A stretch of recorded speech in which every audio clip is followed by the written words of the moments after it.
RJ on 105.3 The Fan. Empty spread. They fake it to Jones. Keeper Fields cuts inside, looking for the goal line. Into the end zone for the touchdown. Good morning, Metroplex. It's a Tolo Tuesday edition of Sean and RJ on DFW Sports Station 105.3 The Fan. Entire squad is here with you. Sean Sharif, RJ Choppy, and Joey Erickson running things behind the scenes. That was a lot more entertaining than I thought it was going to be.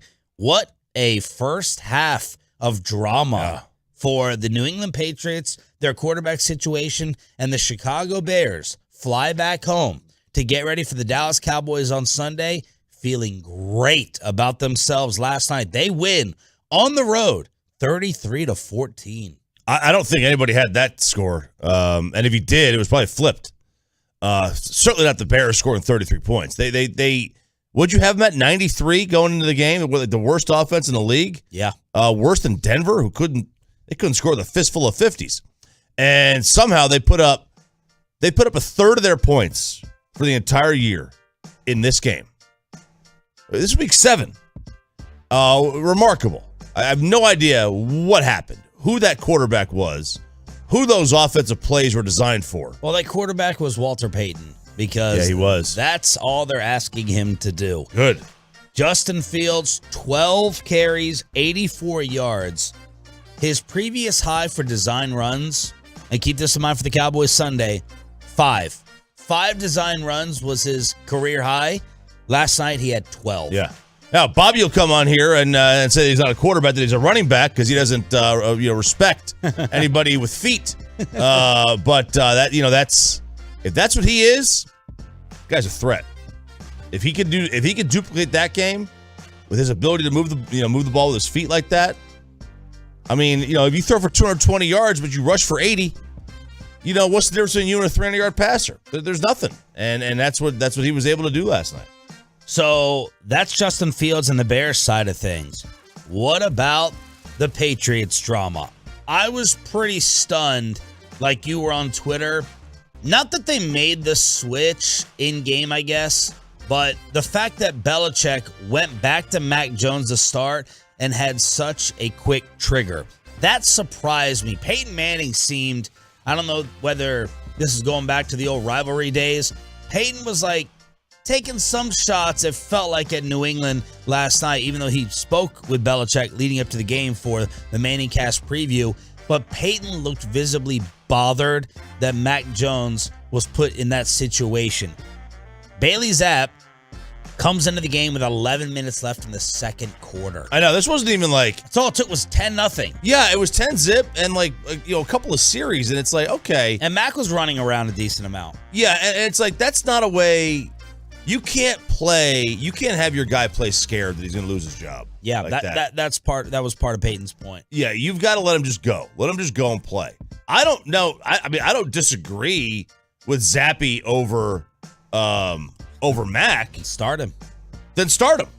Once you go back to Mac, though, you've made that decision.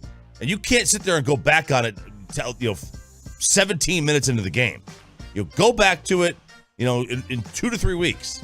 But that is no way. That is no way to have one of your employees. Imagine you're out of work you're out sick for work for a week. And then you come back, and then halfway through your first day back, your boss is nope, your replacement's back in. What? Weird. What? Very weird. Hang on a second, man. And all of a sudden, the Patriots turned into the Wes Welker, Randy Moss team as guys were going up and grabbing footballs out of the air. 3 for 3, 54 yards, a touchdown. They're making plays for Zappy, as I think it was Jacoby Myers who made the hero catch. It was a bad throw, but Myers was able to bring it in and kind of get up and get across the end zone. Zappy starts off 3 for 3, 54 yards, got the touchdown. Then New England intercepts Fields. Then they score again with Ramondre Stevenson. It's 14-10 Patriots, and it looks like we have another storybook development for the dynasty. And in the blink of an eye, it was 14-10. In the blink of an eye. And credit to the Bears. I mean, they could have folded. They didn't fold. They could have easily folded. A team like that isn't great. that is 2-4 coming in, who knows they're probably not going to the postseason, although in the NFC, I mean, everybody's going to the postseason. It seems like they at least have a chance to. And all of a sudden they don't fold. I mean, credit to them and, Eberflus and Justin Fields for keeping this thing on the tracks because, man, it could have gotten off. Jacoby had the touchdown, and then Parker had a leaping grab. So they were making plays for Zappe. That went away as Chicago started to dominate. And now, all the shows this morning, forget that the Bears won. I guarantee you, with all the first takes and Michael Wilbon and PTI and FS1, this is not going to be about the Bears win whatsoever. This is going to be about the Patriots quarterback decision. Now what do? Bill Belichick? At what point in the week did these guys know at the beginning of the week that this was the plan all week long, or like how did it work out with reps at practice? We went through the week. So they were aware of the situation that they were going to split reps? We went through the week of practice. Mac was inactive last week. Yeah, look, we knew that was coming. Like, that reporter thinks that they had a right to know that answer. Bill's like, no, you don't. So I didn't hear this during the broadcast, but someone had tweeted me that Lisa Salters, Monday Night Football sideline reporter, said that Mac and Zappe could both be playing in the second half. Yeah. That Belichick told her that. And I was like, I missed that because there ain't no way you got that info out of Belichick. Now, some people said that she was referring to Adam Schefter's tweet before the game that both could play. But those little sideline coaches interviews, and you get them on the court, either get them on the sideline after the quarter or coming back out from the half. Someone tried to spin it like Belichick just told her, look for Mac and Zappe to play in the third and fourth quarters. And I was like, no freaking way Bill gave that info up. Maybe one of the other coaches did, but there's not a chance that Belichick said that. Bill doesn't say look for anything. And I thought in the second half, when the Patriots stalled, I was like, are they going to go back to Mac here? Or are we just going to get a two-quarterback system? And Belichick, once again, is going to change the way the NFL operates? It's like Spurrier tried to do that back in the late 90s, early 2000s with Jesse Palmer and Doug Johnson. Like, he was like rotating them in and out. Tom Landry did that with Staubach. Every series they were every play call almost. They were just coming back in and changing things out. That's how they brought the play in. Lunacy to do something like that. And then afterwards, they kept asking Belichick, who's the quarterback next week? And his answer was, we just finished the game. Yeah. We just finished the game. We gotta finish this out. We're on the next week. So both teams fall to 3-4. People were starting to feel like the Patriots were getting right. People were starting to feel like right behind Zappe. And he's a small dude. He looked like Adam Vinatieri out there wearing the number 4. They had won 2 straight. They shut out the Lions 29-0, and then they beat down the Browns 38-15 before getting smacked last night by the Bears. Look at the bullets that the Dallas Cowboys have been able to dodge so far this season. They haven't suffered one of these losses against Carolina. Yeah. Like New England. Like Tampa did. Like Tampa did. The Commanders. Like Green Bay did. Last night, if it was the Cowboys on the other side and Justin Fields is running around like that, we are losing our minds in DFW. And the Cowboys, if you can go ahead and get through your season winning the ones that you're supposed to win, you already have a humongous advantage on everybody else because we're getting crazy upsets. Yeah. We're getting crazy upsets throughout the league. Yeah, we are, and we have not, had to suffer one of those. We have found some. Yeah, I guess we're dang close to Tampa being that team. Right. But that's about it. But the Jets can get you, like the Falcons can get you, the Lions can get you, teams like that, and the Cowboys have avoided. They haven't gotten got. Have not gotten got yet, and that's big. That's good. By the way, how do the Pats not have Vinatieri's number retired, or in the Ring of Honor? Whatever the hell they have up there. Right. How is someone allowed to wear number 4? Well, he just retired, didn't he? Like 2 years ago? Very shortly ago. Yeah. 2 years ago, maybe? Yeah, maybe. Truckwreck.com text line is open at 877-881-1053. 877-881-1053. Did everyone survive the wind and the rain yesterday? The Stars got, and the Rangers have a new manager. Jerry Jones live at 8:30. It's a Tolo Tuesday. Just getting started with Sean and RJ on The Fan. Coming up in the next G-Bag Nation, we have a TD Tuesday.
The Tolo Tuesday edition, Jerry Jones will be on with us at 8:30 this morning. Jared Sandler on the Rangers' new manager. You're going to hear from the new manager, Bruce Bochy, at 6 o'clock this morning. In case you did not know, we are also your home for Rangers baseball, along with the Dallas Cowboys.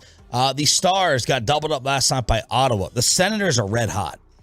That was their 4th straight win. They scored 3 in the 3rd period. They scored 4 goals in a 12-minute stretch. The Stars actually got off the first 8 shots in this game, but Ottawa pulls away in the 3rd period, and they win 4-2 at home. Yep. Ottawa, yeah, they are, like you said, they are kind of a hot team, and you ain't going to win them all. And we're going to go 82-0 or 81-0-1 or 79-2-1. And we're going to do that. But this is, it's a tough little 4-game stretch that they got out in Canada and then Boston, and get them back here. Still first place in the Central with 4 wins. Best records around the NHL to start off. The Boston Bruins are 5-1. That'd be a tough one. Florida and Buffalo are 4-1. Pittsburgh and Carolina are also 4-1, and Calgary is 4-1 as well, with Vegas at 5-2. So the Stars getting off to a fantastic start with that 4-1 record. I might go catch a Vegas game this weekend. I don't know. We don't know. Don't know. I'm going there now. Okay, so you're taking off for a couple of days. Today's your final work day of the week, and you don't know where you're going. No, we were. It's kind of a late, spontaneous trip. We have no idea where we're going. She had some days that she had to use by the end of the month. So we're like, all right, let's go find somewhere to go. Okay, so what are the options?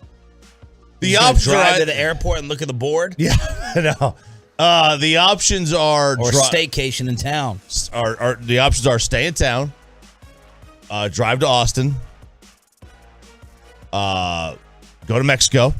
Oh, okay. Go to Vegas. Go to Scottsdale. Those are the options. Okay. All right. Don't you want to be able to leave and do what you want at like noon today? She got to work today. Oh, okay. So I got stuff I got to take care of the afternoon. We got. Anyway, how's the decision going to be made? I don't know. Based on price. Based on so we'll see what is, if there's nothing that's super cheap. If it's gonna be if nothing is cheaper than just driving to Austin and staying there for a couple days, then we'll just do that. If we can find a place that we can go to Vegas and it's $99 flight, which has happened, we'll find that out tomorrow. We're gonna book tomorrow, I think. Tomorrow morning. Maybe tonight if something hits, but most likely tomorrow morning we'll wake up, book something, or we'll just say we're gonna go to Austin. Let's go. So what do you think the leader in the clubhouse is? I think the leader in the clubhouse is actually Vegas, which I'm surprised by, but she gonna gamble? She doesn't She gonna put some money in a machine? She hates gambling. She thinks it's stupid. But she loves to party.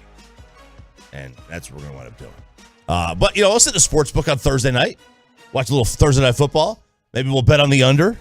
Because that's gonna wind up hitting on Thursday night. Post Thursday? Oh God, I don't even know. Oh, you're just saying that. I'm just saying, yeah, because it's Thursday night football. We're gonna bet on the under.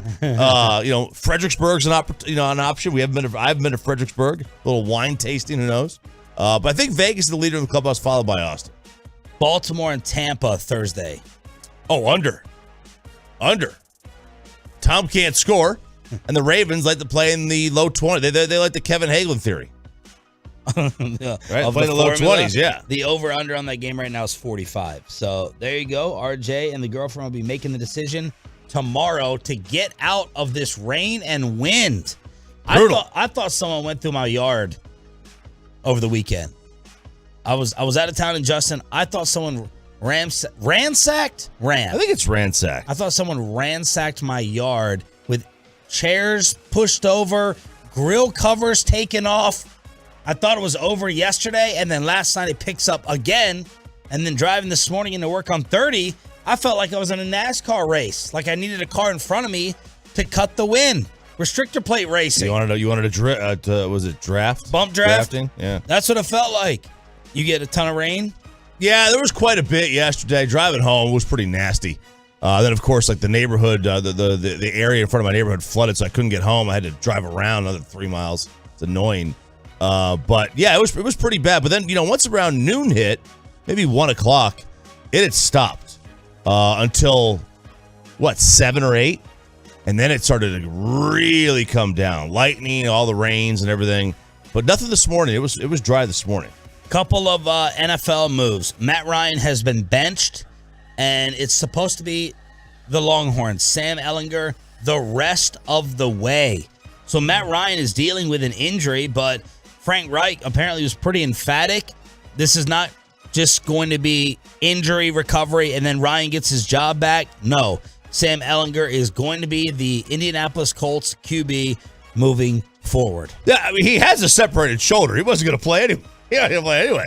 But he's been terrible this year for the most part. He had one good game, and that was, 2 weeks ago. Other than that, he's an old man. Let him go retire. Leads the league with 9 interceptions through 7 games. He's also fumbled 11 times. He's lost 3 of them. Meanwhile, the Colts are 29th in scoring, averaging 16 points. Sunday's game, the 3rd straight, in which they scored 12 or fewer. They are awful offensively. And now Sam Ehlinger, promoted to number 2 over Nick Foles 2 weeks ago, is going to get the job. Yep, old Sammy. Give him a shot. Let's see what kind of upside he's got. Probably not much. He was awesome in the preseason. He was awesome in the preseason. Yes, he was.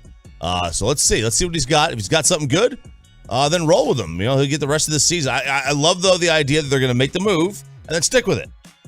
If that's what their plan is long term, let's see what he's got. And this was the danger in trusting Indy when we were trying to pick the AFC South and playoff teams. Were you going to go with the Colts, or were you going to go with the Titans or upstart Jacksonville? I think both of us ended up going with the Titans. I just wasn't going to trust Matt Ryan. I had him a couple years ago in fantasy, and I said, okay, his arm is just done. And I wasn't falling for all the leadership offseason stories that had them raving about him. But look, here's the brass in Indy. They got a problem. Yeah, they've done this for 5 straight years. Whether they're going with Jacoby Brissett or Phillip Rivers or Carson Wentz or Matt Ryan, they had a great quarterback.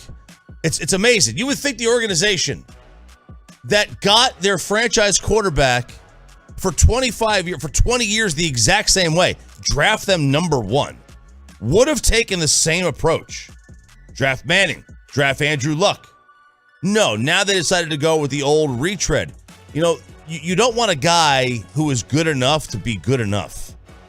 You either want a guy you either take a guy in the first round and he hits and you win, or he stinks and you win because you just draft another guy. And they're not taking that mantra, and that's their own fault. Now they're 5 years into a rebuild without a rebuild. Now adjust your fantasy football teams.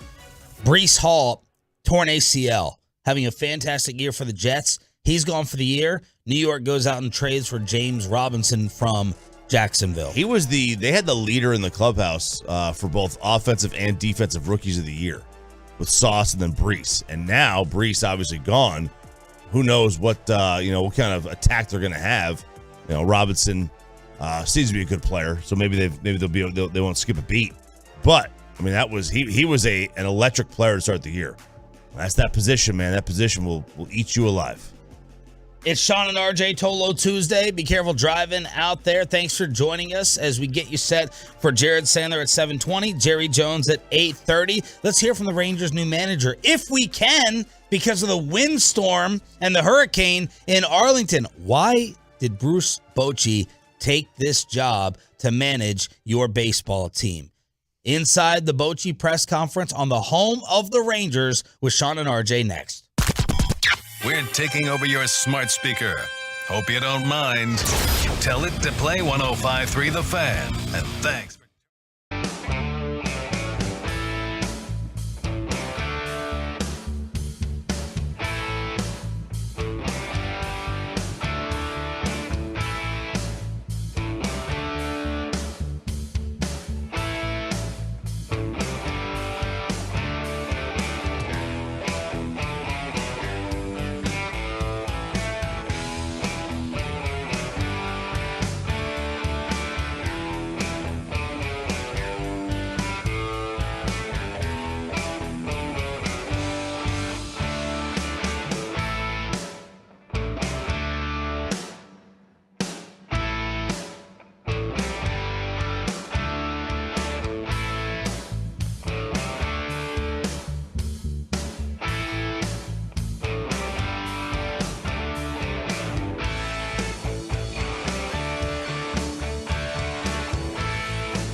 From the MyFitnessStore.com studios, it's Sean and RJ on 105.3 The Fan. All right, we will get to the Cowboys, especially after we were able to see their next opponent last night in the destruction of the New England Patriots, the Chicago Bears, with an impressive win. We'll get to it at 6:20 this morning on your home of the Cowboys. Jerry Jones live at 8:30, but we are also your home for Texas Rangers baseball. By the way, shout out to Tolo Mark Urban, who just tweeted us, recovering in hospital from surgery, enjoying Sean and RJ this morning on the Odyssey app.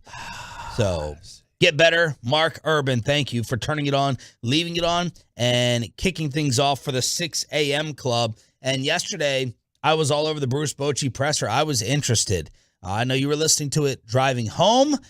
I didn't understand what we were listening to when I heard, I'm like, are they not holding this press conference inside in Arlington with the rain, the wind, and the weather that took over this presser? They were on the concourse, it appears. First, I was like, oh, my God, they hired a guy who has hearing issues. Like, Bruce Bochy's older than I thought because he goes, can't hear you, sorry. Like 2 or 3 straight questions. What was that? I'm sorry. I'm like, Bochy can't hear. And then I realized the weather was wreaking havoc on the presser. Yeah, no, it was. Well, I thought it was just like I didn't realize it was the weather that was doing. I thought it was the just like the audio hookup, just the general sound of the stadium, right? Of like the AC unit, like just the indoor. That's what these empty. I was in the Minute Maid. I was in Minute Maid in Houston. It was completely empty. Wow. Right? It was like a conference, and that's all you heard the entire time was this low hum. That's all you heard from this press conference, and that's all I heard on listening to this thing yesterday. It was like, what is going on here? Yeah. Like, how are we even going to be able to play any of this? Fortunately, Bruce Bochy had his first radio interview on the KMC Masterpiece, and they asked Boch, what is it about the Rangers and the organization that you believe in? Why are you taking this job after the dynasty that you had in San Fran? Right. Yeah, and you know what? I'm going to start with CY, Chris Young, when we started our conversations and listened to his vision, and as he was filling me in with the organization, because I'll be honest, it's not like I was watching just Texas all year, but and after hours of talking with him, as I said, man, you could just feel it from him how bad he wants to get this organization turned around, get back to playing winning baseball for the fans. And as he said, they deserve it. They deserve it, Bruce, and then that's his mission.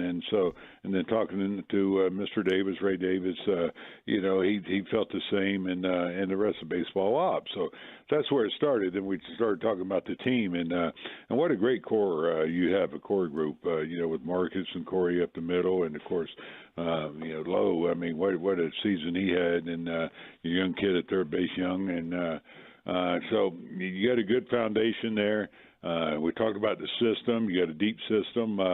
Guys coming up, and kind of reminded me, my early years in San Francisco. When we had the young guys, Sandovals and Bumgarners and Posies, but you got some young ones, good young ones coming up there. So, I just saw great potential in this team, and I'm talking about, next year and beyond. And of course, we got some work to do and some pieces to put in, and we talked about that, the pitching and things. So I just thought the timing was good for this organization, to keep making steps forward and hopefully get into the postseason ultimately, try to get a championship. Oh no, man! I am excitedly skeptical, if that's a term that I just made up. Yesterday in Crosstalk, I was asking Bassett, why is Bochy? Why is he taking this job? What am I missing? And Kevin was like, what are you saying? We like outshot our coverage? And I was like, yeah, it feels like that. Did he have any other options? I find it hard to believe. I was trying to convince myself. I was waiting for him to like spit out detailed scouting reports on all the Rangers yesterday during the presser. I'm like, was Bochy sitting back looking at this team and organization and going, I need to return to baseball I've for got that. to go. I want to manage Corey Seager, man. I want to manage a guy who's never in the dugout when he's not playing. I want to manage a guy who's not going to listen to a word I say. He's just going to listen to his own hitting coach. That's who I want to manage. No, he manages his team. Let's be fair. He wanted to get back in the game, and they offered him a lot of money to do it. That's why. Yeah. And that's okay. I'm cool with that. That's the name of the game for a lot of people. Now, he may love Chris Young, and I'm sure he does. Yeah. And that may play into it a little bit. But they offered him an opportunity to get back in the game that he loves. Man, his wife didn't sound totally on board. That worried me a little bit. Yeah. He was like, I was all in. My wife, took some convincing, and then his line was, but she's here. But she's here. That wasn't the most. She didn't divorce me like Tom's wife for coming back. That wasn't the biggest selling point that Mrs. Bochy is absolutely thrilled about this after watching her husband manage 2,000 games in the big leagues, and I'd imagine has a nice retirement to fall back on. Oh, yeah, for sure. All this makes me terrified about retirement. Like, we're sitting here plotting our day to hang up the headphones, and you got these guys who can't step away from it. I'm like, I'm thinking I'm going to love doing nothing. But I do wonder, though, because, here's Bochy at 67. So these lifers, right, these baseball lifers, these sports lifers, do they have hobbies outside the sport? Right. And the answer to that's probably no. Yeah. Like, I love to play golf. I'll be okay. I love to play golf. You love to grill. Yeah. You enjoy, I bet you will play so much tennis. Yeah. You'll find some... you'll play pickleball. You'll find some old lady who wants to go play pickleball against you, and you'll knock. Maybe you'll mix doubles again. You'll circle of life. But some of these athletes, they did nothing like their entire career other than play the sport because that's all they're doing what we want. Their job is our hobby. Right. Anyway, it's our getaway. So I can imagine that he's one of those type of guys. Bochy on KMC, did other teams reach out to see if you were interested, or was it just Texas? Over the last couple of years, I had teams checking my appetite, but as I mentioned, we're, the itch was getting there, but it was just important for me to go to a place where I thought it'd be a right fit, and so, the conversations again start with CY. I knew this would, be a great place to be for my family. As I mentioned, I have family here, and so you check all the boxes off basically, and that you need to check off, and this place really through every box, it was checked off. I'm actually looking at his career record, and it's a lot lower than I thought. The career record is one of the things that stands out to me about the impact that managers have. Like, Bruce Bochy is going to go to the Hall of Fame. He's under 500 as a manager. He's under 500. Which, that tells you everything you need to know. Like, 26 games under. Managers need talent. There's Joe Madden didn't forget how to manage when he went from Tampa to Chicago to L.A. Joe Torre didn't learn how to manage when he finally got to the Yankees. He didn't have talent with the Mets and the Braves and the Cardinals. A lot of these managers, they don't forget what they're doing. They just didn't have the talent to do what they needed to do. And that's kind of the bottom line. And how close to Brian Sabian can Chris Young be? And then Farhan Zahiri. The guy on CNN? Yes, their new GM, who has been there for 6-7 years now.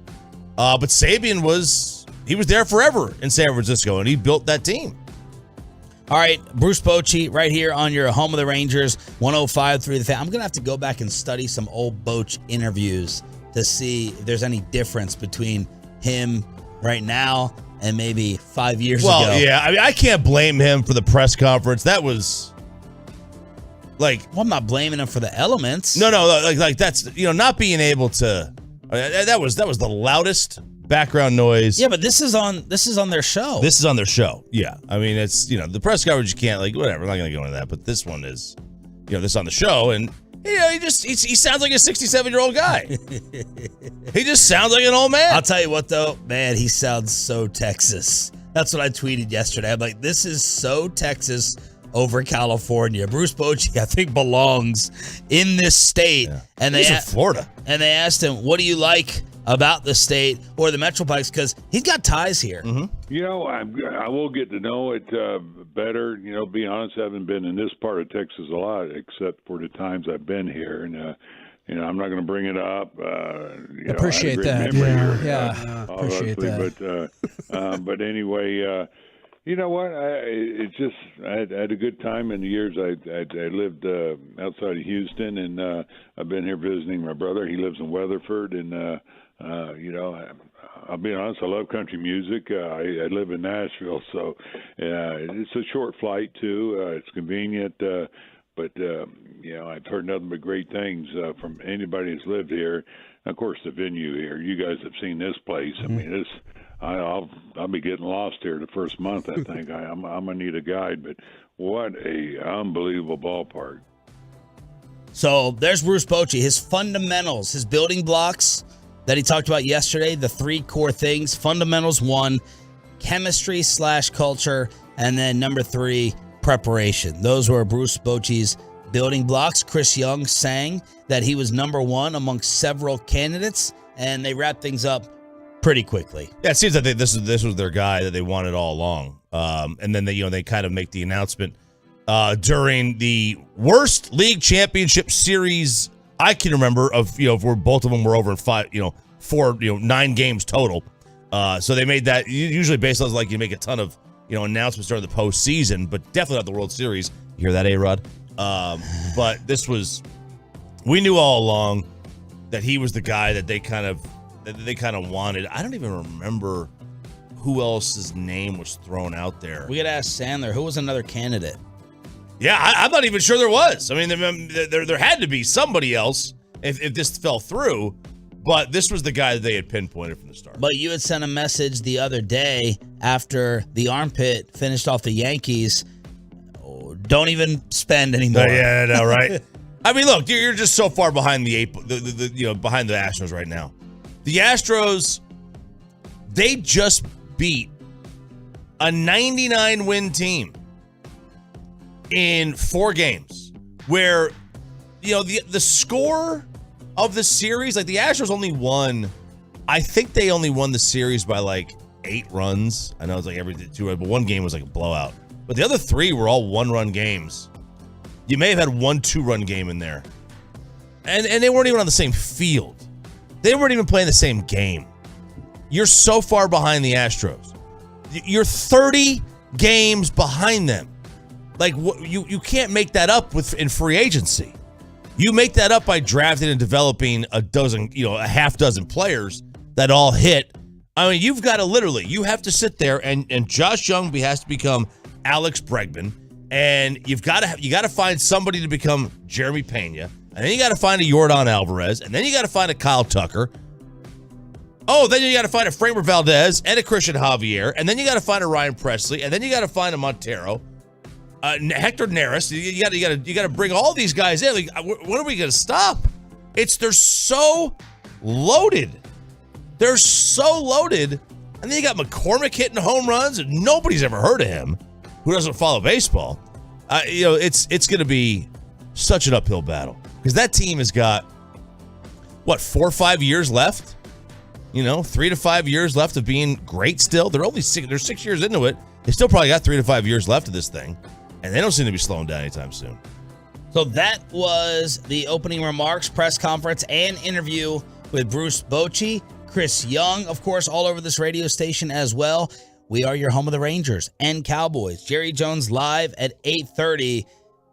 Is Nick Eatman going to end up being right that this is going to be a tough game on Sunday? It's amazing how in the NFL we always build up the next opponent to be so respectable. Before last night, right, the Chicago Bears were a total complete joke. Yep. And then they whoop the New England Patriots with the quarterback controversy taking place for Belichick. Let's go inside the Star here on Sean and RJ to start getting you ready for the Cowboys' next opponent after Monday night. That's all next. But first,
There's a reason you need a special license to drive a big truck. So companies that hire drivers and put them in a big truck should be held accountable for what happens when one hurts you. So frankly, you need Frankel and Frankel. The consultation is always free. Visit truckwreck.com. Thornton and Myers are left to the near side.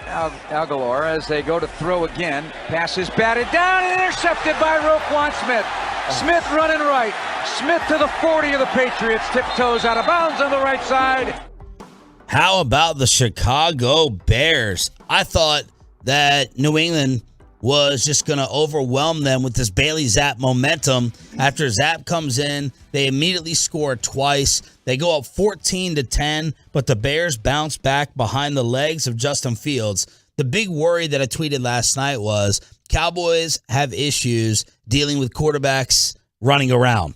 We'll detail that a little bit more with Brian Broaddus and Bobby Belt throughout the week, but Fields ends up with 84 yards rushing on 12 design runs. His previous career high in design runs was 5, and he more than doubled that last night. And they just put him in shotgun and said, go around the left end. It wasn't an option. It wasn't any RPO. It was just run, and he was making some highlight reel type plays against New England's defense. So the Chicago Bears, I don't know, Choppy, you feeling differently about them for Sunday after Monday Night Football? No, I mean, I still think that they're a team that the Cowboys should handle. But then again, look, if Justin Fields is going to play that style of football and play well, then they might be more difficult to beat. You know, David Montgomery had a decent game, and their defense was able to come up with big stops, big interceptions. And their defense is top 10 in terms of points allowed. They give up 19 a game. That's good. Cowboys it is. And, I also think that, they keep the game purposely low scoring to try to stay in it. I mean, Fields threw 11 passes one game. I mean, that wasn't putting him in a position where he could succeed. But by design, they were going to shorten the game. And I'll bet you that game ended in 2.5 hours that he threw 11 passes in. And it's kind of, right, that's kind of the way it would work. But I'm not scared of the Bears. I think I was more scared of the Lions offense going into the game, being that they had put up so many points. But no, that doesn't scare me. So Fields as a running quarterback kind of ties into an argument that you were watching with our boy Michael Irvin yesterday on TV. It does. Irvin was, and I tried my hardest to find a way to pull this audio. But it was Irvin, Stephen A., and Ryan Clark. And it was just yelling over yelling. And I hope I got the crux of the argument. I hope I got it. But, they were talking about Jalen Hurts and whether or not, Jalen Hurts or Dak was a better player. And, I don't disagree with them thinking that Dak's the better player.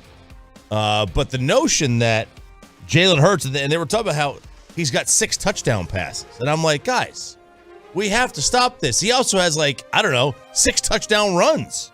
So now he's got 12 TDs, which is much higher in the NFL than 6 touchdown passes. I mean, he's at 12 TDs, he's very, very high. He's in the top 10. That means, that's if you want to base things on touchdowns, or yards, you got to look at the yards rushed and the yards thrown for. That's the position of the quarterback now. It's not just Tom Brady. So what Mike was discounting the rushing? Completely. It's you need, he goes, if you need 2 minutes left, you have 2 minutes left of the game and you need a touchdown, do you want Dak or Jalen Hurts? And I'm thinking to myself, well, that's even the worst example because I want the guy who can run and throw. Dak can't run anymore. I mean, yes, throwing is the most important one. If I have 30 seconds left, I need the throwing guy. Yeah, well, that's a very specific game situation that you can whittle it down to. What about in the first half? Would you rather have the guy who can pass and run? Yeah, I would. Yeah, well, the guy that can pass and run. Now, even though Dak, I think, is a better passer than Jalen Hurts, there's no question running the football that Jalen is second to Lamar. Is there a better other than Lamar Jackson? Depends what you think about Kyler. Oh yeah, I keep forgetting about Kyler, man. Kyler running around. I just keep forgetting that he's not retired and playing Call of Duty. Right. But if he's got, so he's averaging 252 pass yards a game, Hurts is, and 48 rush yards a game. That's 300. I went look. That'd be third in the NFL of guys who've made 5 or more starts. Like, what are we doing here? Is that not good? Like, we need to acknowledge that this is part of the quarterback position now. And if Justin Fields is going to play and rush for 80 yards a game, even if he's only thrown for 170, you're still now up to 250. All right, that ain't great. It's not like you're not Dan Marino out there. This isn't the run and shoot, but it's still pretty good. Here's Stephen Jones yesterday on this radio station on the KMC Masterpiece talking about Dak's return. Well, I thought he was outstanding. I mean, been off and obviously, feeling probably a little different than it normally does, the thumb. I thought he played outstanding. And, I thought the coaches did a good job of sticking, with our complimentary football game plan. And, we were able to protect the ball and not have the big turnovers. And ultimately, that's what won the game for us. But I thought overall it was great to have Dak back out on the field. He's undisputed leader of this team. I once had a player, Michael Irvin, tell me that, you can't be a great leader unless you're a great player and out there playing. And certainly I think that holds true for Dak. I just think the team's just going to get better from here, and certainly will respond to having Dak present. So Steven sounding giddy over Dak's performance and also dropping the complimentary term when it comes to the Cowboys offense. And then the fellows asked Steven, you see this offense like eventually opening up at some point in time with the return of your $40 million quarterback? I think you certainly want to be able to do that if needed. I think right now, like you said, our complimentary football, as Mike says, is really paying dividends for us. But at the same time, I think as Dak gets honed in and, gets back, each week getting more back in the swing of things, we all have seen what he's capable of if called upon. So I just think we'll move forward. I know we'll do it in a way that, certainly keeps our rhythm and what we're getting done, playing really good defense, running the football, and doing the things we need to do to win football games. But, I do think we showed it last year that we're capable of having a top offense if needed at some point in time. So I think we'll continue to work on that, but I certainly feel good about where we are right now. And as I said, I think we're only going to improve as we move forward as a football team. Oh, Steven. I thought you were on our side, Steven. I thought you were the only one. A couple of weeks ago, we played the audio clip of you saying, hey, we got a franchise quarterback returning. Oh, we're not going to sit here and dink and dunk and be all conservative. And here he is multiple times with K and C. What a traitor he is. What a traitor. You know what he was? He was just using the C word. That's a dirty word. Very dirty word. One of the dirtiest words ever. Dirty C word. He keeps using it. Complimentary. We have so many better words. So many better words in the English language. When you think about it, looking into it, what we have. He was just. I'm guessing they were leading the witness in a very Mike Fisher sort of way. Oh, you're blaming KMC? I'm blaming KMC for that one. I choose not to believe that Steven wants, this running stuff. It sounds like everyone's on the same page. It sounds like everyone has been totally brainwashed. I really wish Dak was able to use his feet the way he used to. Really wish he was. As the fan text brings up, the beauty of the running quarterback is you basically get a better extra blocker on every play. Because now the running back can block for you too if you need to. It's a very hard matchup to deal with, and but he can't run. He can't run anymore. So now they're forced to do things the other way. And look, Jalen Hurts is going to take a pounding at some point in time, and I definitely would prefer the throwing quarterback. But yeah, I would disagree with Irvin. You can't just ignore and discount. If that was the crux of the argument, amidst all the yelling and screaming on the first take, that you just have to take Hurts' throwing touchdowns versus the running ones as well. Kurt Warner chiming in on the Cowboys, tweeting, as a fan of football, I want to shout out Micah Parsons for the way he plays the game. He plays at a different speed every snap. That's rare. I remember thinking that about my guy Isaac Bruce. He set the tone for us, as Micah does for the Cowboys. And Micah wrote back, appreciate you, GOAT. You set the standard of hard work and resiliency, just trying to pay my dues. So they clocked Micah on that play with the touchdown-saving tackle. That was his fastest speed in an NFL game. 20.4 miles per hour, according to Next Gen. Of course, that caused Micah to chirp Madden for his Madden rating. But that was 20.4 miles per hour. Cowboys are allowing 14.9 points a game. Best in the NFC. Second in the NFL behind Buffalo, who's allowing 13.5. But the third downs got to get cleaned up. They came into Sunday's game converting just 32% of their third down tries. They were 3 of 9 on third down. Through 3 quarters, Dak was 0 for 1 with 2 sacks on third down, and he was 3 of 9 with a pick on third down against Tampa Bay. So last night, at least the Bears were on pace for a fantastic third down conversion rate. So that's one of the things that jumped out to me that I wrote down in my notes. It was obviously Justin Fields with the legs and the Bears converting on third down as I was checking this out on the Manningcast. Yeah, here you go. Trucker.com text line. If you want complimentary football, how about coming out to a big lead, letting Micah and company tear up to the quarterback? Woo! Yeah. That's complimentary football to me. By the way, yeah, the Bears were 11 of 18 on third down. 11 of 18. Wow, that's pretty good. Y'all, let's see. I'm going to take a shot every time I hear the word complimentary football. I should be hammered pretty quick. You guys act like you're some football wizards or geniuses. Who gives a damn what you want to see? We played you always last season at number 1 offense. Where to take us? To the playoffs. What were they? 12 and 5, man. They were like they did the same record as the 2 You'll seed. You'll be the first one crying when they lose 16-13. You'll be the first one sobbing on here.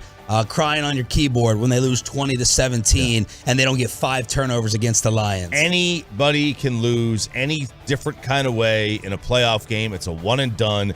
Don't get wrapped up in the randomness of a one and done. Just don't. Get wrapped up in what is the more likely way to make the postseason every single year? It's by having the number 1 scoring offense. That's the most likely way. And sometimes, then what you do when you get there is you hope you run into a championship. That's what you do. You hope you run into a title. Stop trying to, unless you've got Patrick Mahomes or Tom Brady or Josh Allen or whoever, you're not going to expect to win multiple titles. You're just not going to be able to. So you try to have the number 1 scoring offense, you get in the postseason, and you hope to get hot. You hope your defense has its career year when your quarterback has his career year. 877-881-1053 is the truckwreck.com text line. The NFL is reviewing this Mike Evans incident. As you had these officials in the tunnel after the Buccaneers lost to Carolina, you have these officials going up to Mike Evans and getting autographs.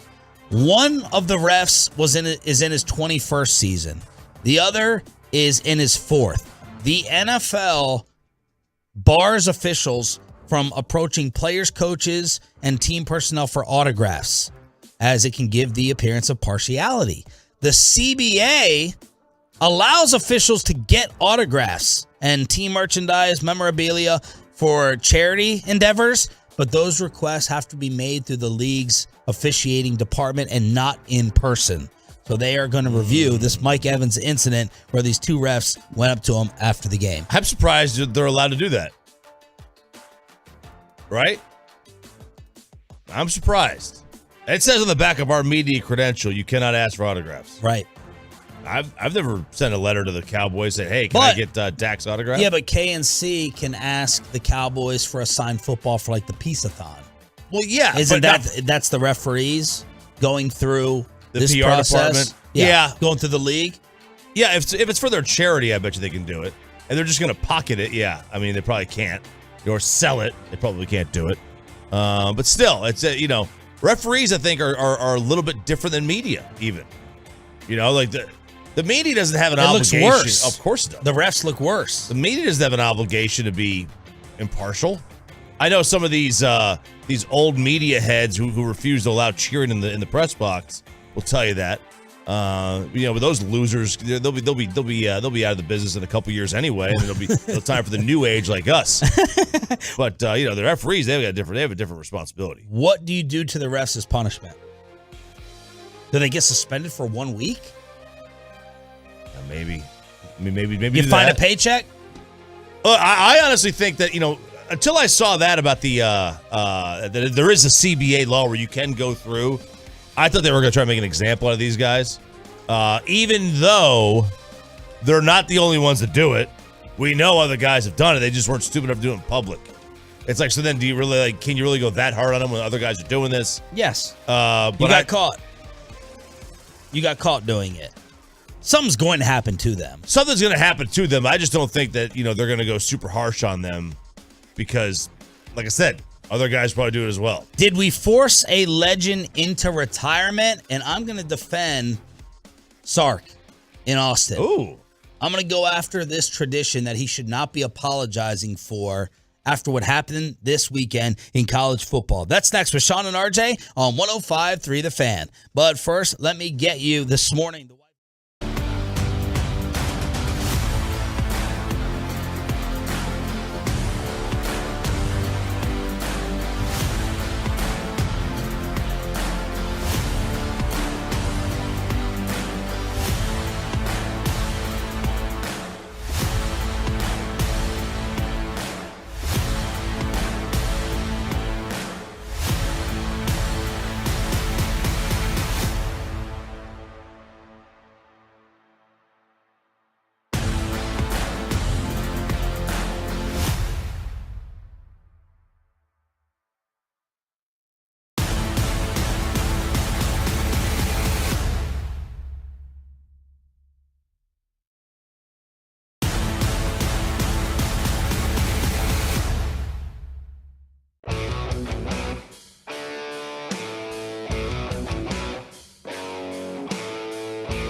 on Bruce Bochy taking over the Rangers. Sandman will join us at 7:20 and Jerry Jones live at 8:30. Thanks for being a Tolo and a part of the 6 a.m. club. So we're going to have the college football kegger as well at 7:40. But I had to squeeze in this story with Steve Sarkisian apologizing yesterday. He opened up his Monday presser. Now, I already got RJ to turn on one local college tradition that I kept calling out. And I think I got you on my side making fun of what they do at A&M with their yell calls and the trash talk. Yeah, I love the midnight yell, they used to be the bonfire. It was a great tradition, but the dopes that it's the content. The current dopes they have doing this pep rally trash talk, y'all are corny. It's so bad. You're corny. Okay. Find a real comedian. Do it. Yeah. Stop having these guys that sit there and do that stupid knee up thing they do. Stop it. Just get a real funny dude out there or girl, whatever. Yeah. Get rid of the overalls and let's go. All right. So I got you on board with making fun of the Aggie tradition. Now I'm going to go after Austin. So the Longhorns lose to Oklahoma State, 41-34. And Sark does not stay on the field. He, along with many members of the team, walk off the field before singing The Eyes of Texas. You're supposed to play your game, win or lose apparently, stay on the field, and sing this song, which was, I don't even know if we should play it. Honestly, Joe, good job. It's very controversial. It's been a very controversial song that has been discussed last year. This was in the headlines, and Sark had to apologize yesterday to the fan base. Before we get started is, I owe an apology to Longhorn Nation. I made a mistake at the end of the game and not singing The Eyes of Texas when the game was done. That was not anything intentional. That was not anything that had to do with our players. I think our players just followed me up the ramp into the locker room. Obviously upset by the way the game ended and literally walked off the field. So I apologize to everybody for that. That'll never happen again. But again, it was not intentional. It was not premeditated by any means. That was just a mistake on my part. Nothing to do with the players. They had followed my lead on that. So that won't happen again. There you go. What a joke. What a joke of a tradition. What a soft tradition. Sark should actually be praised for walking off the field. After the loss, he didn't pull LeBron and leave the field early. He should actually be praised for going back to the locker room instead of standing there and singing a song just to appease a couple of boosters upstairs. I'm calling out this tradition as well.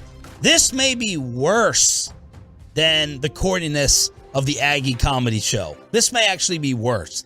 You got to sit there and sing. If you lose, just do it if you win.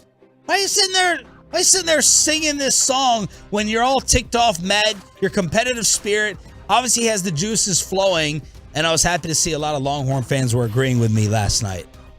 The problem is this is not a Texas tradition. This is an every college and high school tradition. They all do this. They all either sing the alma mater or the fight. So the Vols, yeah, they do after everything. they lose, they stand on the field and sing a song. The band plays the Tennessee Waltz or I had usually been passed out by then, so I don't remember what we sang. Okay. But yeah, pretty much every college. Notre Dame does this, Navy, they all do this. Every team staying on the field. Just about every after team. a loss. Just about every team. I would the number that doesn't. It doesn't make sense though. It's just like it's to show that it's not about the end result. Right. It's just you're at the end of the day, the most important thing about the game was the school. Right. Did. Yeah, is it corny? Of course it is. It's cheesy. It's corny. It's dumb. I just think it's unfair to the team. Like, you're sitting there, you're so ticked off, you're so bitter, and you got to stand out there and sing this song. It's not even an Eyes of Texas storyline with the controversy. I'm talking about anyone that is to sit out there. And don't tell me it's all about sportsmanship in college football. Look, and I'm not saying this to you. Yeah, these traditions were started in a different era. They just were, a lot of them you just keep with. But People in the fan tech, Tech does this, TCU does this after the game.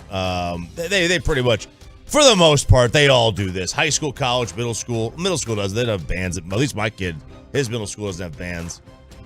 Do we have video? I got to see video of Saban after a Bama loss at home out there. I don't know if Bama does it. I don't know. They don't lose very often. Right. I don't know if they do it there. A lot of traditions are, conference based. Like the Big 12. Basically, every team in the Big 12 has a hand sign of some kind, for the most part. At least the old Southwest Conference schools, they all had a hand sign. You don't usually see a whole lot of hand signs in other parts of the country. At Tennessee, we just give you the finger. At Alabama, they do the same thing, or they just throw their tooth at you. That's what they'll do. But every conference has got kind of their own one. But this happens at most that I've seen most colleges and high schools.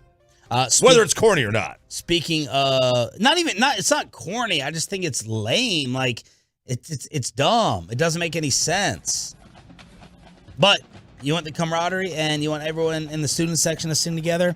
Okay, but that was Sark having to apologize for this. All he did there was give the media content for a couple days in Austin. That's what he did with that. No, he appeased his bosses who told him, I'm not reporting this, but you can tell when he was hired because Tom Herman got in some trouble for saying the players can make a decision whether to sing the Eyes of Texas. The Eyes of Texas.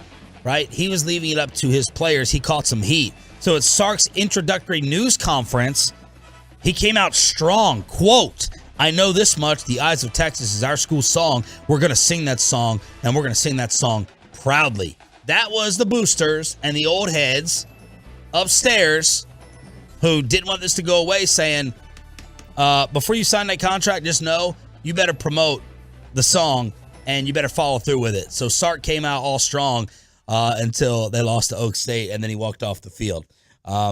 Antonio Brown. Oh, by the way, one more college note.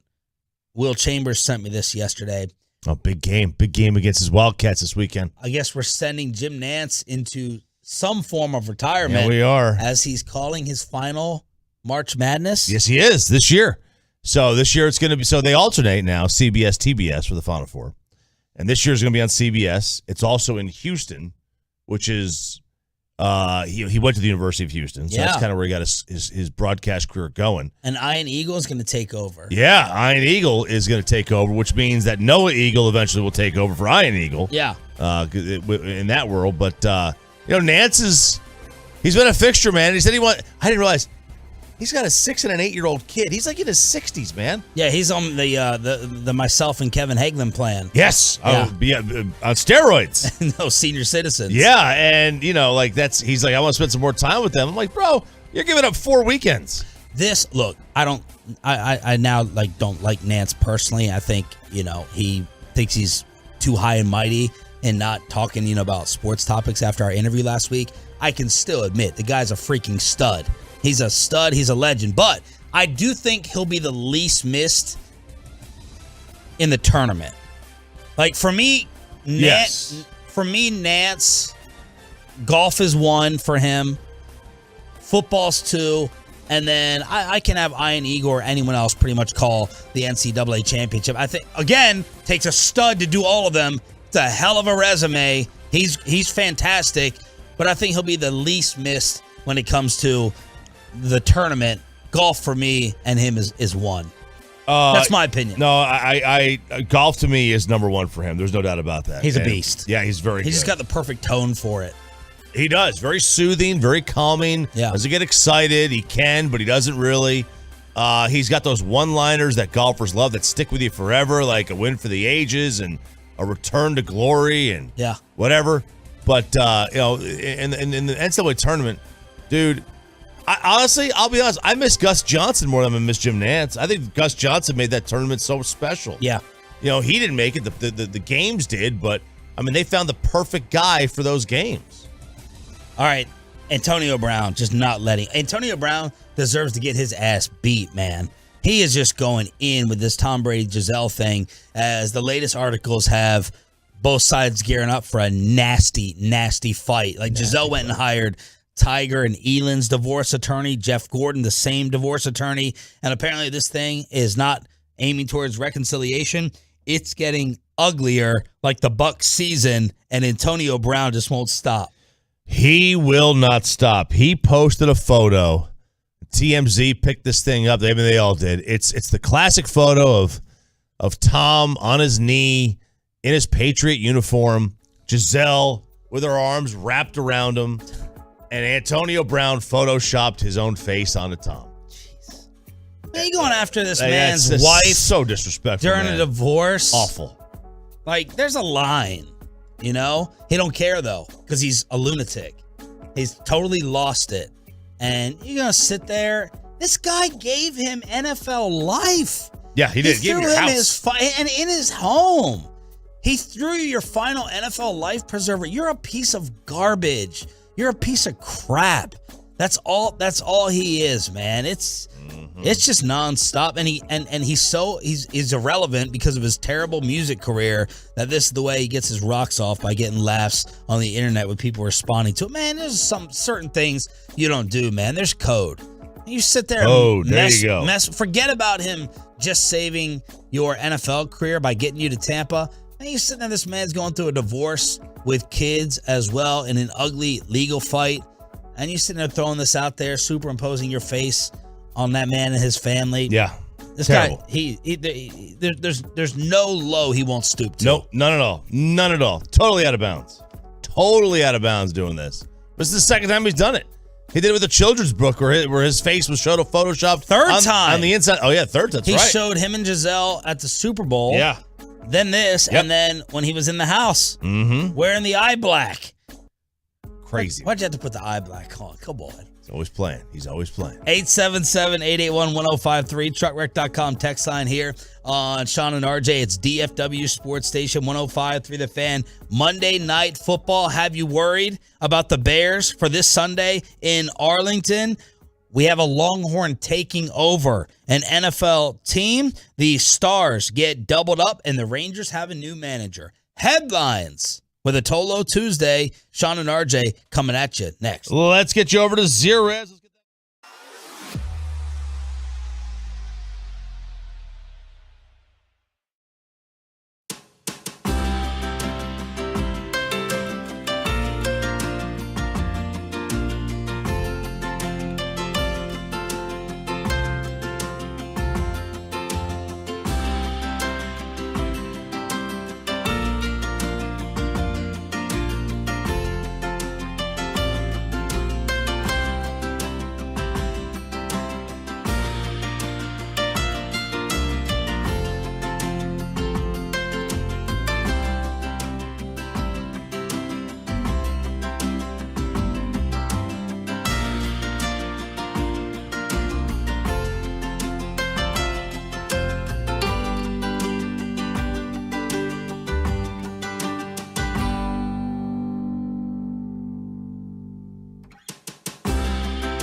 From the MyFitnessStore.com studios, it's Sean and RJ on 105.3 The Fan. Justin Fields under center. He'll take a knee, and that'll do it. Here in Foxborough, the Chicago Bears come into Gillette Stadium. They score the final 23 points of the game, and they put a pasting on the Patriots. Wow. That was the call on Bears radio. They were booing early. And I was like, are they really going to question Belichick here? Will they dare start chanting Zappy, Zappy, RJ Choppy's boy, as you were almost trending in the first half. Oh, man. In the Metroplex after Bailey Zappi came in for Mac Jones. It was only a 10-0 game. 11 minutes left in the second quarter. You instantly got a jolt of energy and momentum. New England scores 14 straight. Zappi, touchdown, interception, Stevenson rushing touchdown, but the Bears did not fold. Justin Fields uses his legs to run for 84 yards, and Chicago wins by 19 on the road before they travel to Arlington on Sunday right here on The Fan. Man, I would not have picked a 19-point victory by the Bears. That would have meant they would have had to score 19 points. Didn't think that was possible. Right. But, you know, their offense in the second half came to play. As a matter of fact, really at the end of the first half, that drive that took, at the end of the first half and then, going into the early part of the second half and then in the fourth quarter, they were able to move the football effectively. They were able to get Justin Fields in positions to succeed, which has not been easy for them. It was a good win. It was a good win. And New England, man. You thought that we had a quarterback controversy? It was a fake controversy. This is a real QB problem. It is. What do? Mac Jones, Zappy, or alternate? You go with Zappy, I think. That's what I would go with. Now, I will say this. I think that was a disservice to Mac Jones. If you're going to go back to him, which I'm not sure was the right move to begin with, but if you were going to go back to him, then go back to him. Yeah. Don't go back to him until he makes a mistake and then go to somebody else. After a quarter. You cannot. That is no way to let somebody go to work.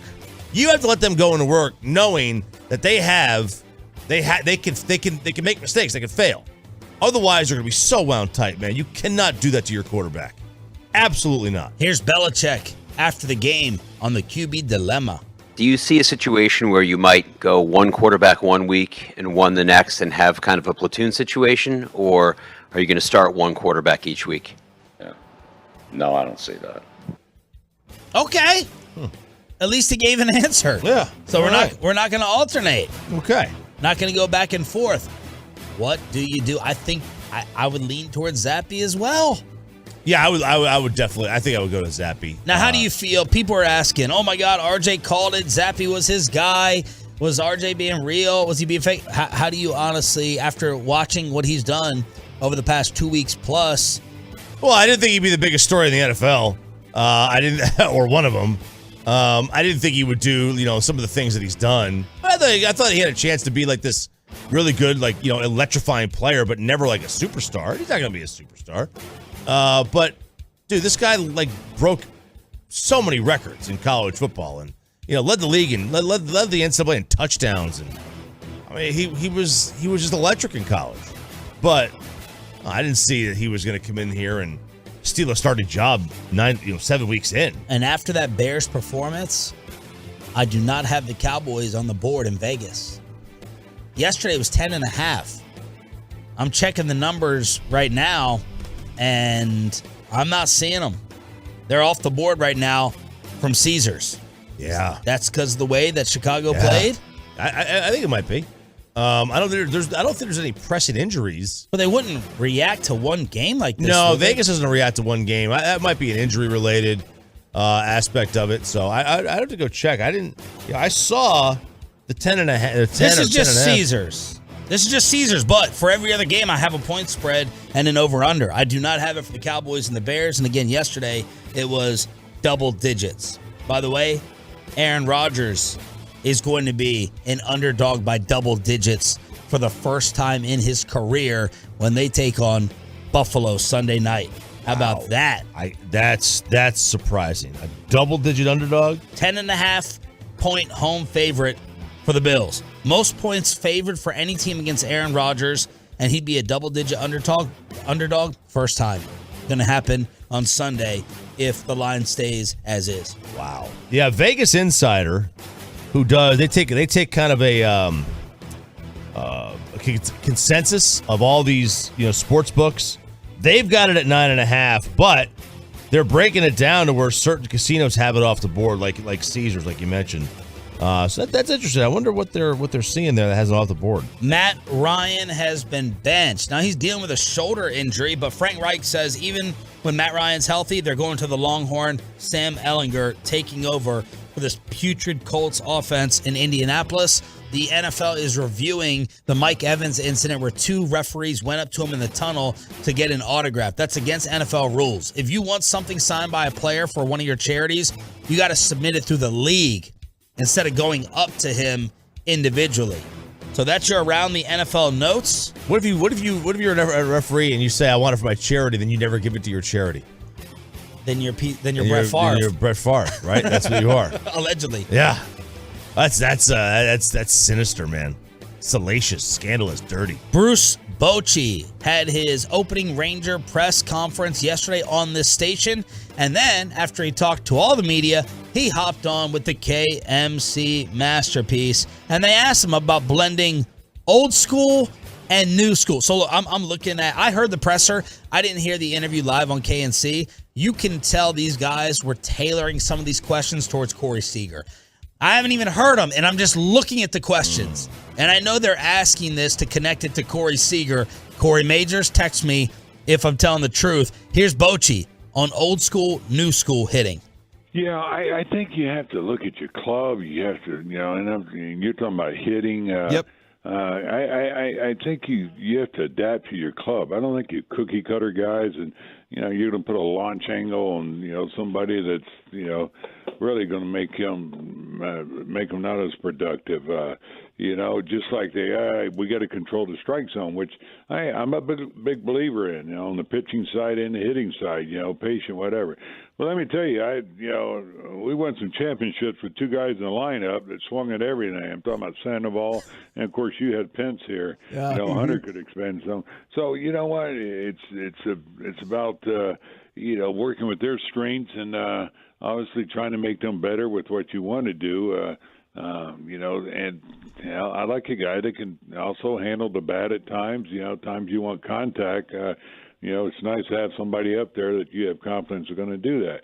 Don't get me wrong. I love home runs, and I'll be the first one to high five somebody with that. So, but I guess my point is, you look at your lineup and you have to adjust to it. I'm not going to have somebody do something that that they're not comfortable doing. But I will say, the patience, the strike zone awareness, it is a big part of the game. You can tell in listening to this guy, and Sandler will know more when Jared joins us in 10 minutes. You could tell, I believe, that the players are going to love him personally. Now, Woody, to me, had a great personality as well to connect. Yeah, I liked him, too. I understood, Banny was a little bit opposite, even though we like Banny. He rubbed some guys the wrong way. But, you can just hear. And Bochy said this yesterday. He's like, I want to get to know these guys. I want to know what makes them tick. I want to have these personal relationships. They're just not numbers on a jersey. But it's going to be fascinating with this whole old school, new school, analytical baseball umbrella hanging over this. Yeah, and he shouldn't have an issue with the new school. The Giants had Yeah, what was San Francisco? Well, they're more analytical now just because the game's evolved. But it's not like Sabian was if I remember right, not like he was anti. It's just they won. Let's be fair. They were. It was odd. That was probably the worst. I should say the worst. That was the most surprising 3-time World Series winner in a 6-year stretch I've ever seen. How many other candidates are there? The Red Sox won 3 in 8 years. The Yankees, the Astros are a current guys, even though they haven't won. The Astros wiped the floor with those Giants teams. The Yankees do the same thing. The Red Sox were, they won 04, 07, 2013 or whatever, 2018. They were tremendous. The Giants had Mad Bum and guys that name me 2 hitters on that team that beat the Rangers in 2010. Well, that's why it's the Forgotten Dynasty. It's the Forgotten Dynasty. I mean, they were good, but they were never like, holy cow, how are you going to beat this team? And then there's a Corey Seager question on here. I can see it right here, jumping off. How do you balance guys wanting to do their own thing versus being part of the team culture with the whispers that Corey Seager wants to be isolated, have his own hitting coach, not participate in team meetings, all these rumors out there about the face of the franchise? Here's Bochy's answer for that.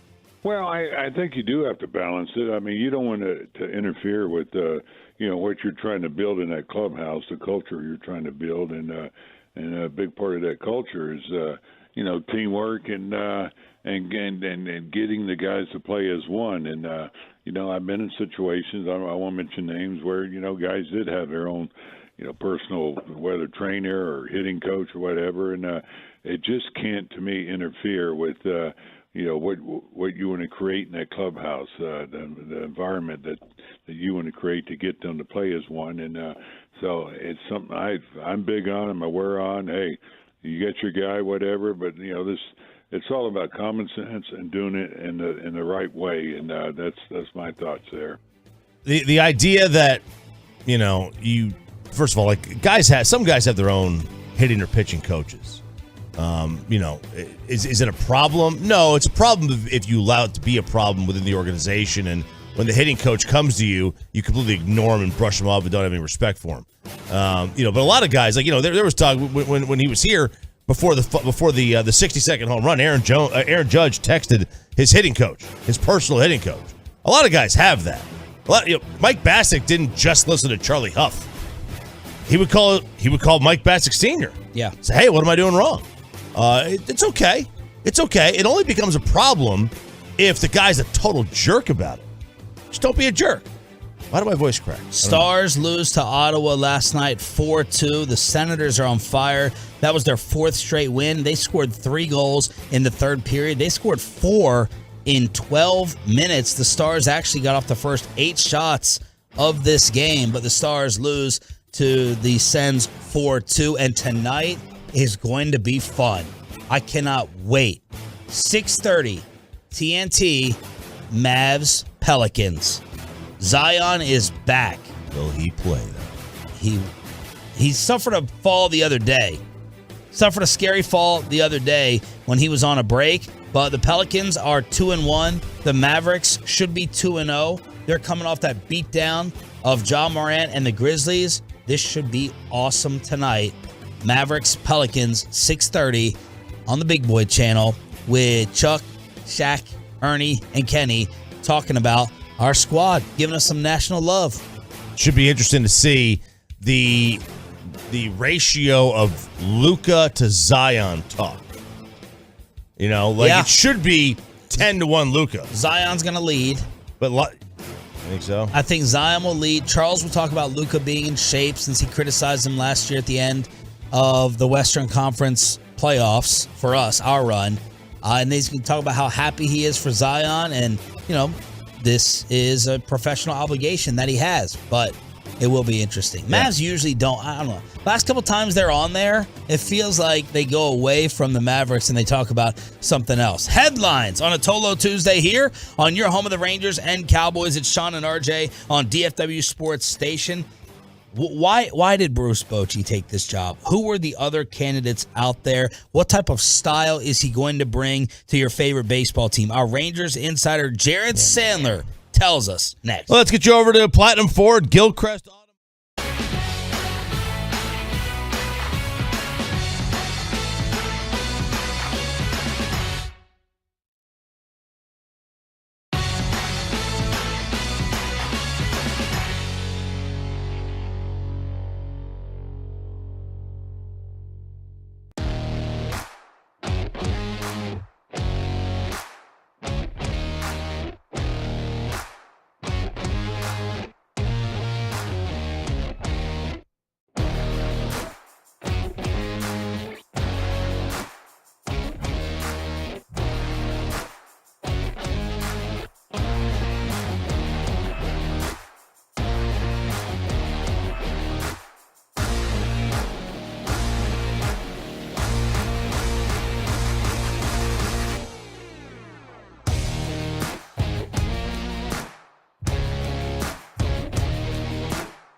105.3 The Fan. Jerry Jones going to join us at 8:30 this morning on DFW Sports Station. Yesterday was the Bruce Bochy presser. He then hopped on the K&C Masterpiece, and Jared Sandler, our Rangers insider, was there. So did they hold this press conference outside yesterday? What was up with all this weather and noise?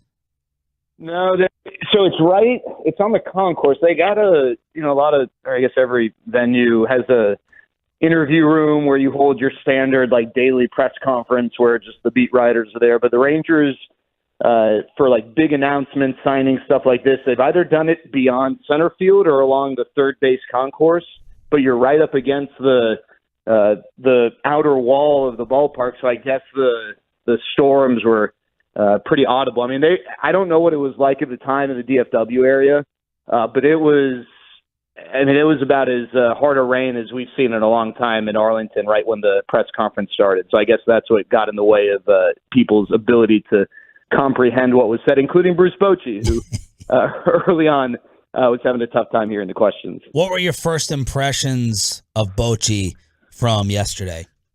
Well, my honest first impression, he is like a big human. He's probably like 6'3", 6'4", although everyone to me who's taller is like 6'3", 6'4". So like everyone knows about his huge head that's like, 8 1/4 or whatever. It's like Kevin Mensch. His hands are massive. He's like a really big guy. That's just the first thing that stood out. But the thing that he said, other than the really quotable tweet of, hey, I wouldn't have come here if I didn't want to win a championship and I'm all in, which it's great. I wouldn't expect him to say anything other than that. But I thought something he said that was interesting. Two things. One, he's 67, and a lot of people were wondering what's his relationship with the modern the modern thoughts of baseball, and that includes analytics. And he not only said that he was open to it and liked it and liked getting the information, and that it was his responsibility to then filter it to the players, but he actually used some analytical language, I guess, in communicating some of his thoughts. So anyone can go up there and you can tell someone to say, hey, just do me a favor. I know you hate the analytics. Just go up and say, hey, I like them. I'm open to them. But then actually utilize them in conversation shows that I think, that's actually true and fair. The other thing he said was, I think he was asked about, the identity of his teams. And he said early on that, it's not about his identity. It's about the identity of his players, and that his teams are going to reflect the strengths of his players, which I think is, an interesting thing. And sometimes managers come in and they want to impart their wisdom and their style of play on a group of players who might not fit that. But I think that, not only, again, did he say that, but if you go back and think of his teams with the Giants and even with the Padres, that's fair. He never really had one style. His teams really did reflect the strengths of his best players, which I think, again, is something that, I enjoyed hearing yesterday. Did he have options? I think so, yeah.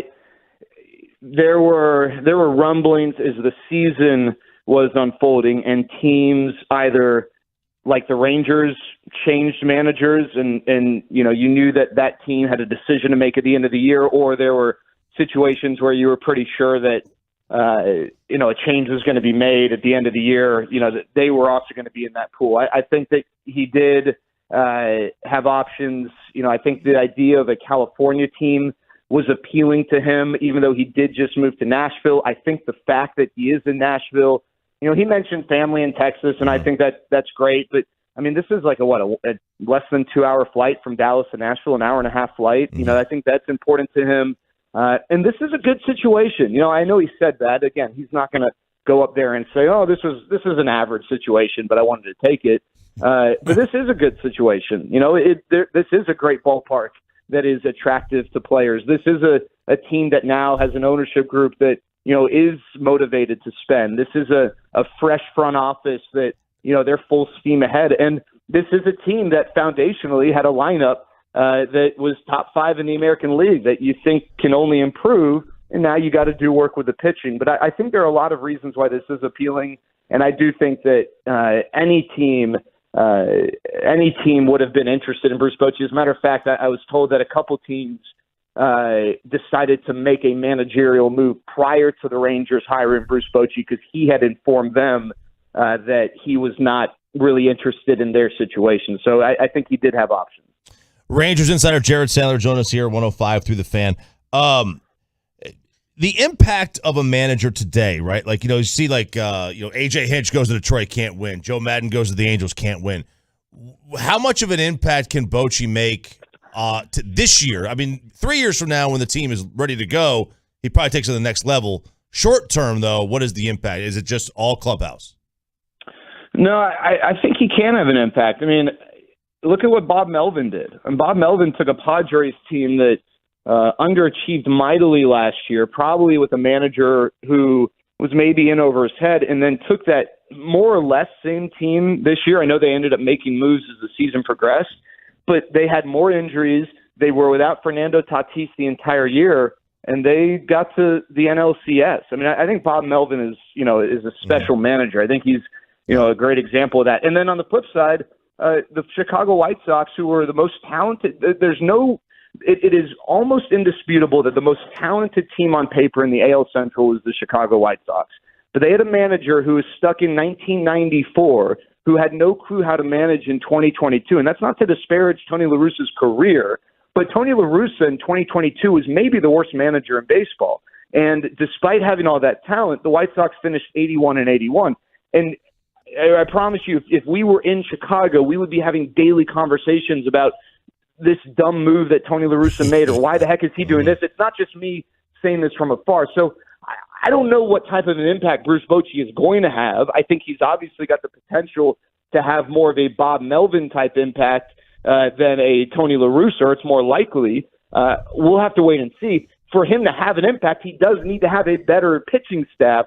But I do think that while there are managers who probably have a marginal impact, there still is the potential for a manager to have a significant impact, whether it's the in-game decision-making or just the cohesion that they establish and the culture they establish in the clubhouse. Now, I was asked the other day, guys, how Bruce Bochy can make an impact. I do think the clubhouse is one way, but I also think that whole axiom, you got to learn how to win. I think one reason why the Rangers did struggle in those one-run games is the details. Whether it was making a throw to the right base in the eighth inning in a critical moment, or where to position yourself as the cutoff man, or base running decisions. There was a base running decision in Baltimore where the Rangers had a runner at third with one out, down by one in the eighth inning. Nathaniel Lowe was the runner, I think, and they didn't send him with the infield back on a ground ball to the right side because just little things like that, I think, are going to get cleaned up with Bruce Bochy at the helm. Who else were the Rangers interested in? Guys, I don't think I don't want to say they weren't interested in anyone else because I do think that Will Venable, who's a former teammate and Princeton guy, another two-sport Princeton athlete like Chris Young, I think he is a really interesting candidate and will continue to get some interest over the next couple of years. Former Ranger, although, a brief tenure. But they only interviewed two guys. They interviewed Tony Beasley, but Bruce Bochy was their number one guy all along. And when Chris Young went out to Nashville, that was equal parts him interviewing Bruce Bochy and Bruce Bochy interviewing Chris Young and by proxy the Rangers to make sure this was a situation that was fit for him. And I think what the Rangers proved to Bruce Bochy was that they are serious about winning. And it's not just that they're serious about winning. It's that, as Bruce Bochy kind of mentioned yesterday, everyone's kind of aligned. You can see through the crap, right? You can see through we're serious about winning, but then we're going to go do this, this, and this that suggests that we are 0% serious about winning. But I don't think that's the vibe you got. So they only interviewed two guys. I'm sure they had a list of guys beyond that. I know that list included Will Venable, but Bruce Bochy was their top target all along, and they were able to land him. Will he allow someone to hand him a lineup card? I don't think so. I don't think that's his style, but I also don't think that really happened. I don't think that happens, at least with the Rangers, as much as people want to believe it does. With the Tampa Bay Rays, yeah, I'm sure that happens. Now, I also want to delineate between two situations. One, your team is out of it, and the GM says, hey, I really want you to make sure that this guy gets playing time. We have invested in this guy. There's nothing wrong with that. Remember, the general manager is responsible for building the roster.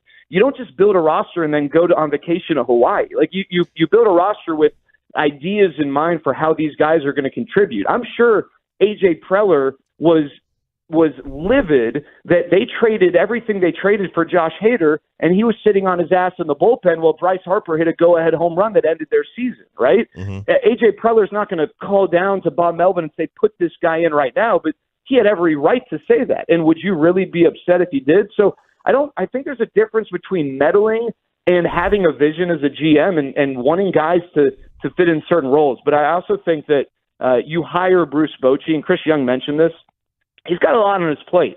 I think you hire Bruce Bochy because you trust that you can hand him the keys to the car. And yeah, you might need to use that governor every once in a while because you have a certain vision. But I don't think that they're going to have daily meetings where it's like, hey, Boch, why don't you go get us some coffee? We'll get this lineup. We'll hand you the card, and you just take it from there. Jared Sandler, Rangers Insider, right here with Sean and RJ as Bruce Bochy takes over this team. Yesterday, he hopped on the radio station, and I could tell that KNC was asking some Corey Seager-related questions with the rumors of isolation, doing your own thing. Is this Seager story or these Seager rumors a problem? I don't think so. I think that it will become less and less of an issue now that you've got a manager, and I mean this with no disrespect to Chris Woodward, but he was a first-time manager, and you don't know what you don't know. And I think he came in with the idea, hey, we're just going to give these guys a ton of freedom. They're adults. They're professionals. Let's give them freedom. We're going to bog them down with rules. It's not going to be rigid. And I think that's great. And I think the core philosophy there is absolutely important and valuable, but you still need some structure around that so that when guys are doing something that's a little bit different to what some of their peers are used to, that there's still a general understanding. And I think Bruce Bochy will know how to enforce that. And, he's got the skins on the wall to be able to come in right away and do that. The other thing is, we do this a lot. The idea that you sign a guy to a huge contract and he's a leader. Corey Seager is not someone who necessarily will take away from the clubhouse, but he's not someone who wants to be a leader. He wants to work on his swing and go out there every day and be the best baseball player he can be, but he's not wired in a way to where he's going to be the guy that you look to, and he's the captain, right? That's more Marcus Semien, and that's honestly, guys, more of probably players that they're going to bring in this offseason to help establish that, help build that. Now, Bruce Bochy, if I mentioned the identity of his teams. If you want to look at his Giants teams over, the decade plus run, they had tremendous veteran leadership. I think that's important to Bruce Bochy because I think he does want to hand his players the keys to the clubhouse and give them freedom, but they need veterans to establish a culture there. And I think the Rangers, we talk so much about pitching and they need it. I think they're also going to make some shrewd moves, maybe not headline-stealing moves, but moves to bring in veterans who are going to help build that, help Marcus Semien lead in the clubhouse, and help Corey Seager go about his business in a way that fits within the team structure. Do you see this being anywhere near another $500 million off season? I don't know that $500 million. I do see this being another off season where we're pumping our fists saying, yes, this ownership group is willing to invest in this team. And the reason I say I don't know about $500 million, I still think the Rangers, in addition to free agency, have a really good chance to make a big splash in a trade. And when you do that, or the players that they would be targeting are going to be pre-free agency guys. So, you might be bringing on an all-star caliber player who's only going to make $7 million this year, right? Because he hasn't hit free agency. He's only in arbitration. So they have ways of adding to this team in a big way without having to write a big check yet. Now, they trade for that player. Let's just say, I'm going to throw out a name here. Let's say it's Pablo Lopez. He's going to be a free agent in a couple of years. You're going to have to pay him eventually. But I think that they've got the ability to add in a variety of ways, some ways that could be a little more cost efficient in the immediate. What what free agents do you think they could be interested in? Well, they're going to be interested in Jacob deGrom, and they've got the money for Jacob deGrom. I just don't know, and I don't think this is a shot at the Rangers. I just don't know that Jacob deGrom is going to come here. I think he's going to probably stay in the Northeast. Do they want a guy with 6 starts a year? Is that what they're looking for? Well, and that's the other thing, too. You know, RJ, I saw you chimed in on that tweet. Someone asked about Aaron Judge. Well, to me, Jacob deGrom, it's not apples to apples, but he's kind of the pitcher equivalent. Yeah. I almost would feel better, and it's going to sound weird, if Jacob deGrom had Tommy John and he came back and he was good. It just seems like his injuries they don't go away, and they're just sort of lingering there. And he's going to, he'll get a Max Scherzer type deal. He probably is going to get $40 million a year for 3, maybe 4 years. He's that good. He deserves that. But there is a little bit of a liability there. The guy who, really intrigues me, and this is not some name who, you have not heard yet, but Carlos Rodon. I mean, I don't know that people realize the year Carlos Rodon had. Led the National League in strikeouts per 9, fielding independent pitching, which is a measurement for a pitcher that basically equalizes or neutralizes the defense behind you, and the Giants' defense this year was absolutely atrocious. He led the National League in that department. He is a really, really good pitcher. He's 30 years old, or will be 30 years old when he signs or starts next year. And that's about it. I mean, it's tougher to find a 27, 28-year-old free agent pitcher who's a stud. I mean, those guys they're rare. Teams usually extend them before they get to that point. So while, would love for Carlos Rodon to be 28, the fact that, he's 30, that's relatively young for a free agent pitcher. 5 years, 125, maybe 130, 140, that's probably the market for Carlos Rodon, and I think the Rangers would really prioritize him in their free agency pursuit. Jared Sandler, Rangers Insider on the Diamond Factory hotline. Biggest difference so far, or biggest difference that we'll see with Chris Young completely taking over for John Daniels?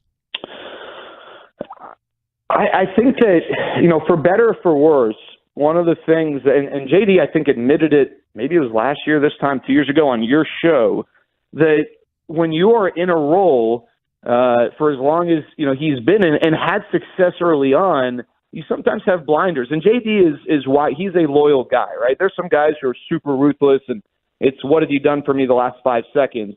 That's not how he's wired. And I think that we're already starting to see some turnover in the front office, and I think we're going to continue to see that. I think, next on the agenda for Chris Young before free agency starts is figuring out, is he going to bring in a guy like Dayton Moore to be a senior advisor, and how is he going to reshuffle front office roles? And these are things that, maybe won't excite fans, but they're going to have an impact on the team that you watch. The fact that the AA, AAA, and Major League pitching coaches are out of there, right? He is pretty, I don't want to say cutthroat, but he doesn't have the same loyalties. He doesn't have the same shared time and experiences with these guys. He's here to get the best guys in the right position. So it's not something that you're going to notice on a roster necessarily directly, but I think that's been the biggest difference, is that a front office that its core foundation has been in place for over a decade. We're starting to see major shakeups, and Chris Young is building a front office and a coaching staff, not just at the major league level, but up and down the organization, that reflects his vision and his ideas of what this team should look like and what this organization should look like. Who wins the World Series? Well, you guys know who I'm rooting for.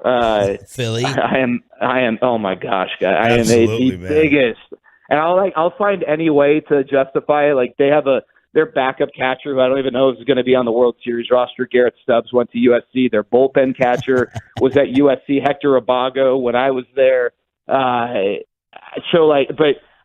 The Astros are good, guys. And what's crazy is that when they won the World Series in 2017, and we can say whatever we want about the trash cans and the cheating, and that obviously will forever smear that, and they should all be ashamed, but they still were incredibly gifted offensively. I mean, they got a guy in Christian Javier who can barely be in their playoff rotation, who I think is actually their second best starting pitcher. I mean, they are silly loaded on the mound, but I do think Philadelphia, and it's not just because it's the World Series, but I think Philadelphia presents the toughest test. I actually think that of their first 2 opponents, Seattle was the team more likely to knock them out than the Yankees. The Yankees are just an absolute mess. But it should be. I actually think it'll be a good World Series. I'm going to go with the Astros. But I do think that I don't think it's a fait accompli. I do think the Phillies are going to be able to put up a fight with Wheeler and Nola. Yep. But the difference is they've got to get great starts out of Wheeler and Nola, because after that, it's, Ranger Suarez, I just don't trust against the Astros. So Aaron Judge, Rangers talk is what? I don't know that it will ever materialize. Like, I'm sure the Rangers will make a call, but I would also tell this Rangers fans, I don't know that you want him. That's not to say you don't want a guy that good, but the contract he's going to get, 7 years, 8 years, 30 plus a year. I guess I would ask a Ranger fan who's rolling their eyes and saying you're a moron, tell me how many 6'7" guys who play the outfield last and stay healthy into their 30s. And the answer you're going to come up with is none. And you're not just asking him to stay healthy, you're asking him to stay healthy and perform at a high level, like a super high level that's going to justify the deal. He's an athlete, too. It's not like they've stuck his ass at first base and he's allowed him to preserve his lower half. He plays right field. He's played center field. He steals bases. They've utilized his athleticism, which is great. And it's unfortunate and maybe unfair to Aaron Judge in a way, but I'm not in the business of paying guys for what they've done in the past. I'm in the business of paying guys what they're going to do in the future. And I think Aaron Judge can be a great player for a couple years, but for the majority of the contract, I don't see it. So I would actually, honestly, as much as the Rangers could use some outfield help, I'd stay away from Aaron Judge with what the Rangers' needs are, their timeline, and the projection I have for Aaron Judge over the next 3 to 5 years. Thank you, brother. This was fantastic. Appreciate it. See you guys. Have a great show. Jared Sandler, Rangers Insider on the Diamond Factory Hotline. He'll get 7, 8 years, like you said, maybe 10. He wants 10. The problem is that he by the end of it, the last 2 or 3 years, he might be like what Pujols became, right? Where he can't. Although he's a much better athlete than Albert ever was. I mean, he's a great athlete. Yeah, and that's what makes him, I think, so fun. But I mean, I wouldn't give him 10 years, and that's why the Yankees didn't sign him in the offseason. He wanted more money or more years, and they just weren't going to go there. I think it's going to be 7 years, and you're going to overpay. You overpay for 7 years. You're in the middle of the expressway, commercial free every day till the end of the hour. It's that time. College football! Play action to throw it. Looking left, deep ball's got Quentin Johnston. Breaking free, getting there, ball. It does. Here's Johnson for the 5. Touchdown! Hit the horn! Oh, my good friend Brian Esters with the call. TCU 38-28 over K-State. Wow. They're one of the stories of the college football season. They're going to be forgotten about because there's so many other undefeated teams ahead of them, and they're TCU and they're not Clemson. But, man, what a story they become. But look at the stretch. Oh, the stretch is not even getting any easier. 18, 19, 8, 17. That's not up and down through the schedule for Sonny Dykes. Last 3 weeks. That's the last 4 weeks. Oklahoma 18, Kansas 19, Oak State 8, K-State 17. Yeah, now Oklahoma and Kansas are finding their way out of the rankings. They got Texas coming up. They've got West Virginia on the road, which is never easy, even though they just got worked by Texas Tech. West Virginia on the road is never easy. Texas Tech in the Godson Bowl. There you go. And then you got Baylor on the road. It is not like they would have earned every bit of it if they get there and they're undefeated. But man, like the committee is going to have an interest. Are you going to take like TCU undefeated over a 1-loss Alabama? And the answer is going to be no. You're not going to. Right. So like that's the interesting and the difficult. Boy, the 2 years that TCU had these kind of seasons, they're going to wind up being kind of left out because of the amount of other teams that are also in the same predicament. But what a job they have done.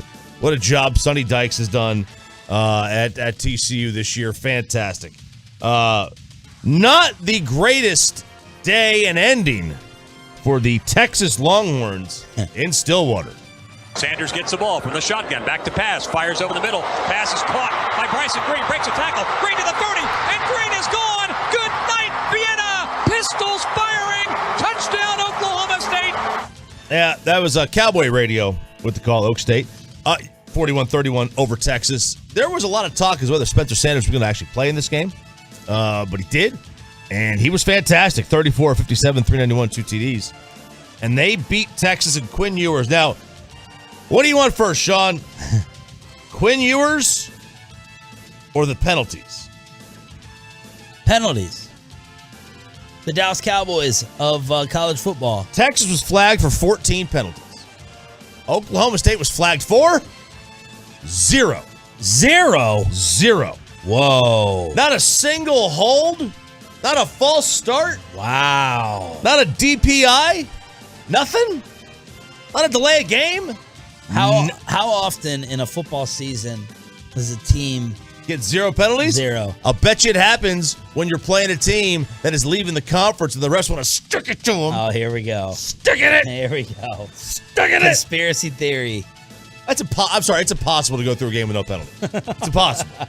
There's a holding on every play. Wow. It's impossible to get 0 penalties called against you.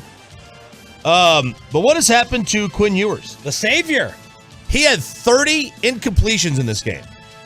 30. He had 15 overthrown passes. That was the most in any game for any school in 3 years. How many? 15 overthrows. His first 3 starts, his yards per attempt did not drop below 9.3. It has not been above 6.6 since the OU game. That is an alarming drop-off. And neither Oklahoma State nor Iowa State will ever be confused with Georgia's defense from last year. He's a kid. He's young. He's only made, 6 starts in his college career? Yeah, obviously give him time. That's a pretty kind of troubling drop-off there from Quinn Ewers over the last couple of weeks. Baylor beats Kansas 35-23. Baylor's a good football team. Dave Ray's done a really nice job down there at Waco to make sure that thing stayed on its tracks when Matt Rule left. I got something real quick. Go. Oklahoma State hasn't had 0 penalties in a game in 15 years. Thanks to Uncle Jay for that. But the more important tweet that he just sent me as a Tolo, we trust Billy Lucci, right? Texas Ags? Yeah, he's from Tex Ags. Yeah, pretty much. I mean, if it's about A&M. 60,000 followers. 9 hours ago, he tweeted, "When it rains, it pours. I've been told at least 3 and perhaps 4 A&M players have been suspended indefinitely by Jimbo, all from the true freshman ranks." Oh, you mean the high dollar class? That's got 1,000 retweets. So that's coming from an Aggie report. Oh wow, that is pretty good. That's pretty big news. It's a good report there. It's pretty big news. I trust Billy Lucci when it comes to A&M stuff. Chip Brown at Texas is one you got. You would trust into as well. Yeah. But before we get to A&M, Tech 48-10 over West Virginia. Yeah. And now let's get to A&M because Jimbo did that, but A&M might be doing something else to him. Lloyd shakes one inside the 10 and into the end zone. Touchdown, Carolina and Marshawn Lloyd. ESPN with the call. South Carolina beats Texas A&M 30-24. Why is this a big deal? Well, when you lose to South Carolina in the SEC, you generally get fired that year. Will Muschamp in 2014 lost South Carolina, got fired. Dan Mullen, 2021, lost South Carolina, got fired. Phil Fulmer, 2008, lost South Carolina, got fired. Great programs don't lose to South Carolina, typically. That's the old ball coach. That's the old ball coach. Now, he made South Carolina as relevant as they're ever going to be. And I know Shane Beamer's won 5 straight. They've done a nice job. But just keep that in mind. And maybe A&M doesn't fall into this because they're a newcomer to the conference relatively, and they don't, they're not in the SEC East. Like all the other schools that fired their coach were in the SEC East, like Tennessee and Florida. And Florida did it twice. Florida with Muschamp, Florida with Mullen. If Florida and Tennessee lose to South Carolina, generally their coach is getting run. Now maybe, like I said, maybe A&M being so far over here in the West they don't have to worry about that. But there's a little funny little tidbit that I saw that you lose South Carolina, a lot of times you're going to get run that year. You're going to get fired. Cincinnati beats SMU 29-27. And then UT San Antonio 31-27 over UNT. I'm sorry. And I know that they are a great program recently. Clemson does not belong in the Final Four. Hey, come on. I got a bet with Sandler. They were down 21-10 at home to Syracuse. Syracuse. I know Syracuse ranked 14th in the nation. Come on! How you going to hate on that? They stink. Okay? Syracuse, like the 6th best team in the Big Ten. Right, the 6th best team in the Big 12. Right, the 6th or 7th or 8th or 10th best team in the SEC. They stink. All right, and Clemson barely beat them. They benched their quarterback. They got a backup coming in now. Depth. Yeah, all the depth. It's all the depth. Dabo depth. Credit to Dabo for this. He said he is going back to DJ. Why? He says guys have off days. And I've always wondered why in football you can't bench a quarterback who's playing like crap. You know, when Max Scherzer goes out there and throws and he doesn't have it that day, they go pull him. They don't leave him in there. Even though he is a better alternative than the backup, they pull him. Why do they do that in football? Not every game does the quarterback have it. Sometimes you don't have it that day. Get him out of there, get somebody else in, and put him right back in the next week. Why are you choosing now to go at my Clemson Tigers after they beat the number 14 team in the country? What's really behind this? What's really behind? There's nothing behind this, your but Dabo hate 8-0. I don't like Dabo. I think Dabo's a fraud. I agree, but they squeaked by Florida State. They squeaked by. I think you're trying to set things up for your Vols. I think you are trying to target teams to take down if and when Tennessee stumbles, so you can make your final. You're already looking at teams in your vicinity to take out in order to get you guys. Look, nobody can argue that a one-loss Tennessee doesn't deserve to be in over Clemson. Nobody can argue that a one-loss Alabama doesn't deserve to be in over Clemson, or a one-loss Georgia, or a one-loss Ohio State, or a one-loss Michigan, or a one-loss Oklahoma State, or a one-loss Ole Miss, or an undefeated TCU. A two-loss Texas would deserve to be in over Clemson. Okay, Clemson is trash. They are trash. Their quarterback stinks. Okay, they barely. I mean, it's the schedule. They gave up 45 points to Sam Zaddy, my guy, Sam Hartman. All right, I love. He's a great player. You don't give up 45 points to Wake. All right, you don't give up 45 to Wake. They're not, man. They're just not any good. Okay. They're not worthy of a Final Four. There's about a half dozen to a dozen teams that are more deserving of the Final Four than the Clemson Tigers. Alabama, they're back at it. They're back to being Alabama, 30-6 over Mississippi State, and Mike Leach and Will Rogers, who is their quarterback. LSU upsetting Ole Miss, and LSU. Hey, Justin, all you talk a lot of smack. This is our boy, mutual friend.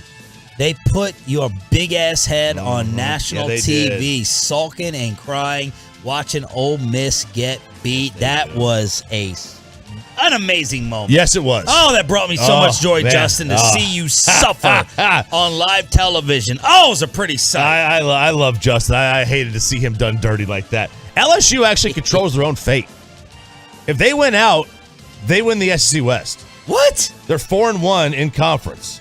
If they win, their only loss was Tennessee. If they win out, they beat Alabama, they win the SEC West. Oregon, they go to 6-1. They were 10th, right? They beat number 9 UCLA, who suffered their first loss of the season, 45-30. Now, this week, what do we have on deck for you?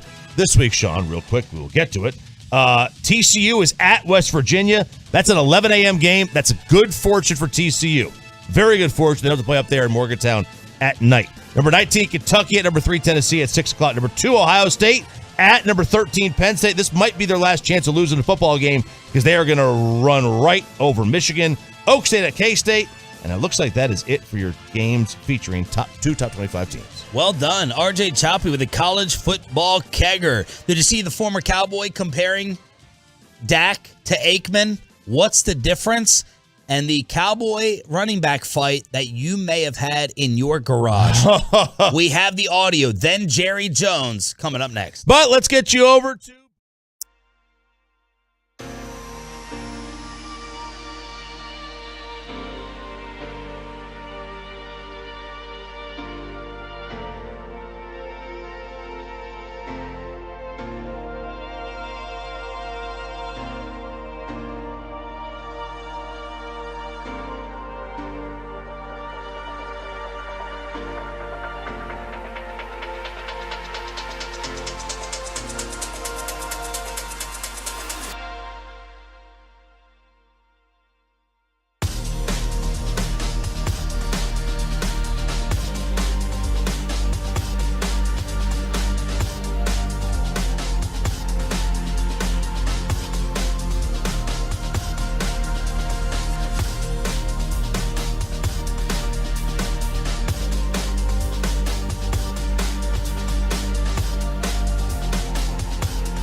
From the MyFitnessStore.com studios, it's Sean and RJ on 105.3 The Fan. Jerry Jones is coming up live at 8:30 this morning to celebrate another win and get ready for the Chicago game on Sunday. On this radio station, the Bears taking apart the New England Patriots after it felt like New England was going to overwhelm them with the emotion of the quarterback change. We'll recap that at 8:20 this morning. Jerry at 8:30. We'll do it at about 8:15. 8:15 then Jerry live at 8:30. Let's talk about a couple of comments from some former Cowboy QBs. Do you want Quincy Carter or Danucci to start off? Oh, baby. True brand, baby. Let's go with Quincy. Reverse alphabetical order. All right, Quincy Carter tweeting, "Good morning. Y'all want to talk about it or nah?" And at the top of his tweet, it was Troy Aikman with his numbers from Super Bowl 28. 19 of 27, 70% completion, 207 yards, 0 touchdowns, 1 interception. Then he tweets out the numbers from Super Bowl 30. 15 of 23, 209, 1 touchdown, 0 interceptions. Dak, week 7. 19 of 25, 76%, 207, 1 touchdowns, 0 interceptions. So I believe the attempt here from Quincy Carter yesterday morning is to either say that Troy Aikman a little bit overrated or Dak Prescott needs to be moved up the respect level with similar stat lines that he sent out for Troy's Super Bowl years. Yeah, now, or it also could be, they both won the game, right? They all won the game. That is the end goal. That is like if you won the game, it doesn't really matter. Look, I appreciate what Quincy trying to stick up for Dak, but Aikman was doing this against the AFC champs and not the 32nd ranked defense in the NFL. That all said, do guys get unfairly boosted by Super Bowls? I know Eli Manning does. Yeah, okay, I know Eli Manning does. We're also in completely different eras. It's a complete. Thank you. That's the first thought that came to my mind. I'm surprised Troy Aikman threw the ball 27 times in a game. That's what I'm surprised by. Surprised that it was more like 17 or 18. The way they played back then. You had arguably the greatest offensive line in history with arguably the greatest running back ever. You're not going to air it out and throw it as much. So unfair comparison in my mind. Totally unfair. Totally unfair. I know that you and I, we disagree a little bit on Elway. If John Elway was playing in today's era, his numbers would be a lot better than they actually were in his playing career. Yeah, I mean, he would have thrown more interceptions for sure. That almost got by me. Almost got by it. Almost got by me. No, but in all fairness, we've evolved as people. Offensive schemes have evolved. Defensive schemes have evolved. And, you're not throwing the ball downfield. Like, guys should just go watch some of these old NFL films games of, 60s and 70s. I mean, these guys are just heave-hoeing that damn thing downfield. There was no intermediate passing game. There was no short passes. There was nothing like that. Emmett had 30 for 132 and 2 touchdowns in one of these games against Buffalo. I think we were talking about 5 turnovers the other day against the Lions. Someone, I think it was KNC, brought up 5 turnovers in one of the Cowboy Super Bowls. So I think it was a little unfair. Appreciate what he's trying to do and supporting Dak. Pretty unfair from Quincy in terms of what he actually put out there. And then you got Ben DiNucci. It amazes me the disrespect that Dak gets on here. Completes 80% of his passes with no turnovers, and people act like he's supposed to go 47 of 51 for 537 and 6 touchdowns in his first game back after breaking his thumb. So that blew up on social media yesterday with DiNucci. Yeah, now I think DiNucci should probably just, full disclosure, aren't him and Dak like business partners? Yeah. Full disclosure there. The picture below is Dak and DiNucci wearing his hat brand, which is it's called True Brand, and it's the one where you see it says Dallas backwards and upside down on it. We were supposed to get the head of that company in here, do some upside down Tolo hats. I was working on that. I was going to surprise you. Oh, I've been trying to get one of those hats. You can't even buy them. They're sold out. They're sold. You can't even get them. I want every style. But look, I mean, is DiNucci right? Yeah, I mean, there's a lot of what he is saying is right. There are people that expected him to come back out here and throw the ball all over the field and be run like the number 1 offense in the league that they were at the start of last year. And that was never going to happen. And I wonder how limited Dak was with the thumb. It probably wasn't 100%.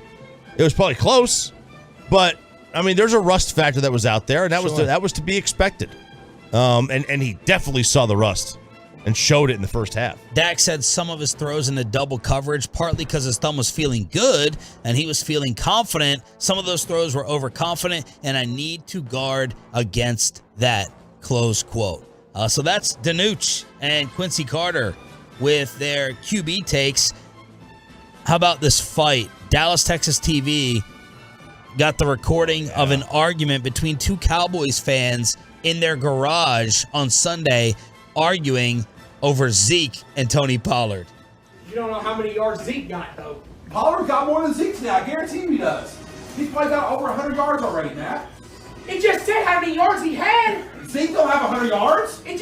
I didn't say Zeke had 100 yards. I just said, it just said how many yards he just had. He had 70 yards. He's got more than Zeke. So that's going to make him over Pat? Matt, going to the game, they're only 40 yards apart. I'm looking at the stats right here. That's why I was saying the whole time. It's a 1-2 punch. It's a 1-2 punch. You're saying Zeke's better than Pollard. I'm not. I didn't say that. I'm not. Oh my God. If he sees a hole, he's going to run it from the touchdown. I didn't say he's not from game winner. All I said is a 1-2 punch. I said Zeke runs the ball first to wear down that defense. Then they stick Pollard in because he's faster. It's a 1-2 punch. If you listen to Romo, what he's been saying the whole entire time, they said their running backs are a 1-2 punch. It's a 1-2 punch. It's a 1-2 punch. Yeah, baby. If I fought like this over sports, I guarantee you my girlfriend would leave me. 100%. If I argued like this and it was on camera. I can't believe the ladies were so silent in there. Cannot believe it. I bet you Amanda would have done the same thing. She doesn't hear you every day on the radio when we argue? Hates it. Hates it. What is she, a program director? When Kevin and I got in that fight, she didn't talk to me until like 7 o'clock at night. Why? She was so like put off by it. Why? Why though? She thinks it's just dumb. She was just so put off by it. She goes, "Why would you fight like that? That's just why would you yell about anything like that?" Good Lord. Oh yeah, I'd be out. I'd be out if I did this on. If I ever argued like that, I'd be out. I'd be done. Arguing over anything like that, I'd be out on the street. She doesn't get worked up over anything. Nothing. I try not to. I mean, literally the only thing that works me up is Kevin. Right. That's the only thing that gets me riled up is Kevin Hagel. Nothing gets me upset other than Kevin Hagel. Yeah. So these are the two guys in the garage going at it over Zeke and Pollard in the 1-2 punch. 1-2 punch. It's 1-2 punch. Jerry Jones is coming up at 8:30 this morning. Are we a little bit more worried about the Bears after last night? A recap of Monday Night Football. What is Belichick going to do at quarterback? And we have some Brittney Griner news coming in as we speak. We'll tell you about it. Then Jerry on the Fan. But let's get you over to Platinum Chrysler Dodge.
Special license to drive a big truck. So companies that hire drivers and put them in a big truck should be held accountable for what happens when one hurts you. So frankly, you need Frankel and Frankel. The consultation is always free. Visit truckwreck.com. Patriots show blitz. They got a picket fence behind them. Quick throw, screen. Herbert to catch 20. There he goes, 10.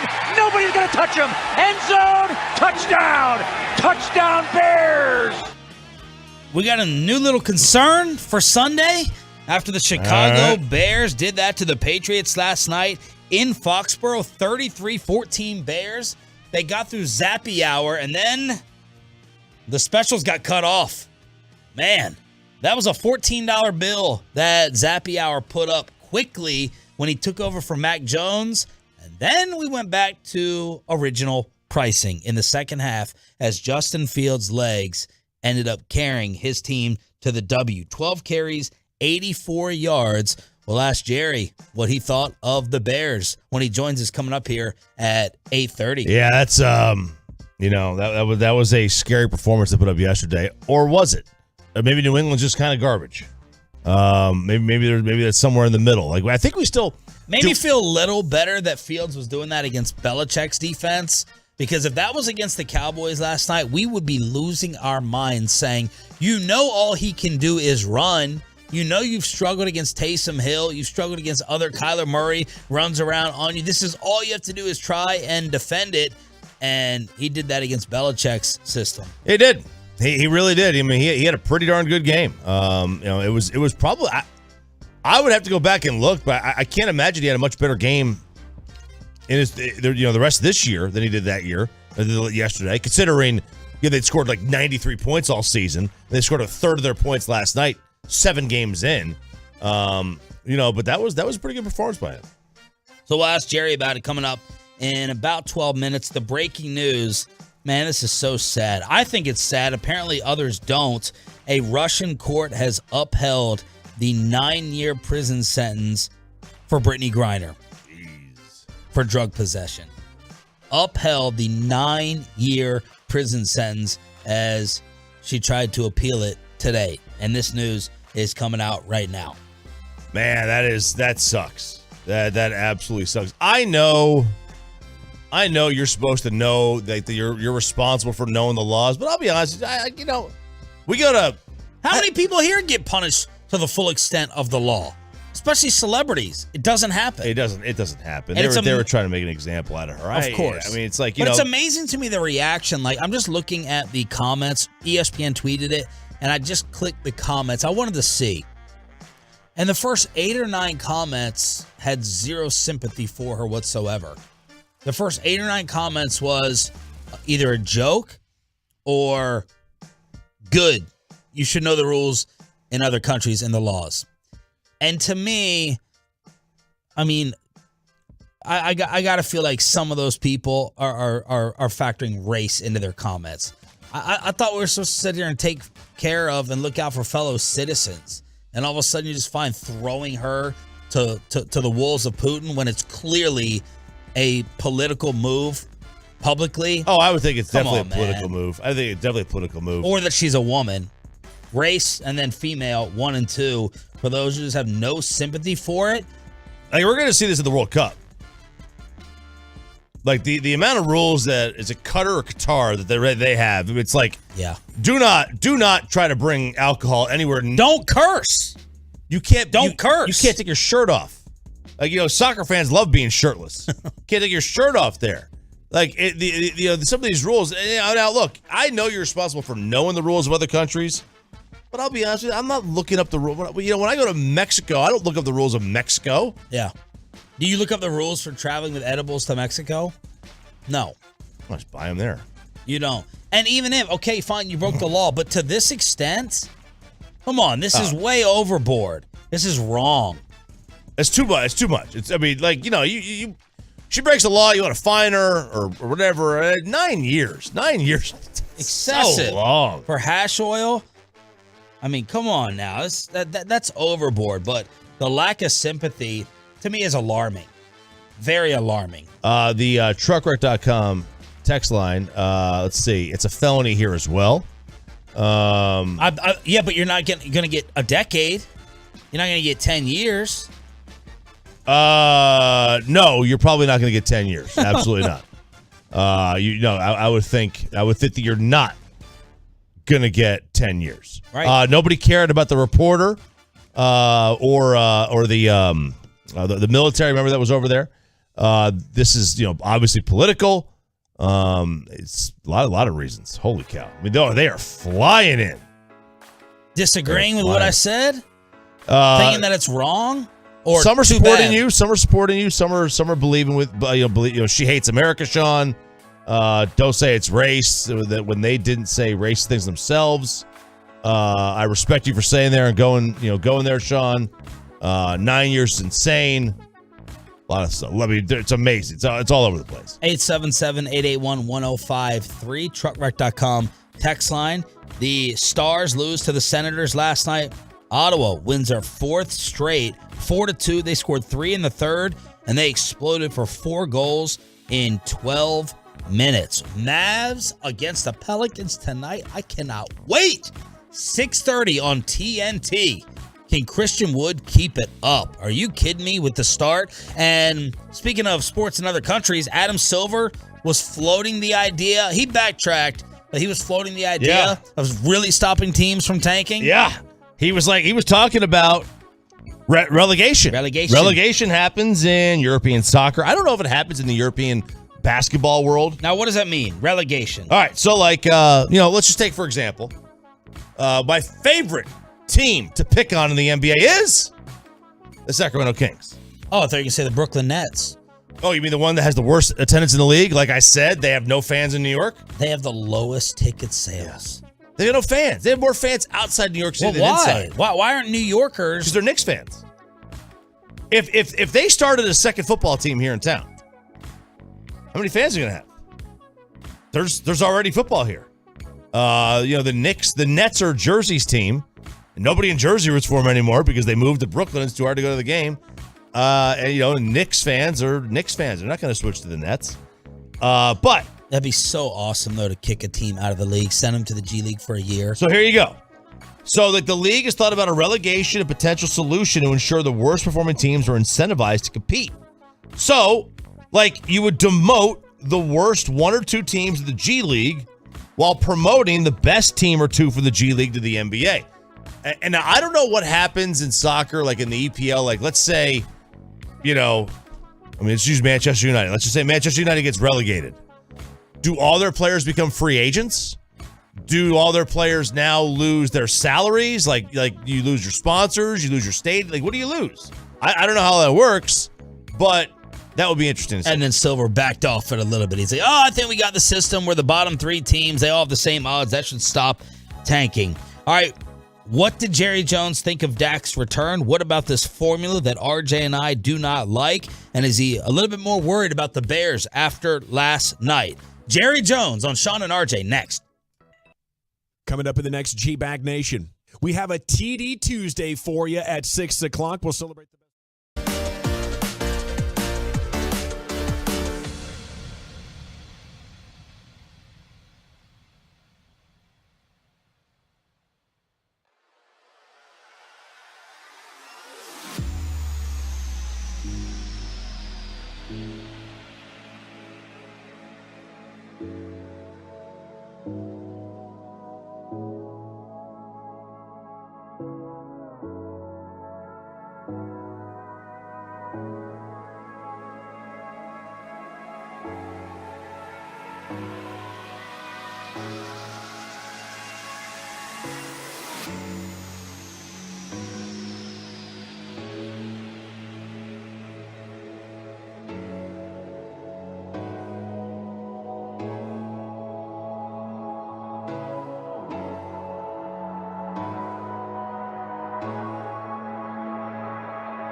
It is now time for the Jerry Jones Show every Tuesday at 8:30 here with Sean and RJ on your home of America's team. And Jerry is brought to you by Ford, built for Texas, built for you. Good morning, Jerry. How you doing? Great, Sean, RJ. Good to be on with you this Tuesday morning. And, boy, never felt better. I know. The only bad thing is it feels like, at least to me, the season's kind of going by too fast. Does it feel like that for you? Yeah, but I will say this. I'm sobered up. I look ahead and look at 10 games to go, and it's a long time. That's what I used to think of as a college football season, and that's just our regular season, not including playoffs. So the reality is we've got a lot of football left to play, a lot that's going to impact what we do at the end of the season relative to the playoffs and onward. And so we've got a lot left. And I feel like really, in answer to the question, we're still putting it together.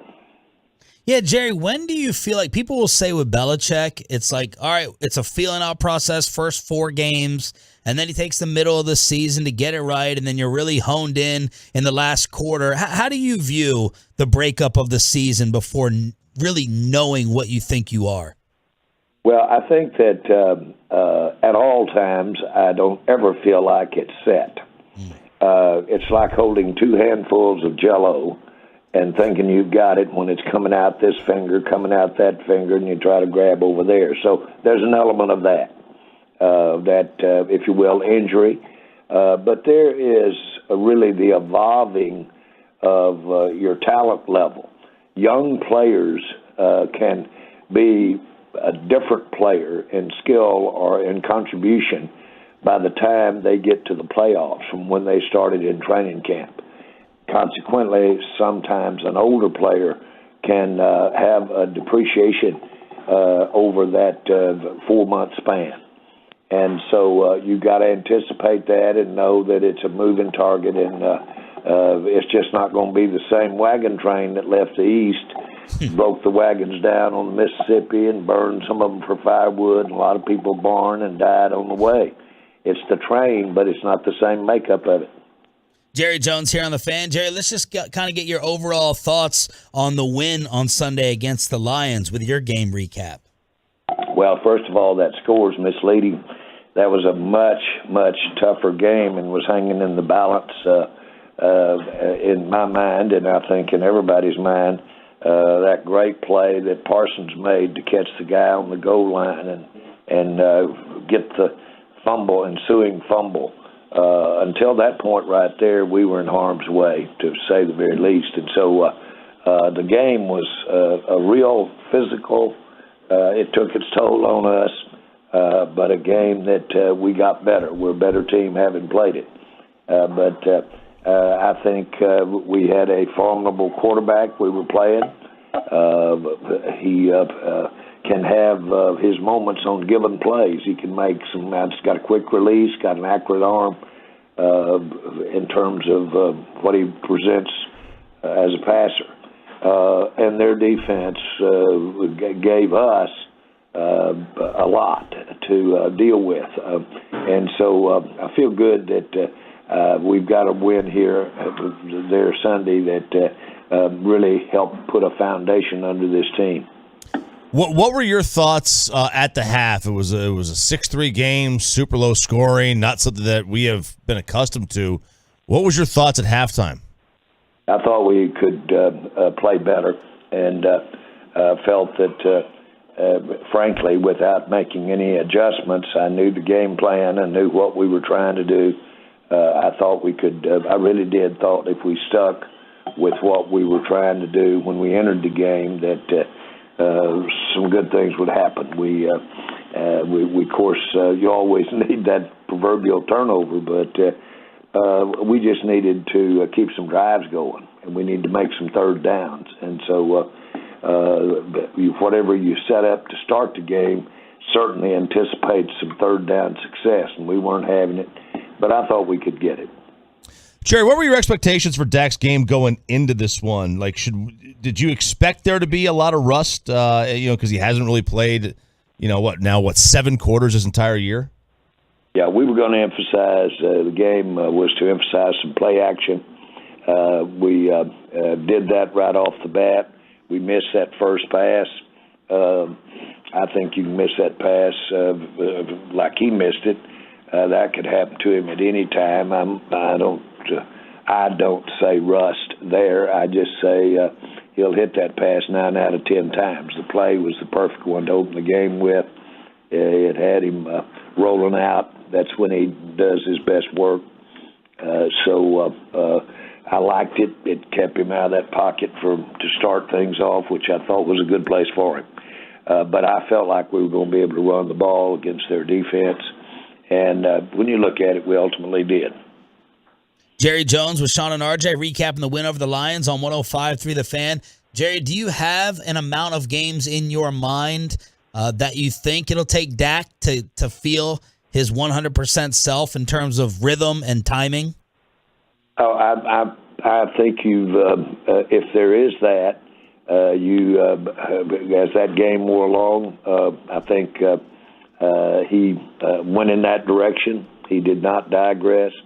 He went in that direction, and my opinion is that he will anything that he had to deal with relative to not having been out there for 5 games. This game, he'll address that.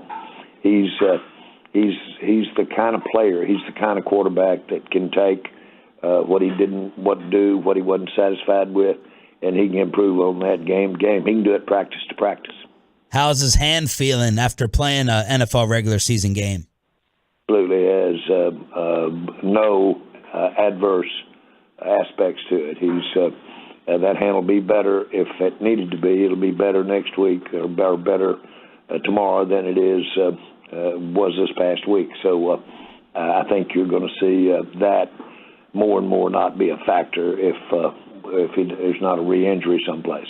So, Jerry, I think RJ and myself are in the minority, but this formula of defense and running the ball, we're a little bit worried about it because it seems like the margin for error is so thin that you're going to be in closer games versus trying to go out, air it out, and score 30 with this defense. Tell us why we're dumb. Well, I don't think you're dumb, but I think that's what you're going to get when you get to the playoffs. Mm-hmm. You better be ready to play that way when you get to the playoffs. You need to be able to run it. You're going to be in close games more than likely. Things are tighter fits all the way around. I think we're practicing playoff football. Jerry, speaking of playoff football, it felt like you guys had been really good in the third and short areas, and then it was a problem the other day. How much of an issue do you view it where people say, stop running it outside, don't get too cute, just give it to Zeke right up the middle on some of these third and shorts? How do you view that? Well, he bounced out on the one run that's so vivid in our minds. He bounced out, and they got him outside when he bounced out. But just know this. Third and short is as probably a focused on aspect of football coaching as you can have across the board. The quarterback sneak aspect of it, how much to run your quarterback, what to do relative to how it's blocked, even discussing if someone other than the quarterback ought to be doing it if it's quarterback sneaking. It is one of coaches and coaching's premier points that they invest a lot of time in. It's that way because it is a challenge. And, you say, well, the route, when you get 3rd and 2, becomes real even on the stats as to whether you ought to run or pass.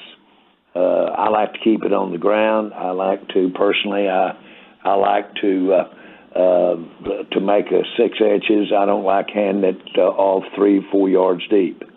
But that seems logical to me. That isn't borne out by the stats. How many times did they just call the QB sneak behind Jones at Arkansas?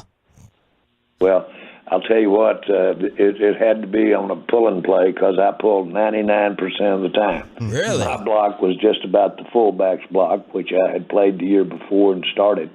my block was out in front of them or in their feet out at linebacker if I didn't have a man over me. I was in trouble when the guy got right over me. Jerry Jones here on 105.3. I weighed 182 pounds when I got to start in the Cotton Bowl out here for the Razorbacks when I was a senior. Yeah, that's not blowing them out too much there on the 3rd and 6 inches. Jerry, we have to talk about our player of the game was one of your draft picks, and he wreaked havoc in only 12 snaps. Talk about the development and the journey so far for Sam Williams up front and the game he had. When I think of Sam Williams, I just picture just running. I don't know when I've seen a player run as well and run as much as he does. And he'll go from sideline to sideline, run as long as you want him to all day long. And he's got the size to go with it. But to take advantage of that size and being able to run and his quickness is really what is his skill, if you will. And he's a guy that has evolved as a pass rushing weapon when he was at school, and he's just starting to take it to another level. And Dan and the leadership out there with the Quinn and the leadership of the coaches have got him pegged right. They see his skill and are using it. And so I'm excited about Sam Williams, what he adds to really he's unique in terms of adding that speed run to our defense and especially our pass rush. Jerry, did you? I'm sure you saw the Monday night game last night. The Bears obviously playing you guys next week. Do they, after seeing that, maybe present more problems than you initially thought with how well their offense played? Well, I know the coach well. He was here forever, and doing a great job, by the way, and was in my mind destined to be head coach. And I'm sure he would say the same thing if he were on this show with you. It's a dream for him to be coaching the Chicago Bears. And so I was really proud for him last night. That was a big win for them. And it just shows you that every time we line up, we've got what we're dealing with in the first half out here the other day. There's going to be nobody that can't step up there and win these games. And so that's where we are. That's the life we live, so to speak. And it's exciting. It's the most balanced that I've seen it in the NFL, I believe, since I've been involved. Are these games before the bye week kind of nerve-wracking, just from a focus standpoint, that a lot of teams can fall into a trap? Yeah, you could say that because you look at situations and you say, boy, in a way, if this player is nicked up, and many are nicked, then you could have a 2-week rest or a 2-week break in there for him to mend. And that can sway you a little bit on playing a player that's right on the edge. And we had our big weekly personnel meeting yesterday, and the word, we'll have him. If we can get him to the bye week without him getting nicked or maybe not expose him, then we'll really have a good chance for the rest of the year to have a healthy player. That's the one area I think that in planning ahead, that bye week could influence your decision. Jerry Jones here on 105.3 The Fan. One more question about last night with Justin Fields running around. You've talked about Dak running, maybe not wanting to have him expose himself to injury because you know what happens a lot of times with a backup quarterback, except if you have Cooper Rush. How do you view the running quarterback in today's game, Jerry, with the investments that you have to make in them, in Hurts and Lamar and Kyler and Justin Fields? How do you view the investment in the quarterback that runs a lot? Well, I think it's inevitable that a running quarterback will be dealing with some injuries. Yeah. I think that's inevitable. And we're trying in our rules in determining when the whistle's blown, when determining the definition of hitting the quarterback. But we've got it available for them to slide. We've got a lot of that mechanism. But I think you can see the attempt in the NFL to give that quarterback some room and become a dual threat, run plus throw. And then take your risk, team, when you decide you're going to have them out there, because they will get hit and hit good in a different way than in the pocket. I still believe, even though we lost Dak to a run to the outside, I still believe the pocket is the most dangerous area for the quarterback, and where you've got more chances to control that because of landing on them, the protection in the head, those type of things. That gives you a chance to do it, yet still have your defense with the ability to make some big plays when the quarterback has the ball. To discuss it comes out of both sides of your mouth and sounds pretty ambiguous, but that's what you got. And it's such an important part of a team's success and the league's success. As I said earlier, we'll always be striving to come up with the right way to call those hits on the quarterback. Jerry, last one for you. Steven was on yesterday. He brought up Michael Irvin's name, and you used to talk about kind of your Rolodex of advisors. I know John Madden was in there. I think you talked to Switzer about DeMarco. I was just wondering what the updated Jerry Jones advisor list looks like in terms of who you talk to get opinion and just exchange ideas about throughout the sport. Well, add Witten, add Romo, to 4 list of people. The list is longer than you can imagine, and I spend a lot of time talking about our team, this team. I spent a lot of time talking with people about this team that I know or have analytical viewpoints about it, and at every aspect of it, especially in the offensive line, especially in the receiving area. And so you can just go down through them. I can easily tell when they've spent the analytical time looking at the team, and sometimes they're in an advantageous position to evaluate other teams. You can imagine if you're a commentator, and we've got several of them out there, well, then they've done a lot of work seeing a lot of teams, and they can give you some good opinion, and all of it's cricket. It's good. Yeah.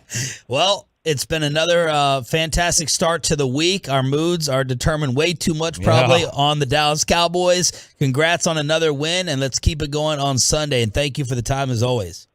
All right, guys. Good to be on. Let's have a big day. Yes, sir. Jerry Jones, every Tuesday at this time, brought to you by Ford. Built for Texas, built for you. And, I mean, he touched on it right there with the way the NFL is set up. There was a time that we may be acting like the Lions game was a loss almost. And yesterday I kept saying with the calls from the Tolos and the texts and the tweets, everyone forgot we were down 6-3 at the half. Everyone forgot it was 10-6 after 3, and it's today's NFL. The Patriots got crushed by the Chicago Bears, Commanders, Packers, Panthers, Buccaneers. And it really does feel like if you escape with a W, if you get a win, it's the NFL. Don't knock it. No. Man, did they design this freaking perfectly? You could not have gone in a room, RJ. It makes me sick because I hate Roger Goodell personally. But you could not have gone in a room and written down on a whiteboard to schedule and design the one-score games and the upsets and the back and forth better than they have it. I mean, look, you're only getting 10, 12 possessions a game. So you're limited in possessions. When the game is when efficiency is being used by most of these organizations, they're figuring out the best ways to score and win, or best ways to score, I should say. You're going to find your way into having close games. The game's just designed for that. It is the most perfectly designed game for viewing. It's so easy, and I don't think they planned it this way. It just happened this way. They played it once a week. But did they plan the parity? No, but what they didn't realize is that it's such a quarterback-driven league. All these unless you've got Allen, Mahomes, Brady, Rodgers in their prime, Brady and Rodgers. Unless you've got them, the margin is so small. They didn't. I don't think they planned the parity. It just happened. What do you think of Jerry's formula answer? Hard to argue with it. Well, you are going to play it like that in the playoffs more often than not. Now, will the Chiefs play like that? No. And neither will the Bills. And neither will the Chargers if they're lucky enough to get there. And neither will, Rodgers doesn't want to play that way. And neither does Tom. They don't want to. I mean, Tom did play that way for a couple of his titles.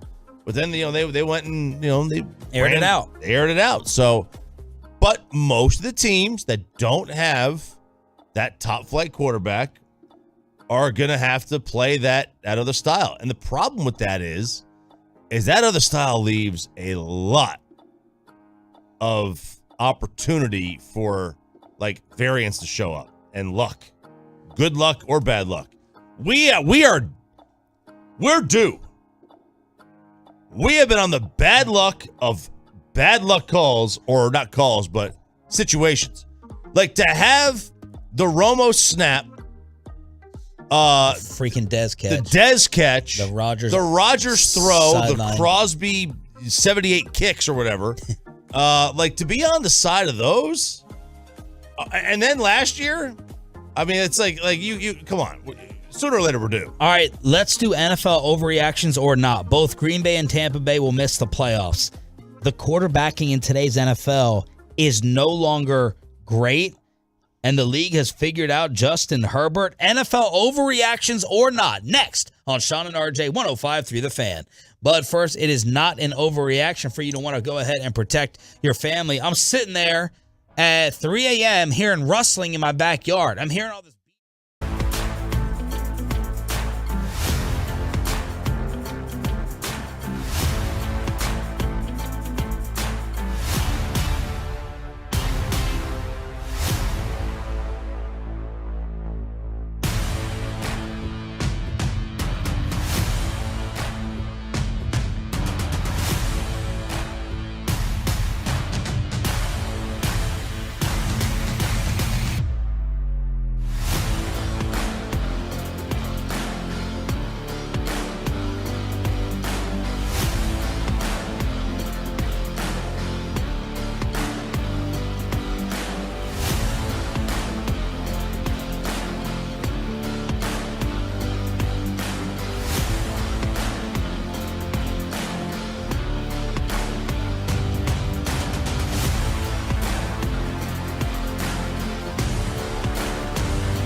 Sean and RJ on 105.3 The Fan. Fist pump time on the Fan Cam, final hour of a Tolo Tuesday edition on DFW Sports Station. Thank you all for being with us. The boss told me we're going to have more Cowboys tickets to give away on Thursday. More Cowboys tickets for you sticking with us and turning it on, leaving it on. You want an example of the Dallas freaking Cowboys owning the National Football League? Read me this headline. The lead story right now on ESPN.com. What's that say? Well, Cowboy. Read the whole thing. NFL trade deadline 2022. Will Cowboys move on from Terrell Basham? This is not the lead story on the Cowboys portion of the website. This is the lead story on the entire website. Will Terrell Basham be dealt? That right there, ladies and gentlemen, is an example of America's team absolutely dominating, and don't let anyone else tell you any different. So there you go with the death. Terrell Basham is leading the way. By the way, Ben DiNucci was listening apparently because he hit us back up on Twitter right after our segment where he was defending Dak, and DiNucci basically said, hey guys, just letting you know, Dak is a friend. Appreciate the shout out. I'll get y'all some of those upside down letter hats. Dude, I've been needing that.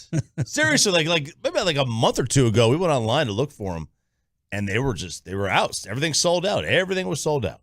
So shout out Ben DiNucci, apparently a Tolo. New line drops Friday, I guess. That's what we put on Twitter. Really? Okay. So we'll go ahead and get up with DiNucci and try to get some hats in here. 877-881-1053 is the truckwreck.com text line.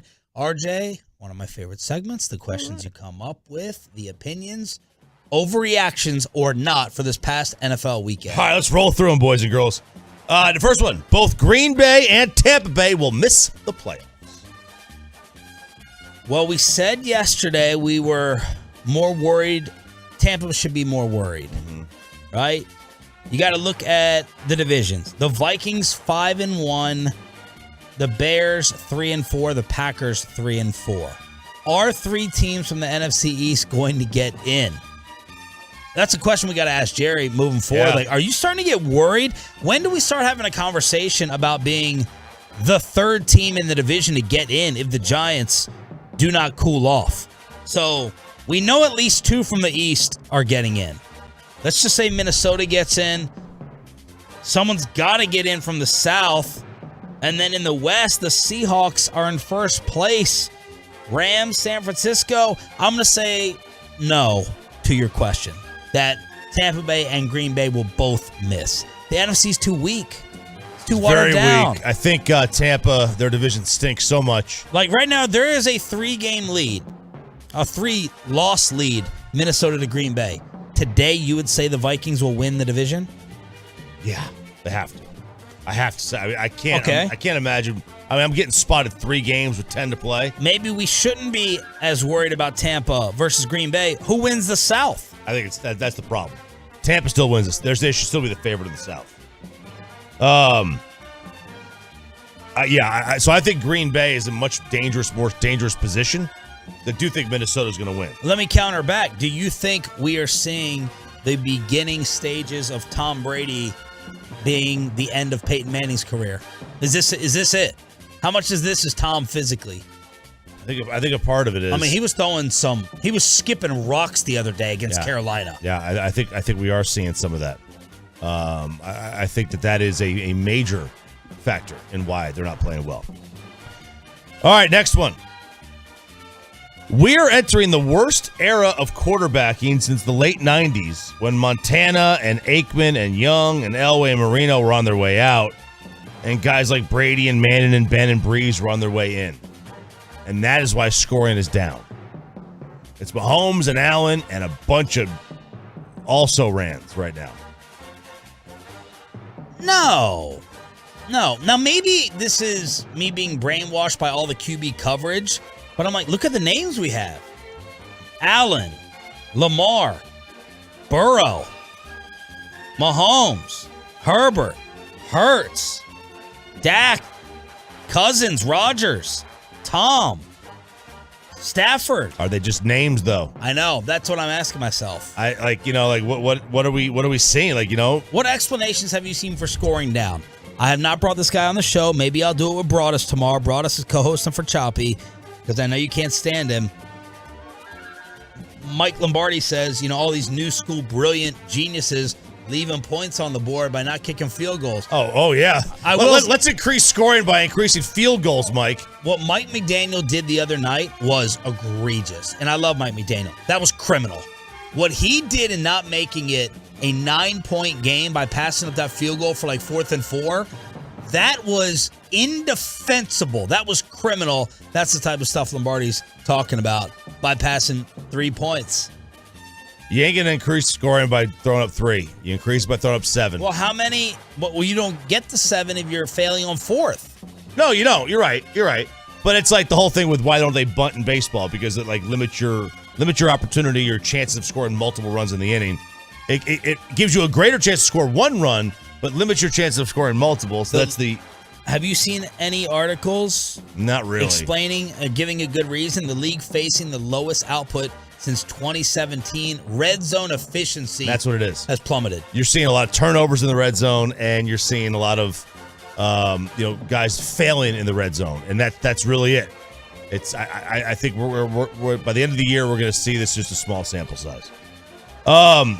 Cincinnati is the most likely AFC team to unseat the Chiefs or the Bills this year. Well, it's not your Chargers with Justin Herbert as your quarterback. No, it's not. What is going on with that? I know that's a question coming up later on. Cincinnati is the most likely to unseat. I know that Tua should have thrown 4 picks the other day. They were just getting dropped all over the place. I still feel like Miami is dangerous.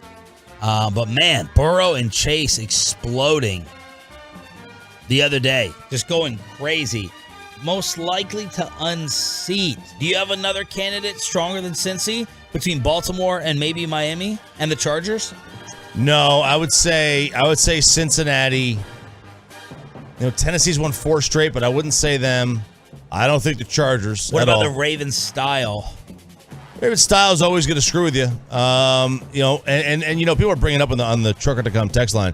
Defenses are laying back and force you to do 10 or 15 play drives to score, which is eating clock. And that's, it's not necessarily.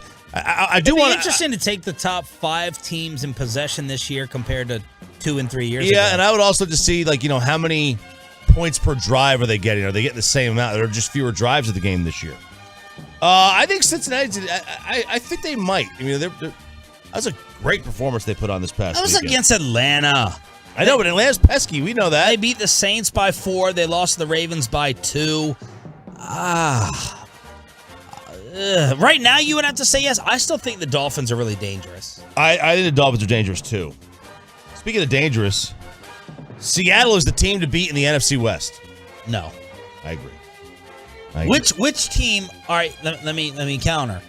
Which team that we're disrespecting? Who are we disrespecting the most?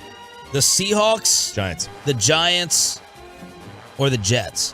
Which one is most real in your mind? Giants to you? The most real? I don't think any of them are real. Okay. But I would say taking a 6-1 team and all of us just brushing them off, it's a little disrespectful. It's very disrespectful. All right, so I'll say the Giants just by that record. I don't trust them at all. I don't think they're worth a damn. But I'd say this. You know what? We're 6-1, and for me to just go away, that's pretty disrespectful and not. And by the way, so Giants at Seahawks. Give me the spread. Giants at Seahawks. Yep, Sunday 3:30. Seattle by 2.5. Seattle by 3. So there it is. The overhyped bowl. Yeah. Giants at Seahawks, but no. San Francisco will emerge. The Rams will emerge over Seattle. But I'm happy for Geno. And I think we got to question whether we look and sound stupid when it comes to Pete Carroll. We do. Yeah, maybe. I mean, look what he's doing. Now, look, they're 4-3. Yeah. They're not 6-1. It's an 8-8 league. You should be that, right? But with Geno Smith, and Pete was all confident, I was like, you're making yourself sound stupid in this offseason. with the amount of confidence he was showing, and props to him. I got to give props. Yeah, we do. There's no doubt about that one. Okay, do you want Hall of Fame, Justin Herbert, the 49ers, or another Tom Brady one? You pick. It's your final show. All right. Forever. Oh, no. The league has figured out Justin Herbert. You tell me. He's on your fantasy team. You tell me. Which I got the win over you this week, by the way. Did you? Man, you got to get rid of Hunter Henry. He's awful for you. I think I had another tight end got hurt. You had Etienne against me. He was a monster. Yeah, he was. But Herbert did nothing. He has a career low passer rating, career low QBR, career low yards per attempt, a career low completion percentage, a career low time to throw, and the second worst CPOE, which is completion percentage over expectation of his career. And all their big dogs are hurt, too. So Keenan Allen, no one cares about the Chargers. Nobody. Like, Keenan Allen doesn't get called out by anybody. He's hurt and dinged up every single year. Mike Williams is now hurt. J.C. Jackson is out for the season. Yeah. I think that alignment, I think Rashawn Slater got hurt. He did get hurt. So just imagine Dak without Amari or Lamb throughout this entire run. I agree. No, the league has not figured out Justin Herbert, but he deserves to get killed a lot more nationally. Keenan's played 2 of 7 games. Yeah, he's on my fantasy team. Like, that's another problem. So, yeah, that's it's an issue. Like, he's gotten a pass for the most part. And he probably shouldn't. I mean, he hasn't made the postseason yet. For a guy that we've all anointed as, like, one of the next big 3 or 4 players to, he hasn't made the playoffs. Chargers are 4-3. And 4-3 in the AFC? What's that going to get you? I mean, it's probably ain't your wild card. You know, they're in a spot for a wild card, but I don't know. The last 3 years have ended the Hall of Fame chances of Russell Wilson and Matt Ryan. The way it did for the last 3 years for Eli and Phillip Rivers. Well, Eli's getting in. I'll take that bet. You want to bet? I'll bet you. I'll tell you what. Eli on ESPN is the best chance he has of getting in because people like him and he's staying in the news. Wow. Okay, I don't think Matt Ryan was a Hall of Famer anyway. So he's not getting in. But I didn't think he deserved to be a Hall of Famer anyway. I know you have numbers to disprove that. Russ is the tough one because of the championship. I will say this will change the perception. Because Russ is going to try to play for 3 more years at least. Oh, at least. And I'm not feeling like this slump is a fluke. I'm going to say this changes Russell Wilson getting in the Hall of Fame. I think it's a great discussion and point. I think it's changed both of them. I still don't know how Eli gets in. I'll bet you whatever you want that Eli Manning gets in. I'll bet you whatever you want. I know. Not that he is, that he will get in. Can we not take it to Eli? We always get back to Eli. You answer it for Ryan. You answer it for Russ. Russ is out. Russ is out because everybody hates him. That's another reason why Russ is going to be out. Man, did he get exposed? Yes, he did. How long did it take? You talk about playing in Seattle and getting to cover things up. And they were winning big. And no one knew any of this stuff except for Richard Sherman. What a tool he was. Yep. Yeah, Russ is out. I think Russ is out. That's a great question. Thank you. Tampa Bay players do not like playing with Tom Brady. I have no idea. That's another great question. I don't know. It doesn't look like they do. It looks like they have lost all respect for Tom. Last night... Based on what? They going off on the O-line? Yeah, I think that was a bad look for Tom. You remember last night, the joke was, all of a sudden, they bring Bailey Zappi in. Oh, man, the wide receivers are wide open. And the defense is playing. It's almost like, they want to play. Maybe they don't like Mac. Did you see the McCole Hardman thing? Bobby Belt sent me this. Someone broke down McCole Hardman's touchdown for Kansas City. Nobody, and I mean nobody, came within 20 yards of congratulating him except for Mahomes. That just hit me as a likability thing. I don't know if there was any truth to it. It was weird. It was really, really weird. But there you go with the likability. That's another great question. I'd be dying to know. All right. I don't know the answer to it. I mean, it doesn't look like they do. They enjoy playing with Tom. At least not now. They used to. 2 years ago, they loved it. Around the NFL, yeah, the answer is probably whether you're winning or you're losing. And right now, whose teammates like him more, Rodgers or Brady? Rodgers at least was like, we ain't worried. And Tom is like, we just have to start focusing. We need to have a sense of urgency. Why did Bruce Bochy take this job? Hear from your brand new Rangers manager next on 105.3 The Fan. But why haven't you called Trajan Wealth yet? Trajan Wealth has decades of experience and his family.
DFW Sports Station 105.3 The Fan. We were talking sports, though, in the commercial break.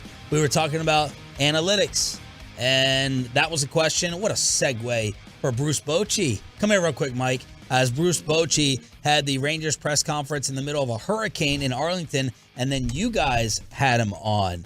What were you just talking about with RJ? Well, I was listening to you guys talk about, I think RJ we have this where Mike asks all the football questions today at 11 a.m. And I go off, there's an article on USA Today where there's 32 questions. I kind of try to pick out the best 5 or 8 and then have a couple just on my own. And it was based off of Mike Lombardi talking about, well, if teams would kick more field goals, there would be more points scored.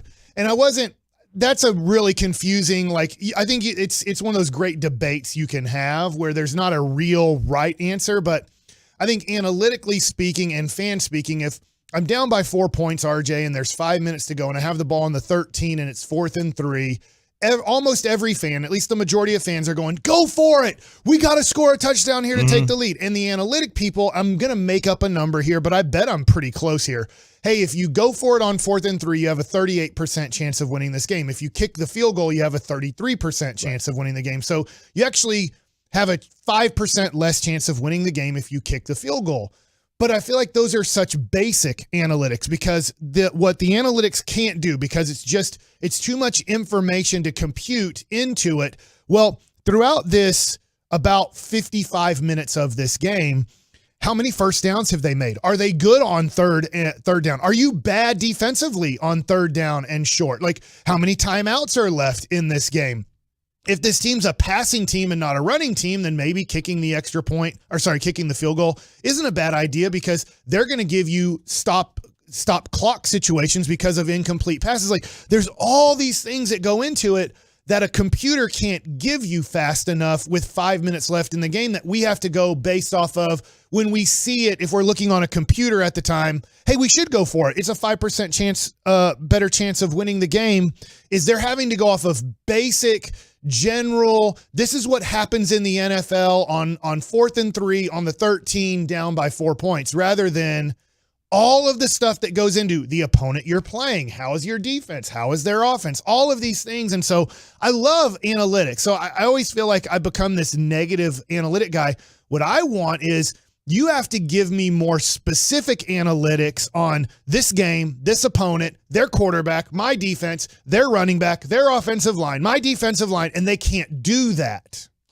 It's a lot of it is based off of the does the formula first off take all those things into account? It takes into account. Analytics take into account everything. When somebody says it doesn't take into account, yes, it does. They take into now. There's different ones that take into account different things. But the trend and the way the game is gone. If I'm 0 for 8 on 3rd, if I'm bad in short yardage situations, so if you're 0 for 8 on 3rd down, let's say you're a 40%. Let's say you convert 50% of your 3rd downs for the year. If you're 0 for 8 on 3rd down, it would probably give you a greater percent chance of converting the 9th one. Right. It's not going to keep happening. Because sooner or later, everyone's going to go to their average. So like a baseball player, if you're a 250 hitter and you're in an 0 for 22 slump and your batting average is 220, analytics probably going to tell you you're probably going to hit 270 the rest of the way because you're going to get back. You know what I mean? And you know that. You were always going to pitch around the same. Now you have your ups and downs, but for the most part. And I agree with you but what about specifically in this moment, in this game? If he's 0 for 8 with 6 Ks, I want to face that guy right now. In a weird way, now it's a whole new series, but in a weird way, I want to face Jose Altuve with the game on the line rather than Alex Bregman or Yordan Alvarez now. That could change in Game 3 of the World Series. If all of a sudden Altuve is 4 for 6 and Bregman's 0 for 6, I want to face Bregman now. I don't want to face Altuve. That's a great point. So, if someone's 0 for 4, what's more likely to happen? That they're going to be 0 for 5 or 1 for 5?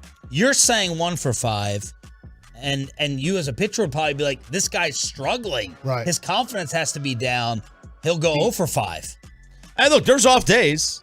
Nothing can account for that. You just Judge had an off playoffs, right? Aaron Judge had an off playoffs. But you would say, man, you still wanted him up. Right. As a Yankee fan, you still wanted him up for sure. And honestly, you could face anybody on that Yankees in October, and they stunk. And they stunk because they just strike out. But I mean, look, there's no perfect formula. There's nothing's Right. perfect. I think for the scoring to be down In the NFL. In the NFL, which it is down this year, there's a couple of scenarios you got to look at, like are possessions down? Somebody in the fan text brought up that teams or defense are laying back, making you do these long drives, which is chewing up clock, which is going to limit possessions, which is going to limit scoring.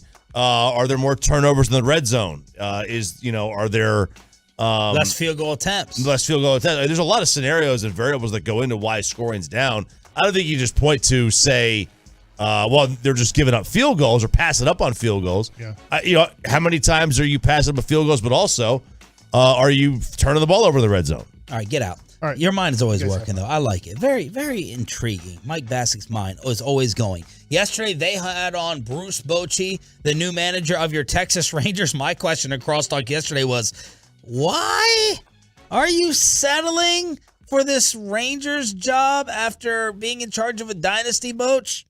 See why Chris Young, when we started our conversations and listened to his vision, and as he was filling me in with the organization, because I'll be honest, it's not like I was watching just Texas all year, and after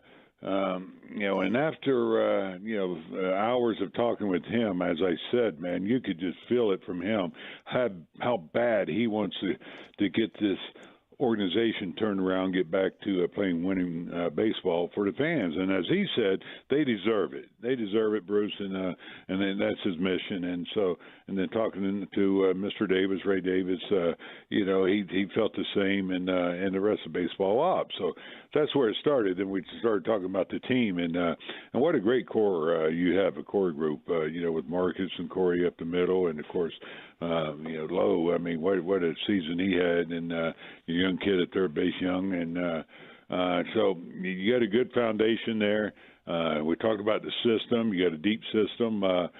Guys coming up, and kind of reminded me, my early years in San Francisco. When we had the young guys, Sandovals and Bumgarners and Posies, but you got some young ones, good young ones coming up there. So, I just saw a great potential in this team, and I'm talking about next year and beyond. And of course, we got some work to do, some pieces to put in, and we talked about that, the pitching and things. So I just thought the timing was good for this organization, to keep making steps forward and hopefully get into the postseason and ultimately, try to get a championship.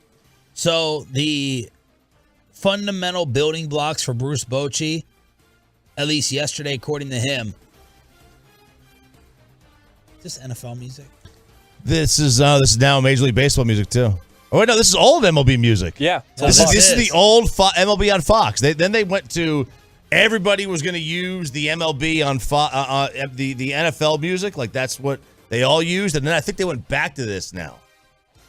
But World Series on Fox now, finally. So you finally get to be able to watch a World Series game. The Bochy building blocks, fundamentals, chemistry and culture, and preparation. So there he is talking about the Rangers team, as Jared Sandler brought up 2 hours ago. You had the 5th highest scoring offense in the American League. All right, you're number 5 offensively. That's just runs scored. Pitching-wise, we know that that's the big problem around here. 22nd in Major League Baseball ERA. The good news is that if you get to the 15th, you're onto something.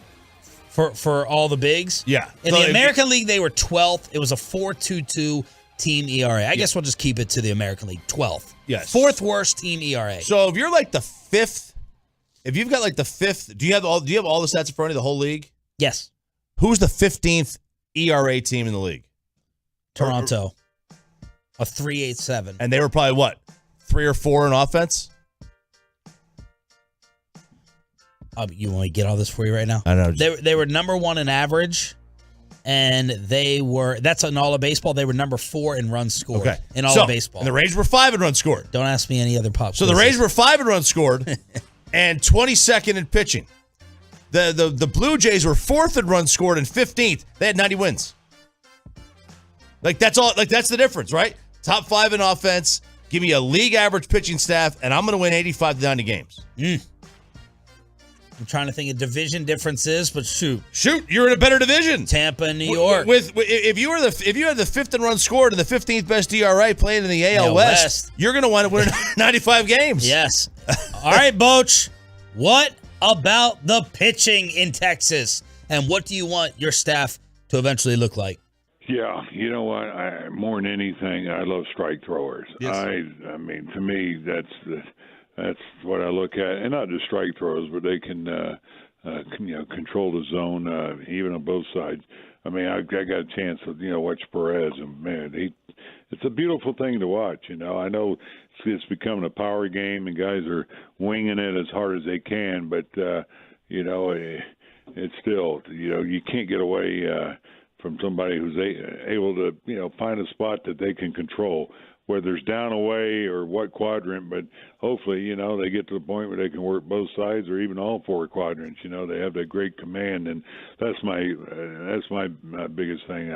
The deep counts and the walks, that's what catches up with you. He sounds very Texan, much more than California. That belongs around here. That gruff. Born in? I don't know. France. Oh, that's why yesterday he said that they consulted him. And he said, we didn't do very well there, but I hope this goes better than when, I don't know, was it the French baseball team consulting Bruce Bochy? I have no idea. But that was a random part of the press conference. I was like, where did France come from with that? Yeah, he's an Army military, military kid. Another Texas tie-in yesterday. This is from Tolo D. Let me know that Zappy is from here. Yeah, Victoria. Victoria. I think that's isn't that where Stone Cold's from? Isn't he from Victoria? If I'm not mistaken. I'm not sure. But there's Bochy, and he sounds very flexible. He sounds right. Victoria, baby. I knew it. Victoria. I know my wrestlers. He sounds very flexible. Doesn't sound like it's my way or the highway, that there's one way to do things. He says he is a gatherer of information. He wants more info versus less, and I always love that philosophy. So there's Bruce Bochy saying what up to the Tolos with his first radio interview yesterday on this station. It was great to get him on because what was going on at the ballpark. Come on, John Blake. Pick it up over there. We have exclusive audio of Bochy at the press conference. This is exactly what it sounded like, Joey. Hit it. I tell you, I'm having trouble hearing you. That's exactly what it was. That's exactly what it was. Hey, I was worried for a second. I said they just hired a deaf guy. They did. They hired a guy can't hear. Bochy's going, I'm sorry. I said, oh my God. Speak up. Are we going to get a hearing aid sponsor for the rain? I'm having trouble hearing you. I said, Chris Young must have, I don't know how he conducted this interview, but it wasn't through speaking because Bochy couldn't hear anything. It was the storm yesterday in Arlington. Can we get this thing in a room with 4 walls? Can we get it enclosed next time? Out on the concourse. Good Lord. There it is. Sean and RJ busting your balls, John Blake, here on your home for Rangers baseball. Let's get you ready for tonight.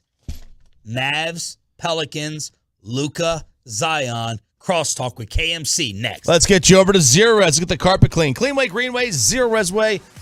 RJ Choppy Fan Special. Amazing offer for you. 3 rooms, pre-treated, cleaned and sanitized for $99. They're also going to kick in a 4th room. Absolutely free. Great value, locally owned and operated, based right here in Dallas, Fort Worth.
Buyers Barricades. If you're in need of traffic control or barricade rentals, Buyers Barricades is a full-service provider taking care of your project or special event, no matter the size from start to finish. Buyers Barricades, the Texas authority in barricade rental. BuyersBarricades.com. Thornton and Myers are left to the near side. Aguilar as they go to throw again. Pass is batted down and intercepted by Roquan Smith. Smith running right. Smith to the 40 of the Patriots. Tiptoes out of bounds on the right side. Never could have convinced me that Monday Night Football would have been that entertaining. That first half had everything. That's a real quarterback controversy. You got Justin Fields maybe scaring us a little bit with his legs. The Bears beat the Patriots at Foxborough 33-14. Crosstalk with KMC. Bill Belichick needs to be a script writer for the WWE.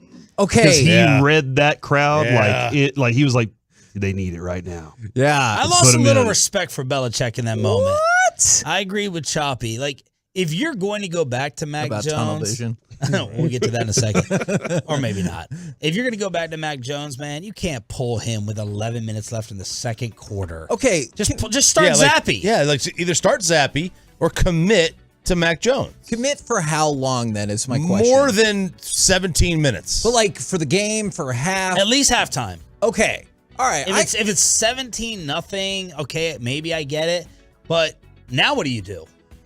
I mean, and that was one of the things that we were kicking around before the show is you hear all the time about competition, positional battles. Why does that exist everywhere except for quarterback? And they're like, I don't like this. I actually think in this situation, Bill can get away with it, like because he's Bill. Well, the rookie has no skins on the wall, and Mac has one on the wall. Right. So it's going to be like, if he wanted to alternate them, I wouldn't worry, right? When you're just coming into the league.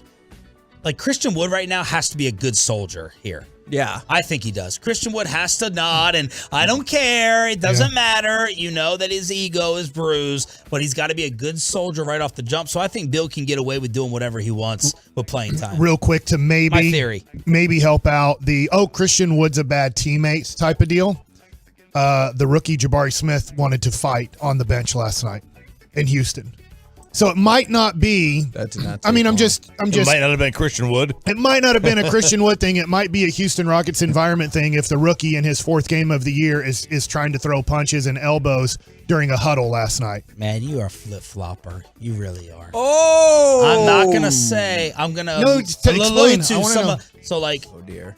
And I'm saying this half joking. I love your love for the Mavs. But some of the stuff that we were talking about off air over what we were maybe hearing about Wood in practice beforehand. I talked to another person about that during the Rangers season, and they had a different take on that. So when I said, hey, what's your take on this? So your concern about that was alleviated? Yes. Okay. When I talked to another person, somebody who I talked to who had a point of view of that, then another person who had a point of view who was connected to that. Okay. I said, hey, what's your take on this from what I heard? And they said something a little bit different.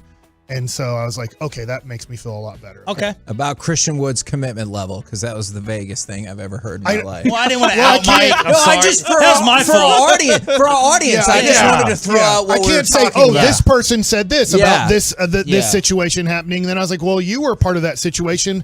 What was your perspective from it? And when they had a pretty different perspective from it, I was like, oh, well, okay, then that's a very different. What's coming up on the show, Corey? Man, I am actually looking forward to the noon o'clock segment where we discuss Christian Wood. And is it too early to start wondering how amazing this can be? And tonight's going to be a fun game. Like this I can't Christian wait Wood for pairing. tonight. Yeah, this is going to be awesome. We're already trying to measure out. Is Zion out? Because the Mavericks are favored by 4.5 on the road. I know Zion, Ingram, and somebody else were all questionable yesterday. So right now, because I'm going to be I was surprised to hear you say that. I'm going to be live on the BetQL app. Whoa! Chatting tonight. So if you'd like to download the BetQL app, you can chat with me live during the game. And then I had to look at, because I knew Zion was questionable. Then I looked at the spread this morning. I go, Mavericks by 4.5 on the road, and New Orleans is a very good team. I'm like, they must be expecting quite a few Pelicans to be sitting out this game. Ingram is in concussion protocol. Yeah. He's probably out. Man. I think Zion might be out too. I'm not. Although that's not official. So I'm such a Mavs fan. I get it in the competition, but I don't mind possibly getting a win at New Orleans because I think racking up 50 wins is a necessary thing to make the real playoffs. I'm 100% with you on that. Are you going to apologize to Zion? For what? Has he proven for all the fat jokes? Dude, do you feel like he's back and he's gonna? He's hurt again. Already. Yeah. That was a hard fall. I saw that. Is that a hard fall for a 175-pound man? Okay. Do you think Zion's going to control his weight for the next 10 years? No. Ooh. But I didn't think he would. I was wondering about this offseason. Did you think he would come back looking like this? No, but I don't see a massive change in his body either. Okay. It's kind of like the Luka thing. I think Luka's in much better shape. Luka's always going to be a heavier looking player. You think he's in better conditioning this year? Luka? Yeah. Yes, I do. How, based on? Well, not the look of him. Based on, I think that right now he's showing that he has a lot better cardio than he last year. To start the year, his cardio was pathetic, and he kind of admitted it to JJ Redick. He admitted it to other people, like, Tim McMahon. I came in really out of shape, 20 pounds overweight. I mean, I think he was pushing towards 270 to start the year last year, and I think he's more like 250 right now. Speaking of flip-floppers, I'm starting to get these texts last night from my buddy. It's so much fun to watch Brunson play. Knicks have been missing this for decades. I said, you flipped out. You called it an overpay. You insulted the signing. He goes, I was wrong. They probably did overpay, but he opens up the entire floor. Barrett has been wide open all game. He's running with Toppin, and he makes sure Randall doesn't slow everything down and go ISO. These are the observations from a Knicks fan. Brunson last night, 21-6. He might make an all-star team in his career. I may have to end up owning that. And that's a tough thing is this early, and that's one of the things about Christian Wood is like, I'm ready to freak out about that, and you're like, it's a couple of games. I'm not saying that. No. But I'm saying that's the same thing with Brunson is like, how excited do you get for a 3 to 4 game sample size when it could just be a hot streak? Dude, what I've been wondering about Christian Wood, and to your segment, Corey, no, it's not too fun to just wonder and hope. How did everyone else in the league miss out on this? Now, I know he's actually been through a quarter of the team, so, like, how did the other 20 miss out on this skill set and potential? Like, the other day, what's the name of the Grizzlies coach?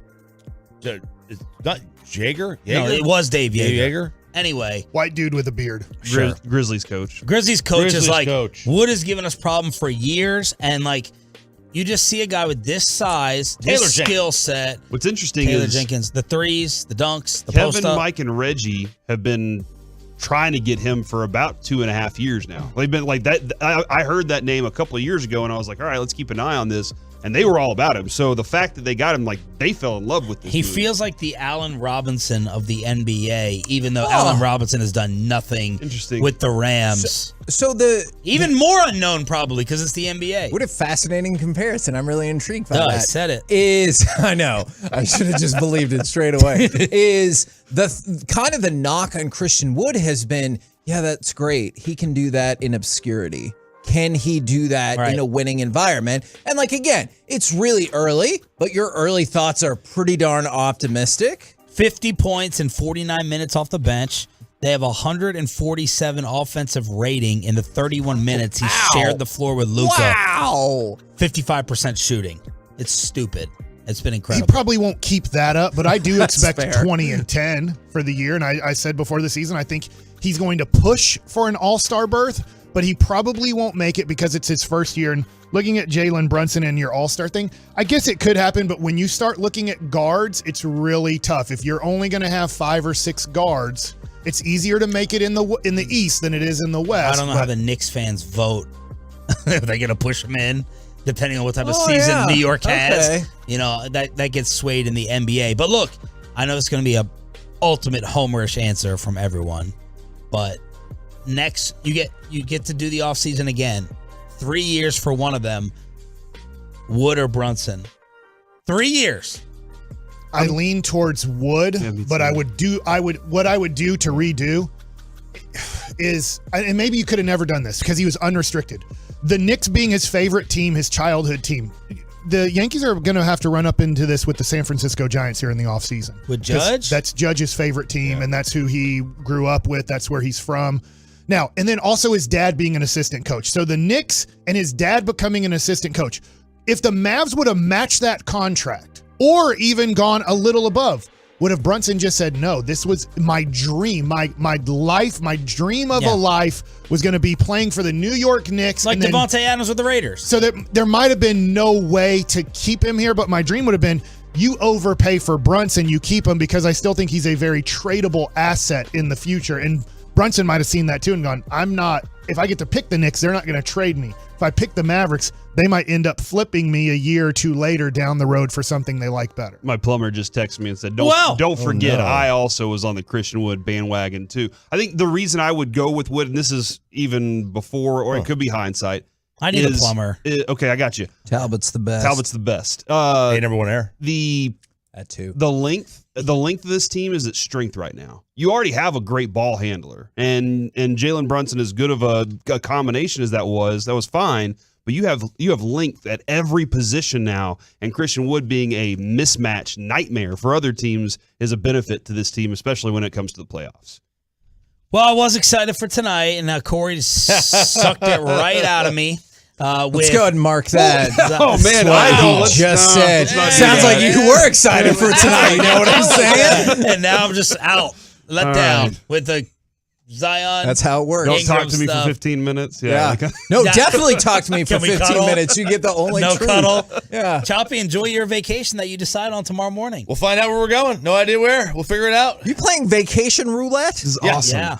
That's awesome. We don't know where we're going. Give him the three options. So there's more than three. We're either going to just drive down to Austin. Okay. A couple days. Okay. Go to Mexico. Okay. Stay home. Vegas. That's 4. Scottsdale. 5. Nashville. Oh Denver. my God. That's Are you going to say you're rolling dice? Well, wherever we land, except for Mexico, wherever we land, we're just going to do hotel tonight. Right? Just find a place. You're just going to get on a random airplane? I don't know why y'all didn't do what G-Bag did and just pull it out of the hat. Yeah. Or we're going to stay home. The milkshake. Or we're going to stay home. What did Bochy say about Nashville? Oh, it is the bachelorette capital of the world. Yeah. He was like, yeah. It can get a little sloppy sometimes. All right, Brian Broaddus is going to be my co-host tomorrow. Whoa! That's right. Then Bobby Belt for the rest of the week. Choppy, enjoy. Thank you. The KMC Masterpiece is next on The Fan. Commercial-free fellowship.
From the MyFitnessStore.com studios, it's the KNC Masterpiece on 105.3 The Fan. KNC Masterpiece right here on 105.3 The Fan. Got two questions for you to start off the day. One is football related, one is not. The football related question. Who said we have to start with the football related one? I mean, let the Tolos decide. Okay. Oh, what just happened?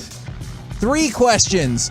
What is wrong with Corey? Got something stuck in your throat there, Corey? Did he drink the water at Camp Lejeune? No, my question, my question about that is, if you were in Camp Lejeune 500 years ago during the Civil War, I'm you seriously, need to call in. and I know it sounds funny, and I apologize for laughing, but I'm seriously, has everyone in the Metroplex or maybe the United States gotten an email or a phone call or at least seen a Camp Lejeune commercial? Yes. How much money have they put into the marketing budget of this lawsuit? I don't know. I think they're going to win and then go, we don't have any more money because we spent all the money around the world to make sure if you're in Camp Lejeune, you knew about it. Yes! So help me out with that. 877-881-1053. Or advertising doesn't cost a lot. If you'd like to advertise on The Fan and knock off the Camp Lejeune sponsored stuff, there's time for you to be on our station because Camp Lejeune is kicking ass right now. Do you love the Junk for Joy ad? If you do, then keep it rolling. If you're like, you know what, go ahead and buy space, buy ad space. Yeah, people offer us bribes. Just overwhelm the advertising system with all of your orders that we can't possibly even process Junk for Joy anymore. All right. Now, from the 214, I get 5 emails every single day. From the 682, how do I get on this email list? I'm in Washington. You exist as a person. I never see That's these how emails. you're on that list. I heard this ad for the first time the other day when I got home. And then I'm in Washington, and I see those commercials all the time. It feels like it's everywhere. There's even a channel on DirecTV that's the Camp Lejeune channel. No. 24/7. I went to high school with an Amy Lejeune. I don't know if she's part of this or not, but she also was, I think, briefly married to the meat church guy. Oh. So. Okay. Yeah. Huh. Well, interesting. Feels like you put a lot of her business out there in the public right there. Well, all right. Sorry. So I don't even know if she lives in the country anymore. So our discussion to go along with any Camp Lejeune Amazon just related. asked if I want to buy some Camp Lejeune. See, no, I don't believe. Thanks a lot, guys. I don't believe that is the case. All right. So here is my question to go along with this, and feel free to send in your Camp Lejeune feedback. I'm not saying what the outcome of the lawsuit should or would be. I just feel like it's everywhere, and you cannot escape it. Okay. Is this an under-discussed aspect of what makes this Cowboys defense so effective? Because I think we would all agree that this defense, not to be too simplistic, but I'm just going to say this defense is badass. Can we all just jump on board with that? That this team is badass? All right. This is the most fun I've had watching defense in a very, very long time. And because there's something special that could happen on almost every play. It could be an interception. It could be a sack. Or the interception sack that Sam Williams got, the interception fumble sack, anything. So I was wondering this, thinking about the Cowboys defense. Last year, would you guys say the offense was better than the defense? Yeah. I mean, they had the best. Yeah. Yeah, because you were just seeing Micah turn into that player. In a weird way, though, didn't it kind of start flipping at the end of the year where you're like, maybe the defense is better than the offense? Remember, DeMarcus was hurt for a lot of the season last year, right? And then obviously Gregory was still kind of working his way into things, so you didn't get max that. So there were a lot of the things on the defensive front that weren't complete yet. And look at how many different faces you have in Fowler, Sam Williams, Dorrance Armstrong's turning into the Dorrance Armstrong that we were promised. So all these things are happening for this defense this year. I actually I understand your point, Mike. I don't want to slow everything down by saying if we did a deep dive on this, I guess I'm not sure, which sounds crazy because they have the number 1 offense in terms of points scored, but also a lot of those, a good chunk of those points came from the defense, and a lot of those points were gobbled up against the terrible NFC East, whereas this year the NFC East is awesome. So my point was thinking, could the Cowboys be more of a consistent playoff team if their defense is this good for, let's say, it's very tough to keep all your defensive players and keep something the same, whether even on offense too, but what if the Cowboys had this defense for the next 4 or 5 years? Because in our lifetime, ever since Troy Aikman and the triplets, and the Cowboys can't consistently make the playoffs. They're really a every third year, every other year. It's been 15 years since they made back-to-back playoffs. Right. So it's not a team that consistently makes the playoffs. Is this defense good enough? I was thinking about this because we've always tried to be an offensive team. Jerry's always put all the money, all the influence on the offense for a very long time, and it hasn't consistently got you playoff results, like making the playoffs and then playoff wins. Could this defense, if we concentrate a lot on this defense, could it then consistently make the playoffs? All right. I'm going to answer that very well thought out question, but sometimes our fan texters are just very, very clever, and sometimes they integrate the different ideas that are happening in the show. So somebody's asking, should they not have placed the order for the sparkling water from Camp Lejeune? And from the 903, they're going to sue the F out of you guys and advertise the hell out of it.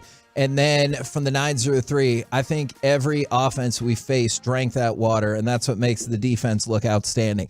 I do not believe that any of that is the case, but everybody has seen these commercials, and somebody goes, I live in SoCal. Those billboards are all over the place. Now, to your point, Mike, I think I do believe we're going in that direction, and here's one of the reasons why. Is this is really interesting to me.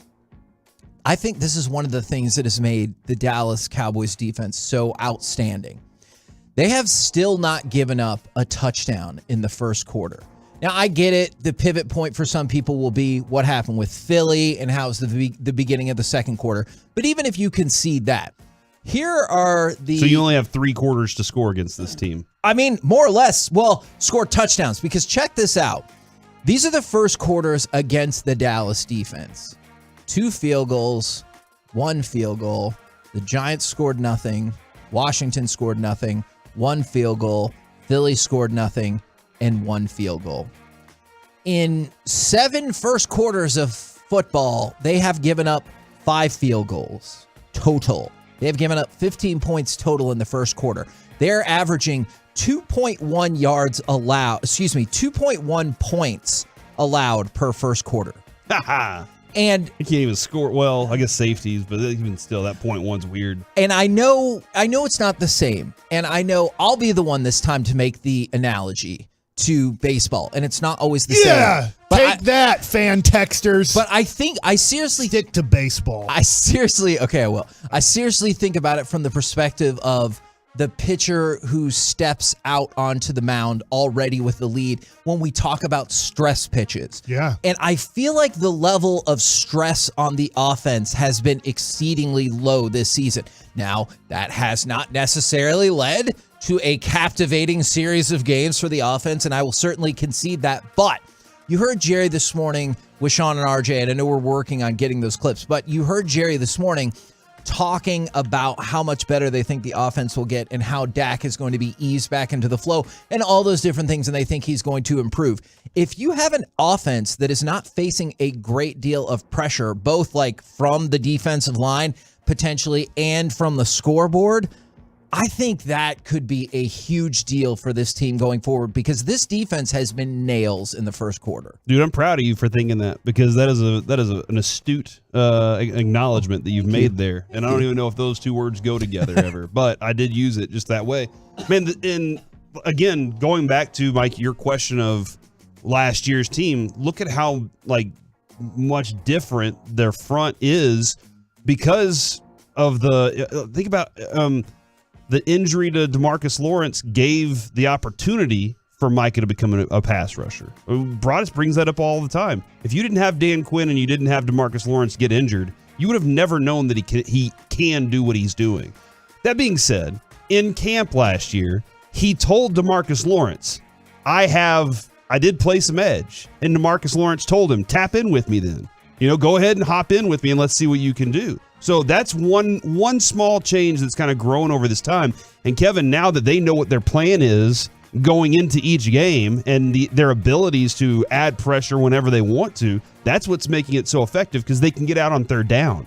They don't have to sit there and say, man, we couldn't stop that drive. That's the fact that's really helping this defense so much. I seriously want to know what some people are looking for in a defense. From the 817, our defense didn't look elite against the Lions. Okay, look. What? You gave up 6 points. Were those? Was that a missed extra point or 2 field goals? What? You gave up 6 points and forced 5 turnovers and had 5 sacks. Do they want it to look like Duncanville High School versus Skyline? Is that what they want? Like, it's not going to look like a high school defense against a bad high school offense. And I think there's a difference between. I'm not saying they're perfect at all. Do you still have some concerns about the run defense? I think that's fair. For sure. But I think levels of concern do not automatically knock you out from, like, I don't know what to do. The defense kept you in that game. That has to be a minority opinion, right? Like, that has to be I hope 10% of NFL football fans look at the Cowboys and go, not a good defense, or not an elite. I know elite is a strong word, because elite to me means like top 3. Yeah. I think they are. And so do I. I think if you want to take them out of the top 3 and go, well, then they're only a top 5. Okay, fine. Like, if you want to say they're only the 5th best defense, I won't. But if you're going to say, hey, they're not a top 10 defense, at this point, guys, like, you have to admit you're wrong. I was wrong last year. I was wrong about the Cowboys last year, about their defense. I thought if they got to average, it would be a miracle. They actually got to be pretty much a top 10 defense last year. If you don't think they're a top 5 defense this year in the NFL, you're not being honest with yourself. It's okay if you hate the Cowboys, but you have to say these things. Even my buddies, Minch or Koploff, who are Eagles fans, they even know the Cowboys are a true contender in the NFC. They know that their defense is very strong. Like, even if you're not a Cowboys fan, even Eagle fans see the Cowboys as a legitimate threat to them going to the Super Bowl. They think they're better, which is fine. If you think the Cowboys are better than the Eagles and you're a Cowboys fan, fine. But you have to know what the threats are in the conference and in the NFL. Somebody texted in and said they 19 points in fantasy. So I went to look. Man, that seems crazy to me. I went to look in my league, which I don't know what the point system is. They got 22 points. Kevin, they've had. Let's start at the beginning of the season. 4, 7, 10, 10, 23, 3, and 22. Like, that's the sign of a defense that you want to load up in fantasy. I know that's a fantasy world and everything, but those stats come from not giving up points, not giving up over 10 points a lot of times, and then also adding interceptions and turnovers and sacks to the mix. That's how your defense gets the points. I don't know what more you could ask for right now. And look, and I know, I get it. Jared Goff is not that great, but before the last 2 games, that defense was killer. There's 3 defenses in football that are top 6 in yards given up per game and points given up per game. The Bills, the Cowboys, and the Eagles. And the Lions hung 35 points against the Eagles defense.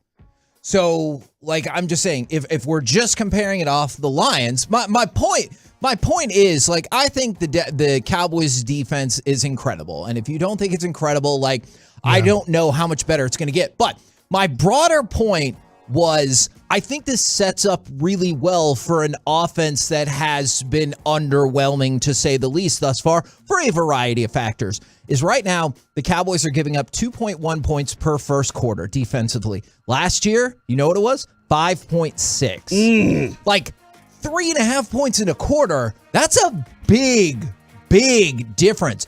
5.6 last year, that would have put them at 28th. This year, they're 4th.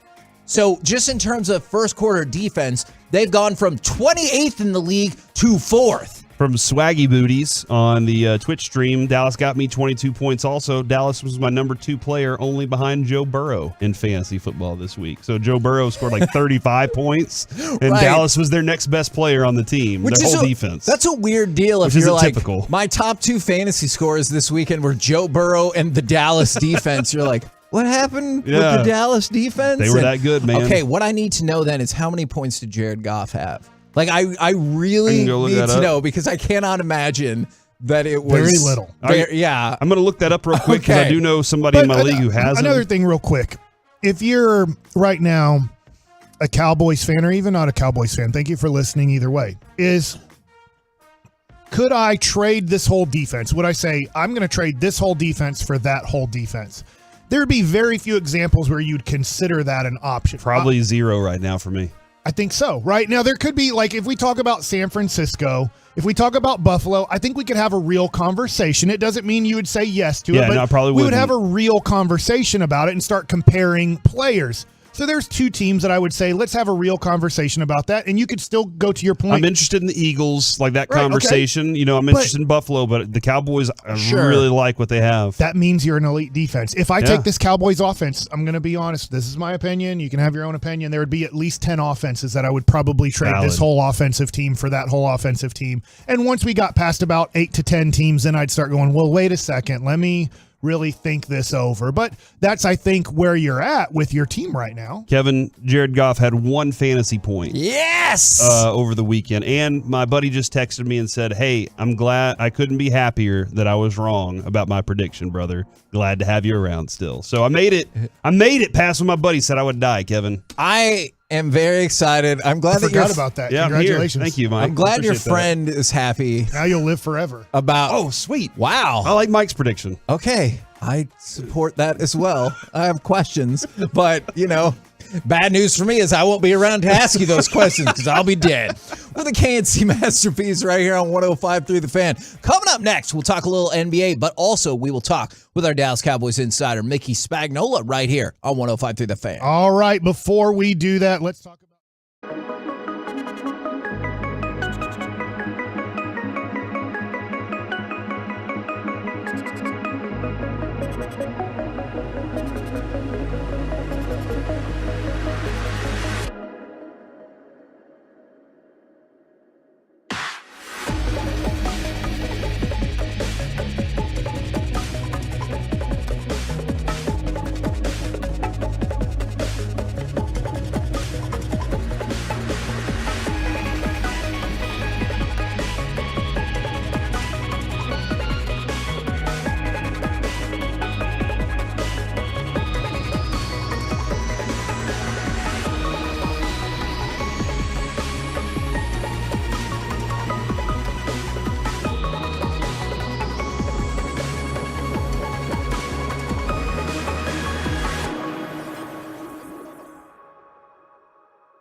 Pier. Temperatures are falling and Texas soil is shifting. When shift happens, it's time to call the dirt nerds at Permapier. Get a free no-obligation appraisal today. Permapier.com. That's Permapier, Pier.com. Serving DFW for over 20 years.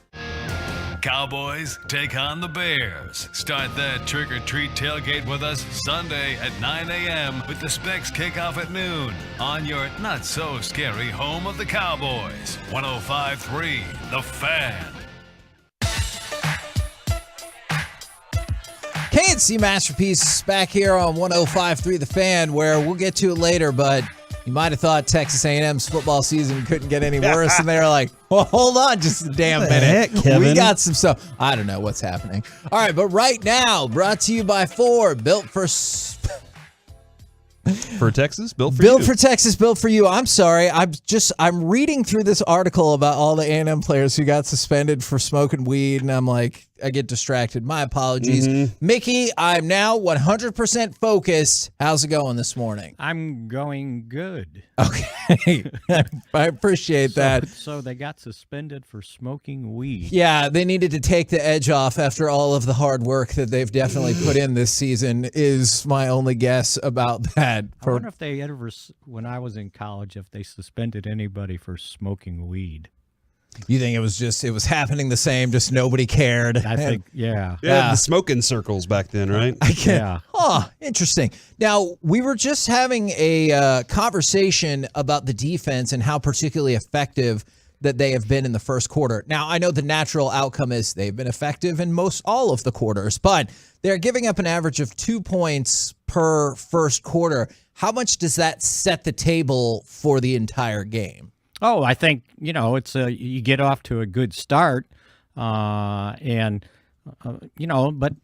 you think about it, and I know you mentioned the first quarter, but if you go back and look at the first halves, a lot of these first halves, there hadn't been much scoring by either team, right? Yeah. I mean, the Cowboys, I think, like half the games, 3 points. Yeah. Or 6. I think one was 6 and 3 were 3.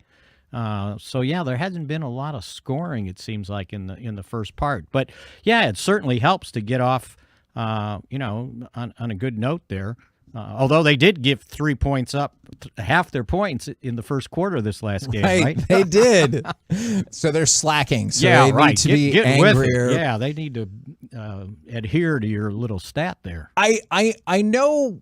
Like, you can look at it now and we can all say it was definitely the right move. But I was kind of curious if you could take us back to your thoughts in the offseason when things fell through with Randy Gregory and the Cowboys have been talking for a while about how Dorrance Armstrong could, maybe it's fill the gap. I know they kind of said him and Fowler could fill the gap. What did you feel at the time, now that we've seen Dorrance Armstrong is certainly capable of filling that role? Yeah, I think at the time it was like, oh, man, I can't believe he turned his back on the Cowboys. And, I looked at it as a loss. I thought the loss of Gregory and the loss of Amari Cooper were the most significant ones, I think, in the offseason. And then, when it's like Fowler came on, and it's like, okay, that kind of helps. Then I liked the pick of Sam Williams. And it's like, okay, but he's a rookie. We'll see what happens. And I thought what they were going to have to do is do it basically by committee to fill that right defensive end spot. And then, after you looked at it, and it's like, okay, Armstrong's numbers as a part-time player last year weren't all that bad. And they did re-sign him to a 2-year deal, so somebody saw something in him. And now, as it's turned out, the combination of Armstrong, Fowler, and now Sam Williams, who seems to be stepping up, and it's not even halfway through the season, certainly has mitigated Randy Gregory's loss, especially since he's on IR right now, right? And so, and then, you always had the somewhat question mark over Gregory, and I think that's why the Cowboys were trying to put, the clause in his contract that Denver didn't seem to think was important. So, But you move on, and as it's turned out, with what Armstrong's doing right now is pretty significant, along with the fact that, they're getting something out of Fowler as a part-time player. And then the same thing with Sam Williams, and we talked about him yesterday, what he did in just 14 snaps. Yeah. I mean, my goodness, what if he gets 20? It's a pretty good combination, and guess what? It's a pretty good combination for a relatively small cap hit. Can I just go ahead and multiply out all his stats the more snaps we give him? So if we give him 28, he'll be twice as productive as he was with 14 snaps. You know what? At some point, you might see it. I mean, get the snaps, and then we'll see what exactly he can do. And I think one of the things, they're picking and choosing where they want to use him. Sure. In the different situations. And I think coming in and talking to my friends that covered Ole Miss or were big Ole Miss fans, the one drawback they had was he's going to have to do better against the run. Well, we've seen him make some plays against the run too. It wasn't just like he's a pass rusher. They're getting some production out of a lot of these young guys in this draft. The last two drafts, by the way, they're certainly making a difference. The offensive right side, the offensive line on the right side was just a powerhouse in the running game. Can you talk a little bit about what they've been doing so well? And did we see I know Zach Martin's consistent, but do we see that's why Zach Martin is who he is? Well, it certainly is. That's accurate. I mean, when you talk about the right side, well, half of it is a perennial Pro Bowler, right? Mm-hmm. So that certainly helps. And when you talk to different guys about Terrence Steele, and I know he kind of had a couple of moments false start there in the first game, if I can use that pun. But since then, okay, he'll give up a sack. Well, that happens, right? No one's perfect.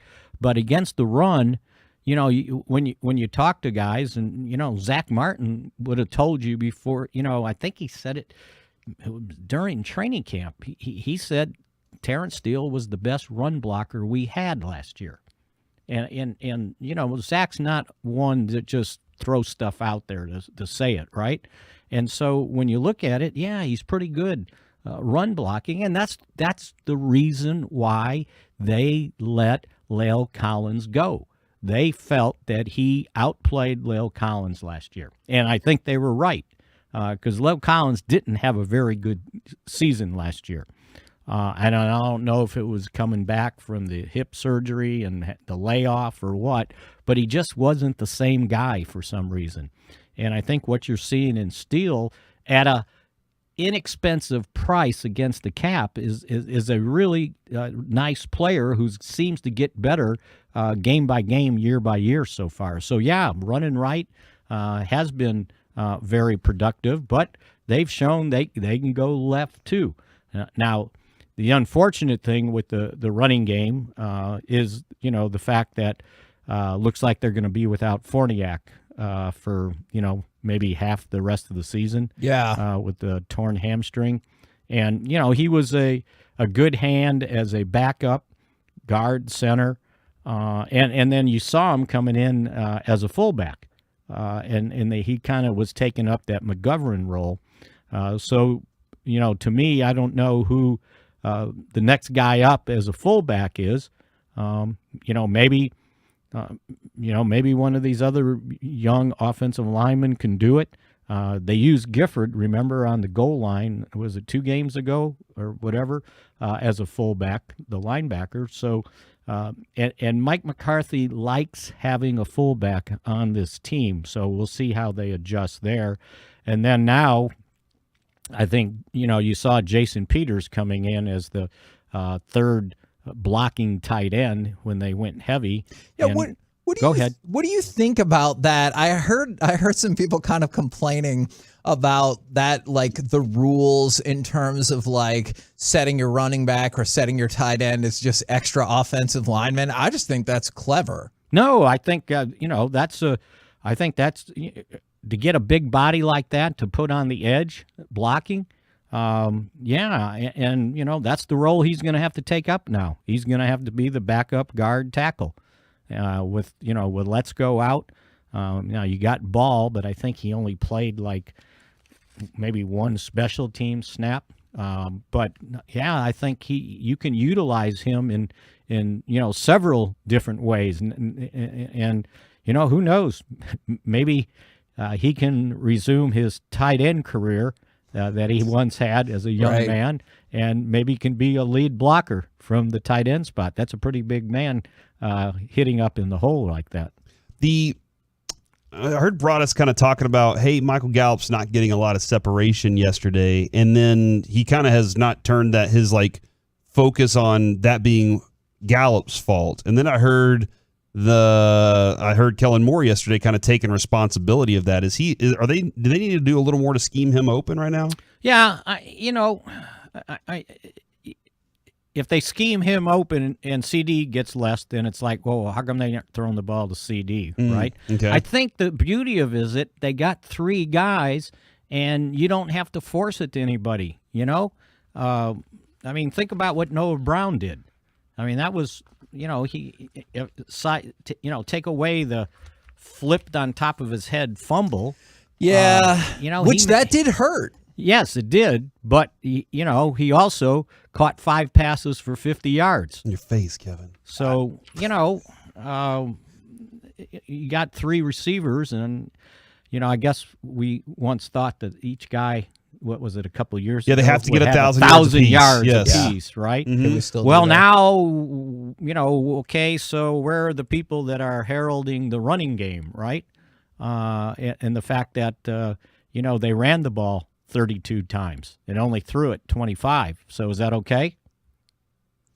Yeah, I guess I'll accept that a little bit. So because they won. I kind of liked but if they lose. McCarthy's stat talking about number of runs to number of, was it pass completions or something to that, or maybe it was just pass attempts.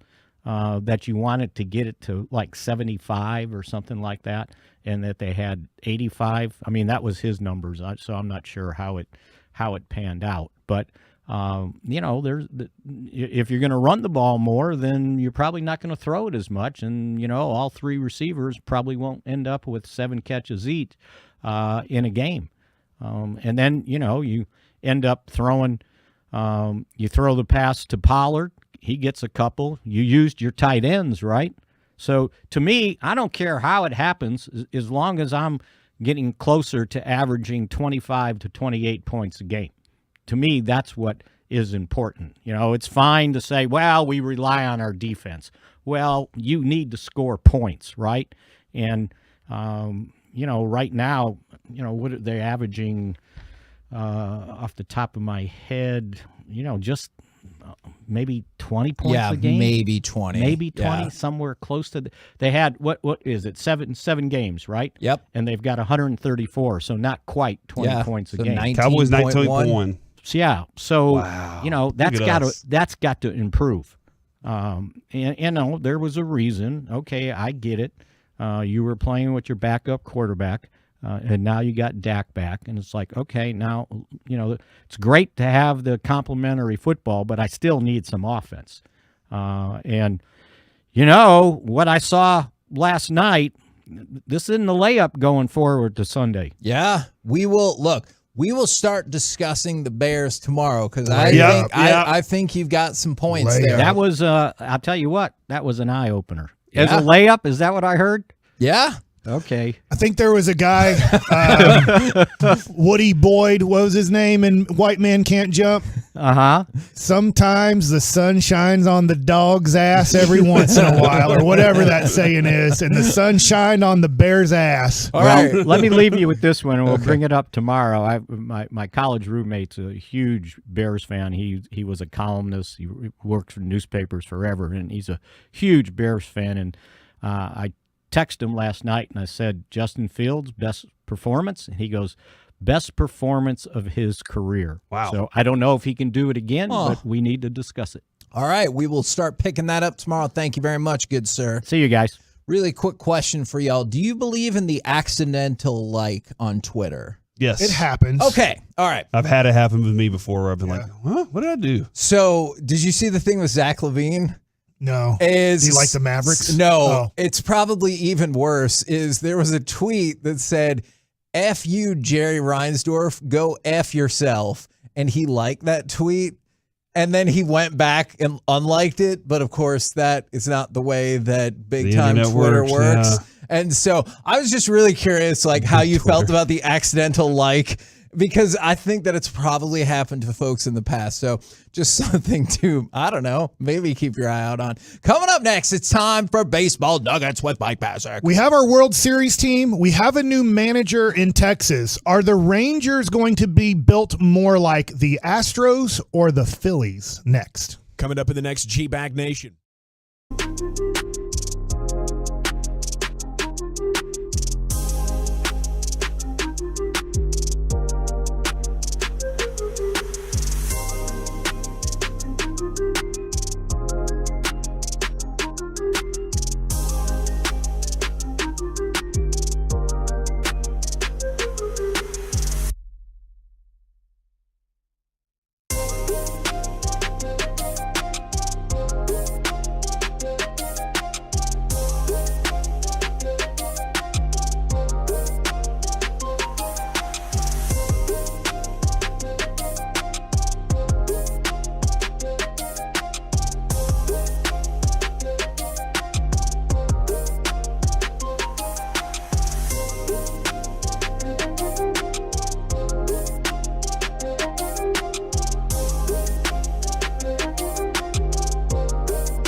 Fan. True to Texas Classic, Chevrolet is driven to do what's right. That's why they never charge more than MSRP plus. They still pay full market value for your trade. Find new roads, visit Classic Chevrolet, relax, and enjoy the difference. KNC Masterpiece back here on 105 through the Fan, and it's time for Baseball Nuggets starring Mike Bassick. Well, I'll tell you what, I didn't get to it a lot yesterday. Obviously, Bruce Bochy and the hiring of him, the press conference, the interview of him. If we talked baseball yesterday, it was mostly about the Texas Rangers, which was really exciting. A lot of people have texted me, and I know that a lot of my friends aren't listening right now. They listen, but, it's tough to say, hey, did you guys all listen at 10:45? Probably not. I did. I am very excited about this hire. I know that I'm still going to get texts from a lot of people. Hey, are you excited about the Bruce Bochy hire? Do you think it's the right hire? I really do. I'm not saying it's going to lead to championships, because here's the deal. No manager in the history of baseball can take a let's say, underperforming in talent team. Yeah. And say, hey, let's just give them the same team the Rangers ended the season with. You bring back Martin Perez, you bring back the starting 9 you had at the end of the year, you bring back that same starting rotation, you bring back that same bullpen. What does Bruce Bochy do with that team? Well, I'd say maybe you get to 81 wins. Yeah. 500 would be a huge improvement if you just bring back the same team. Well, wait, I thought Bruce Bochy, you're really excited about him. Well, yeah, but you can't take a team that talent-wise isn't as good as the teams that made the playoffs and go, all right, you're such a good manager. You're going to take a team that doesn't have the same talent as those teams, but you're going to end up winning. So I love Bruce Bochy. The talent has to be infused into this team. Well, this is where I get to the 2 World Series teams. I look at the Houston Astros, and the Houston Astros tanked, okay? Everybody can remember from about 2011 to 2014, they were the worst organization in baseball by far. They were getting the first pick or second pick pretty much left and right. And was this running right after, or at least a tiny bit parallel to when it felt like the Cubs were doing the same thing? Somewhat, yeah. Okay. Yeah, and so when you look at what they did, they hit on some draft picks. Obviously, Carlos Correa, who's not there anymore, Alex Bregman, George Springer, who's not there anymore. They hit on a lot of picks. And they made a trade for Yordan Alvarez when he was a little baby and not close to the major league. So how did they get – well, it was a trade, but he was very early in his development in the minor leagues. But if you look at this team, okay, the Houston Astros, I've done this before, but stick with me here because I'm going to go to the Phillies next, okay? The Houston Astros first baseman is pretty much developed by them. Their second baseman is developed by them. Shortstop developed by them. Third baseman developed by them. You look in their outfield. Now, Michael Brantley, who hasn't had an impact at all on their team, wasn't, but it doesn't matter because he's not there anymore. Kyle Tucker developed by them. You look at the rest of their team, Yordan Alvarez in left field /DH developed by them. Catcher, different situation. They've gone outside the organization to just add a pretty much defensive catcher. But that's something that you can do very easily when you have so many our guy. Right. So when you look at Houston, they did it the way that most teams end up making somewhat of a dynasty do it. And that is, can we develop all-star after all-star after all-star? Their answer is yes, we can. Now I'm just going on position players. That's going to be very tough for the Rangers to do. Yeah. Okay, and you talked about the Cubs. They kind of did it. Now, all their players ended up being all-stars for just a short amount of time. Yeah. Chris Bryant, all-star. But it clicked right at the right time. Average at best, right? And Yeah. then you look at Javi Baez, like kind of all-starish, and then below average. Schwarber and right? Rizzo, right? I mean, you just look at their team and you go, they did somewhat develop an all-star team, but in a weird way, then they all went in a bad direction, except for Rizzo for the most part. But it all flashed at the perfect time. At the perfect time, it all flashed for them, and they won a championship. Now, you look at the other way, and that's the Philadelphia Phillies. First of all, Philly won 87 games. They barely made the playoffs. Right. They made the playoffs the last day of the year, second to last day of the year. Milwaukee won 86 games. They won 87, and they just got really hot at the right time after getting off to a bad start and firing their manager. But when I look at their lineup, Rhys Hoskins, Alex Baum, and Bryson Stott, those are the only three developed players in their whole lineup, you have Bryce Harper, a lot of money. Castellanos, a lot of money. JT Realmuto, a lot of money. Schwarber, money. Segura, money. Marsh recently traded from the Angels, if you're following the AL West. But if you look at it, they bought their lineup for the most part. Yes, they do have 3 players. And if you look at the Rangers, maybe in the future, you could look at Josh Young.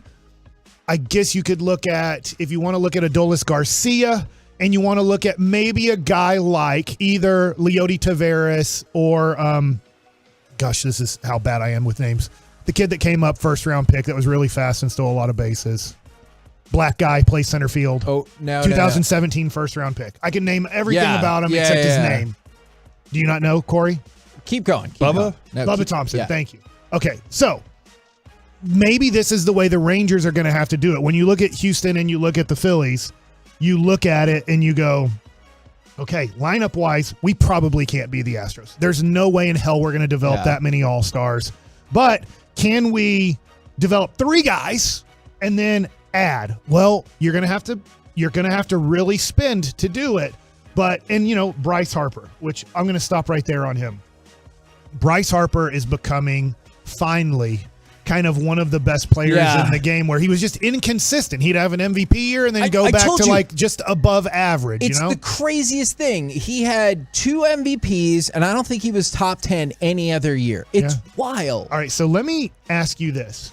In about 2000, there was a debate. I remember being teammates with Dave Roberts, who's the manager for the Dodgers, and we are in Buffalo together, and we're talking about Barry Bonds and Ken Griffey Jr. And that was kind of the debate of the day on who's the better player in today's game, as Griffey had just gone to the Reds. Well, at that time, the majority of people in baseball, the majority of players playing baseball were like, Griffey. Yeah. Like, and then look, I get it. I get what happened with Barry Bonds. He decided to take enhancers to then even take his career to another level.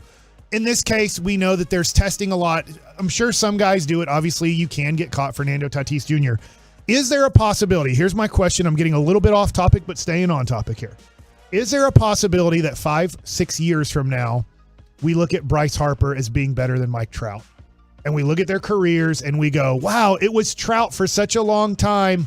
But then Bryce, because he was in championship games and stuff like that, we kind of look at Bryce in a different light. I don't think so, because I'm just not sure. You brought it up. This is not necessarily an Astros situation where I think Philly will be back next year. Like, Philly could be back next year, but if you told me the Astros will be back next year, I'll be like, yeah, probably. Philly, they eked into the playoffs, and they've had a magical run. So I think I'm going to say no on that. Good God. Just looking at Trout's MVP candidacy, his entire career is insane. Yeah, it's like 1, 2, but 1, 3. Greatest individual player. But again, it goes to that, like those big moments. If if Trout's the MVP of a World Series, I still think 5-6 years from now we'll look at approximately 2010 to 2030 and go, that was Mike Trout's era. He was the best player. Just like if you look at about 2000 to 2015 approximately, you go, that was Albert Pujols' era. Yes, Miguel Cabrera was great during that time, but Albert Pujols was by far the best hitter in the game. And I think we'll stay with Mike Trout, but I'm just wondering if Bryce Harper That's an interesting question. could have like this push that Barry Bonds had the second half of his career. Okay, now let's go back to the World Series teams. The Astros, besides Justin Verlander, have developed their pitching. They have 7 quality starters, and I'm not lying about that number. They literally have 7 quality starters. You only start 3 or 4 in the playoffs, but they have 7. One of them is a guy that they brought over from Detroit, Justin Verlander, but literally they've developed 6 premium starting pitchers. Is it just a non-starter that these two rivals would ever have a conversation of, hey, we have no pitching, you have all of the pitching, could we architect some sort of deal? I don't think so, because Houston's in a win now situation. Yeah. They're in a there's an article on MLB.com right now. If the Astros win this World Series, they are considered a dynasty. Yeah. But they have to win 2. You can't win 1. You can't be the Atlanta Braves and keep making the playoffs, which the Astros are, and the Astros are making the World Series a lot. But if you win 2 World Series, all of a sudden you put 2017, which is, yes, obviously fractured from what they did, and then you put 2022 on it, and then you look at how many World Series they've been in, how dominant they've been, you start going, okay, this is Not like a major dynasty like the Yankees when we were in high school, college, but it would be a dynasty. Outside of like you just want to win the World Series, we can all understand that. How much do you feel like the Astros kind of need to win this World Series? I do, then? yeah. I think it would help validate them. I'm sure tons of Ranger fans right now are throwing up in their mouth, but I think that would help them out. That after winning 17 with the marks that are on that if they were to win this World Series, it wouldn't legitimize 2017, but you'd have to go, gosh, they've been to so many freaking World Series. They were in it last year and lost to Atlanta. But by the way, Houston is the way that the Rangers have drafted that they have to do that. Yeah.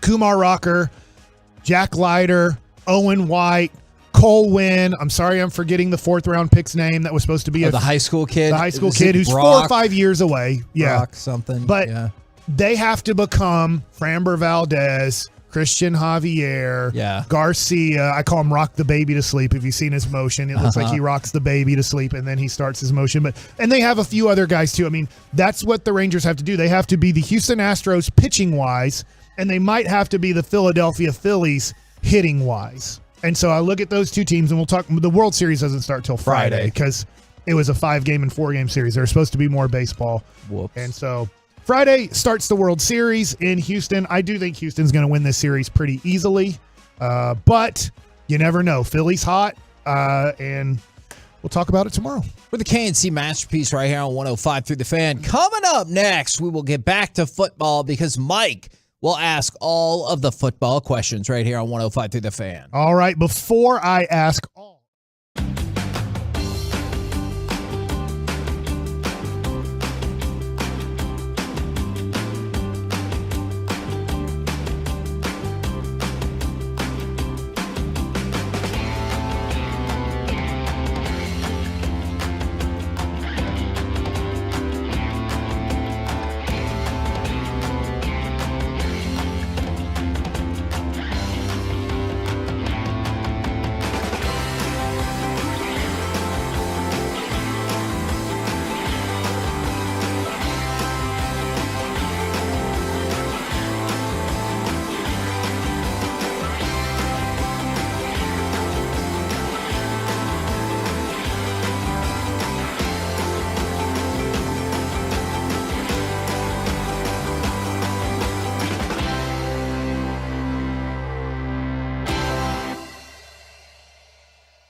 From the MyFitnessStore.com studios, it's the KNC Masterpiece on 105.3 The Fan. KNC Masterpiece right here on 105.3 The Fan, and we're going to bounce back into football because Mike has football questions and he demands answers. All right, so I know we're a long way away from the playoffs still, right? You have November, you have December. Everybody has the majority of their season left. We are getting close to the halfway point, but I was looking at the playoffs right now, okay?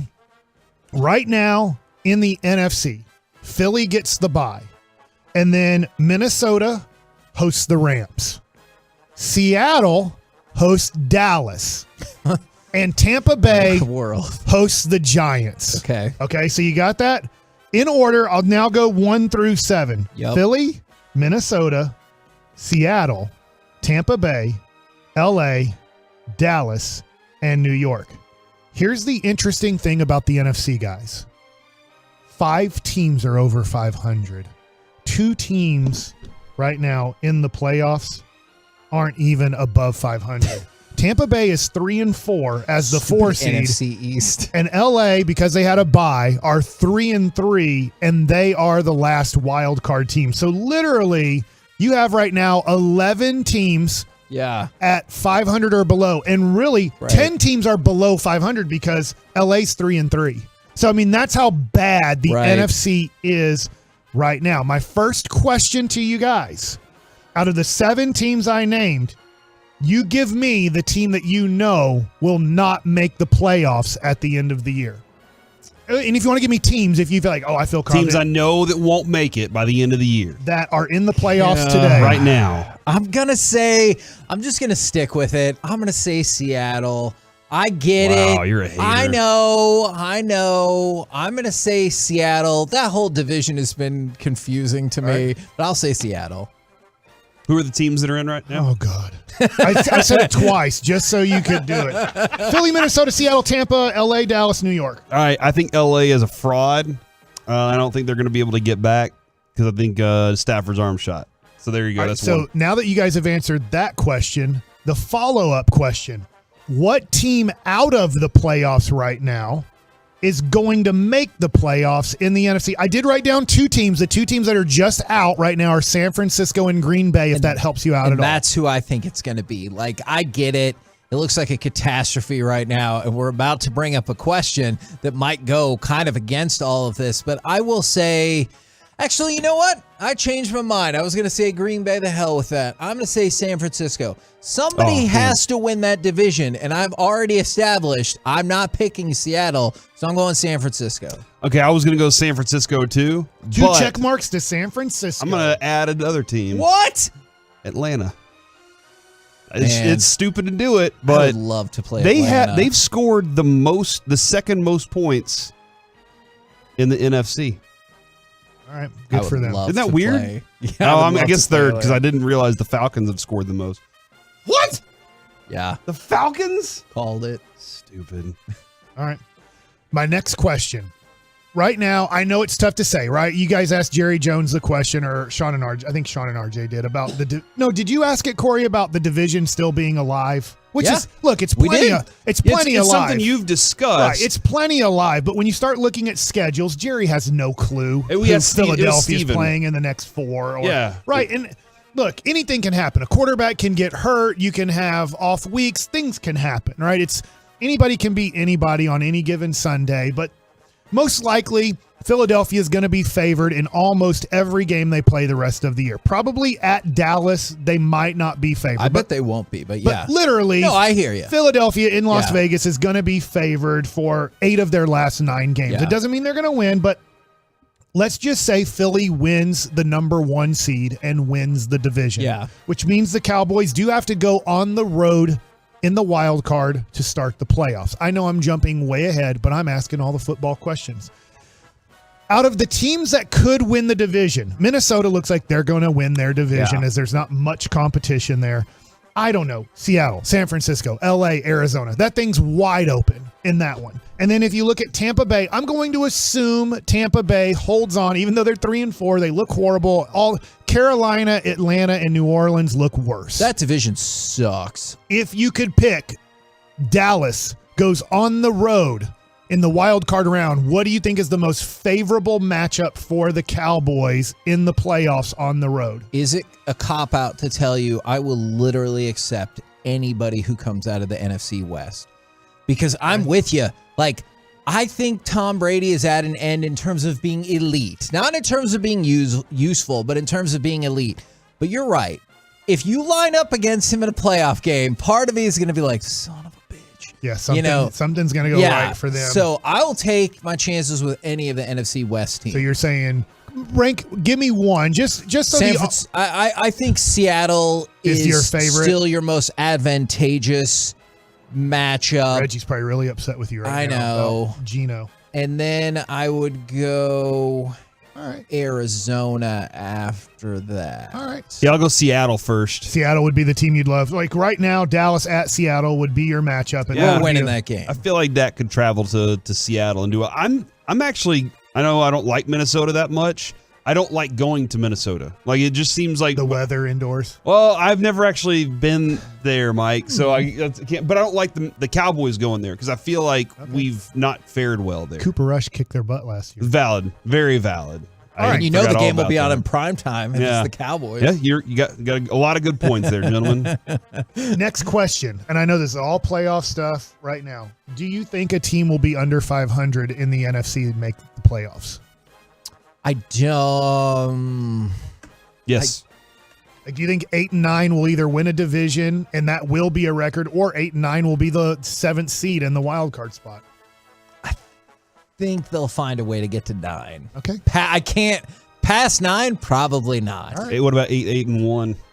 Yeah, I guess I did discount that. You know what? I like that better. I'll say 8-1. I like that better. Let's go over to the AFC. Ooh. Right now, please listen, Corey. Buffalo is the number 1 seed. Right now, the Chargers go to Kansas City. The Dolphins go to Tennessee. The Jets go to Baltimore. Okay? Mm-hmm. Those are your 7 teams in the playoffs right now. Out of those 7 teams, which team will you say right now will not be in the playoffs when the season ends? I mean, Chargers. Yeah, this probably should not be the most surprising answer I've ever given you. I think the Chargers make the most sense because you want to say, like, I want to say Titans, but to who? Like, who is going to overtake the Titans? If it was an open kind of thing, then other teams in the AFC could take them out. But the Colts aren't going to beat them. You just saw that. So but I heard Sam Ellinger's back. Yeah, we'll see. Yeah, no, that division's terrible. I'll say the Chargers. Both of you say the Chargers? Yeah. Then this could be a really easy answer because I couldn't believe this when I looked at the playoff seeding. Bengals.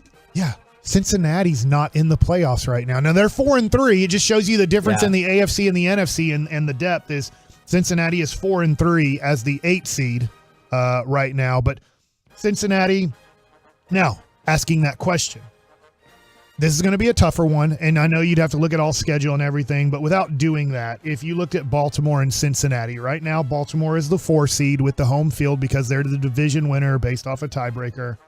Cincinnati or Baltimore wins that division at the end of the year? You know, I'm starting to kind of think maybe Cincinnati, because Baltimore, I don't know. Like, those people are going to have a heart attack by the end of the year because they played nothing but a relentless string of ultra close games. And I feel like that's going to cost them a victory that they should have had otherwise. Yeah, I would go Cincinnati is going to be the one that wins that division by the end of the season. And so Baltimore would fall to a wild card spot. Yeah, and I do definitely think they'll be in the playoffs. It's just I think they're going to end up losing a game that they have no business losing. Can I ask a football question in this mix of football playoff teams? Yeah, let's turn it to the C block. Do we believe in the Jets?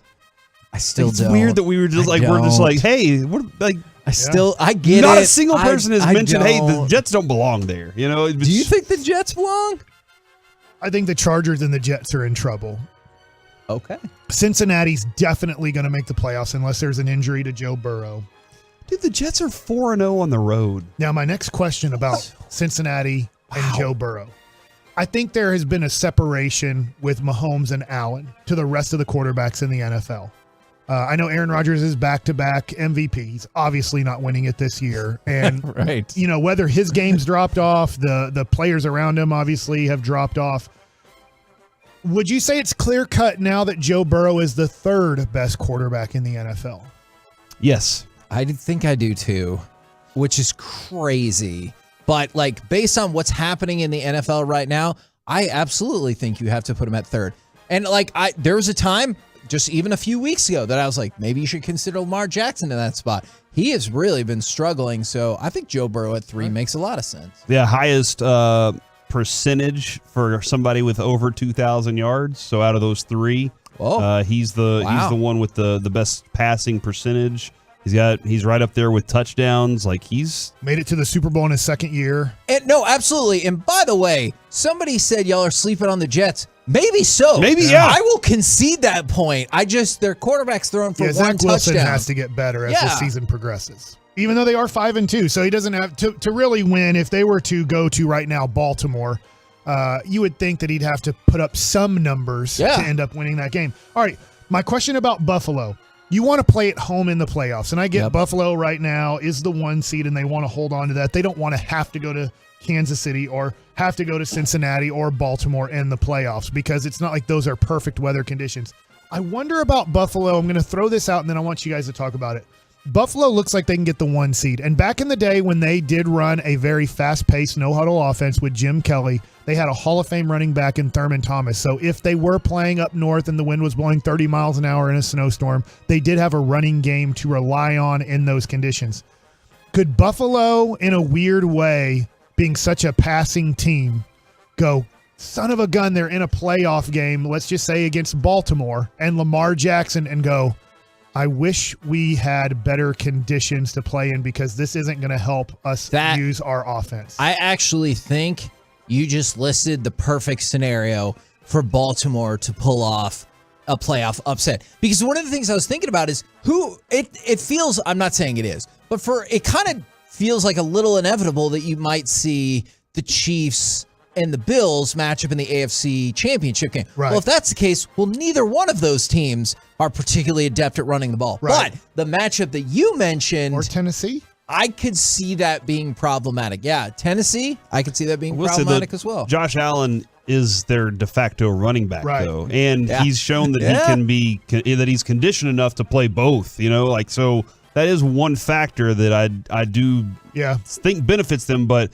If anything, I think they should just say, "Hey, this is why we need a roof, so we don't have to worry about those." I wonder about Aaron Rodgers and Brett Favre in their career. Lambeau became a little bit less of a home field advantage at times in the playoffs for them because they were such a passing team, and then the weather was 5 degrees. Valid. And, the balls now feels like a rock when it hits the receiver's hands, and so sometimes dang it, running helps out a lot more. Okay. Real quick, James Robinson, running back for the Jacksonville Jaguars, he was traded for a conditional 6th-round pick yesterday to the Jets because the Jets lost Breece Hall, as we talked about yesterday. I'm just surprised that a pretty good running back, not great, but a pretty good running back, The trade market is a conditional 6 that could turn into a 5th. That doesn't seem like much to trade that guy away. Does it change your mind at all if I say I think it's almost guaranteed to be a 5th? Like, I don't think so, but like the condition is if he runs for 600 yards this season. He's already at 340. So like it'll be a 5th barring an injury. But I'm surprised too, because my brother-in-law is a big Jags fan, I'm surprised too because you knew how desperate the Jets were. That they'd made this. The other thing, too, is I look at it, Etienne's time to shine. And Etienne just blew out his knee last year. If he gets hurt for a couple weeks, maybe it doesn't matter. Maybe I'm way over-evaluating running backs. And they're 2-5. They farted away every opportunity they had after 3 weeks. Yeah. But I just think to myself, if Etienne gets hurt and you're trying to protect Trevor Lawrence and help him out, you just traded a pretty good running back for a future 5th, which has like a 30% chance of ever working out as an NFL player. Do you think they're going all in on the Etienne gambit then? Because maybe they're like, hey, I don't think we're going to make the playoffs this year. Let's give Etienne all the support we got. And if it doesn't work, we'll know we need to move on. I'm not saying it's a great strategy. I'm just asking. I think it's a good question. I just feel like in the NFL today, we see what happens with, let's just say Etienne's as good as Christian McCaffrey was. Right. And I know that that's a whole nother story on how good he's going to be for San Francisco. But when you look at when you use a guy that much, when you say he's going to catch the ball approximately 100 times and rush the ball, 250 times for 350 touches, we see what it does to the longevity of a career. Yeah. So I just look at it and go, the way the NFL works today is, yes, you want to use Etienne a lot, but you want to have another guy who you feel comfortable rushing the ball 10 times a game, at least the way that maybe, and Alvin Kamara is dealing with injuries too, the way that they've tried to protect maybe Alvin Kamara from injuries, which still hasn't helped much. I don't know that JaMychal Hasty and Snoop Connor are like prepared for that. Snoop was a 5th-round pick out of Ole Miss, but like I don't know that he's ready for that. Maybe he is. Maybe they were like, no, we got our guy. We're good. Well, those are my football questions. I think they did a great job. And by the way, from the 682, your resident Jags fan here, I'll boil it down. I effing hate that trade. Makes sense. There you go. Yeah, I didn't like it either, but, it's the life of being a Jags fan. Coming up next. That's true. Just start your countdown to London, and maybe your life will feel a little bit better. It's happening. Yeah. Coming up next, are Aaron Rodgers and Tom Brady done being elite? 877-881-1053. We'll do it next right here on The Fan. Download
There's a reason you need a special license to drive a big truck, so companies that hire drivers and put them in a big truck should be responsible for what happens when one hurts you. Frankly, you need Frankel and Frankel. The consultation is always free. Visit truckwreck.com.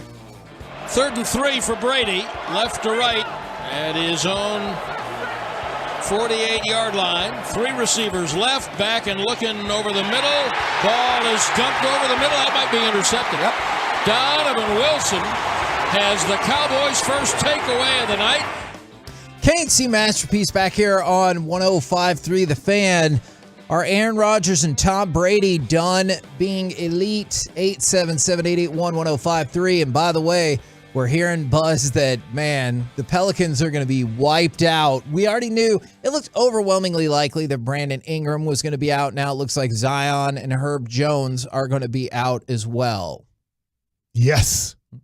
Feels like I'm happy with that. Feels like a freer victory. I don't know. I mean, gosh, the Utah Jazz finally lost last night, right? I mean, there's just been we always forget when the NBA starts and we watch so much football is, for the most part, the majority of football favorites win. Yeah. In basketball and baseball, it's a little bit different. You can definitely lose to a crappy team. You're going to have really 5 to 8 crappy losses during a season. You're like, how did we lose to that bad of a team when we're that good? And so, hey, it's still going to be a matchup where, watch out, CJ McCollum can do some stuff. And I'm still really excited about this game. But the matchup of Zion versus Luka or Ingram, who's also a stud too, isn't happening. And I think with that not happening, that is why Sean felt different about the game earlier today. Well, I was excited for tonight, and now Corey sucked it right out of me. Your thoughts? I pointed out that a couple players might be missing from the game, Kevin, and you have chosen to use that out of context. I feel like that was definitely to try and make it sound like I did something else. I had no clue Sean was on your top 5 list. It's not. He's not. He's a good friend of the station that I work with, Really like, friend. But not that kind of friend. All right, Kevin. Now, all right. So we got feedback from our resident Packers fan, Jared Sandler, on this. And so my question is, are Aaron Rodgers and Tom Brady done being elite? That doesn't mean they're done being useful quarterbacks in the league or anything like that. It's just you're talking about 2 seemingly generational quarterbacks that were operating in somewhat of the same time frame. I know Brady started before and everything like that. But do you think both, either, neither are done being elite before we dive into Jared's thoughts about this? Because they were really well Just read out. what Jared said, because that's what I was going to say anyway. Okay. Because I have Rodgers in fantasy, so I do keep up with what they're doing, mostly through Red Zone.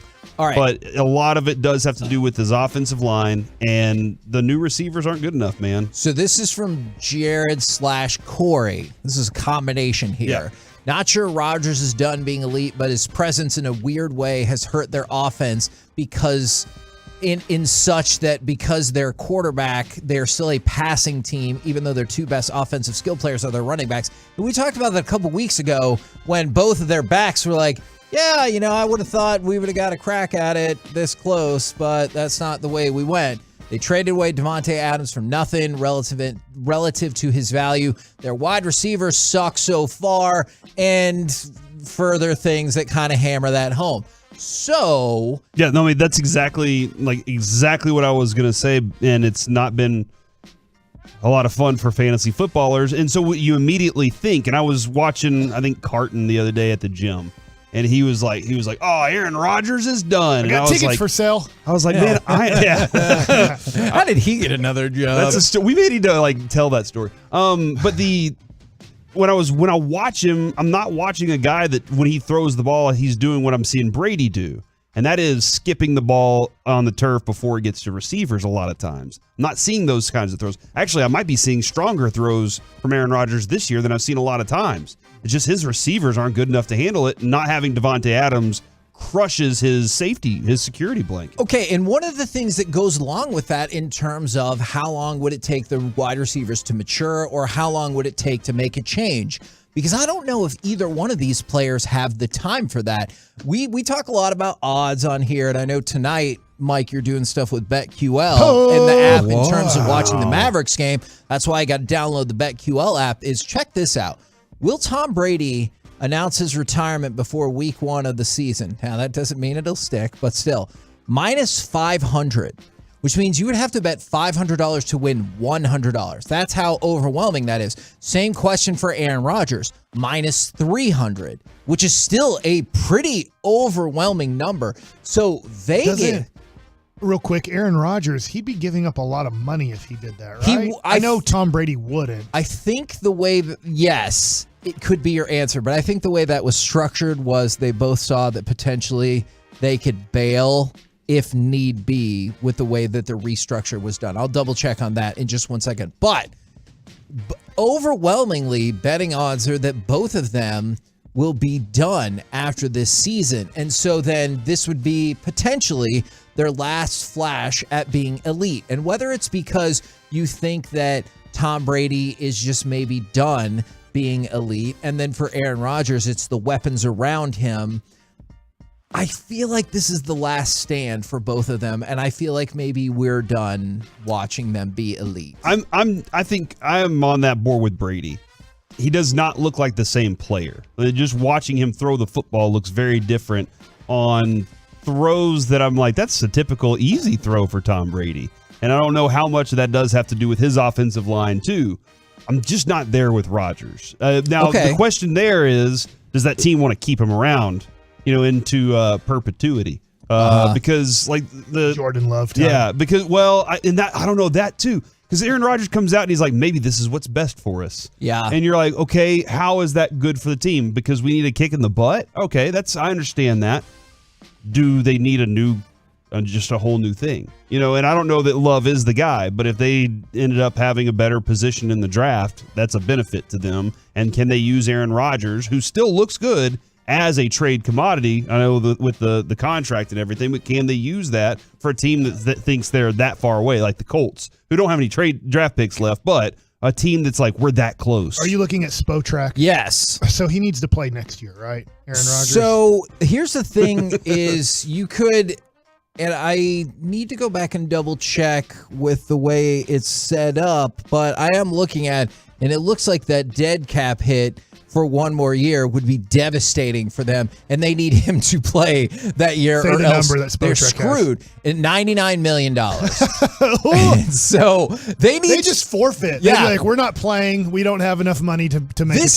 This is the biggest drop in dead money I've ever seen too, because the year after that it's $24 million. Right. They get $75 million in dead money off the books. I will also tell you though, I'm looking at it, that amount of money that they would have to eat if they traded him is low compared to what the dead cap would be. They could get out of this with a $15 million hit if they moved on from him via a trade. And so then all of a sudden, if you're another team and you're like, oh, okay, well, now I'm looking at a much more reasonable deal for Aaron Rodgers, and then maybe it's worth it. So Aaron Rodgers, the thing is a little bit more complicated, like you said, Corey, but his yards per pass are the lowest of his starting career. His touchdown to interception ratio, which has always been phenomenal for Aaron Rodgers. It's probably going to stay really good. And it is. It's going to be comparative to like his 15 season or like his 13 15 even maybe. This is amazing because I actually typed in his name just wondering, instead of going in the direction of we quit on Aaron Rodgers and we're rebuilding,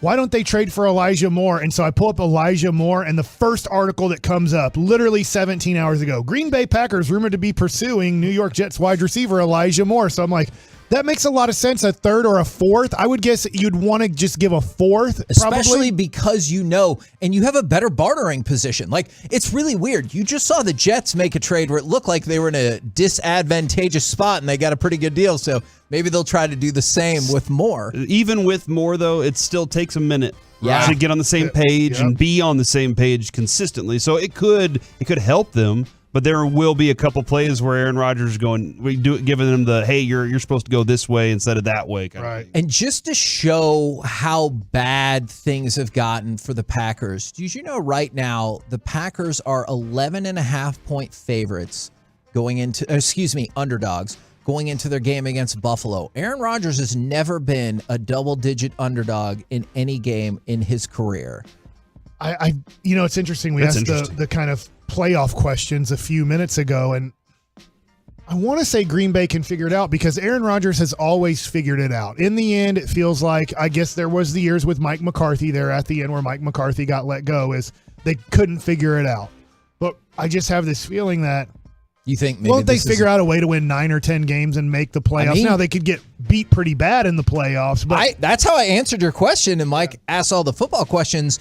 Now, on the flip side, things appear to potentially be a bit more dire for Tom Brady, who has also dealt with issues in terms of not having available receivers for different reasons. But still, by the way, those officials, not surprisingly, Corey, came out and were like, we weren't asking for his autograph, which, for the first time in his life, I don't believe Tom Brady prepared to play an NFL season. And at his age, is he 44, 45? 45, I think. At this age, you just have to, I can't imagine being 44 right now. And I know, look, I'm not close to Tom Brady, but the effort you have to put in to play an NFL season at 45 years old, and it didn't seem like, because of the retirement, I'm just going to assume that he wasn't every day still doing his stretching and his band work and his throwing programs and everything, and then coming back and then seeming to have, obviously, marital issues, which I think have been confirmed. I don't know where his marriage is going. Then leaving for a wedding when there's just no way when you listen to the Tom Brady documentaries and stuff that Tom Brady would say, hey guys, sorry, I'm going to miss today for a wedding. And I promise I'm not making fun of the divorce or anything like that. I'm with you. I cannot imagine how difficult it is to work through that in the midst of your football season. Like, I don't see how that could not. Yeah. And that's what we talked about going into it. He was either going to be in a lot of trouble or they were going to win out, because who knows how it could affect you one way or another. Now, there's a variety of things that are hurting Tom Brady along the way. They have the worst rushing unit in the NFL, both in terms of yards per game and yards per carry. All right, so their rushing game is awful. But here's some crazy stats that show you how good Tom Brady has been for such a long time. Do you know they're 3-4 right now. He has never been below 500 8 or more games into an NFL season. And so their next game, where they host the Ravens, could be that. And then right now at 3-4, the last time Tom Brady had a team that lost 6 games was in 2009. Think about how crazy that is.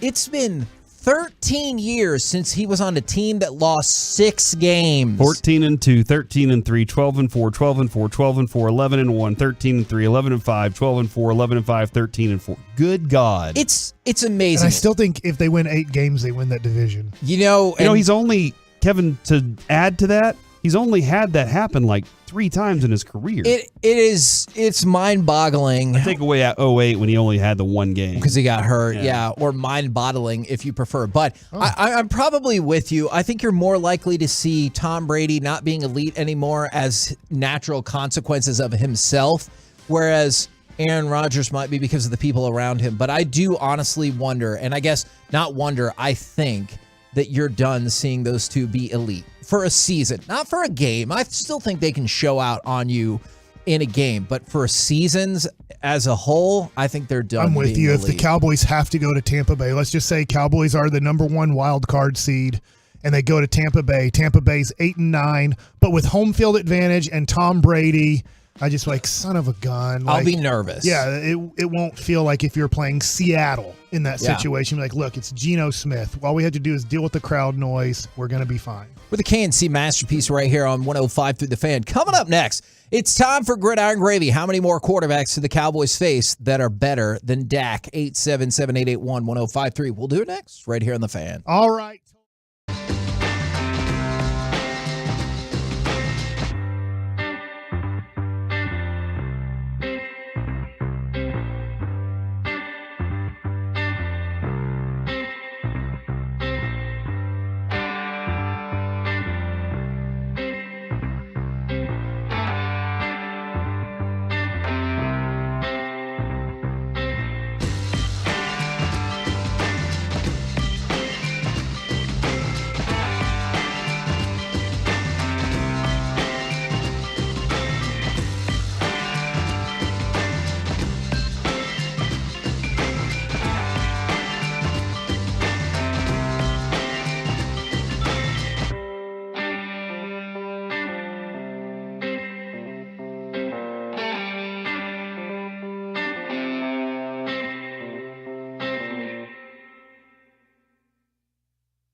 Classic Chevrolet is driven to do what's right. That's why they never charge more than MSRP plus. They still pay full market value for your trade. Find new roads, visit Classic Chevrolet, relax, and enjoy the difference. KNC Masterpiece right here on 105.3 The Fan right now. Time to go around the entire NFL and dip into some gridiron gravy. Dip. Kevin hates popcorn. Man, people at this station love popcorn. They love leaving a piece of it on the ground, too. Hey, shut up. Is, by the way, Corey. My name's Mike, and I like popcorn. Yes, you do. It's Corey. The NFL has said they have nothing more to say about the officials' interaction with Mike Evans. Just that, they weren't asking for an autograph. Don't worry about it. Then what did they ask for? What did they do? They said, don't worry about it, Corey. Was he asking for their autograph? Refer to my previous statement. Like when we asked, who was it that we asked the other day if he collects yellow cards? You just have a great question right there. What? I saw the other day that in a pack of like Topps baseball cards, you can pull out a Joe West autograph Hell card. Yes. Who in the world ever thought that you'd put umpires' autographs in a pack of cards? Nobody wants that. I don't know. Joe West family maybe wants it. Maybe. Are you kidding? Like, can you imagine opening up a pack of cards and you got head referee Biceps Magoo, whatever his name is? Like, the dude that just lifts... Hockules. Yeah, Ed Hockules. I don't want Ed Hockules' autograph. I'll tell you football this. players, not Rev. If it's a variant card that has him flexing and it says Biceps Magoo, I 100% want that card. God, Biceps Magoo. Yeah. Come on. It's refs. Nobody wants their autographs. All right. Now, I had a feeling this could be problematic, and from the 972, I could tell this segment is already going to make me mad because they're talking about Dak. How many more quarterbacks, and I can list them all if you like, do the Cowboys face this year that are better than Dak? All right? Justin Fields? I don't know, man. That game last night. Stop it. Okay. This is smart of you to list them one at a time so that I don't have to listen to the whole list and then be like, can you please repeat that? Smart. You know me so well. Man, Justin Fields looked really good last night, dude. What are we? Dak's better right now. Can we not just point out that he looked good last night and they used him appropriately against the Patriots? Okay. Sun shined dog's ass. But he's not better than Dak. Aaron Rodgers. He is better than Dak. But the Cowboys have a better team. Kirk Cousins. Toss a coin or flip it. What time is the game? Ooh. It's not a late game. It's not a noon game. Because I don't think the Cowboys play any more noon games this year, do you they? think Kirk Cousins is better than Dak? I don't. I say flip a coin. I don't. I like Dak's qualities better. Daniel Jones. But I also do think Justin Jefferson's better than CD, so. No, we're not. Okay. You're not doing that. Just do the quarterback. Daniel Jones? No. He can run, but I'll take Dak. I guess Sam Ehlinger now. No. Davis Mills. No. Trevor Lawrence. No. F me. Jalen. So are Dak's cards in higher value? No, not even close. Right. It is really weird. They're not even close. Jalen Hurts. Oh, you know what? At right now, no. Jalen Hurts didn't play against Dak in this game, which they never play against each other, but whatever. Ryan Tannehill. No. Flip a coin. What? Oh. You like Ryan Tannehill that much? I think they're in the same tier. But I do think, hey, it just matters how Dak plays. Obviously, Dak has played 2 games. One played horrible, the other coming off an injury where he didn't have much time to practice and get ready. Carson Wentz or Taylor Heineke? Doesn't matter. Yeah. Dak's better. All right. So, Corey, you had 1. And, Mike, you had 1 with 3 flip-a-coins. Kirk Cousins, Jalen Hurts was flip-a-coin. Who else was flip-a-coin? You said Tannehill. Tannehill. Yeah, I'll lean towards that's where I'm at right now. Okay. How much does that matter? Because you brought up, but I think Justin Jefferson is better than CeeDee Lamb. I'm not saying every game is just won by whoever has the quarterback, but that is what drives a lot of, you look at who you think some of the best teams are in the NFL right now. Buffalo, Kansas City, they're led by the 2 best quarterbacks in the league. How big of a deal is it that the Cowboys play one more quarterback that you think is definitively better than Dak? We've done this, and it doesn't work out as well as we think with the Cowboys. Actually, it's not that big of a deal.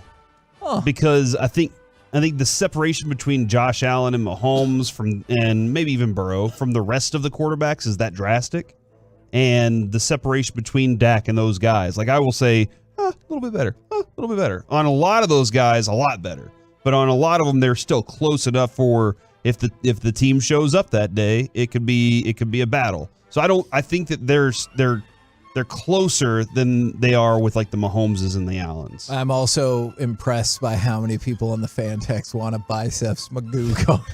So I'm really looking. Are you saying like he that. signs his name still Ed Hockley, but where it says his name, Yeah, it says biceps Magoo. Yeah, because they do that with like the baseball cards and stuff. They put your nickname like and Belly's stuff. on there instead of Cody Bellinger. Yeah, exactly. All right, do you want some amazing New York Giants statistics? Give it to me. All right, now I have one bad one real quick. Did you see that Daniel Bellinger, their tight end, underwent surgery for a fractured eye socket? What? He'll be out indefinitely, and they're not sure if he's going to play again this season. Man, this is a bad injury. That is bad for bellies. That's a real concern. Now, I've got some positive stats for the Giants. Daniel Jones has 5 game-winning drives through 7 games. That is the most by any player through 7 games since 1950. No one else in the league has more than 3. He has 5. Is that Joe Namath right there? No, since 1950. Yeah, that's what I'm saying. Joe Namath. I don't know when Joe Namath was playing, but I feel like he was playing in the 60s. He was and the 70s. a game-winning drives guy. You know what I mean, Kevin? Yeah, with all I really want to kiss you. all right 20 now. yards that he passed for per game. Get Joe Namath. Never mind. What was his passing yard per game? That's old Kevin. New Kevin has nothing You don't know. to say You never about watched that. Joe Namath. But I have thoughts. Is the Giants are 4-1 this season when they've trailed in the fourth quarter. You want to see the biggest difference between the Giants of now and the Giants in the past? The last 5 years. If the Giants trailed in the fourth quarter, they were 3-58. This year they're 4-1. That right there is the biggest difference in this Giants team. Joe Namath threw for 4,000 yards in 1967, Kevin. That is pretty incredible. That's insane. That was probably the year he wasn't a drunk. How many? Oh, my God. I watched the HBO documentary on him. His Yeah. teammates were like, the year they won the Super Bowl, it was amazing because he wasn't drinking every day, how much better he got. Now, that being said, he also did throw 26 touchdowns and 28 interceptions. Wow, that is a lot of interceptions. And his career completion percentage was 50. So Catchable ball. That's a very catchable ball. If we shifted some of those interceptions into the completion percentage, I feel like that would help the number. All right, let's go from that to betting against the public. That has been a successful strategy this year going into this weekend. It's called fading the public. So if you guys want to consider this going forward, All right. you fade the public, and that's betting against a team that has at least 51% of the money on them. So the public, who they've supported thus far this season, they were 37, 55, and 1. So if you bet against the teams that the public liked, you are winning a lot of money thus far this season. So I need to find out who the public likes. And bet against them. Against Mike. I mean, it's been a very successful strategy thus far this season. You just ask the public? Well, usually they have like MGM will give you notes and stuff, and BetQL will give you notes. Bullhorn and stand on top of a building and just say, hey, y'all tell me. Yeah. Dude, I think that would be a great strategy. I would love for you to walk around and do a wireless segment where you're like, hey, Saints are plus 10, who you taking? And then you just like add up the numbers and decide how to bet via that. You just stand at the MGM Mirage at the sports book and you say, are you betting public or private? And they say public. And then they put it on a team like, I want the other team. Yeah. I He's like the Mike's public. approach. Yeah. And you just sit there all day long. Okay, And you so just he'd bet just be against the absent public. from the show for a while, or we'd set him up with a Comrex out there? Or do I just ask Public Enemy? You'd be a millionaire. Yeah. I feel like Public Enemy would vote against the public. Yep. That makes sense. Flavor Flav is the son. We didn't Public talk- Enemy number 1. We didn't talk about this. Got you running from the gun. Oh, my God. You didn't know he knew that much Public Enemy, I did really you? did not. Face. Are you familiar with Public Enemy, the wrestling tag team?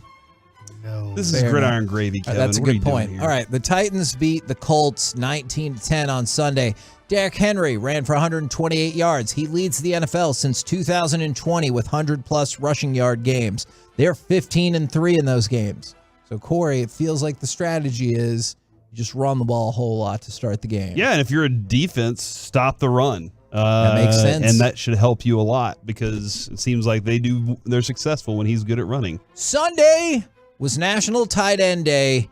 Chiefs Travis Kelce had an opportunity to tie Gronk for the most ever 100-yard receiving games by a tight end. He caught 6 passes for 98 yards. So he came up 2 yards short. The quest to tie Gronk will continue. The quest for money is going quite well for Taylor Heineke. He received a bonus of $125,000 on Sunday because he played 60% of the offensive snaps and Washington won. Not that he wouldn't be motivated anyway, but do you think that will help motivate him even further going forward? His base salary is only $1.5 million, which I know is a lot for a human, but for a football player, not as much. Yeah. This is where Corey talks about fun babies. Yeah, as somebody who does not make a lot of money, you're motivated by making more money. And so I think that's one of the great motivators, Mike. I did have another question, though, Kevin. How the hell did National Tight End Day come about? Where's the National Guard Day? Who cares? I don't know. I feel like there's a National Guard Day, right? I don't know the answer to that. What day is National Guard Day? National Tackle Day. 8/7. Every position should have their own day. What's so special? National Tight Ends Day. Did they? I think they begged to have that made, like created. They were just like, "Please, we all do it." I had a buddy who was upset because his son is a tight end. And they player of the game. Is this a real story? 100%. Okay. I know you're laughing, but it's so the offensive line kind of got the award for having such a great day. And when the coach was like, "All right, I need you guys to stand here for the picture," he told the tight end, "You're not part of the picture." Wow. And they run the ball the majority of the time because it's like 8th grade football.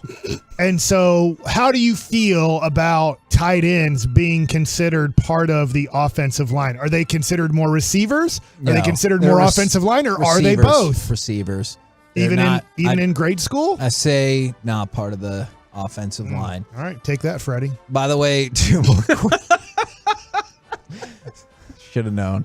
By the way, 2 more quick things. Story. And this is a big injury for the Chargers. J.C. Jackson is going to be out for the rest of the season. So the knee injury that he suffered, he will be out for the rest of the season. And by the way, one more fun fact for the Colts, since Wentz isn't playing for them and Ryan isn't going to be starting for them, the Colts traded a first-round pick and 2 third-round picks for quarterbacks that aren't going to be playing for them anymore this year. Smart. We're the KNC Masterpiece right here on 105.3 The Fan. Coming up next, is it too early to let the mind wander about how awesome the Christian Wood acquisition is looking? We'll do it next right here on The Fan.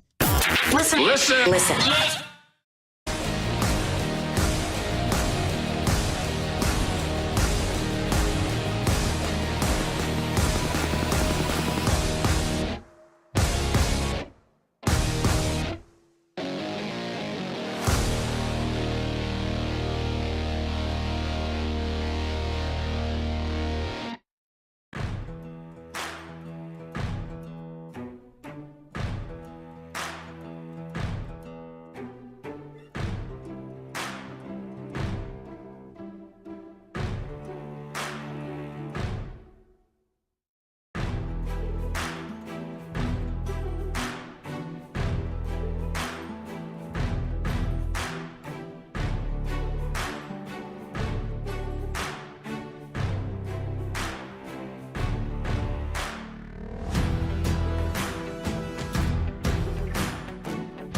From the MyFitnessStore.com studios, it's the KNC Masterpiece on 105.3 The Fan. KNC Masterpiece back here on 105.3 The Fan. Is it too early to let the mind wander about how awesome the Christian Wood acquisition is looking? Now, Mike. Let's do it. All right, so it is not too early for Mike to let the mind wander. As they say, we've got wood. So, my God, should we make a shirt? You know what? Actually, I think we should, and I think it would be super duper popular. He's got to be your early Sixth Man of the Year candidate. In his first 2 games, Christian Wood has 50 points, 20 rebounds in 49 minutes. He is the first player in franchise history to score at least 25 points in his first 2 games in a Dallas uniform, which is also incredible, and he scored exactly 25 points.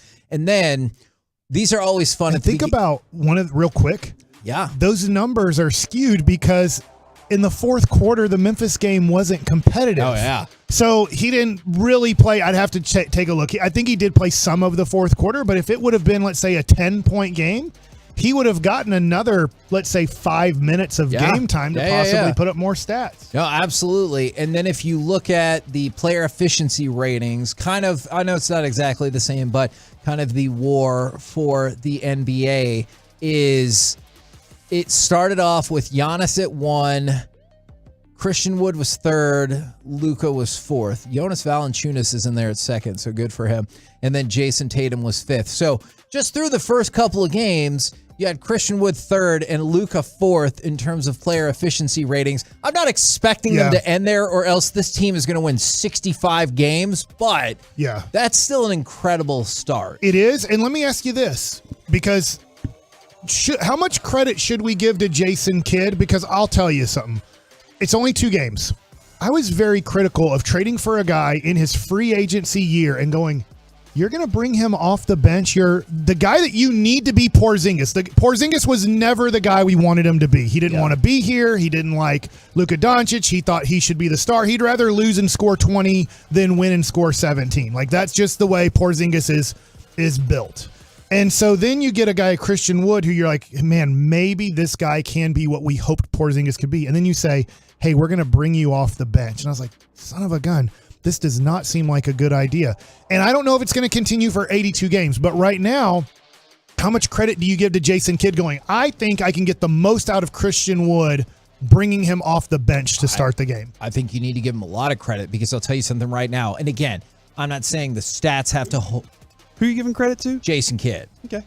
Because I'm not saying these stats will hold up, but right now, 25 points a game, 10 rebounds a game. The efficiency numbers. Yeah, and the efficiency usage. numbers. And also he's playing 25 minutes. I think that will extend out closer to 30. But just if you're Christian Wood, let's just say you end the season playing 30 minutes a game, averaging 21 points and 10 rebounds a game. That sure as hell doesn't sound like you're a bench player, and I think it will work out great for all parties involved. Yeah, I think you're giving Jason Kidd credit for getting him to do that. But it's been proven in the Mavericks world, Mike. 6-man isn't necessarily 6-man, but I understand ego. Terry, Jameson. Yeah, we've done a really good job at saying that's going to be a production place. You're going to get your production, but you're not a starter, and you got to abide by, or you have to deal with. We're going to not have you start, but you're going to play lots of minutes. Yeah. We're going to make you a focal point of the offense whenever you do come in, and whenever it comes down, hopefully in the future. I mean, we haven't seen it enough yet. Hopefully in the future, that final 5 is you're there too. And that's what I would expect by the end of the season, is that he is in that mix. But Jason Kidd saying, earn it. Show the team. Show Luka. Show everybody that you can be trusted to do these things. Because that's what this whole team is built on first. The trust in each other, that all those things are going to happen. Hey, I'm going to deliver you an open pass. I trust you're going to make the shot. Very similar to when we were talking to Scalabrine last year, Kevin, and he was like, hey, Jason Kidd said, I needed to trust that my guy is going to put the shot because he trusts that I gave him the right pass. So that's one really good thing that they're doing very early in the season. But man, Kevin, when you're asking if we can wonder about this, dude, just watching the connection he has with Luka is love. Okay, and so I want to bring that into this part of it, because I think that's a great point. here's the only reason I'm kind of asking that question, because thus far he's looked exactly like you hoped. Now, we'll see again tonight, although... And it'll never change. Even the line has started to reflect. It's only been a shift of 2 points thus far, but it was already kind of built into the line that you expected a lot of missing players for the Pelicans. And now the Mavericks have jumped up to a 6-point favorite. Whoa, really? On the road now. Dang. Against the Pelicans, which reflects the absence of Ingram and Zion, especially. Right. But the concern that you have... And Hardaway Jr. And since you brought up Porzingis, just the concern that has to be discussed and why I'm not sure how excited I want to get already is Christian Wood is a player who will miss time on you. I hope that's not the case going forward, but just historically, he'll miss some time on you, and that's just a thing that What happens. are his injuries that he's had? Do you know? Because I didn't know this about him. You're bringing something up that I didn't know about him. I don't. Last year they sat him out some because they kind of wanted to lose, and then the attitude that he wasn't maybe excited about being in Houston anymore. And then the year before, and the 2 years before, because I know before that he was kind of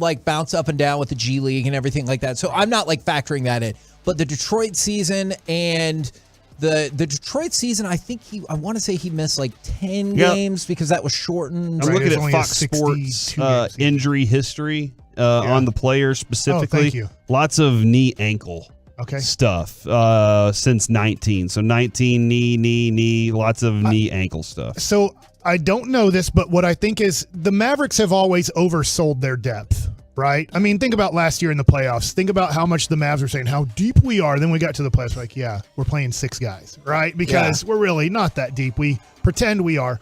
But I do think maybe you can protect Christian Wood a little bit this year because you have a guy in Dwight Powell who, look, I take shots left and right at that guy. I admit it. But he's just sitting there.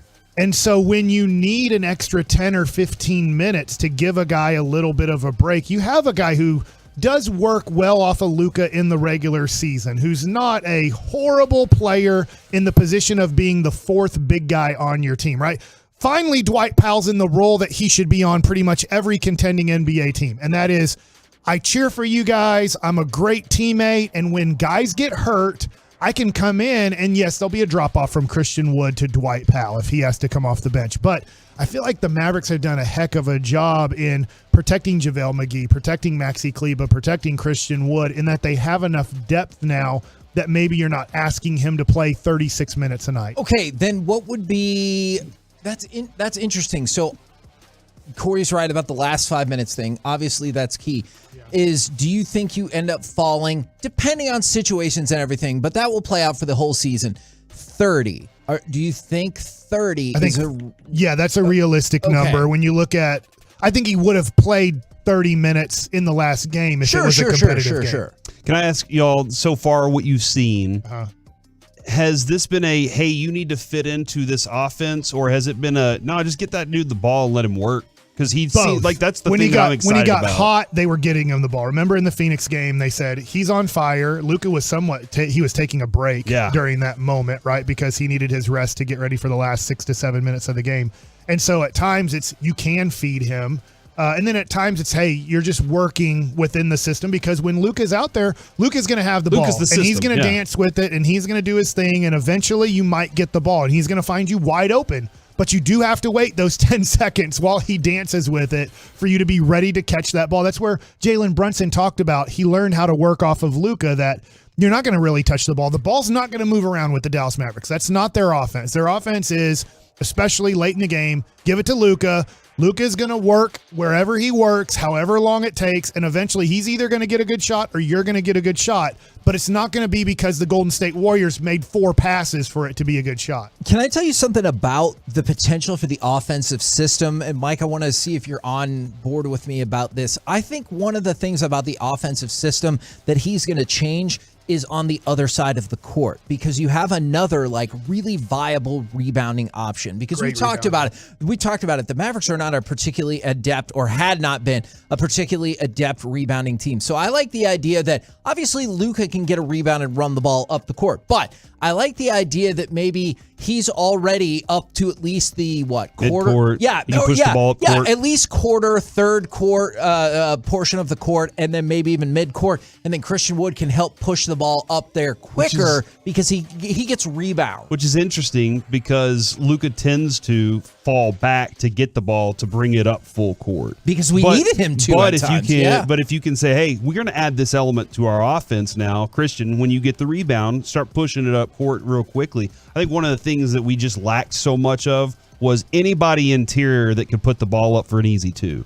And that's like, I know we can get 3-pointers. That is proven. But whenever the threes aren't going down, what can we do? And I think that from what I've seen, Luka can find Christian near the basket, and he's got length to make those shots underneath. So I'm pulling this up real quick. I can't believe it's this much. It's only 2 games, so it's going to be really messed up after 2 games. After 2 games, the Mavs are a plus 11.5 per game rebounding. Wow. That's how much of a difference getting JaVale McGee and Christian Wood has made.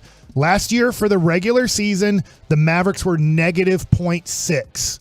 So right now, the New Orleans Pelicans are at plus 13 per game. Now, you play the Pelicans tonight. They're obviously hurt. Yeah. So you're not playing them at full strength. Last year, the best team, the Memphis Grizzlies, were plus 6.1. So Which just to is give you an still idea, incredible. you're probably not going to be plus 11 for a season. Right, so if you're unbelievable at this, you're going to be at 3 rebounds better per game. If you're a great rebounding team, you're going to average 3 more rebounds per game than your opponent. I do believe the Mavs are going to be a top 5 rebounding team in the NBA this year. So think about that difference. When the question was asked from Sean Sharif, would you rather have today, if you could redo it, would you rather have Christian Wood or would you rather have Jalen Brunson? My answer is Christian Wood. It's a very tough question. It's not an easy question. But when you get to the playoffs, when you get a stop and the other team gets a rebound, and then you get a stop again and they get a rebound and they get a third possession, holding a team for 0 of 3 on a possession is almost impossible to do in the playoffs. And now the Mavs have a team built, come against the best teams in the NBA, come playoff time, that they're going to be able to not turn. Who's the center for the Golden State Warriors? I know his name Wiseman. was... Yeah, well, and who's their star? Looney. Oh. His name was Bill Russell last year in the playoffs against the Mavericks. Yeah. So we're not going to turn Looney into Bill Russell in the playoffs. That's Dwight Powell and Maxi Kleber will turn anybody into Bill Russell and Wilt Chamberlain. Now we won't have that situation. We're going to be one of the better rebounding teams in the NBA, and that's what you're talking about with Christian Wood. And I don't want to undersell. I know we're talking about Christian Wood. I don't want to undersell JaVale McGee here, because you gave us your hopeful 20 and 10 for Christian Wood. I am hopeful that JaVale McGee can pull down 7 boards a game. I know he might have more limited minutes than people might anticipate, and he might be in the 16-minute range. I'm not entirely sure how that's going to play out yet. I think it is possible for him to pull down 7 boards a game, and I'd love to see it. A big game for him tonight, in a weird way, is because Valanciunas is going to be now a focal point of that team. Yeah, and he's been huge, awesome. Right? Very good. Huge guy. He's a guy that Christian Wood defensively could have issues with because of how physical he is, and Christian Wood is not a very physical player, but a very good rebounder, stretch the court guy. So I'm wondering if McGee tonight, instead of playing his 14 minutes, does get 20 minutes because you need a little bit more length off of Valanciunas. For the KNC Masterpiece right here on 105 through the Fan, it'll be interesting to keep an eye out on that. Coming up next, we jump on to the lunch rush and the expressway. Kurt Warner compared Micah to this NFL Hall of Famer. Can he be that catalyst to greatness? 877-881-1053. We'll do it next right here on the Fan. Keep the volume turned up all day and night. And thanks for being a Tolo. We're DFW Sports Station 105.3.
Fan brought to you by Texans Can Cars for Kids. Sean and RJ here with carsforkids.org. You can make a difference in the lives of thousands of kids in our local community simply by donating your vehicle to carsforkids.org. Find us online at carsforkids.org. That's carsforkids.org. And remember, right off the car, not the kid.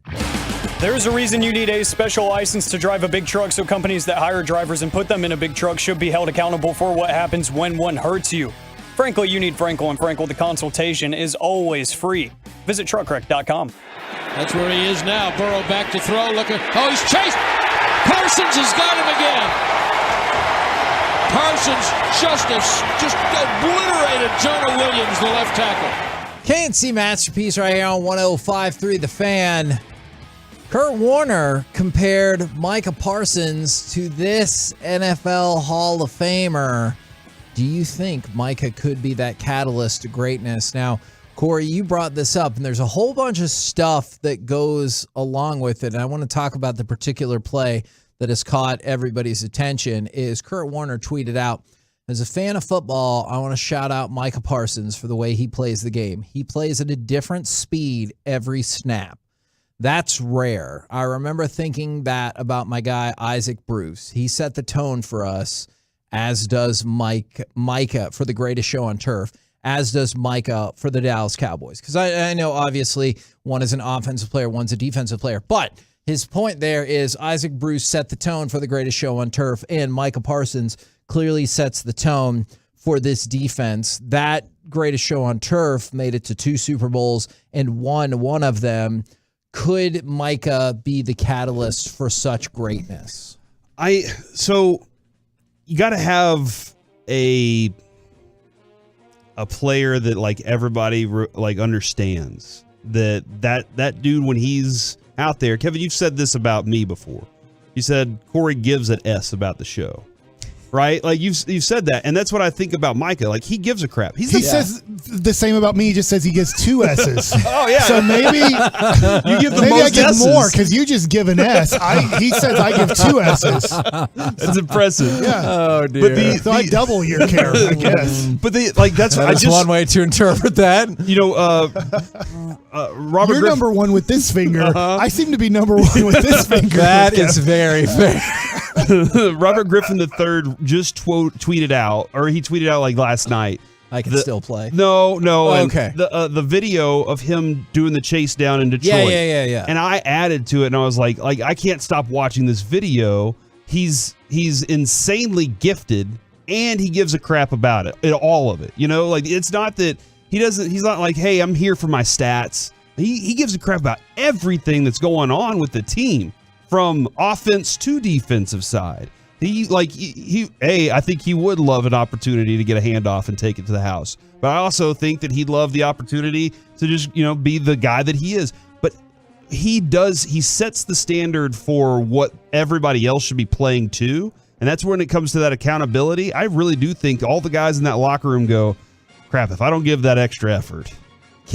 Not that he's going to be right down their butts about it, but like I am kind of accountable to that guy. Can we talk about that play in particular? I went back and I was watching that play, and Micah is 6 yards behind the tight end for the Lions. And the tight end for the Lions is moving forward. Micah Parsons is stopped, turned around, and having to turn around to go the other way. And the tight end's already at the 21.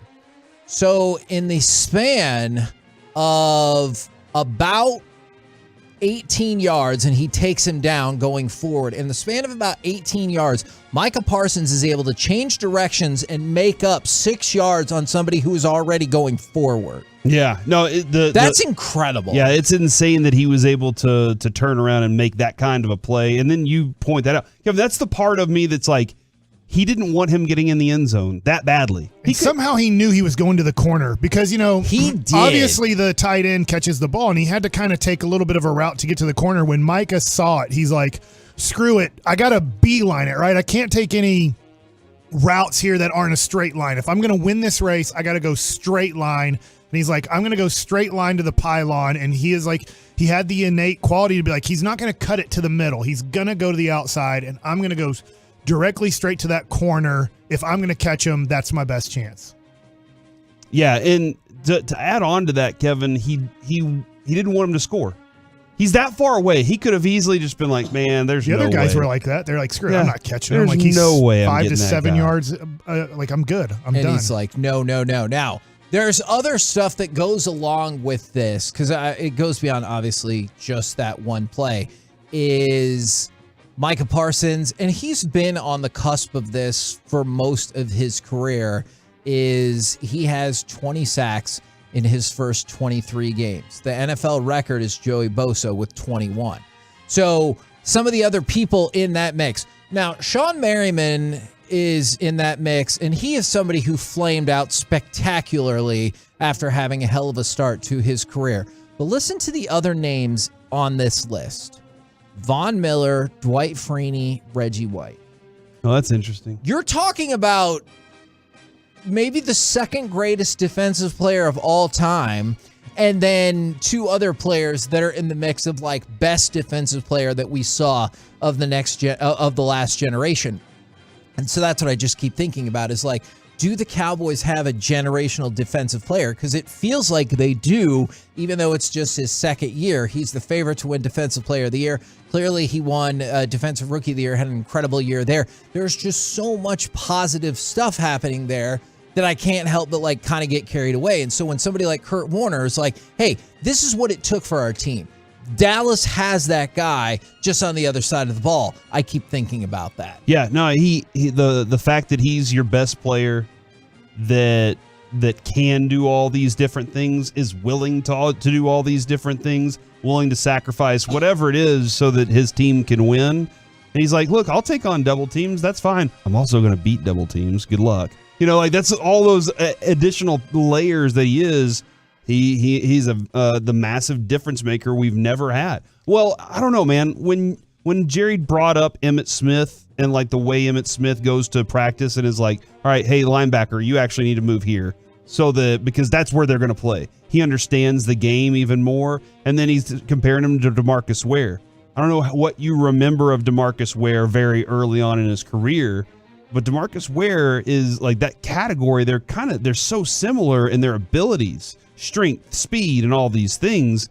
We have it, but we have a better group around him to make up for, to ensure that DeMarcus Ware looks good. Now, I want to talk about something that I think some Cowboys fans are going to be happy about in just 1 second. And somebody asked from the 972, it's just so different because of how few players there are for basketball. But somebody asked, is Micah the Luka for the Cowboys? The NFL gives so much focus to the quarterbacks and everything like that. But I definitely think Micah is great. And clearly we all agree that Luka is great. Now, something that has come up that people have been asking for in terms of potential flaws for this defense that has been elite is the run stopping.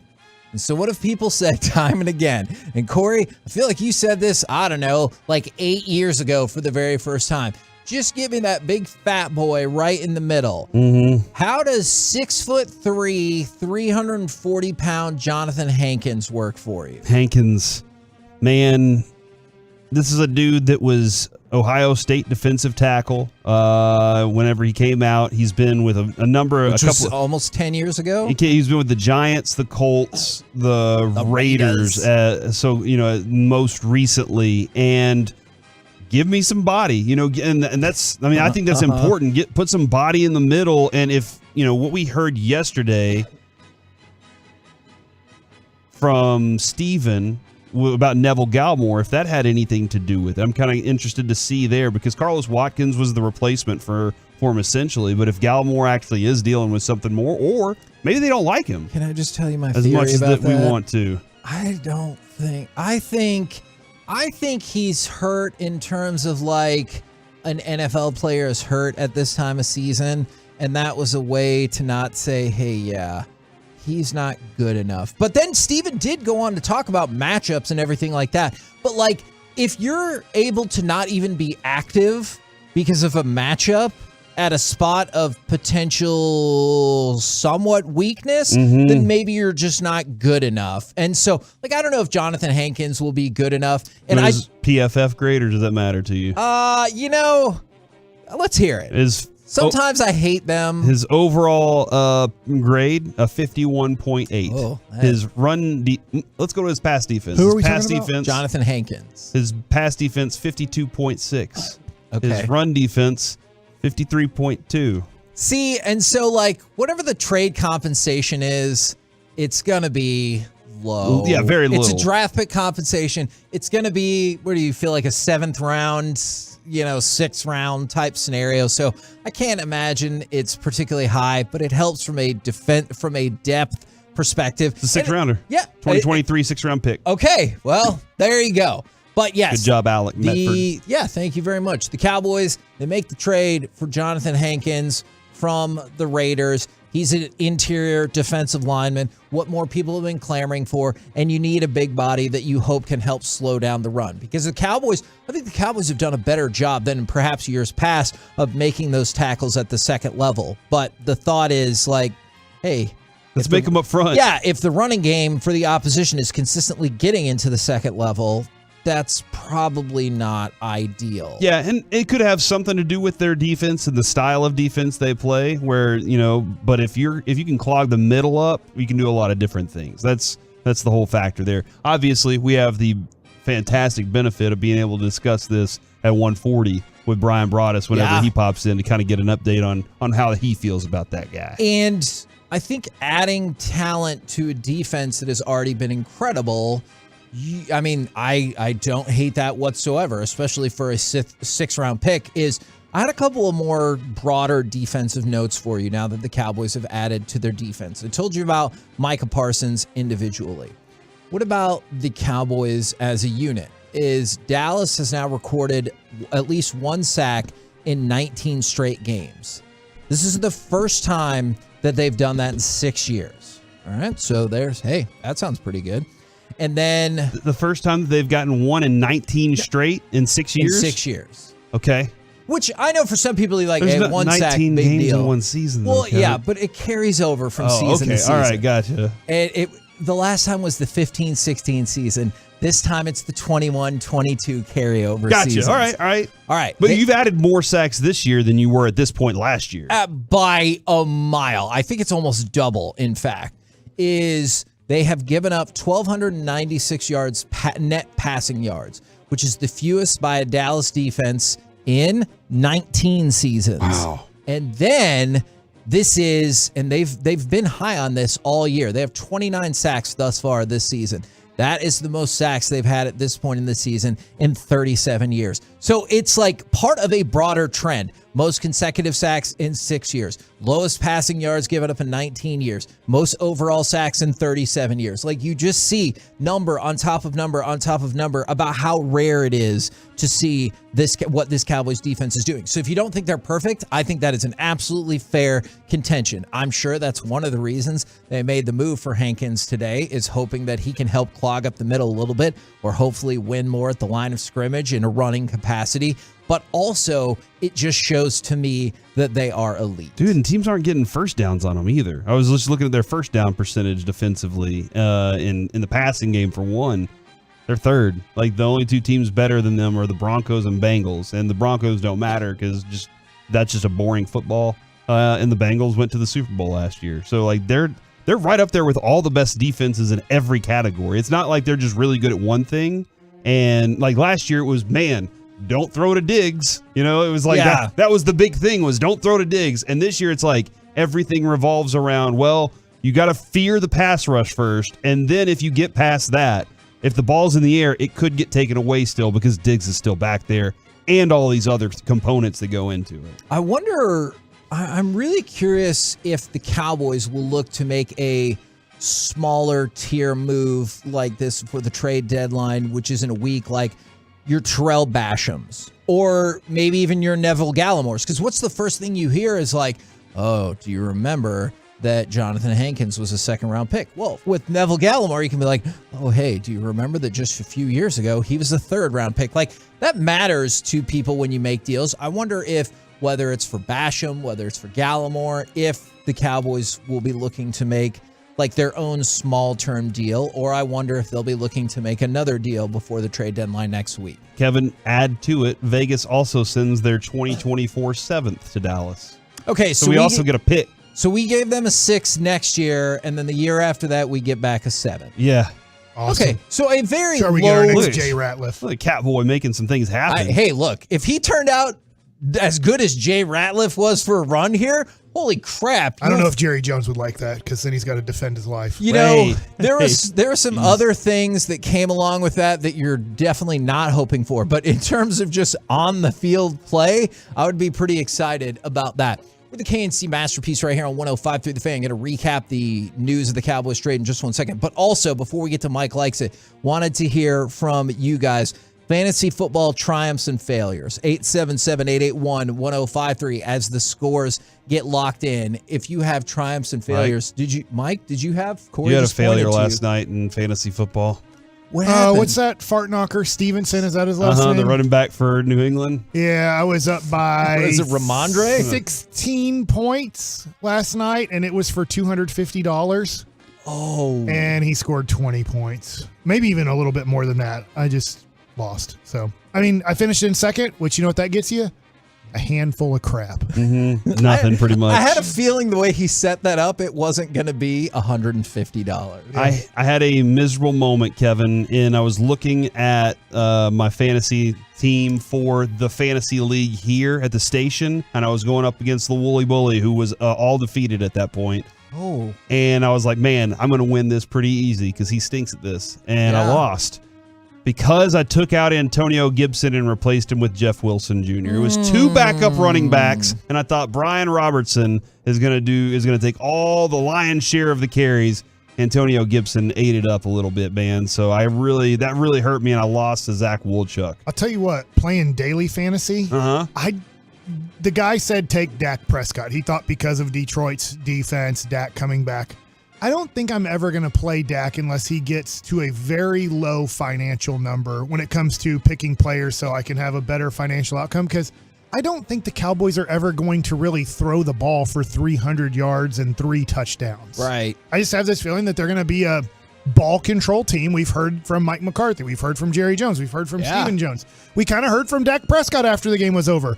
I don't think you should really ever play Dak Prescott in fantasy football, and I never will again, no matter what the guy takes. I'm going to be like, look, I'll just replace him with somebody else just because I don't think Dallas is going to be much of a passing attack team the rest of the year.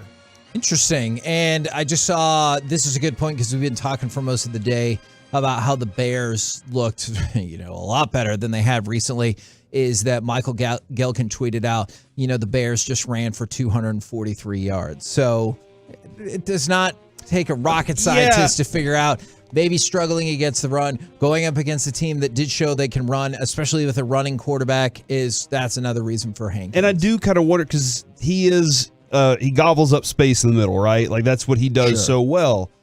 And where did Fields get most of his yards? Most of his yards looked like they were coming off the edge. And so the Cowboys have not done a great job. And to properly seal that off whenever he gives you that opportunity. And this is planning for a specific opponent right now because they just saw what happens when Jalen Hurts can do it. So when they're planning for that, they're like, hey, how do we protect the edge whenever Fields is on the field? We can have a guy in the middle that can help us and maybe even give us even better push whenever it comes to keeping them in long yard situations too. From the 972, I had James Robinson and Etienne on my team, so I'm loving life. Yeah, that's going to be great. So now you have 2 starters instead of 1 split running back Having committee. a handcuff is always important. Then a trade happens and you're like, yes. Okay. Or an injury, No, I definitely see the appeal of that. And then couple more quick things for you is, did you see that Jim Nantz will call his final four this upcoming one in 2023? Do you think that was any Romo's taking over? I don't know that to be the case. I don't know if that was fallout for Sean and RJ or anything like that. And he's like, I just can't handle these people anymore. We're the KNC Masterpiece right here on 105 through the Fan. And now it's time for some Mike Likes It. Okay, I have some topics here.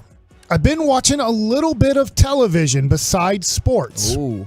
Okay, and I know that Corey has watched all of this. Yes. I'm getting close to the end of Wrexham on Hulu, which is, if you're because Welcome to Wrexham. Welcome to Wrexham, Yep. yeah. That's a town in Wales, which I didn't know wasn't part of England. Like, I've learned a lot about this, but it's a they do a lot better just giving you. It is a more very stuff. low level soccer team that Ryan Reynolds, who's Deadpool, and Rob McElhaney, if I'm saying his last name right, I might not be saying it right. I think you are. He's on Always Sunny in Philadelphia. He's the one. And Mythic Quest. Yeah, and I didn't know this, but he's married to the girl who's on Always Sunny. I had no clue that they were married in real life until watching this. I was like, Did you know he's also one of the creators of It's Always Sunny in Philadelphia? yeah, because he talks about writing and everything, and he just talks. It's really fun because he talks about owning a team. He's a big Philadelphia fan. He's a Philadelphia sports fan. Boo that guy. He really, Ryan Reynolds, it's funny because he's really funny. And you've talked about this, Corey. He's kind of into it. He gets really into it near the end. Yeah. But he's just kind of into it. Did you say you finished it? I just got to the point. I'm not ruining anything here. They played at Wembley and they lost the game 1-0. So they're about to go into the playoffs. They're about to go into He gets into it even more in the last episode, by the way. Like, even more. So that's you're going where to I'm love at. it. I'm getting close to the end. But so there's a lot here to talk about. First of all, I'm wondering this.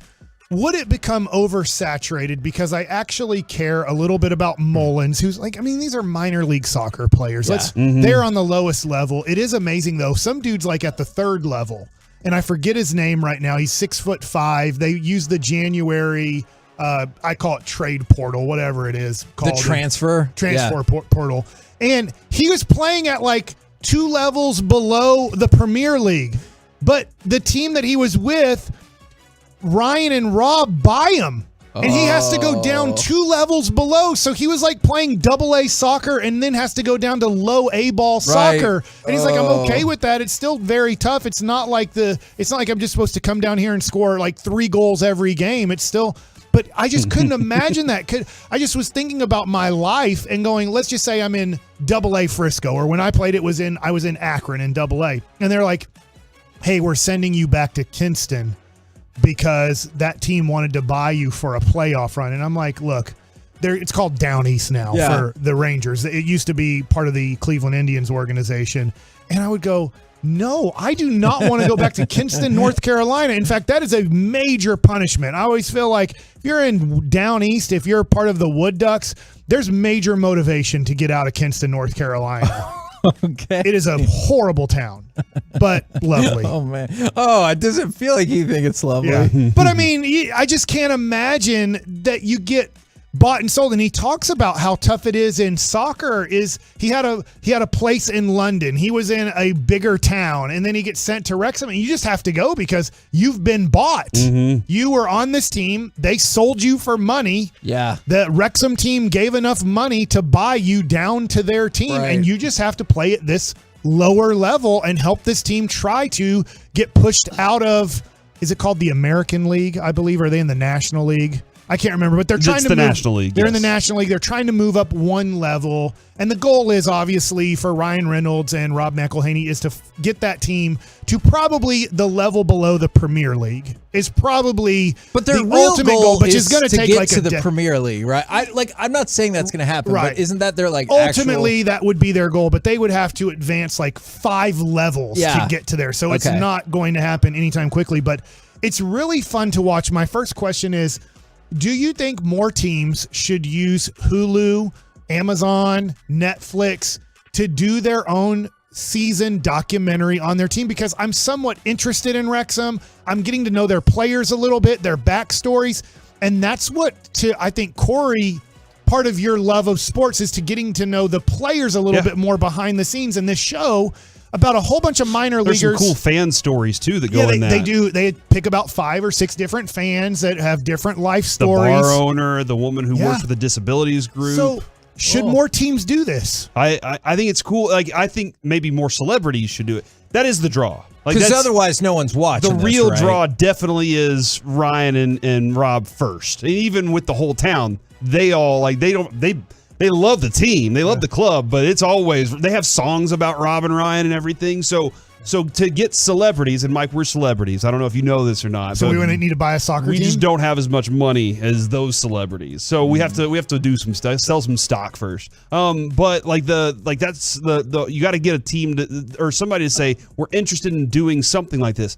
I don't know how much they bought it for, and I don't remember that part of it. But it seemed like it was reasonable, and they were like, look, we can go make a documentary, make a ton of money doing that. Their revenues started going through the roof once they put like TikTok on their jerseys and all that stuff. So, Mike, who would be the perfect one would probably be for some superstar, like a young guy that's like that, because I'm trying to say too many things at one time. Gotcha. They would love to roll that into buying a different club at some point, right? Maybe they do get that club all the way up, and then they're there in that prime. They bought cheap, and they take it to the top.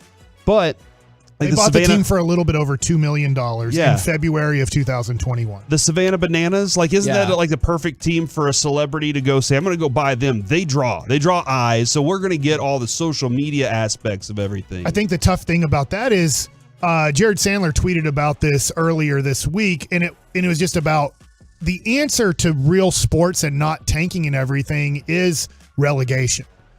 Because if you do finish last, now you don't get to play Major League Baseball. You have to play AAA baseball. Yes, you can't tank. And you'd be like, if we do this, we're going to lose. We're going to lose 9 figures if we do this. And you can't do it. It won't ever happen. We've actually talked to, back when I was on G-Bag Nation, we talked to Mr. Hunt. And this was the Kansas City Chiefs owner. Clark. And he kind of said, look, our family's really into soccer. Our dad Lamar was really into soccer. He's kind of ahead of his time and maybe too ahead of his time in what soccer could become in the United States of America. But we can't do relegation because it costs too much money to buy an NFL team or MLB or NBA team or NHL team to actually have relegation, where it makes more sense overseas because you can buy a team like Wrexham for $2 million and try to get it up to like a $10 million value into like a third tier division. But I will say this, it's on Hulu. If you have Hulu, I strongly recommend it. It is a very fun show. And if you're into sports, I'm not into soccer. Soccer's a beautiful sport. I'm just not into it. But this show I'm really into. I haven't seen it, so I'm like legit asking. It's like sort of a documentary, but it's not really real. I don't think it's a real documentary. Because I heard so much of that stuff is like kind of fake and set up. And that's fine. Help me out here. Go ahead. I think that when they found characters that they were like, all right, you're a character. I think they cast the fans, some of these fans they cast for sure. I was just curious. The games are obviously real. Yeah, sure. They can't script the game. Well, I guess it is soccer overseas. But I don't think they can script that part. But they can definitely script the stuff they say to each other. They are documenting their conversations about how they want to grow this thing. Probably just like HBO's The Detroit Lions crap. Right? Yeah, Hard Knocks. Hard Knocks is that what you're saying? Like it's kind of like Jerry Hard Knocks? putting salt on the McMuffin, or the McGriddle or whatever. That was probably set up. Well, and I haven't seen it yet, so you'll have to correct me. But Hard Knocks, they focus in on people based on what they discover about their personality. I've heard for this show is they just kind of like make some stuff up, or they're like, here, you can come be this person. I don't know about that. I don't feel that way. Okay. Watching it, I don't feel like it. I haven't seen it, so I'm asking. I would say it feels like Hard Knocks. Okay. And in a different way, but it feels like Hard Knocks. Obviously, you have they're concentrating a lot on the ownership, where I guess on Hard Knocks for the Dallas Cowboys, they do concentrate a lot on the ownership. And they do have the discussions of when the turf goes bad. Yeah. They installed turf and it cost them so much. And then the turf started going bad and they were like, hey, why is it bad? And they were like, well, it didn't take. Yeah. And they're like, what? Somebody needs to answer for that. And they're like, well, we need to install new turf quickly. Otherwise, we're going to be in trouble. Didn't take, and so they have to spend more money to do it. And they're having to make these we didn't realize it was going to cost all this to us and everything. And then, I keep telling him, then they go off and they have the whole documentary on hooliganism. And I thought that whole episode was really cool because on the gang fighting in soccer. Yeah, it was not the players, the fans that are like, I want to just come to this match. I want to find another team that is rooting for the other team, and I want to try to get close to murdering him without murdering him. Oh, Yeah. And that's part of being a Okay. soccer fan. Okay. Yeah, it was really intriguing to hear, to see that as an off, like, how the Fly episode was the off one. Well, that was another off one, and they had a couple of them. But I think, again, it starts with those two guys, and then you learn about these players and some of the things they have to go through as players, the mental stresses they deal with. You learn about all the other people. It does. A guy having trouble with a miscarriage, a wife who has a miscarriage type of deal, and dealing with that, or playing for your hometown team, or not playing, a guy that's getting frustrated because now he's not playing and he doesn't want to be on the team anymore. I just think, and those are, I think, real stories. I don't think those are fake stories about their lives through kind of minor league soccer. And I'm just like, I'm thinking of FC Dallas. I'm thinking of maybe the Texas Rangers and Dallas Cowboys and Dallas Stars, and they don't need stuff like this. Yeah. But maybe like FC Dallas should really think about, hey, I think that Amazon, Netflix, Hulu, there's so many now, YouTube, there's so many different ways to maybe present this, that more teams, maybe it would get oversaturated. Maybe I'm totally wrong about this, and we'd be like, oh, God, another team doing another documentary. So. But if you're like FC Dallas, who, let's face it, they're by far fifth in our Metroplex, by far, when it comes to interest. And maybe even being generous on fifth. But I think they are fifth. But what if they put out their own documentary series to really get to know the players better and the ownership better and just a lot of things better? Can I tell you a story about that? That's kind of related to your point. Did you know that the UFC was going to go bankrupt before they put out their reality show? Their very first Ultimate Fighter. Okay. And they were like, we're pushing it all in and let's see how it goes. They had Chuck Liddell and Randy Couture fight before the reality show. And then they fought again, like in a year and a half span, whatever. And they were the coaches of that show, and it all led up to them fighting again. You watch the differences between those two, and then all of a sudden, like, Shaq is there, Cindy Crawford's there, because they all started watching the reality show, and it was a huge deal for them. Yeah, so I would recommend to FC Dallas, you got to figure out a way to do something like this. I get you're not going to have Ryan Reynolds as part of your ownership, but the Hunt family, even when you send the Hunt family to Kansas City to show them how they run the Chiefs versus how they run FC Dallas, just a little bit differently. Yeah. There's so many, and then you get to know the players better and their backstories, and then there's more of a connection, because we can only do so much with a 5-minute radio interview that, let's face it, I don't know, 10% of the Metroplex is going to listen to. Sure. So, I mean, there's just different ways that maybe FC Dallas could become a bigger deal when I'm watching this Wrexham thing. I didn't get to this. I'll just tease it for maybe later in the week.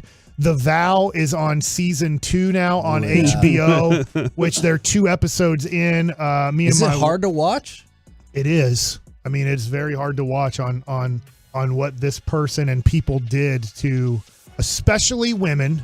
There are men that are also mentally abused. I won't say as much physically abused, but the mental and physical abuse of Nexium, which is very interesting. This is more of the court. The season 2 is more based off of this guy going to court now and having to defend how he turned people into sex slaves and stuff like that. And then I had a kind of a little bit of stuff on Black Adam, which is the Rock movie, superhero movie. But maybe we'll get to that. Did you watch it? No, but my wife and kid went when I went to watch my kid play baseball on Sunday. Okay. And so I just have questions on superhero movies now versus 5-10 years ago. And then also we'll talk a little bit about The Vow maybe later in the week. We're the KNC Masterpiece right here on 105.3 The Fan. Coming up next, it's time for the C Block starring Corey Majors. Oh, man, I have a lot of things that I want to get to, Kevin, but what is this team like without Micah? Next.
From the MyFitnessStore.com studios, it's the KNC Masterpiece on 105.3 The Fan. KNC Masterpiece right here on 105.3 The Fan, where if you missed the news, the Cowboys traded for Jonathan Hankins from the Raiders, giving up a 6th-round pick next year and receiving Hankins and a 7th-round pick in 2024. Now it's time for the C Block starring Corey Majors. Thank you very much, and I really appreciate the Tolos on the truckwreck.com text line that were texting in and saying I highly recommend Green Street Hooligans, Mike, that's a movie. It looks like it has a couple fellas in it that you would know, but it is a movie about the hooliganism, and they're called Firms. Okay. And evidently, one Zach Wolchuk owns the DVD. Now, I don't know how I would play this DVD. On your DVD player. What are you talking about? When the grid goes down and streaming is eliminated, you need to be prepared to entertain yourself. PlayStation 5 or 4 has that. Okay, I can use that. Yeah. I don't have a DVD player anymore, bro. I watch everything Can't on you play Amazon. DVDs on those things? Yeah, on my PlayStation 4, I think. So otherwise, I would have to go to the attic. You haven't 5'd it yet? Yeah, I haven't 5'd it yet because those are expensive, dude. And oh man, That's a fun way of saying that. Yeah, they are very expensive. You haven't 5'd it I haven't yet. 5'd it. So yeah, and Zach Wolchuk does have the DVD for that, Mike. So maybe we could watch that as like a team. We could watch it. We could all watch it together. We could go to Kevin's house where he has a DVD player, obviously, from what he's saying. Do you have a VHS also? No, but I do have a Blu-ray player. I was trying to think if I had multiple, but I think it's just the one now. I'm not 100% on that. We might You have have just two. like the DVD player before Blu-ray? Yeah. You know what I have? A Nintendo NES. Oh, do you have the Gold Zelda game? I think so. I hate Zelda. I think it's stupid. What? Yeah, I thought Zelda it was is boring. the worst game. What? Come on, RBI baseball. Yeah. Okay, but just because it's Mike not the Tyson's best, Punch that Out, doesn't mean it has Excite to be Bike. the worst. There was too much thinking in Zelda, dude. You had to like answer questions and read. Super Mario Brothers I'm not is trying way to better. read my video games. Yeah, it's I'm like trying to get playing action. Okay, you listed E.T. 3 games that are better than Zelda. He said Zelda's stupid. Well, if you don't want it, I'll take it. I'd rather play Tiger. You don't Heli. even have a Nintendo. I'll get one if you give me that game. Contra. Like all those games are Tecmo Bowl. Is it- Contra is better. Is it up, down, 1942? left, right, A, B, select, When start? Columbus sailed the 1942 ocean was blue? fun, dude. I liked that Are you game. still allowed to play that game? You just fly and shoot things. I don't know. Corey, it's your segment. All right. Are you What's wrong with 1942? Hey, what happened in that year? No, when you say Columbus sailed the ocean blue, Oh, which is yeah. definitely Why- wrong. We still celebrate that holiday. kind of. No, I don't think we do. We don't have Columbus Day anymore? They changed it. It's recognized. To Columbia Day? All right. Oh, that's Tight Ends Day. It must have been yesterday. Now, you know we have Jerry Jones on every Friday at 10:30 a.m. Yes, I did know He that. loves being a Tolo, by the way. He loves this lead up. station. And we love him. Sean and RJ have him on every Tuesday at 8:30 in the mornings. Was this the first time he sounded happy to Yes. be on with them like he is with us? Even Sean tweeted back. I said, man, Jerry sounds spry this morning with Sean and RJ. Yeah. And he said, he sounds like he does with y'all on Fridays. And I wanted to reply back. It sounds like he's finally coming around on you guys, but I didn't Right. want Sean to get mad. Right. Even though it's just a joke. But, or I is get it? it. Oh my gosh. But he hops on and obviously, have some Lions conversation with him. But let's go to cut 5. Did you expect Dak to work through some rust? Yeah, we were going to emphasize the game was to emphasize some play action. We did that right off the bat. We missed that first pass. I think you can miss that pass like he missed it. That could happen to him at any time. I don't say rust there. I just say he'll hit that pass 9 out of 10 times. The play was the perfect one to open the game with. It had him rolling out. That's when he does his best work. So I liked it. It kept him out of that pocket to start things off, which I thought was a good place for him. But I felt like we were going to be able to run the ball against their defense. And when you look at it, we ultimately did. So that's Jerry basically saying the game plan lined up exactly the way we thought it would. If Dak did any more than he did, it would have been icing to what we knew we could do. I did like that he said we missed that pass Because that pass has become like quite the firestorm. Yeah, I heard from Chiafalo people. yesterday. He was just completely blaming Noah Brown on it and everything, and I was like, oh wow, this is like, because I was getting called a dumbass yesterday, and that doesn't happen often. All right, for not my wife, but even still, like everybody was like, how many people, Kevin, we see on the text that were like, if you think that throw was Dak's fault. And I was like, Jerry just admitted, that throw should have been somewhere else. For whatever reason, that play has become, you either think Dak is good or not. Can't you just be like, no, I still think he's good. We could have made that throw better. I will ask you this now, and I know Dak will always fall on sword, right? Uh-huh. How many quarterbacks would say that was a good throw? Not a lot. How many quarterbacks would roll out and would say, I rolled out, I threw that was a good throw? I think most of them would say, no, I have to make a better throw than that. Yes. So I will look at it from the quarterback's perspective, and Dak Prescott probably wanted that one back. Can I ask you a question, though? What? I'm not trying to be difficult. How many receivers do you think would say, I need to catch that? None. None? Yeah, most of them will. Okay. Most of them will be like, man, I quarterback. Come on, Leon can't do everything. Okay. I always love those commercials. I thought they were hilarious. I like Curb Your Enthusiasm. Oh my God. That's where Leon's on. He's Larry David's friend.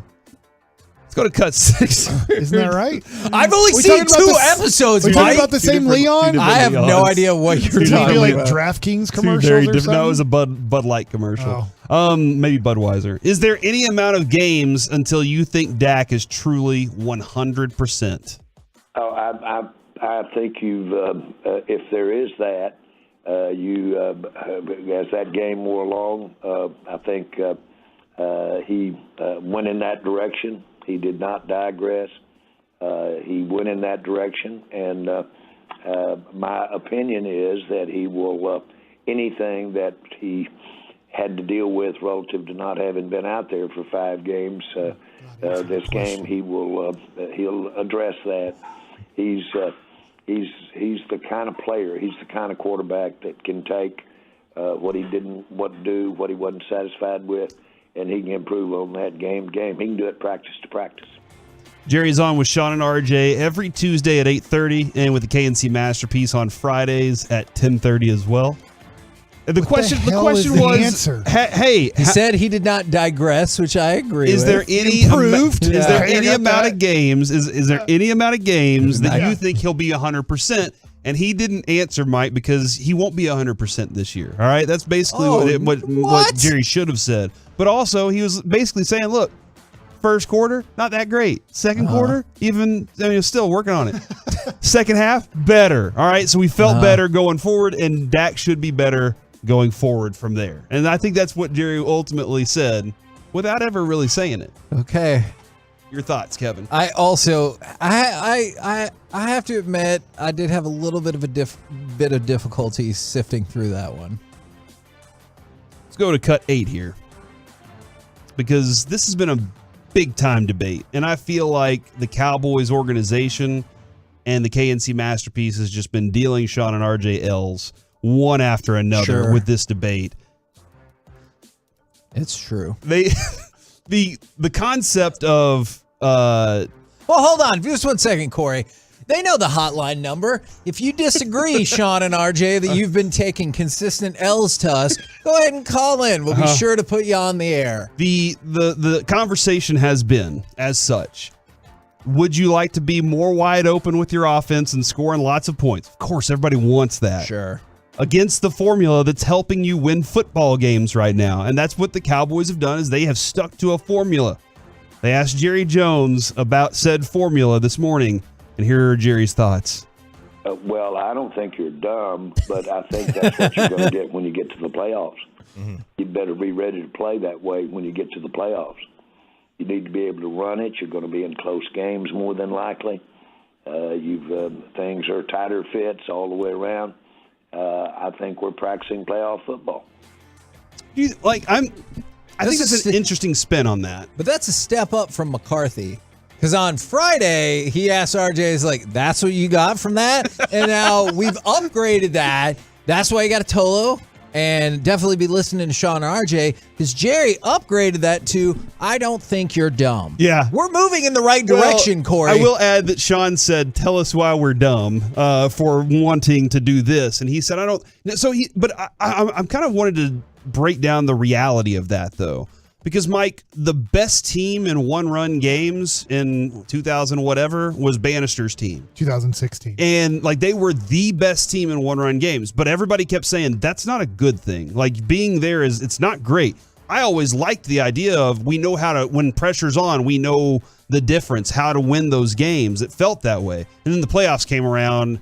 I know there was a collapse there that we really, couldn't handle at that time. It's such you can have a 5-day discussion on this topic. And I think, to be clear, and I'm going to speak for all three of us, and if I say something that you totally disagree with, say, no, Mike, I don't believe this.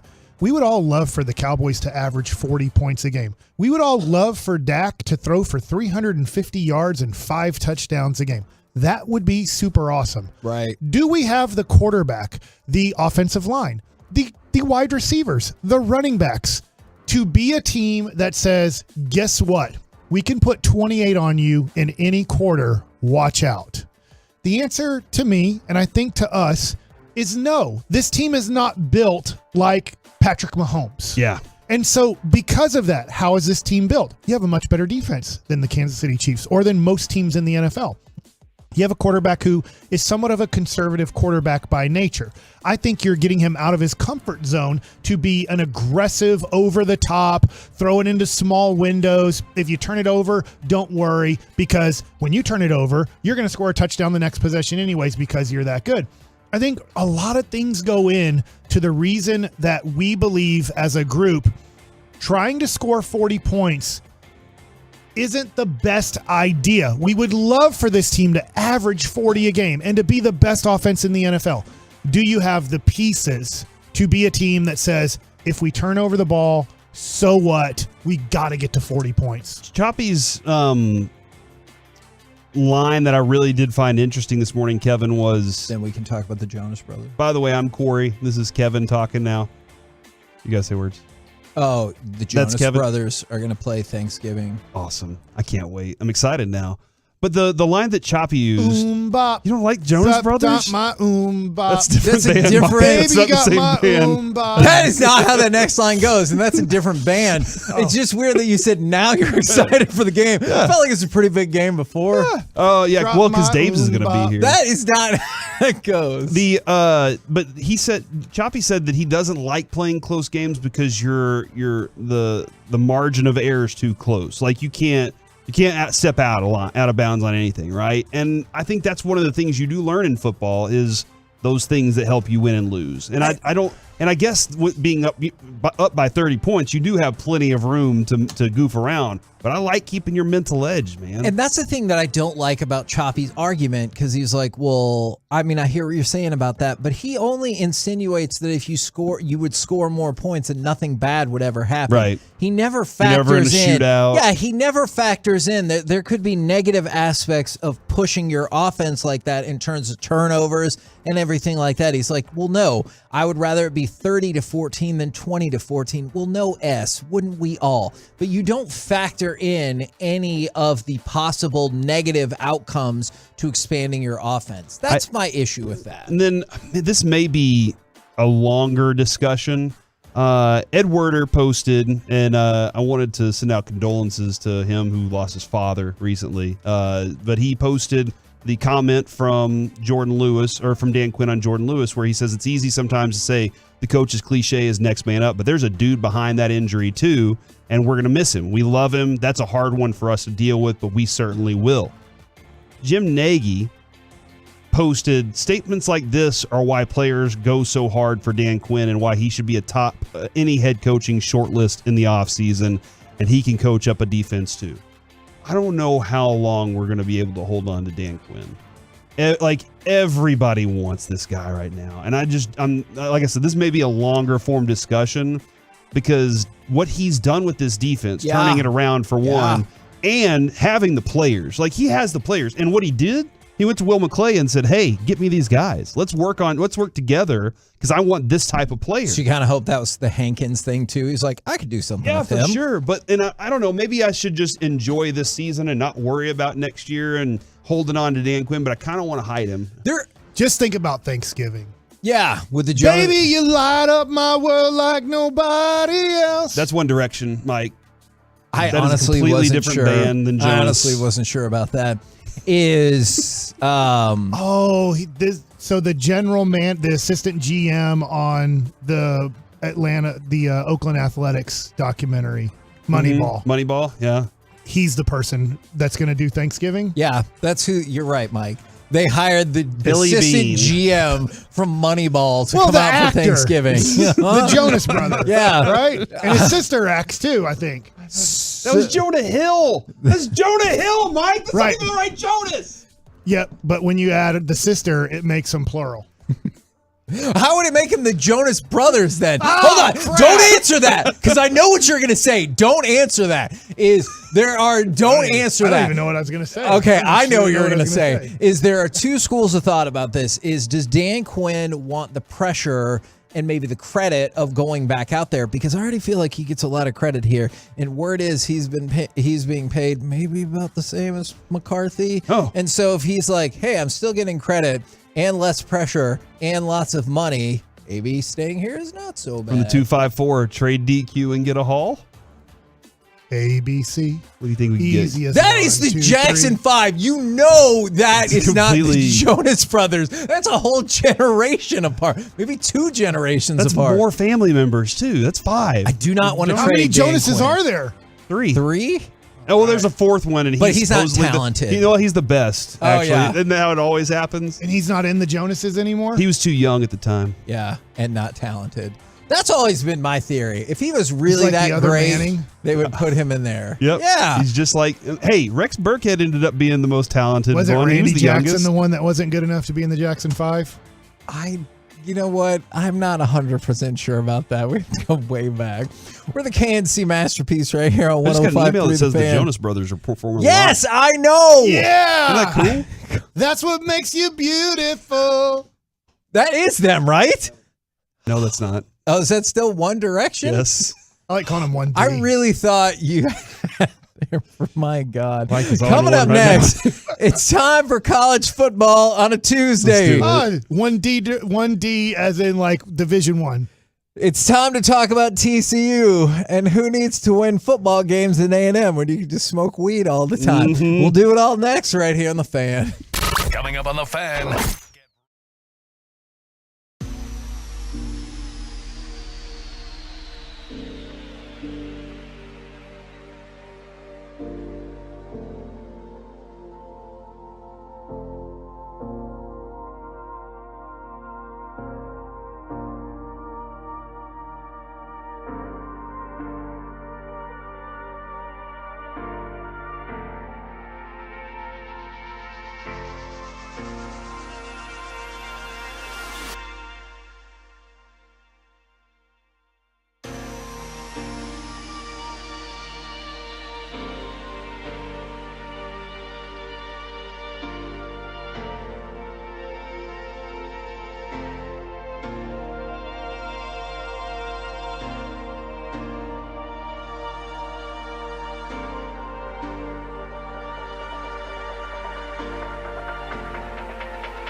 Years. Johnston in motion. It's Miller. Miller. Oh, touchdown. Yeah. Miller time in Fort Worth, Texas. KNC Masterpiece right here on 105.3 The Fan, where if your question was, did Mike Bassick spend the entire break listening to the Jonas Brothers? The answer is definitely. That is definitely resounding what yes. happened. I thought for sure they had a song that they were going to talk about marshmallows, and I like those, especially when you do them in a schmore. But what'd you just say? It's a schmore?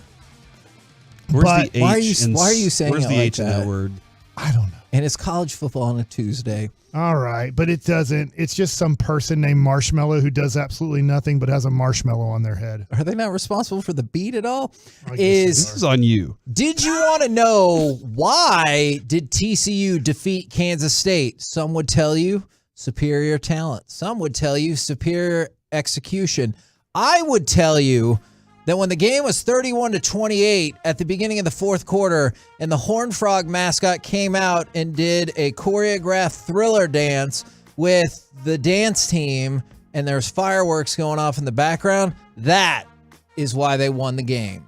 Why did he do the choreographed Thriller dance? Like, what was Why would you not Is it because it's do it? close to Halloween? It's Yeah. Halloween month, so we have to go ahead and start celebrating. Maybe they don't have another home game near Halloween. I'm going to go the look only at other TCU's one would be schedule. this weekend. Yeah. And so TCU, they beat Kansas State 38-28 at 4-0. They now stand alone in first place of the Big 12. They are also up to number 7 in the Associated Press poll. Congratulations to them. Also, congratulations to LSU for jumping into the top 25. Question, real question. Yeah. If TCU wins out, goes undefeated, what's the percentage chance you give them of playing in the Final Four? I would give them a 31% chance.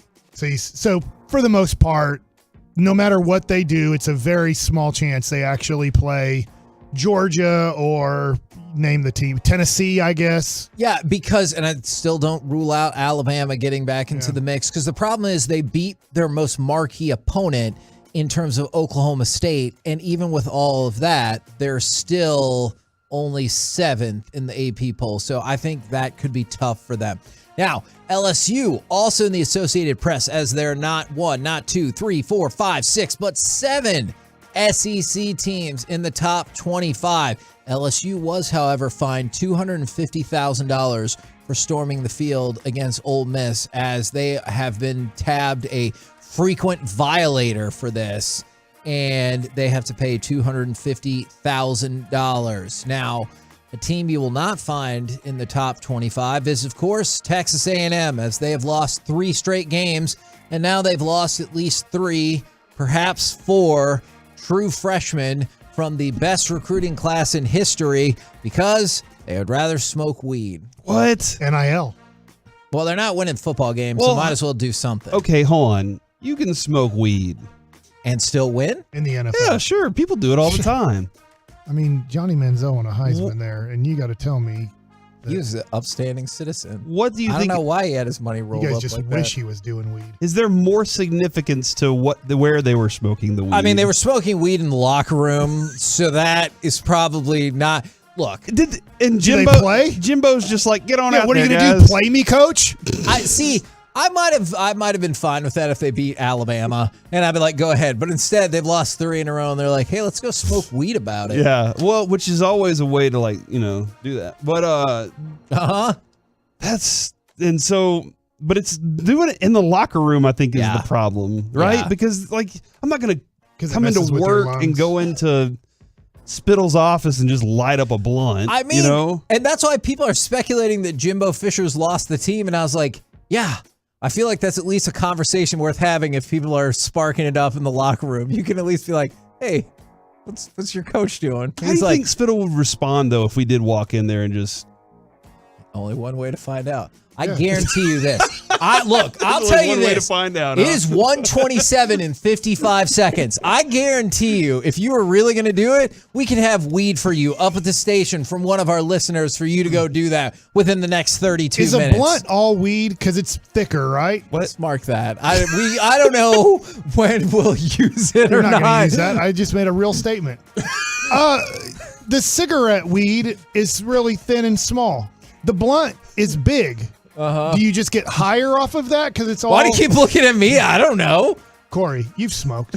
You've talked about it. I don't like smoking. You I've use chewed papers it. for joints, and then the blunt is an actual, like, it's a cigar, like a Philly blunt. That's the name of the brand of the cigar. And you But just it's cut it thicker. open, empty out the tobacco. It's a long process Philly here. special. But yeah, but yes, there's just more of it. You know, there's So just it gets you higher, I there's assume? There's more to do. Yeah, Do you like thicker blunts or do you like the thinner cigarette? that is. We'll discuss that off air. Well, you can say it. That's a fair. 50% of our audience right now is high. Nobody Oh. listening to our show right now has done anything Yeah. of the sort. Oh, really? From the 972, I got you. From a different 972, give me 60 seconds, I can be there. What? And from the 214, I turn on the radio at the right time. I miss y'all at nights. Look, it still happens during the Oh, day. man. Trust me. All right, let's talk about Outlaw Jaws. Mike's right. I'm baked. the great. See, I agree. Let's talk about one of the greatest college recruits in history, Quinn Ewers, with a robust 19 for 49 was a bad passing performance. outcome for a sweet 39%. Had 2 touchdowns, 3 interceptions. And this was the genesis of the argument that I had with Wolchuk with his stupid point about how the Longhorns would have been in the top 5 with Quinn Ewers. And I thought was the like, same thing. I know, but that wasn't based in any reality. What do you mean? Like they beat if they beat Alabama? No. But also they would have had to beat Texas Tech. It wasn't based on any reality because people said that after he beat up a terrible Oklahoma team. Okay. And But I said it after the Alabama game that I felt that if he'd have been on there, he would have beaten Sure. Alabama, and that would have been significant. No, Like, it would have been significant. that's going to get you. That's going to keep you in the top 10. And maybe that would have happened. Maybe it would not have happened. But I don't know. But this feeds into the idea that we were talking about is Arch Manning is coming next year, and he's not redshirting. So get ready. Yeah, I would see that as a definite. I think Ewers still has a big arm. He has a pro level arm. Maybe it's a Sam Darnold type thing though. I don't know. He definitely has a pro level arm. I don't for know sure. where his trajectory is going to go after this, but I mean, I think he's going to keep getting opportunities. It's whether or not he can stay humble with all the money that he's made already in Dude, college. You're right. If when he transfers, however you see that, he'll absolutely get another starting job, like 100% somewhere. I think what is the more significant story, though, Kevin, out of UT this weekend? Is it Quinn Ewers 19 Man. on 45, or is it the song Sark? And you know what? Not singing. You would really hope at some point the most significant story would be, hey, Bijan Robinson is awesome. He is. But they're like, hey, why did our coach walk off the field without singing to the song, which had a whole bunch of other deals associated with it in the last several years? But he's like, I'm sorry about that. It'll never happen again. I'm getting an education over here as a spliff has both tobacco and God. weed in it. Oh my gosh. All right, That's to fair. continue on the conversation. That is fair. I'm sure there are people around the studio that you could ask about this, Mike, that you would. I've asked the Tuolos. Yeah. They're giving me an education. We got some weed smokers. All right. But yeah, do you think that the song matters? That like singing after a loss matters? Yes, I do, because people in all aspects of sports get caught up in ridiculous nonsense that if you don't do, they will take you down. And losing also hurts you. Like that, like you lose, you've lost a couple games now. You've lost a few games. Texas is already trying to, pull the hook on every coach they get. You know? So maybe that is a big thing. Did he go horns down when they were losing? No, he did not do that. All right, let's talk about this, because I don't even understand how this is a thing, even though I watched it. Weber State lost to Montana State 43-38, and you might be like, why would I possibly care about this? Big Damian Lillard fan. I'll tell you why. Weber State snapped 2 balls out of the end zone for safeties, except it happened 3 times, except that it happened 4 times on punts, where instead they snapped the ball out of the end zone. Weber State lost by 5 points, and gave up 4 safeties. Wow, that's insane. And isn't it? They snapped 4 balls out of the end zone. That's ridiculous enough right there. Did that not? Was the punter not on the field? And he was just, or was the quarterback like when he walked off and they were like, oh no, snap it anyway? He wasn't paying attention like the first one with the long snapper for the Cowboys. It doinked him in the Yeah, head. like I can understand that happening one time. After that there should be no excuse for it. Was it on offensive plays or punts? On punts. It was all on punts? Yeah, it should never happen. The punter just quit. This is the most fair representation I think I've heard of this show in the last 3 years. Punter was like, I just want to be a kicker. Once again, I love that Mike is having his own segment in the midst of the regular segment. That is definitely Most of the show fair. is Mike likes it with KNC. Yeah, no, that is fair. All right, let's talk about Jermaine Burton. I give more S's about this show. That's valid. Is true. I give the most S's. Definitely cap it at 2, though. Is Jermaine? That's a T-shirt right there. I give 2 S's about this show and this station. Yes. Yeah. Or I give S's, I cap it at 2. Yeah, I added station. Hey, if you care about the station but not the show, I have questions. Isn't that interesting? If you give 1 S about something, it's great. If you give 2 S's about it, which would be like good. more, it's Yeah. not good. Mm-hmm. That doesn't make sense. Jermaine Burton, don't joke about this part. All right. Jermaine Burton is the guy who, whether you think it's a punch, whether you think it's an open hand shove, the Alabama player who did that to the gal walking off the field against Tennessee, Nick Saban confirmed that he is currently in anger management counseling after striking that girl. Do you think that is a good, I don't know that that's punishment, but a good use of the class? Yeah. Like I do like that he's hey, let's try to help you. Yeah. If that's a real thing. If there are reasons beyond that for that happening, otherwise, I don't know if after an intense loss, if somebody like flew by my face or whatever, if I wouldn't be like, hey, get the hell away from me. Because that atmosphere looked scary down on the field if you're like just trying to get off the field. If you're a Tennessee fan, I get it. You're like, this is the best time ever. But if you're just trying to get off the field, I don't know like if there was anything else that led to this. Just to appease something? Yeah, I mean, guess what? Guess what his other punishments were? They were all internal, which means don't necessarily have to miss time. Hey, we had a talking with him. Yeah, exactly. Now, are you more amazed by the 4 safety stat or this stat? Duke beat Miami 45-21 after the Hurricanes turned the ball over 8 times. That is the most in a Power 5 game in 13 years. So that's to happen Sunday when the Bears come to Dallas. And even after last night's game, you still feeling that good? Yeah, we're going to get 8 I turnovers. thought with NIL stuff, Miami would become better. I could see that. Right? I mean, weren't they great when they cheated a lot? My buddy Kenny Kelly was the quarterback there. He was talking about how great they were at it. Mm-hmm. And they were a good team back then. Edrin James, Santana Moss. And now it's all legal. And now it's all legal. I thought like Miami would be better. They're like, look, we've been giving millions of dollars all this time when we were good. Then we got kind of caught. We had to back off, but now you can do it. So why isn't Miami better? That's a valid question. I don't know. Maybe they just don't have enough money. Maybe all that money has been spent already. Let me tell you something. Just because you spend a lot on NIL does not necessarily mean that your college football team will be any good. Because then that money goes to smoking weed in the locker room. Right? Yep. They can go smoke weed about it. The 214, let me know what you guys need. Yeah, there's a lot of people that are high right now listening to the show. I support all people that are listening to our show. It is interesting to me that people can be very productive while also being high. Yeah. Different strains, bro. Different strains for different grains. Yep. We're the KNC Masterpiece right here on 105.3 The Fan. Coming up next. I take that. I'm marking that one. As a win? Yeah. I'm what do you call it? IP-ing it. What do you call it? Instagramming it. The thing where I get the sole rights of it.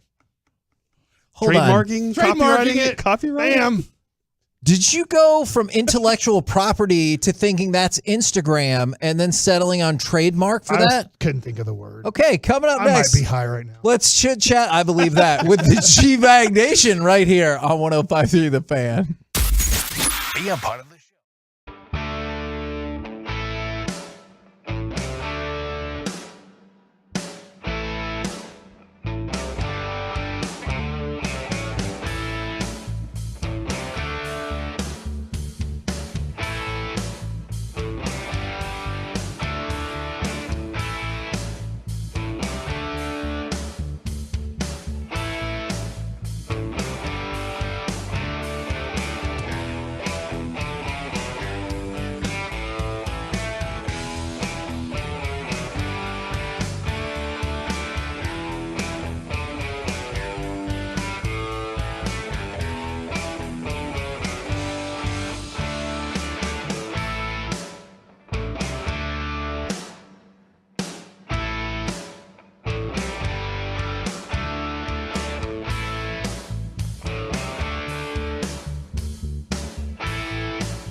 Traffic control or barricade rentals. Byers Barricades is a full-service provider taking care of your project or special event, no matter the size, from start to finish.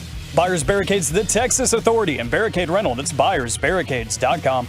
KNC Masterpiece back here on 105 through the Fan right now, courtesy of D&M Leasing. It is time for our chit-chat with the fellas from the G-Bag Nation. Gentlemen, how is you today? Excellent, Hagee. How are you? I'm doing good. I want you to steer this. Would you like to talk about a tweet you got 5 hours, that and he's like, Broadus sent out? Was it clapback Broadus? No, I thought it was regular Brian I Broadus? thought it was very respectful. Okay. Or would you like to talk about the Jonas Brothers? Broadus tweet. Okay. Jonas Brothers. Oh, no, I They're see. from Dallas. They're really great. Talking about how passive aggressive you are on Twitter. Oh man, I didn't get it. I didn't get into it passive further with you. aggressiveness. What's your name on Twitter? At thank Kevin. There's like 2 Ks. And what's your name? I don't know. Kevin. Thank you for that. It's actually Kevy Kev. No. Is K squared. Broadus? nicer. Okay, I like that better. Is Broadus? You tweeted back to somebody, and I was just really curious for some more info about this. Would it bother you if you made a trade for a wide receiver and you might not see his skill set because of how he's used? That's the question you should ask yourself. I took that as a reflection on Kellen Moore, but perhaps I've misinterpreted that. No, I think you're absolutely right about that. Everybody was asking me, we were kind of going through positions this morning, and I said, man, your depth at offensive line took a big hit with some of these injuries. If you're not going to make a major trade, maybe you make a minor trade for some offensive line depth, but people are saying, no, you need a wide receiver. And I'm like, okay, when you think about the wide receivers you bring in, do you feel like that guy has an opportunity to, I think Amari Cooper overcame a lot of things with this scheme, with the way he played, his ability to separate as a route runner, things like that. That's what I worry about, because I've seen CeeDee Lamb make plays in college. I've seen him separate. I've seen him be able to, get the ball on the move and stuff. I haven't necessarily seen that here. And so to me, when you trade for a guy, can he overcome maybe not having his whole skill set be on display? like scheming open for stuff. Scheming for that open, matter. yeah, exactly. And we asked Mickey about that this morning, Kevin, and Mickey's approach was, hey, you're running the ball fine, so don't worry about it. And you're not going to get as many opportunities. Well, they're not running a lot of plays. That's the thing about it. Mike McCarthy, I mean, it's actually been, when you watch tape with them, the all-22, it's 58 plays. It's not like you're watching Kansas City who runs 70-something plays, and that's a big, big difference there. But, yeah, I just that's what I'm saying for folks. If they're looking for a wide receiver, is it the fault of the wide receivers? Is it the fault of the scheme? Is it the fault, where's this thing fall? And then a broader quarterback question for y'all. What do you think about what the Patriots are doing? By the way, not surprisingly, they asked Bill Belichick, hey, who's your quarterback going forward? He goes, we just finished the game. Not surprising at all. But we always talk about competition in football. You need competition and depth and everything like that. Except for this position where competition is sometimes frowned upon. What do you think about what the Patriots are doing, or at least what it seems like they're doing with Zappe and Jones? I think this is great. Neither one is showing that they are, a great bet to be a franchise quarterback for a long time. But watching Zappe out there, the way that he throws and anticipates, even though he doesn't have good arm strength, it's really nice, And he has a couple of traits, and Mac Jones has a couple of traits, and you really, don't have a leader in the clubhouse, if you ask me. So letting them both play and figuring it out and seeing if one of them can save you from having to draft another quarterback, I think that's the smart thing to do. I just can't help but feel bad for these guys being coached by, and we make jokes about it all the time with Joe Judge and Patricia and these guys, but they're not quarterbacks coaches, and they're coaching quarterbacks. They're not even offensive coaches, and they're running the offense. So I feel bad just in general for both of these quarterbacks here because I don't feel like they're actually getting the appropriate coaching. It's weird to say that about a Belichick team, but specifically for the offense and especially for the quarterbacks, what are we doing here? We got a rocket scientist, defensive guy, and we got a special teams dude in Joe Judge. Yeah, no, you're definitely right about that. These players nowadays, especially the young ones, you can influence how they're going to develop by their coaching early on. I tell you what, last night, that kid with the Bears, he's looked awful, the quarterback. Fields until last night. And they kind of said, you know what? Patriots can't stop the run. They can't stop the running quarterback. Okay, let's limit. But he made some clutch throws. I mean, right before the half, like a 3rd and 15, 3rd and 16, something like that. So, you can influence, you can ruin these quarterbacks if you don't get them the right, the right teacher or the right scheme very early in their career. Now, I know there was some excitement for the Mavs-Pelicans game, but then with the injuries, I want to take it to Sean Sharif. Here's his thoughts about some of the injuries and how they impact this Mavs and Pelicans game. I want to hear this. Well, I was excited for tonight, and Corey sucked it right out of me. Oh, Corey. Wow, Corey. I informed Sean that Zion and Brandon Ingram were out of the game tonight. Yes. And Kevin has decided that's his favorite drop of audio ever. It's kind of funny, right? Oh, it's good. Yeah, that's going to be a masterpiece of the week. I'm honestly not even aware what's going on. Would you inform me the same way you informed him? Oh, you don't have headphones. No, I heard that. I know that. I just don't know what's going on with the Pelicans, so I want you to inform me the same way. Zion is injured, and Brandon Ingram is out with the concussion. So that didn't feel near as good as I was hoping for. Yeah. Well, I was excited for tonight, and Corey sucked it right out of me. Okay. Every time you recap the injuries, I wanted to check with Sean and see how he's still feeling. But Mike, I really want to check with Amanda and how she's feeling. Yeah, you know what? That's a fair counterpoint. We're about to. We know about the hall passes, and Sean's definitely on the list. Zion's injury about to blow up multiple marriages up in here. Now, Mike, it's your time to shine because I know what we really need to talk about. BetQL app that I'm going to be on tonight. Yes, tonight for the Mavericks game, but also you're BetQLing tonight? Yeah, I'm on the BetQL app. I'm the live chatter during the Mavs-Pelicans game. This is amazing. Do you want to come on our show on Saturday, talk college football?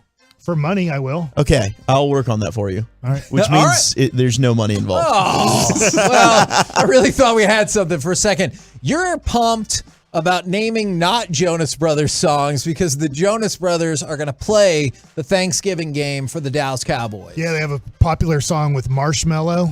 He puts a marshmallow on his head. That's cool for him. They have a song called SOS, which I don't know if I've ever heard before.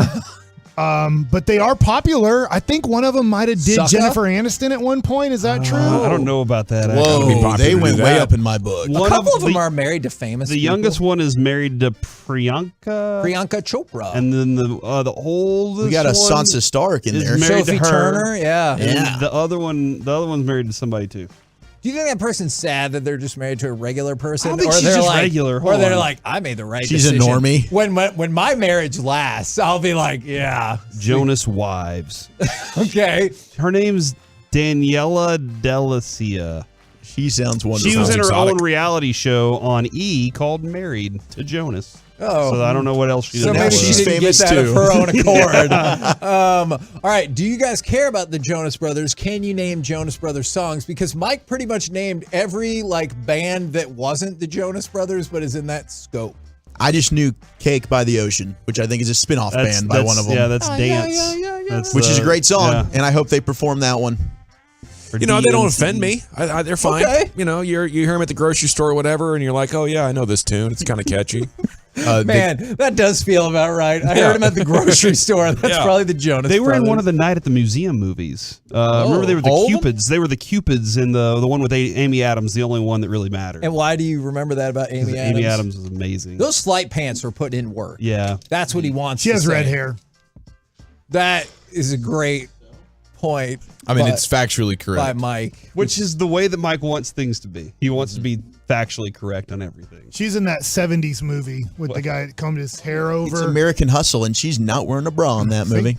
Got It it was right. the 70s. So, there's your vague movie They had reviews. bras in the 70s. But a lot of people did not wear them as opposed to... You were in high school in the 70s? Yeah, I was. Girls wore bras then, right? Yeah, well, they were students. Yeah, they did, but not But not around some you. ladies. Some ladies, burn their bras and stuff like that. Yeah, sure. Was Linda burning her bras? I don't know about that. No. I don't know about that. What about Barb? Barb? I don't think Barb was burning her bra either.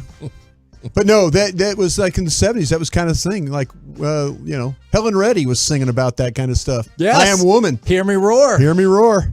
Numbers too big to ignore. What do you guys got coming up on the show today? Pure gold as always. Yes. Yeah, thanks for asking. No problem. Of course, G-Bag of the Day coming up at 2:30. We'll get your Brian's thoughts on the Cowboys trade here right out of the gates at 2 o'clock.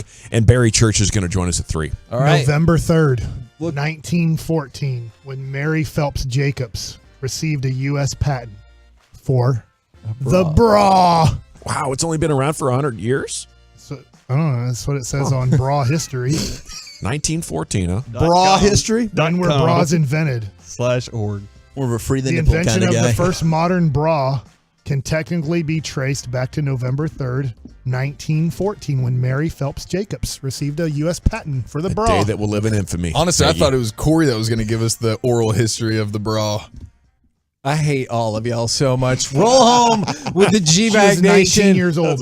We've been the KNC Masterpiece. 19? We'll see you tomorrow. Came Or up with the whoever idea. replaces me, 10 a.m. to 2 p.m. Stop right looking at me, here Billy. on 105.3 The Fan. Say we got our big man in the middle, Kevin. We got our big man in the middle. I'm a sucker for you. Stick around.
from the MyFitnessStore.com studios.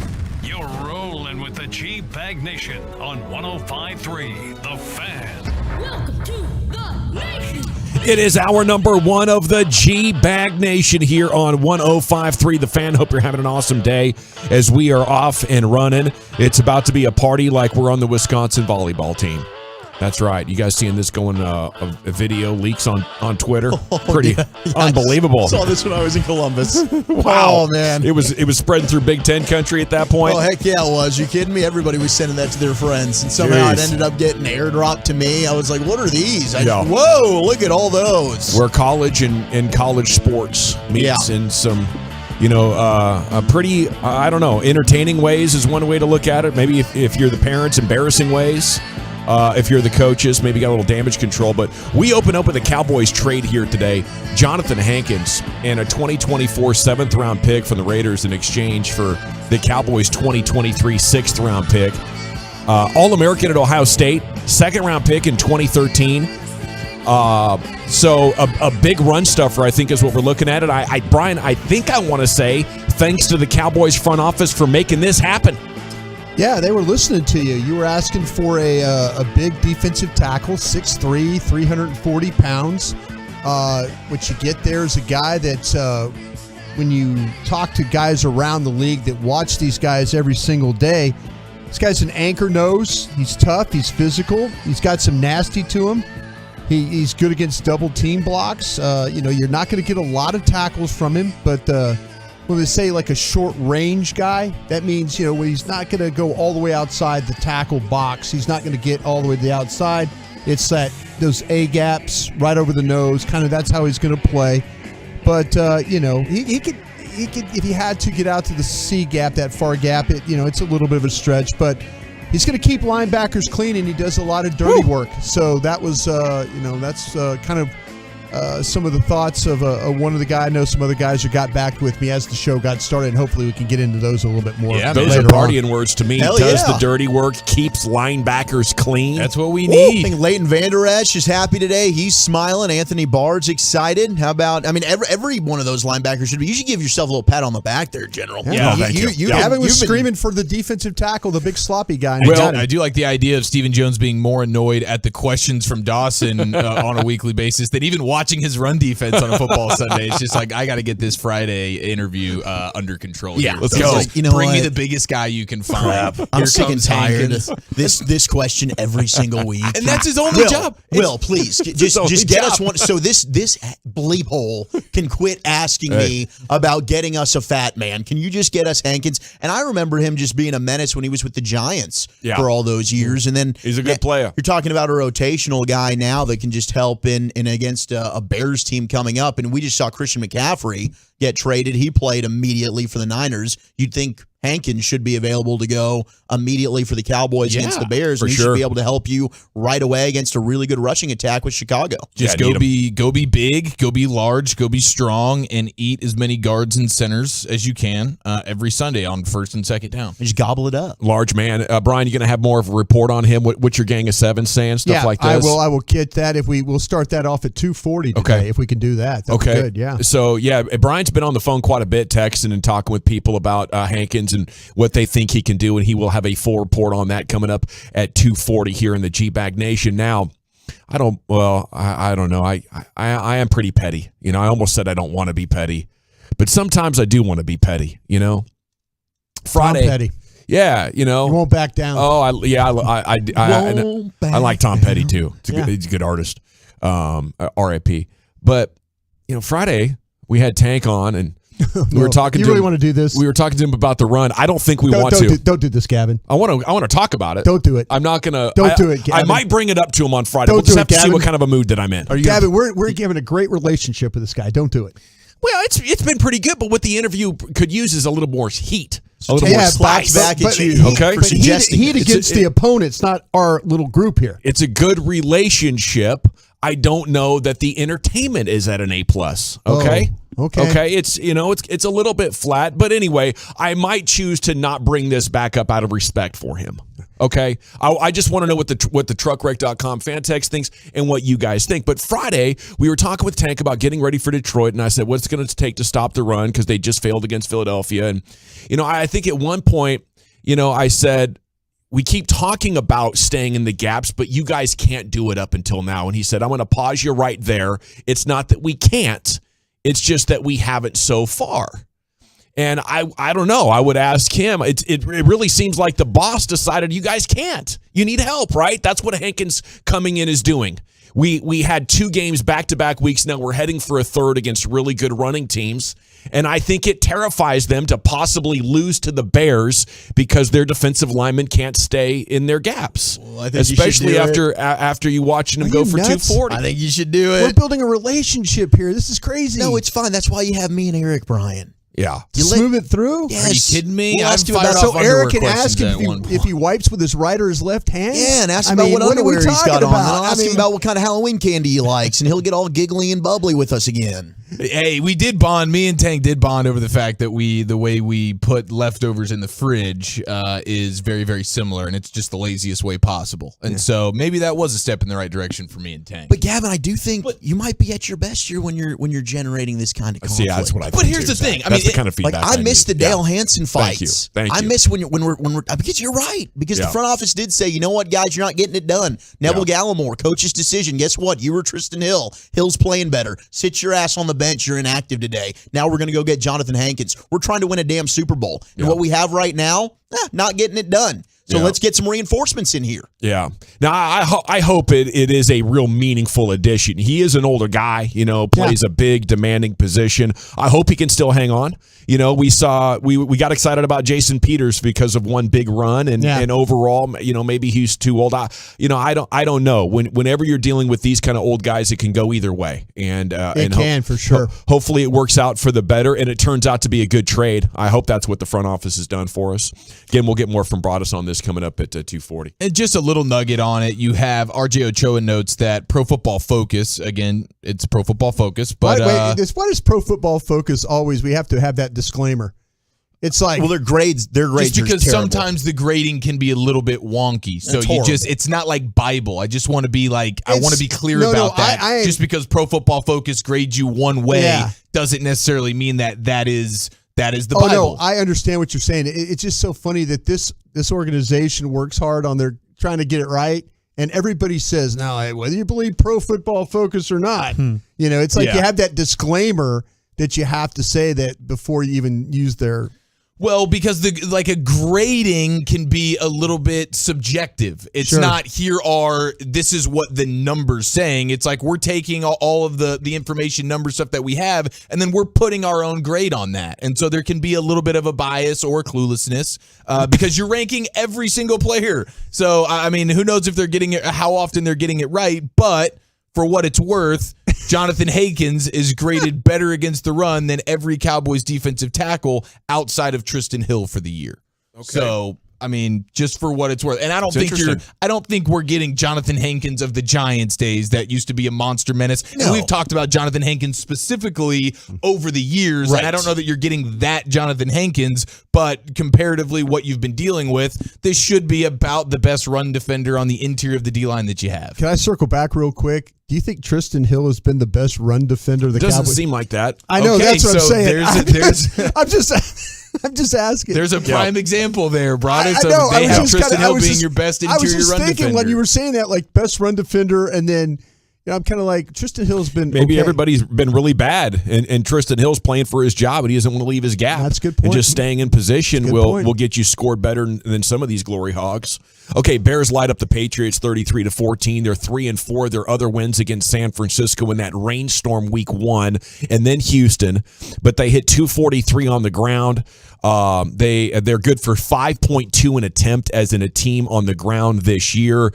They turned Fields loose on 12 design runs after averaging just 2 design runs per game since week 1. So, how much of a concern should the Bears be, Brian? Have you taken a look under the hood? No, I'm going to take a look at him. I mean, I watched the game last night, but yeah, I mean, and I'll ask you guys this question because it was one of the ones I had set up until we got the trade today.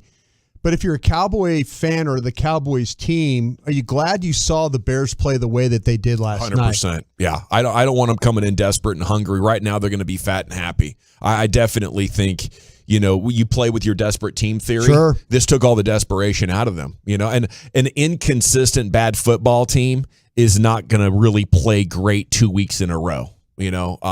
So I do believe that, but who knows? Maybe running Fields will flip on the switch for him, and just how they match up will present much bigger problems than they gave the opposition in weeks 2 through 6. Yeah, I mean, if you're running Fields, we see it's maybe not something you want to build your whole franchise on for 5 to 10 years. The longevity of it is still unknown, but Daniel Jones is running around on people and stealing victories. You see what Jalen Hurts and the Eagles are able to do right now. These running quarterbacks, that makes a huge difference. And in a small sample of one game, just that element can change it, especially if they're just leaning on it. Okay, we're going to go ahead and just do what's best. And this doesn't necessarily tell us how great Justin Fields is as a quarterback in the long term, but to win the game today, Justin Fields' legs might be one of the more difficult things to stop. And you're about to watch Indianapolis do the same idea with Sam Ellinger.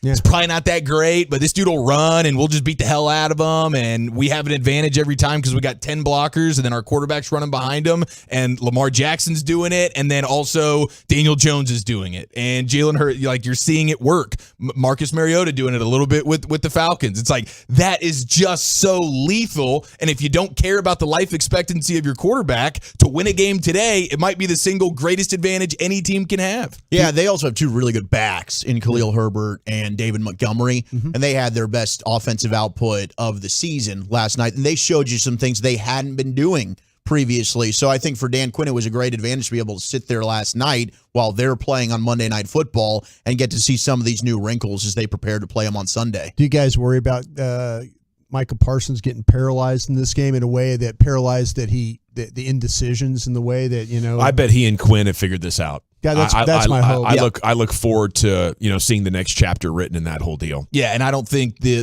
Bears and Justin Fields right now run it as efficiently as what the Eagles are doing right now, because that is what the Eagles do and have done, and all offseason that was the plan, and that's what they're doing. And so they got this thing down, and Jalen Hurts is rocking and rolling with it. I don't know that the Bears are necessarily on that level.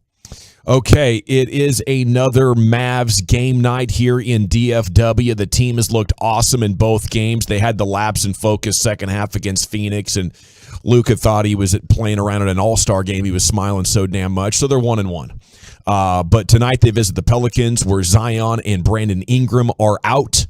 And THJ is probably out as well with foot soreness. Hopefully he's okay as he recovers from that foot injury. I don't know if it's the same foot or anything like that. So we'll hope for the best. But I am very confident, going in to New Orleans, that the Mavs are going to have a good chance to get a victory. And the game is on TNT. I think a huge part of the story is going to be Zion, and they'll talk about nationally in the pregame and halftime stuff about Zion. But I think the other narrative is we got a big two forming here that is pretty outstanding. Luka and then Wood at 877-881-1053. I feel like this could be a championship pairing. Christian Wood does not get the talk, but if his name was Kristaps Porzingis, it absolutely would. Luka's averaging 33.5 points in 33 minutes. Christian Wood is averaging 25 and 10 in 24.5 minutes. This is 2 games in, but both of their player efficiency rankings identify these guys as superstars, not just stars. And maybe Christian Wood alongside Luka in the starting lineup, you wouldn't be able to get, but you're playing him against bench players while Luka is on the bench, and you're saying Wood go off, and he is, This is a different kind of rotation, and it's very rare that you have double superstars that aren't on the court all the time together. They will only share about 10 minutes or so per game. But this is the storyline we need, and I don't know if it starts to get picked up on tonight, but if these numbers are anywhere close within 2 weeks, that's what we're going to be talking about. We've been dreaming, how do you get a second superstar for Luka? Maybe you got him. Heck yes. And I'm surprised that more people weren't putting Christian Wood in that kind of stratosphere coming into the year. Yeah. I mean, it just seemed we all talked about that. This seems like a no-brainer. This guy is going to come in and be an instant impact type of all-star caliber player next to Luka Doncic. He's got the skill set that you want. He put up monster numbers. The only fear was, would he be his own worst enemy? Like, would he get in his own way with the attitude problems? Would some of these things off the court kind of stand in his way and limit him? So far, has not been an issue. And we saw last night with some of the infighting with the Houston Rockets, maybe it wasn't Christian Wood there. Yeah. Maybe they have some other organizational problems. So this has been a blast. It's a super small sample size, but I think the Mavs, they've hit an absolute gold mine with this pairing. He might have problems tonight, though. Valanciunas is pretty damn good. Yeah, sure. Christian Wood, I think, is much better than Valanciunas. Yeah, we're talking about, but how physical is Christian Wood willing to be? Because that's great. That's a great point. We'll get to see that. 6'11", 265 versus Christian Wood. Yeah, no, that's fair. I mean, and that's the thing I think you have to kind of look at tonight. If there's he's got to defend too. He's got to come out and defend too. No, that's a good point. I mean, tonight they'll have to bang inside. And they've had a situation though where they're really banged up, but that might be the one thing that you need to worry about with the Pelicans tonight. Christian Wood is playing like a Robin to Luka's Batman, 6'11", rare player, says the 6'8", 210. Wood is the Mavs' very poor man's version of Anthony Davis. He's been better than Anthony Davis, not just this year, but over the last couple. Wow. 214, I was saying all the things about Christian Wood. Call me a Woody. Okay. Atta baby Woody. If you say so. We got the G-Bag of the day coming up at 2:30. We have state fair numbers are in. It has concluded, Chiafalo. What are we going to be examining here? Well, we broke a record, so we need to address that, and we consumed a lot. We'll go into the Texas State Fair box score of consumption. Yes. Next, right here on The Fan. I want to talk about men's.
DFW for over 20 years. Cowboys take on the Bears. Start that trick-or-treat tailgate with us Sunday at 9 a.m. with the Specs kickoff at noon on your not-so-scary home of the Cowboys. 105.3 The Fan. All right, welcome back, Nation. Segment here is brought to you by Soda. That is state of the art. It's time now for Eric Chiafalo to give you the box score of consumption. Is that how you said it in the tease? Yeah, I think so. I think that's probably the fairest way to do it. Not the most legendary of box scores. That's because we all remember Walchuk's McDonald's eating competition that he entered whenever he was in college. And, well, that box score will live on forever. Undefeated, never lost. In infamy. And Joey Chestnut, Joey Jaws, has some pretty incredible consumption box scores as well, but no one does it bigger than Texas, right? Damn right. Now. And your Big Mac. That's true. That's true. Now, I do want to just show a little bit of love here to the world's dirtiest man who has officially died at the age of 94. Oh, no. After not showering for over 65 years. What? This is not a guy I was familiar with, but he's making some headlines today because he has officially gone ahead and died. And because of germs? No, I mean, I think at that like point it's just Lucius's old age. worst nightmare. It's 94 years old. So at that point, like, that's one hell of a run. And apparently he's one of these guys that, like, his diet was to live on raw animal meat and a pack of cigarettes a day. Oh, he my passed away at goodness. 94. He believed that soap and water would actually make him sick. So he was protecting his pores from anything getting into him. I guess probably is what so. he was And the doing. picture of him is pretty hilarious. But is there a lot of backing? There is. I don't see him shirtless. I just see his face, and he's bearded. Is he a muddy guy? Is he like really muddy? It looks like he just came out of like a house fire. Like his face is just like black smoked out kind of deal. He's got no teeth and that sort of deal. But 94, not a bad plan. They say that he lived in isolation. I might. He lived in isolation for most of his I life. would go nuts. In an open brick hut, which villagers made after he started sleeping in a hole in the ground. And he was Iranian. So he died on Sunday, and now the news is getting out. So dirtiest man in the world is no longer with us. R.I.P. Jeez. So there is an opening. There is. I wonder who steps into that. Is it seamless, or is there Post Malone? Yeah, Post Malone. He's certainly on the list. There's a longevity factor, though. Like, he's definitely hot right now, but how long can you keep this up, Post Malone? We'll see. This guy went 65 years no shower. CA says that's my new doppelganger. Who? Post Malone? Posty. Really? I'm Posty without tats. Since I've lost weight, I can't be Zach Martin anymore. Okay. All right. Yeah, well, you're Zach Martin after his NFL career when he loses the inevitably weight. shrinks up, all O-linemen He's on the do. NFL today, Yeah. Shrinks down. That's fine. When he's on a TV set. Zach and I can pull that off. So here is the State Fair numbers. 2.5 million visitors. It's a 24-day event, by the way, the State Fair. So 2.5 million visitors. There was a Guinness World Record that was set at the fair. I was not familiar with this. Mighty Mike. Do you guys know Mighty Mike? I would love to see what he looks like. He has to be jacked. Circus folk. Because he broke a record. He juggled 3 10-pound bowling balls for 20 seconds at the State Fair. That's incredible. So I don't know what this chainsaws dude's are more impressive. I don't know what the chainsaws are more impressive. Yeah, fire them up. But just juggle. the heaviness of that. I don't know how you're able to do that. 20 You have to be pounders? strong. They're 10-pound bowling balls. But Okay. you're juggling 3 of those bad boys For 20 seconds? for 20 seconds. Oh, Broadus 20 is out seconds. here thinking maybe This might be a bet payoff. Are you kidding me, dude? That gonna is end up- extremely impressive. You'd have to be like the Andre the Giant size human in order to pull that off. Yeah, you you're would going to think. break a foot. I need to know what this Mighty Mike guy looks like. Like Tyron Smith, just to give you a description. That's my guess. Okay, yeah. Did you bump into this guy when you're picking up your phone? He was the one you almost ran over. You would not Oh, see yeah, me with us. You gotta go see this Mighty Mike. He's up there juggling bowling balls. Yeah. That guy was massive, though. I would not have been surprised if he had been juggling. What's your guess on how many Fletcher's Corny Dogs got sold? 2.5 million people, right? Jeez. I'm going to go with 400,000. Broadus? I'm gonna go with over 1 million. Over $1 million. Over Okay. $1 million. Very good. We got 1.5 mil. I mean, because you don't know how many of these people were vegetarians floating around. Okay, out of that Okay, 2.5 million. there was half. A lot of stuff to I'm eat. thinking half of them are probably eating a corn dog. I think every single one of those people should have gotten one, if not two. Maybe two. Yeah, I was going 1 to in say, 5. to me, if I know that there's 2.5 million people there, in my mind, my math says I there would have should gotten been 4 million. There should have been 5 million sold. Yeah, because everyone should have 2. Like I think I'm going fisting these things. I'm going low with the 1.5 mil guess. I was surprised to find out it was 583,000 Fletcher's corn dogs that were sold. I'm disappointed. That's good. So I mean, Dawson, you were right there. 90,000 pounds of pure cane sugar was used to make State Fair cotton candy. Just the cotton candy, bro. Just the cotton candy. Yeah, see, there's so many good things to eat that are going to make you full, and you wouldn't want to get the big Fletcher's corny dog if you have plans to eat a lot of different stuff. Now, if the corny dog is your thing, you're going to get that. Yeah, but that's a good call. There's tons of food sections and setups. I and wouldn't know. I hadn't been in 30 years. Yeah. Oh gosh, we got to go. I haven't been in about 5 years, and that was me with like out kids and all that deal, and it still sucked. So, yeah, it's coming. Fletcher's has a vegetarian dog. See. Oh, is that right? So we've got vegan options. I wonder if that probably gets thrown in there delicious for the numbers. 12.7 million kernels of popcorn were popped, and so at the Pioneer Kettle Corn stand. And I would hate to be the guy that like had to count those up, but each individual kernel quite a bit. And then over 280,000 pounds of canned food was basically as a charitable donation given out to the North Texas Food Bank. So that's dope. And 13,500 pounds of fresh produce as well. So, but almost $2 million worth of prizes were won. Wow. So some Well people made done. out of there feeling pretty good. Okay, speaking of all this food, Chief, real quick before we get to G-Bag of the Day, 214 wants to know when you're going to choose your punishment.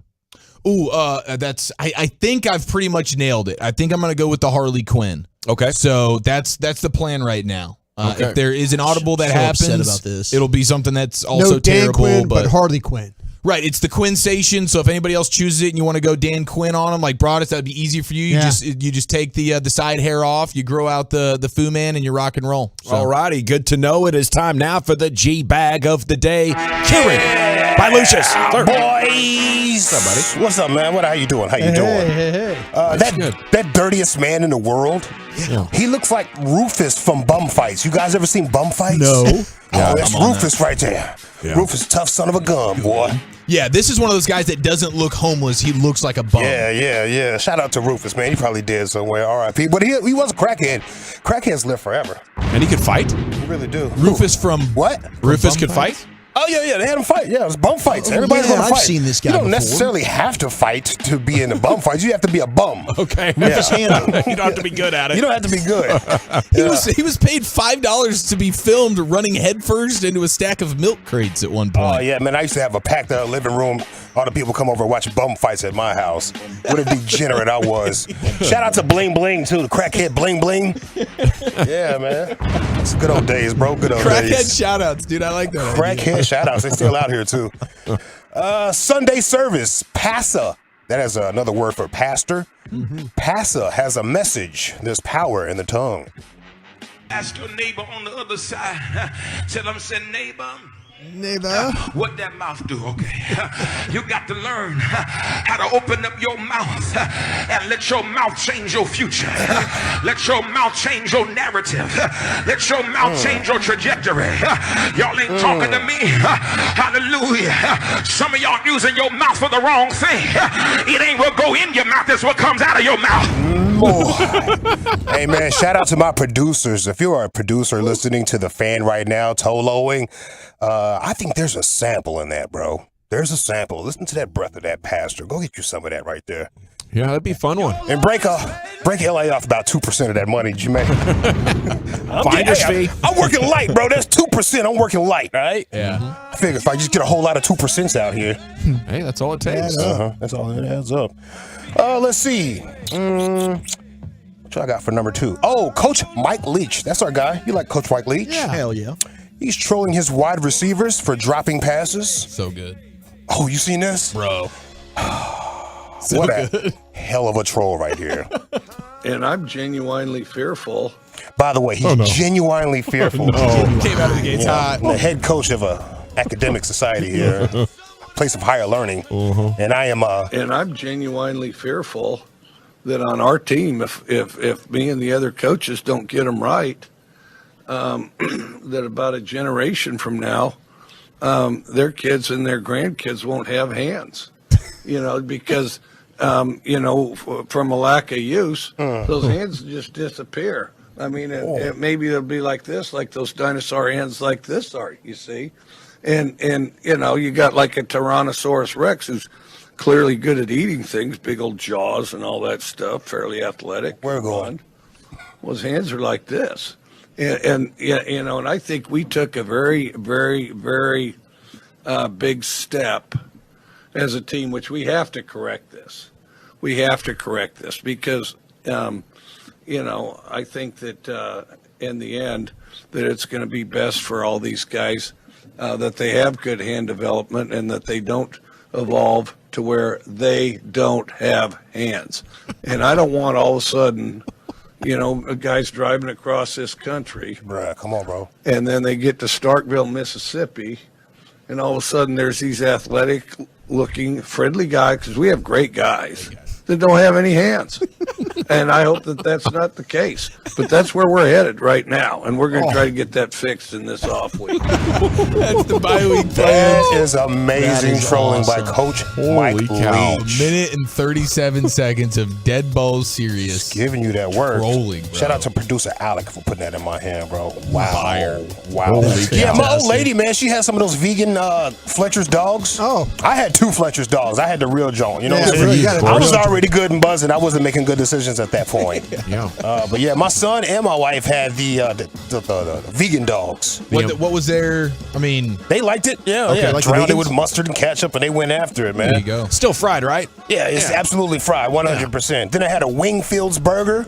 Oh, yeah, that was amazing. Wingfields is at the fair? Yeah, Wingfield's is at the fair, bro. Wow, And that's our guy awesome. Palmer was at the fair, Yes, right? Palmer had I went to Palmer's for the drinks. Because they got the champagne margaritas. Yeah. Oh, wow. Okay. The decisions after the second one, we got so lost, and I looked at my son like, "Where are we?" He's like, "I don't know, Dad. You guys started drinking 2 hours ago, and we've been lost since then." You think I know where the hell we are now? Don't judge me. Don't judge me, man. Man, Palmer's has to have the drinks if you get anything resembling the hot ones. Oh yeah. Wow. Oh, yeah, that stuff's hot. Yeah. Choo. Yeah. You like hot food? I don't.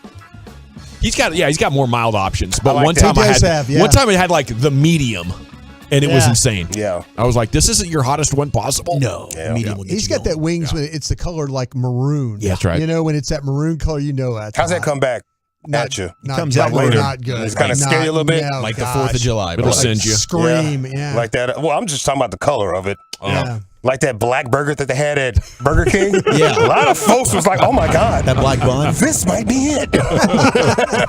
Need to get my affairs in order. Come back out of the bathroom all quiet. It's not even enjoying yourself. Just so gross. What happened? Are you okay? WebMD. I gotta go, guys. Oh God, WebMD. All right, here we go. You ever been to a watch party watching the Cowboys or the Mavs or the Texas Rangers, and some people get into a heated argument about things that's going on television? Yes. Oh, yeah. Yes. Have you guys seen this video? Yes. It's a one punch. No, it's a 1-2 punch. It's a 1-2 punch. 2 Cowboys fans get into a heated argument about the running backs. You don't know how many yards Zeke got, though. Pollard got more than Zeke now. I guarantee you he does. He's probably got over 100 yards already, Matt. It just said how many yards he had. Zeke don't have 100 yards. I didn't say Zeke had 100 yards. It just said how many yards he just had. He had 70 yards. He's got more than Zeke. So that's going to make him over Pat? Matt, going to the game, they're only 40 yards apart. I'm looking at the stats right here. That's why I was saying the whole time. It's a 1-2 punch. It's a 1-2 punch. You're saying Zeke's better than Pollard. I'm not. I didn't say that. Oh my God. If he sees a hole, he's going to run it from touchdown. All I said is a 1-2 punch. I said Zeke runs the ball first to wear down that defense. Then they stick Pollard in because he's faster. It's a 1-2 punch. If you listen to Romo, what he's been saying the whole entire time, they said their running backs are a 1-2 punch. Let's go. Let's Let's go, Matt. Turn up, Matt. Damn. Where is Matt in this Metroplex? That might be better than chopping Somebody Higgy. get Matt on this Fantex right now. We want to hear from you, Matt. Your presence is requested. Is it our one-time champ, the pastor? Is it Coach Mike Leach, use it or lose it? Or is it the 1-2 punch? Man, it's tough to choose today. Real tough. I'm going to go with Mike Leach. Giampaolo. Hit me with the 1-2 punch. Lucius. Somebody said bling bling. Bling bling has crack pipe hidden in his collar. He used to have his crack pipe right here in his collar. That's amazing, in his little dress shirt. Yeah, I'm going with the 1-2 punch. It's 2-1, Wolchuk. Oh, man, I'm going 1-2. It's 3-1, Brian. Yeah, 1-2 punch. It's 4-1, the 1-2 punch. Congratulations to you guys arguing in the garage. I think a pretty cool scene. Until the argument broke out. Then it got amazing. Okay, we got to run. Krusty's Corner's coming up next. Where are we going? Yeah, let's get into this scouting report about the new defensive tackle. We'll do that next. Coming up Wednesday morning on Sean and RJ, Brian Broaddus is my co-host in for Choppy. Michael Irvin will join us at 8:40, plus around the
If you're in need of traffic control at Barricade Rentals, Buyers Barricade is a full-service provider taking care of your project or special event no matter the size from start to finish.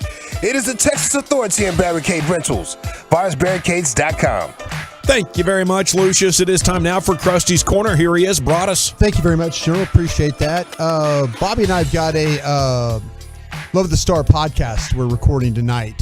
So I'm sure Bobby's probably already tweeted out. It will take your questions if you follow us on Twitter, that you can get your questions in. Maybe we'll make you part of the podcast. Appreciate everybody that's been listening to that. And then also Sean Sharif said when we were on break that I'm going to be on with them in the morning. So you guys are going to have an award-winning show without me tomorrow. No, I think you and Sean are going to have an award-winning show tomorrow. Well, Sean and I we'll knock it around tomorrow morning. But yeah, I'll be on with them from 5:30 to 10. So check us out, and then also check out the G-Bag Nation later in the day. Do you right? So okay, we talked about this defensive tackle with the Cowboys, and I think that to me that in just talking to guys around the league, to a man, they're okay with this one for the Cowboys, even though one of the guys was not okay with it, but he didn't kill the idea of it, though. These are guys that are general managers, guys and gals that are general managers, directors of player personnel, pro evaluators, guys that watch these guys play every day. So they have a better understanding. I don't get to see all these players play, so it kind of helps me with the gang of seven. If you're new to the broadcast, it's my guys and gals that I talk to that kind of help me with their scouting reports and stuff like that. So first thing that one of my first guys said, I mentioned the anchor nose, tough, physical, has some nasty to him, good double team anchor. He won't get a lot of tackles, but short range guy, can max out to the C gap. That's all the way to the outside by the tackle area.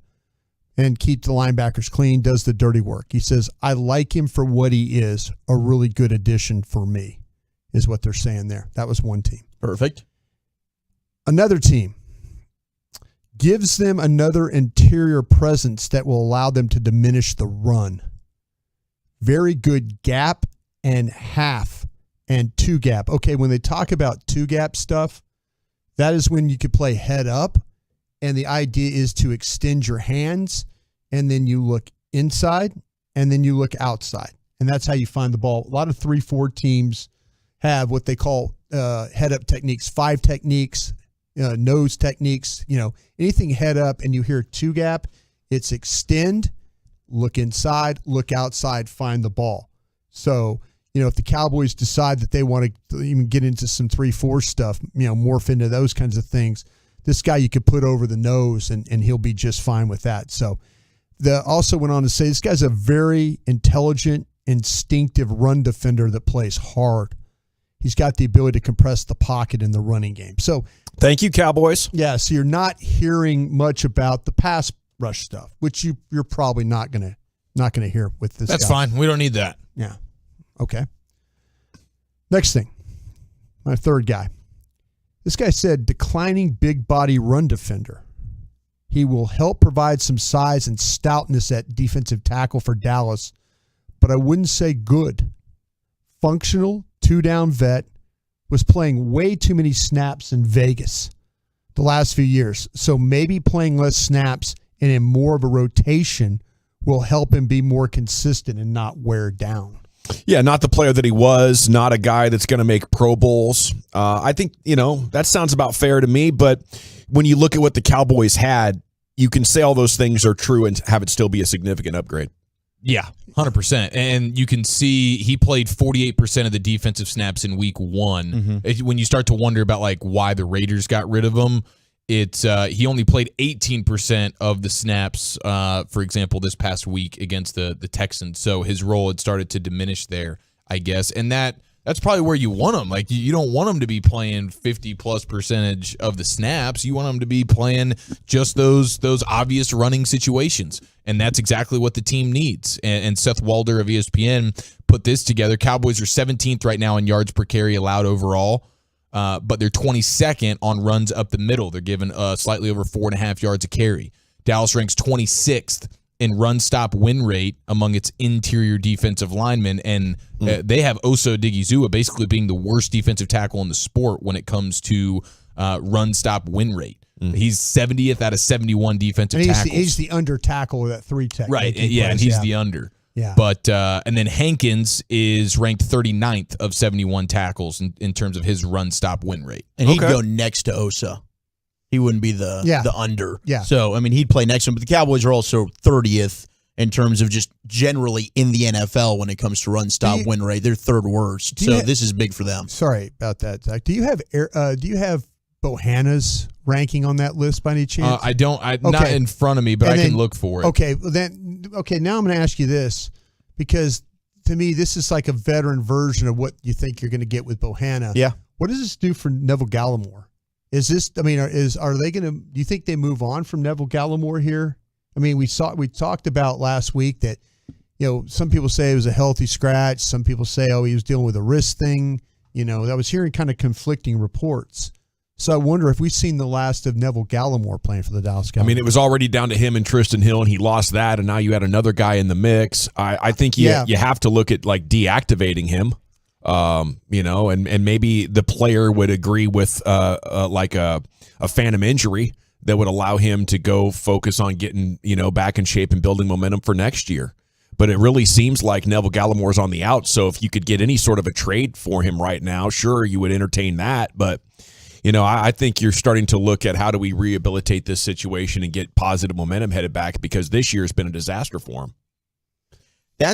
Wow. I mean, look, I don't think you can ever have enough defensive linemen, personally. I mean, one injury happens, there you go. You need Neville Gallimore, right? Yeah. I mean, you need those rotational bodies. You lost 2 offensive linemen last week. Yeah, and I don't think Hankins, and from everything that you've just shared with us, this isn't a guy that's a 3-down player. Right. And he's a guy that you want to be a rotational player. I think that's where he's going to excel, where he's not going to have to play an abundance of snaps. So I think situationally, depending on who you're playing, there might be a role for Gallimore, but yeah, he's not a guy that week in and week out is going to be active. So he either is, this is a big wake up call and he needs to figure it out, and maybe he welcomes the challenge, or certainly maybe there's a trade piece out there for him. All right, well, that's what we got. Any questions on that? We're good on that one? I mean, we want your opinion. Like, if the Cowboys I haven't seen the guy play. Yeah. I haven't seen him play. And that's why, again, I so focus on I'm focusing on the Bears and the Lions and stuff like that. I haven't seen a lot of the. I mean, the trade just went down 2 hours ago or whatever. Yeah, that's what I'm saying. I mean, to me, the guys and gals that are watching these things are better. I'm going to take a look at him tonight just to see. But when these guys, when they get back to me and they're all kind of saying the same thing, yeah, I'm kind of thinking, okay, there's only one of them that if those things are true, how much does that help this Cowboys defense? Oh yeah, it absolutely helps. It absolutely helps, because I think you need to find ways if in fact that he's freeing up linebackers to go make plays. One of the problems with the ball running to the edge was the fact that you were getting guys up on your backers, Van Der Esch and Barr and those guys. Yeah. So yeah, it absolutely helps. As we're talking about Neville Gallimore, you got issues with your offensive line depth now.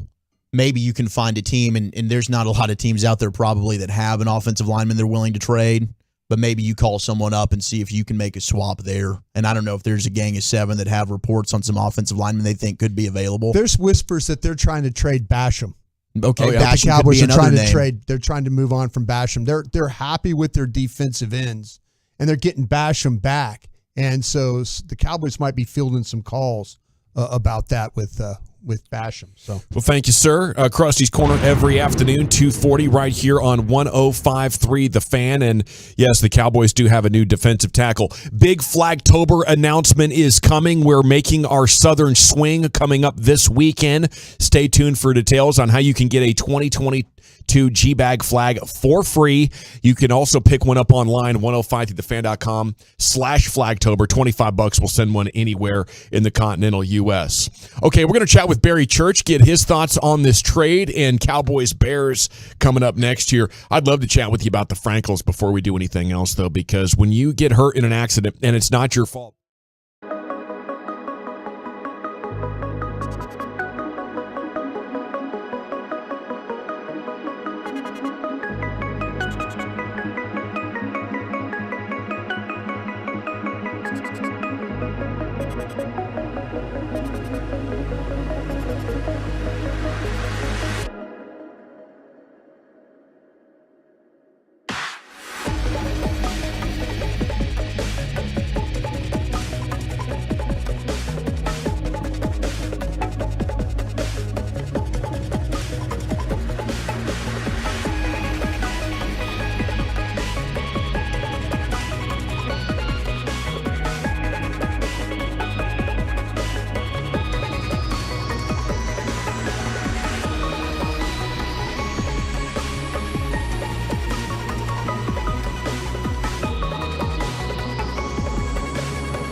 MyFitnessStore.com studios. Let's do this. You're rolling with the G-Bag Nation on 105.3 The Fan. It's hour 2 of the G-Bag Nation here on 105.3 The Fan, as it's time to welcome in a special guest here as we open up hour number 2 of the Nation. Here he is. Let's hit it. Ladies and gentlemen, boys and girls listening from all around the world, I present to you number 42, Barry Church. Yes, sir. Good afternoon. How the heck are you? I'm doing amazing, man. Thanks for having me on the show. And look, man, I gotta say, that might be the best intro in sports history, man. I mean, it's phenomenal. Yeah, I can't believe I forgot it last week, and I apologize not only to you, but all of my teammates here at the Fan. So I'm glad I remember to get that. Good. I forgive you, man. Thank you. All good. Man, we love talking football with you. Cowboys just made a trade for Jonathan Hankins. He was with the Raiders. A lot of Cowboys fans remember him with the Giants, of course. How much do the Cowboys need a big run stopper like him right now, and how much could he help? I think they need it. I'm not going to say in the worst way, but they definitely need it. If you look at this defense, I mean, they're flying around on all cylinders right now. They're able to rush the passer. They're able to cover in the back end. But the one thing that kind of has a chink in their armor, it's been that run, and specifically right up the gut. I mean, if you look at that Philadelphia game, the Eagles were having a lot of success running in between those tackles and those guards. So the best way to shore that up, I think you get a big, just space gobbler like Hankins. I mean, this guy is 6'3", 320. He should be able to clog the lanes, if anything. And more importantly, he should be able to keep those offensive linemen from getting to the second level. When you talk about, LVE and Anthony Barr and those down safeties, whether it's Curse or Wilson, and they coming into the box, the last thing you want to see, is a big guard or a big, center coming up to the second level trying to get in your way. And with a guy like that, he should be able to clog the lanes and keep those guards and tackles off of our second level defenders, so we can let them do what they do best, and that's run and hit. So I love the move. On paper, it looks really good. Hopefully he's able to come in here and pick up Quinn's system pretty fast and get to work. But on paper, I think it's a really impressive move. How difficult is that, speaking of picking up Dan Quinn's system, and you've been in a variety of different systems as a player, for Hankins coming in as a defensive lineman, maybe different for you playing the safety position, but his ability to maybe come in right away and play against the Bears, I don't know, do you think that's a realistic option for him? I think it could be. Like you said, I've been in a lot of systems, and if you're talking about like a Rex Ryan type of system where it's hard to get because there's a lot of audibles, and anytime the offense adjusts, you got to adjust defensively. But it seems like with Dan Quinn's system, it's more of a player system. He does what he puts in his defensive system what you do best. So if you're a two-gapper, he'll sit you in the two-gap and let you do what you do best. He's not going to sit there and make all these stunts and make you do all these different things. He's going to tailor fit his scheme to fit you. So I feel as though, his scheme should be pretty easy to pick up on, and hopefully Hankins can come in here and contribute to this defense on Sunday. Barry, when you watch, you're getting ready for a game, and the Lions the Bears are a team that, hasn't done very well. So you have this thought about what they might be, and then they go out there and just smash New England last night. Is that something that all of a sudden, is that a good thing for a defense, or is it does that not change? Hey, they still are what they are. It doesn't matter what they did offensively in one game. No, I think it definitely changes your perspective a little bit, especially when you're going against a team that just smashed Bill Belichick. Because what we know from Belichick as a coordinator and as a coach, he usually takes away what a team does best. And the Bears, that's what they do. They run the football. And even in his system and his scheme, they weren't able to take away what the Bears do best, and the Bears went over there and trampled them for, I think, 240-some yards on the ground. So you look at that and you say, okay, you got to respect all opponents. But this team, they're able to run the ball pretty well. And right now, the Cowboys, I think, are ranked, 20th in the league right now in stopping the run. So it's got to be slightly concerning, for the Cowboys defense as a whole. But if you go out there, you play alignment keys and techniques and all that good jargon, you should be able to go out there and at least contain this rushing attack. But you got to respect each and every opponent. And, when you see a team go out there and do that to a Belichick coach defense, it definitely raises the alarms a little bit. Barry Church with us here on The Fan. How difficult is it stopping the running quarterback? Like, is there really any bigger advantage for an offense than a quarterback that can consistently run the ball, whether it be design runs or just scrambles on pass plays? It's super hard, man, because you got to, like you said, you got to take into account what he can do with his legs, and he can throw the ball as well.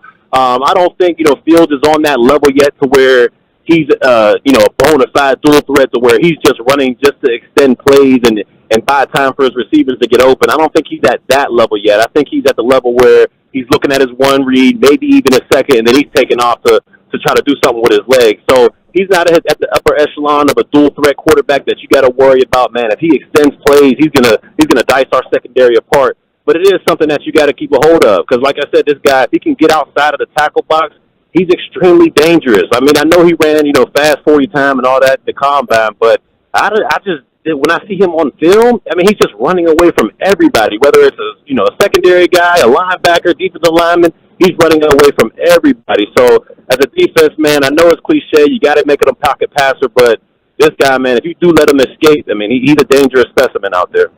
Do you think it could look similar to what Philly was able to do against the Cowboys? It could. If they took a peek at what Philly did with that RPO game and forcing Micah Parsons to slow down and really think out there instead of just seeing ball go get ball, it could be, troublesome for the Dallas Cowboys. But I think Jalen Hurts is still a level or two above where Fields is at right now. So I don't think they're as dangerous as that Philly scheme and that RPO game that they got going on over there. But he's not too far off, and he could make things hard for this Dallas defense if he gets going. Barry, what stood out to you about that situation with Micah against Philly and other teams maybe trying to exploit that moving forward? Was that all on just a good job by the Eagles schematically putting Micah in a bad position, or was it just other defensive players not going to their responsibilities, their assignments, maybe Jordan Lewis not getting over in time? I mean, is that something that the Bears do scare you going into this matchup on Micah with that RPO with Justin Fields?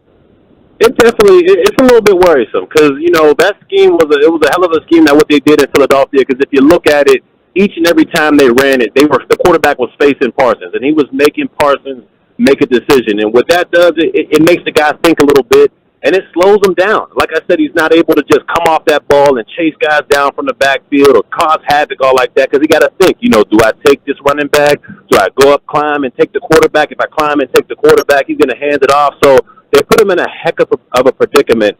And what I'd love to see, Quinn do maybe the next time, maybe against the Bears if they start pulling out the RPO, or definitely next time against Philadelphia, I'd just like to see him just go, you know what, the first couple snaps, if they run that RPO at you, forget all the run, forget the pass, just go straight and knock Hurts' head off or knock, Fields' head off and make them take the decision out of your hands. Just say, you know what, I'm going straight to the quarterback and I'm going to cause them some pain. So, to me, I'd love to see that going forward, but it's a little bit worrisome when you talk about the RPO and slowing down your best defensive player.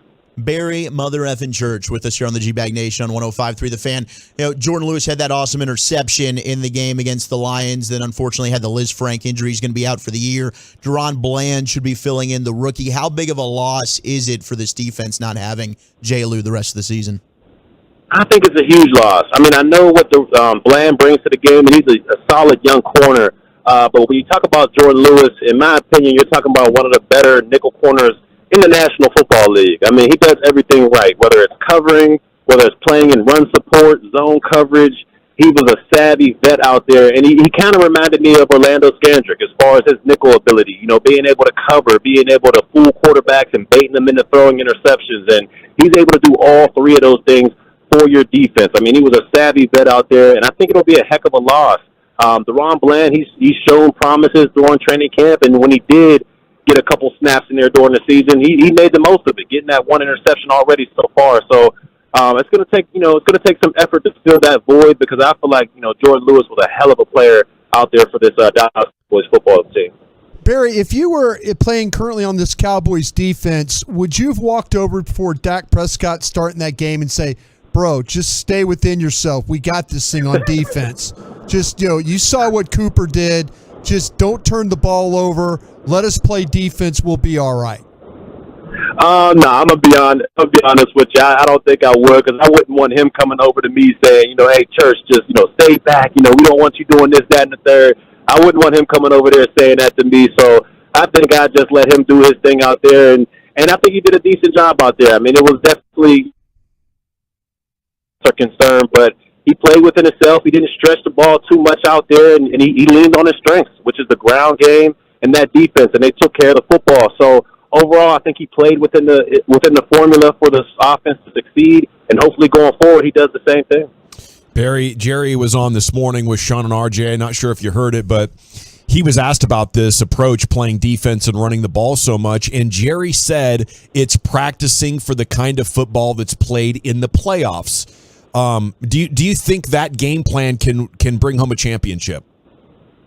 Without a doubt, I mean, because if you do have to go on the road in the playoffs, you got to bring two things with you, and that's your run game and your defense. You know, those always travel, because you're not going to be, if you're not the number one seed, you're more than likely not going to be indoors the entire playoffs. And we all know what the conditions can do to a passing game. But if you have a solid run game and you got two backs back there that can contribute out there and make your running game solid, you got a defense out there that, as far as we know right now, looks like the best defense in the National Football League. You can win a lot of games that way. Offensively, you just can't put the ball in harm's way. Cooper Rush was able to do that for his 5-game stretch, except for that last game when he kind of got exposed a little bit. But other than that, he was able to keep the ball out of harm's way. And I think Dak is a veteran enough quarterback to know, hey, if we're winning games doing the formula, and there will be a game here and there where he's going to have to open it up and he's going to have to throw the ball a little bit more.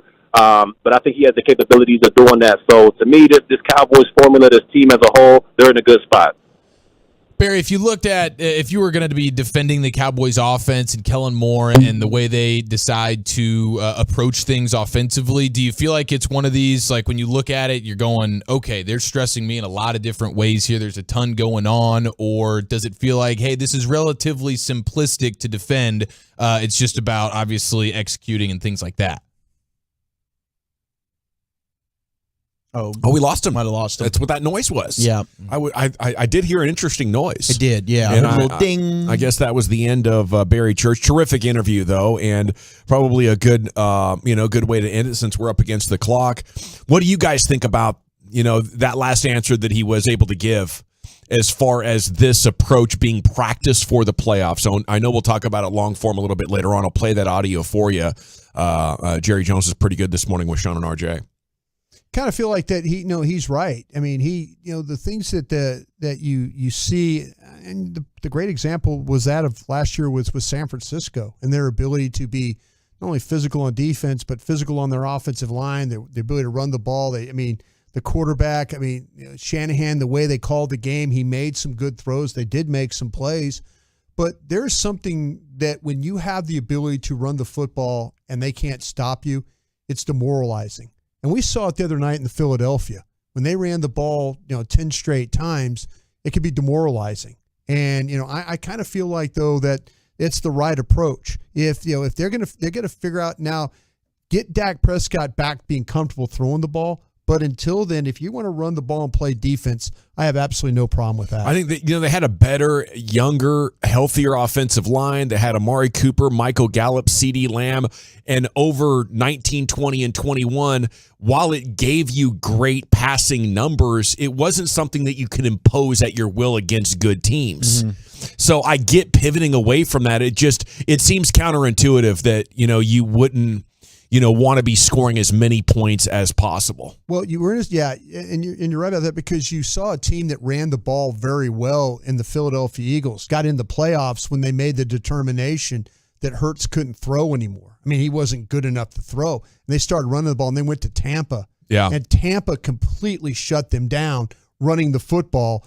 But they also, Tampa built a lead, and that made Philadelphia have to throw the football. So that's something you have to be careful of. So don't pass it until you have to? Well, I don't know if that's the case, but to me, it was one of those things where if I'm the Bears this week, I don't throw the ball. I'm going to test Dallas. I'm going to make Dallas put 10 men in the box to stop me running the football. Well, they're also just not very good at throwing the ball. Well, that's what I'm saying. Yeah. I'm going to, I think that to me, their path for victory, and this is without seeing the Bears in the other games. Absolutely. But last night, I'm like, if you got the quarterback that can, they run power sweeps with a quarterback, and he's that big body guy, like a big running back carrying the ball.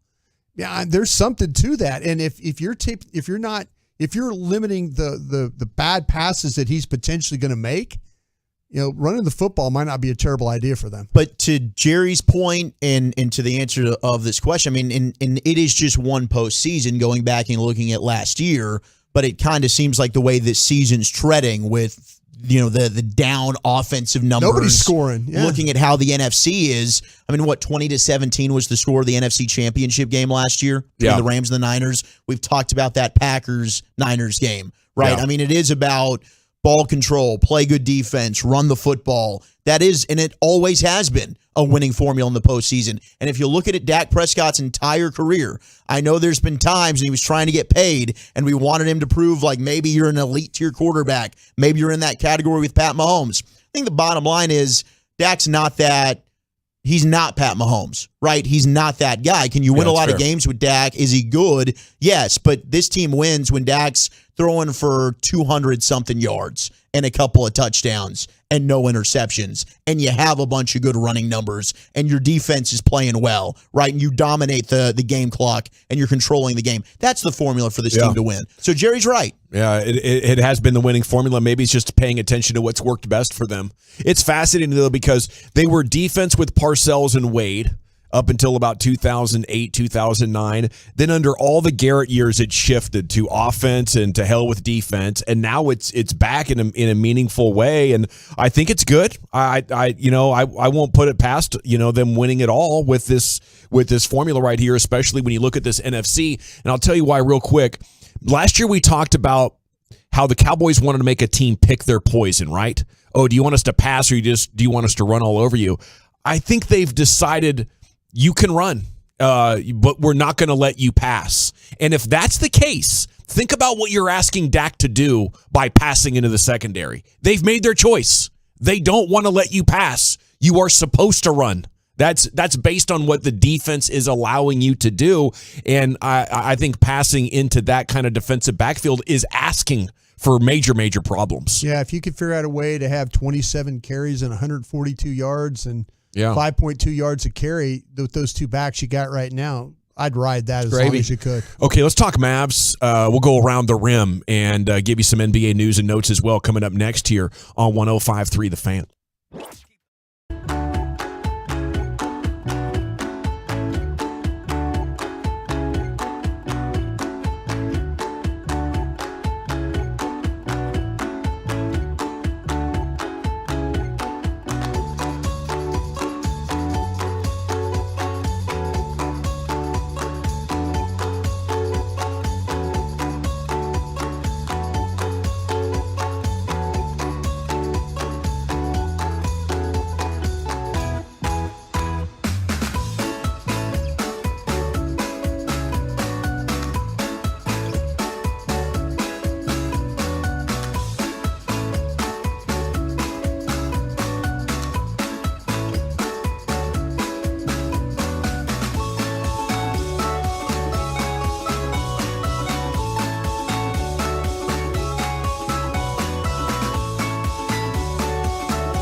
Alrighty, welcome back, Nation. It is time to go around the rim. Segment's brought to you by Soda, and it's brought to you by the Frankels.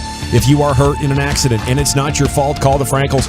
214-333-3333. Go to truckwreck.com. Here they are with this rim session. Wolchuk and Chiafalo. Yes, sir. Thank you very much at 3:24 on this TD Tuesday. No better time than right now to go ahead and cut the lights out, put the kids down for that afternoon snooze, or the adults are going all the way around the rim. Let it rain! Rain dance! I gotta join here, man. I've been saving for a special occasion. Always a special occasion when the Mavericks get to play on a TD Tuesday. Now, it is not as exciting, okay, at least just from a pure entertainment value standpoint versus the Pelicans tonight, because there is no Zion playing, and I believe Brandon Ingram is going to be out as well. Yeah, concussion. Now, it is a beautiful thing in terms of opportunity to steal a victory. Oh, 100%. Relatively easily. Of course. We need these 55 wins. Yes. Lock in home court for a round or two. Yeah. All the dubs we can get. Darren Ravel notes that tonight is game number 230 in the career of Zion Williamson. It will be the 142nd time he will be on the bench due to injury. Yeah, that's rough, and happening just within a week of the NBA season starting again. And this one was tough because he got vertical. He was like 5 feet in the air sideways and came down hard. He did. Yeah. So this one's just a bruise from a really hard landing, but you do put it in the collection of things. Like, I would say Zion, scale back about 10% of the high wire act. Sorry. It's too much stress on your joints. It's one thing if you're John Moran at 165 pounds and you fall from 5 feet in the air and land on your back. You get up. Right. But when you're that heavy, it's just such a boom. Every landing is a hard landing. Yeah. And when you're Zion. Yeah. And so on that play, he cocked it back, which allowed Clarkson to palm the ball behind him and basically pull him down. If you just go straight in, that's just taking a little of the risk out of your game. That's all I'm asking for. Yeah, and that's a fair ask, I think. It does take these guys a while to adjust. You see it even the other night. Sunday Night Football. Tua's first game back, and he's talking in the pregame about how I'm going to have to change the way I play. I got to start thinking big picture about the longevity of my career and just my life health. And 5 seconds into the game, he's lowering the shoulder to lay the forget boom about it on a scramble. First down, and he did it more than once. Yes. Yeah. He did it like 2 or 3 times. You've been playing one way your whole life. It's very difficult. tough ask for these dudes. So Zion, he's played in 38% of the games, and he's been paid $31.5 million to date. So that comes to a little over almost $360,000 for each game that he has been on the court. So, well, for him, man, he's still a beast, and he's still incredible. so good. It's a shame because he is all that he was cracked up to be in terms of on-court dominance. Yeah. But he's just not. He might not be built to sustain it. He misses time, he's heavy, and he comes back, and he's still just as brilliant. But at some point, those injuries will add up. Like right now, maybe you're seeing that with Anthony Davis. You've absolutely seen it with Derrick Rose. Talk to those older guys. Say, man, maybe if Rose wasn't trying to show his 45-inch vertical every time down court, you'd have less knee and ankle injuries. Very true. Yeah. And it's hard to be the best athlete on the floor in that sport. Eventually, that just catches up to you. And Russell Westbrook's seeing that right now. Like, once you get into your 30s, you're no longer going to be able to just out-athlete everybody. Well, Russ, my gosh. Getting benched. He's got a whirlwind of issues right there with the Lakers. But Russ could stay healthy. Russ and for LeBron sure. were built so solid that they could play balls to the wall and not get hurt. Definitely. It was incredible. Yeah. And now things are crashing down in and around Russell Westbrook and the Lakers. And we'll get to that in a second. But I did want to note here, in 49 minutes of game action, Christian Wood has 50 points for the Mavs. Dang. That's some 20 boards, right? Efficient bucket getting, bro. Yeah. 49 minutes, 50 points. I'll go ahead and take that. Yeah. Well, no kidding. Yeah, absolutely. Sign me up. Do you think this continues? I think that's the thing. Sustainable. Yes. Yeah. Do you think he's 25 this year? The sample size is small for right now, but the sample size is large enough for Christian Wood coming in to where it should have been apparent to everybody that this thing is going to work offensively. There's fair questions to be asked about some of the defense stuff. Offensively, this is a no-brainer. This isn't a dude that's jacking up a million shots so the raw points look good. He's not a volume shooter. This is an efficient monster beast from basically everywhere on the floor, from isolations to getting to the rim to Fast post-ups, fast breaks, and the three-point line, all while being 6'11" with a pterodactyl wingspan. That's why you got JaVale McGee for the rim protection and the defense. So, I mean, it's like you need Christian Wood to do everything for you. When does this guy get to start? I don't know if he no is. idea. I think it works don't know. perfect. Because when Luka's in, you want defense and floor spacers. You know, when Wood comes into the game, he's not necessarily wanting to be a floor spacer or a defender. He's another creator. He just happens to be 6'11". Yeah, so and I think having these guys on the court for a little bit is cool together, but off the Definitely. court, it kind of maximizes because you don't need what Wood does when Luka's on the court to have Also- like eye-popping offensive efficiency. Right, and maybe keeping him motivated in some way. It seemed like McMahon's answer when we asked that to him, that seemed to be a reason why they don't have him starting, and McMahon seemed to think that they don't have that in the plans to have him starting. Jason Kidd's come out and said he's going to evaluate after 10 games. Yeah. After 10 games, he says they're not going to do it after 2 games. I thought it They're gonna do smelled a little fishy. They're going to do it after 10 games is what they're looking at. Yeah, makes some sense. I can see it. You can figure out a good rotation. Yeah, and him starting isn't the end-all, be-all to me. I'm not overly concerned he's still about gonna it. get his minutes. You want to see him close the games out, absolutely. and that's a big thing. But you do love watching him with Luka together. That pick and roll stuff, man, is no joke. And I've been impressed with Wood's ability to pass from that spot. Yeah.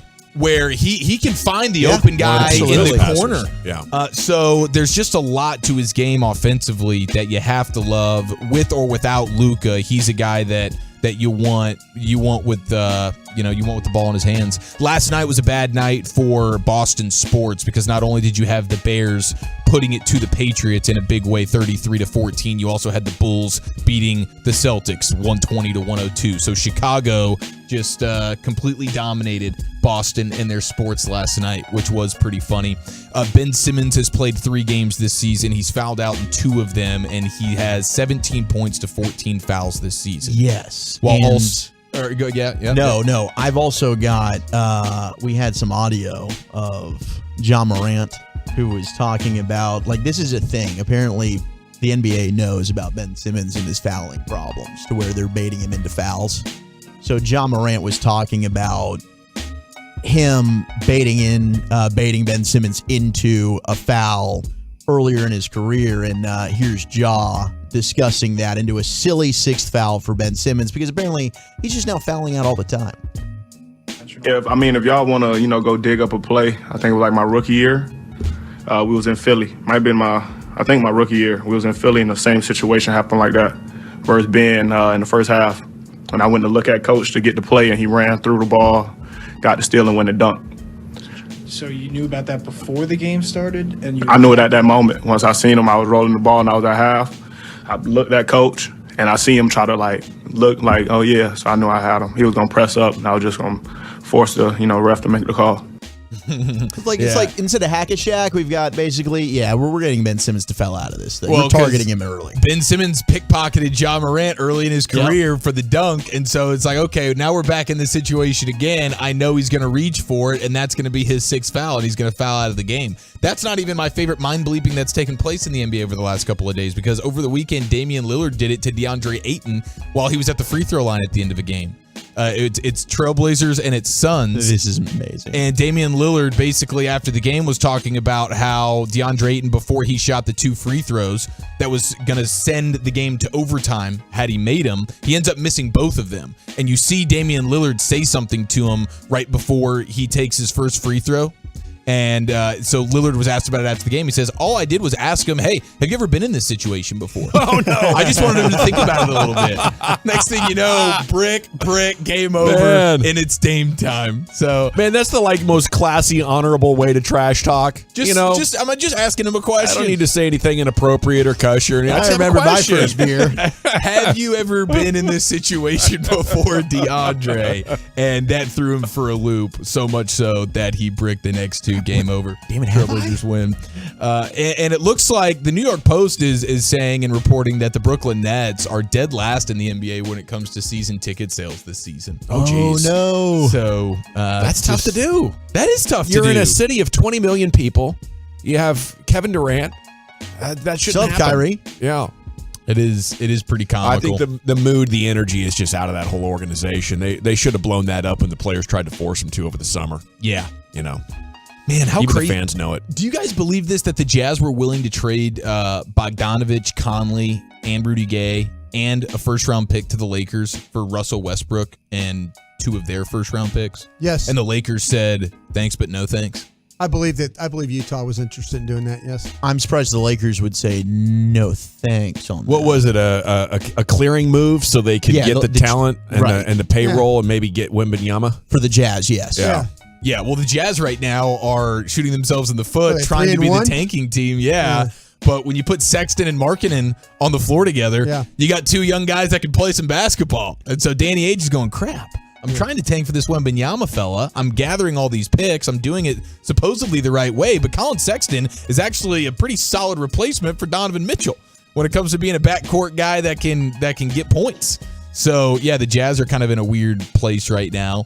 And then the Timberwolves. I did want to play this sound here because Karl Anthony Towns was asked that the Timberwolves lost last night, and a lot of teams you'll see it. You saw it really with Memphis over the weekend. In Dallas, these back-to-backs will get the best of you sometimes. Memphis played 3 out of the 4 nights. Yeah, and Memphis.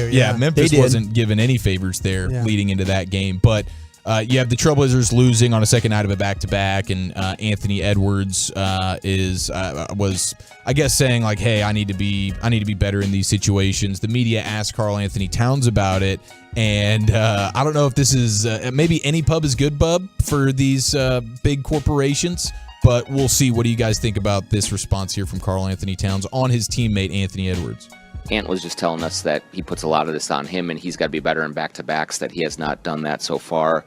Can you help him through that, or just is that a young player trying to figure out what to do in this league and how to answer the bell 2 nights in a row? Maybe I could do a better job of teaching him how to take care of his body, diet and everything. So that'll be on me. I know y'all think it's funny up here when he talks about Popeyes and all that. That doesn't make me happy to hear. Uh-oh. I think that's good leadership. I think Karl Anthony Towns is a straight shooter. Yeah. That's something that veterans do for young players. It's like, hey, you got to get some sleep. We are going to have fun. We're going to have a good season, enjoy the better parts of life. But especially on back-to-backs, maybe eat a little bit cleaner. I think, isn't that good veteran leadership? I didn't think that was out of line. No, I didn't think it was out of line either. But maybe some people felt like that's a behind closed doors discussion. Sure. And he shouldn't have aired it out to the media. I didn't think it was a big deal. I did wonder if Cat has been candid. Is John Machota doubling as a Minnesota Timberwolves beat writer and asking that question? Did it sound like John answered? It sounded like Machota was asking that question, Karl But Anthony. Adam Silver's also being very, hey, we got to watch out for this tanking thing because everybody's trying to tank. Yeah, we got Wembanyama. relegation. Possibly. Like Silver did say he doesn't think that fits in our business model. We probably can't do that, but they are threatening teams with possibilities of we're going to have to do something if this gets out of hand. Yeah, it's a big deal. A 7'4" Kevin Durant is coming into the league. Yes, everybody wants him, and everybody's tanking. Great. Okay, let's thank you so much. Always love a good rim session. Coming up at 4 o'clock, we're going to go around the NFC East Power Rankings edition.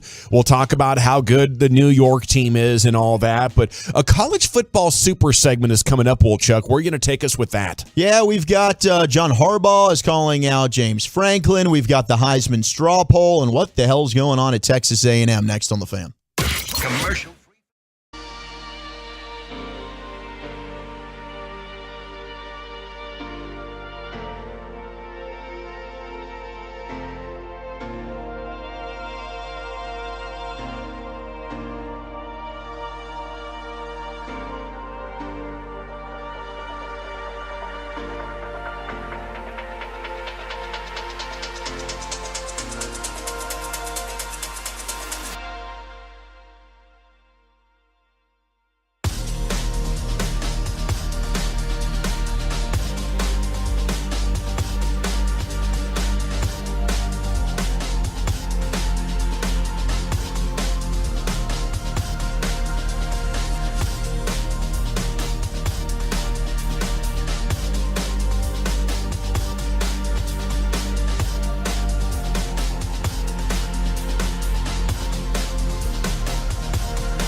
Classic Chevrolet in Grapevine knows you like buying to be easy. That's why they created a Classic Chevrolet Easy Pass online buying tool. Visit ClassicChevrolet.com to get started. Chevrolet, find new roads, y'all. Thank you, Lucius. Coming up at 4 o'clock, we'll be back into the Cowboys with you. But right now, it's time for a college football super segment. Across the console we go. Here he is, Zach Wolchuk. Let's do it. Got to check out a delicious college football environment there at Ohio Stadium in Columbus over the weekend as the Buckeyes just railed Iowa at the shoe, 54-10, their biggest win over the Hawkeyes, I believe, since 2009, as that was a rout. I will say, I was not overly impressed with C.J. Stroud. The numbers looked good, but as I had my scouting eyes on for you, Brian Broaddus. Were you sober? Yes, I stayed sober for the game. Stop Did you? it. I did. Get out of here. No, He I sent me his beer breakfast. nope. I was sober for It was the an game. early kick. And that's was exactly why I was sober. It was an early kick, and I was Were you hungover from the night before? so legally hungover, so hungover All from right. the night before. Go ahead with your scouting report. He was not good in this game. You or him? I was probably not good either, but he was definitely not good in this game. The numbers would tell you otherwise, but he was missing high, he was missing wide, and my guy Jackson Smith-Njigba, he hurt the hammy again, so he had to come out of the game. Marvin Harrison Jr. had one of the most outstanding catches I've Does seen. that a lot. Did he Moss? He mossed Moss. They had a white corner, Randy Moss, that he mossed. So it was Marvin Harrison Jr. having a tremendous mossing of Randy Moss out there. The Iowa Hawkeyes having a white cornerback They had is two. actually not that. They had two? And a white safety. Yeah. And C.J. Stroud didn't have a dominant performance? He finished with So you're just saying under, I shouldn't watch the Iowa film then? well, they got a good linebacker, Jack Campbell, that's pretty good, and they have a pretty stout defensive tackle. Like, their defense is not horrible, but my gosh, that How many offense points is they give bad. up? They gave up a ton of points because their offense turned the ball over, I think, 5 times. The only points they scored was on defense, wasn't Exactly, yeah. It was a fumble recovery for a touchdown. Man, they had maybe one of the worst fake punts I've ever seen on television. I wonder how it was watching it live. That was shocking that they did that. Disgusting. I don't know that their punter even realized that they were calling a fake until he saw what was happening in front of him, and then he realized, It seemed oh, like to crap, I'm me- supposed to run this ball. It kind of looked like a rugby punt to start with, and he just kind of didn't see anybody rushing, and he thought he would do it on his It own. was so bad. But the bar scenes were great. I loved everybody in Columbus. It was fantastic, and I apologize for anything bad that we did there, but we gave you a ton of money, so you're welcome for that. You made it rain. We made it rain. Oh, boy, did we. Big 12 report. Oklahoma State knocked off Texas 41-34. Was not a great day for Quinn Ewers. Spencer No, Sanders. it's bad. Pride It was to for Denton 3 Ryan. quarters. Yeah, well, I mean, the accuracy was just off. But John Robinson was really good. But Quinn just didn't quite have it. Texas did look good overall as a team, and then they blew another double-digit lead. How many times has Sark done this? I think in his A lot. career he'd only done it like 3 or 4 times in his whole head coaching career, and he gets a text. I think he's done it 6 7 times, says Carter, through the glass there, through the looking 6 glass. times, Yeah, He he knows. threw up 6 fingers. Because so. Carter's been partying every single time this has Yeah. happened. Yeah. He's been relishing in this. So Texas has dropped out of the top 25. Oklahoma State has now moved back into the top 10. They're ranked 9th in the country. So congratulations to the Pokes. How about TCU, though? They rally to knock off Kansas State and come from behind fashion. Max Duggan, another great performance, 280 yards, 3 TDs. You want to know where Max Duggan is now? He is creeping up his way. Heisman? To the Heisman talk. He is now 4th among Heisman favorites. He has leapfrogged Bryce Young on the Heisman favorite poll. Wow. It is Hendon Hooker of Tennessee. It is C.J. Stroud, Blake Corum of Michigan, and then you've got the pride of the Fort Worth Horned Frogs, Max Duggan. Can you dig it? That's cool, man. Pretty incredible. That is. I mean, that he is didn't. He jarring. lost the starting job preseason to Chandler Morris of Highland Park.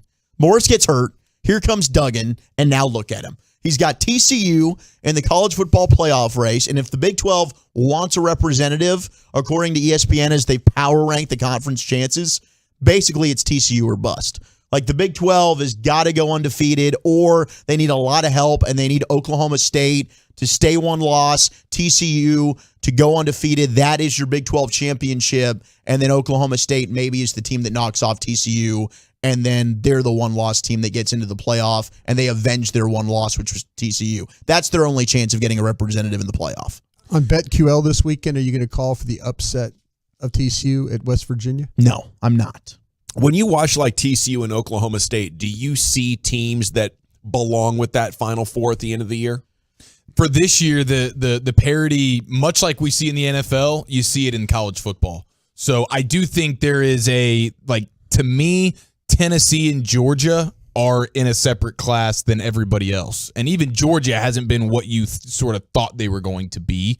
But with the way this season is, I do think TCU is a team that is fair. And even Oklahoma State, it's fair to be in that conversation. Absolutely. Yeah, I think you've got Georgia, Tennessee, and Ohio State, I think, are the top 3 teams. And then number 4 is interesting. Is Michigan really the 4th best team in the country? Clemson's looked shaky. They were able to fight off Syracuse this week. Lost that game. And they had to bench their quarterback, DJ. Okay, so how about this? DJ Uiagalelei gets benched. Cade Klubnik, Austin, Texas representative, comes in, brings him back. Dabo's already said that but Dabo's doubled down and says DJ's our guy. Yeah. Should he stick with Cade? Yeah. I don't know. I don't think that you should be sticking with DJ here. I don't know that He's played this a lot guy, better than he did last year. He wasn't very good last year. But you're eking out victories every week. Yeah. I mean, we're sitting there every Saturday. We're watching Clemson, and it's like you're not winning games really because of DJ Uiagalelei at quarterback. You're winning games because you're running the football well, you're playing good defense, and you're just praying that DJ gives you enough good quarterback play to squeak by. I don't know that. I think he's been massively disappointing. Yeah, and I like Dabo shows faith there, but I'd rock with the youngster, man. I get it. I think Clemson has title aspirations, and I'm sure Dabo's thinking the only way we can win a title is to get DJ to play well. Klubnik's not getting us there. DJ's our only chance, and you can always go to Klubnik once you've officially benched DJ. It's a tough deal to pull him back in. I don't know. But. It definitely is not a Clemson team that is overly impressive. Not a juggernaut. They've got a great defensive front, but man, that's a Clemson team that I could see getting upset here pretty quickly. A&M is in shambles right now. They just lost to South Carolina. Be careful what you're saying. What was going on with that? Well, they just lost to Spencer Rattler, the most punchable face in the country. Why'd you say be careful, Brian? Oh, we got a lot of Aggie fans. I know. Well, the Aggie fans have to be just as frustrated. They're probably upset, right? The Aggie fans are calling for Jimbo. Now, today, Billy Lucci tweets out, when it rains, it pours. He's been told at least 3 and perhaps 4 A&M players have been suspended indefinitely by Aggie head coach Jimbo Fisher, all from the true freshman ranks of this legendary 2022 recruiting class, one of which Mr. Evan Stewart, the outstanding wide receiver, the top-rated wide receiver in the country from our backyard here in Frisco. I was listening to Kevin Hagelin on the KMC Masterpiece earlier. This was apparently because these kids were smoking marijuana. Oh, gosh. That's not suspendable. What the hell? Maybe there was some other tomfoolery going on. I don't know. We're just trying to show up to practice feeling good, Coach. You want to know what they're looking at here? You go by and you say, guys, maybe not before practice, but if you can play good, just keep it out of the papers for me. Don't get caught. Yeah. You think we weren't smoking pot in college? We just didn't get caught. See, they've been doing it for 60 years. It was easier for us, though, because we weren't athletes or anything. Don't speak for yourself. You kidding me? That's true. I was a competitive eater, Eric. That is a very all right, fair so point. if A&M and fires... that's a PED, by the way. Yeah, that's very, very true. That's how I got away with it, though. If A&M fires Jimbo Fisher, all right, they had to pony up $86 million. Not firing him. $86 million. That's exactly why they're not firing him. But they should. They're 3-4. They've had 3 straight losses. This is unbelievably acceptable, Texas A&M fans. He's getting great recruiting classes. He's won a national championship. That is insanity. That he's is doing nothing with these recruiting that is classes. Sports fans losing their mind. Give him more time. You do not have a better option. You're probably right. I think he needs to give up the play calling, though.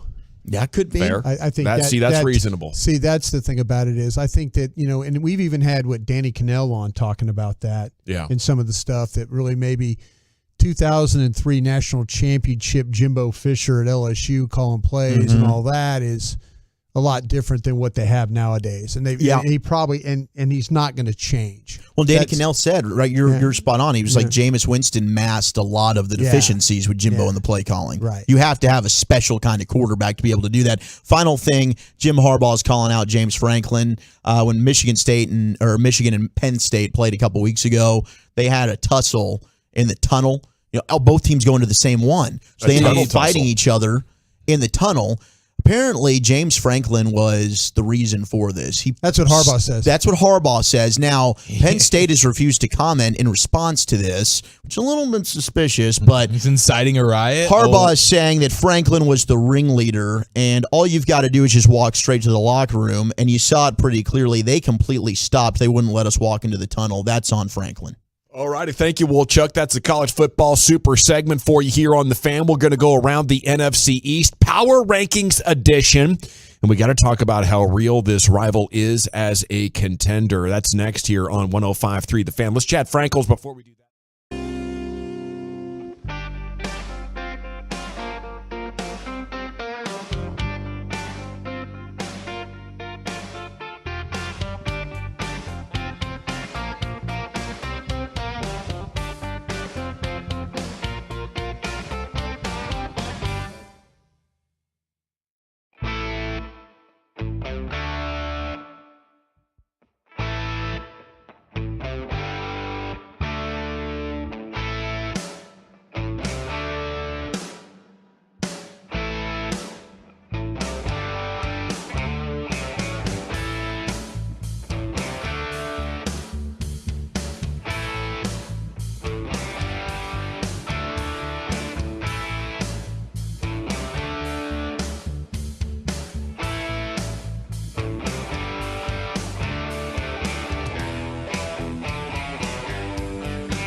from the MyFitnessStore.com studios. You're rolling with the G-Bag Nation on 105.3 The Fan. It's hour 3 of the G-Bag Nation here on 105.3 The Fan. Hope you're having a terrific day. It's time to go around the NFC East. We have power rankings. Do you consider the Giants a top 5 team? Okay, the truckwreck.com fan text is open. Please leave your name and city you're texting from. How concerned are you? Is it possible there's 2 teams better than the Cowboys right here in this division? It's what the standings say. They're sitting here at 6-1. They're up to 4th in the ESPN power rankings behind the Bills, Eagles, Chiefs in that order. General at your service. There's Krusty. Brian Broaddus, former Cowboy scout. Lucius Alexander is at Master Control in the Pimp Cup.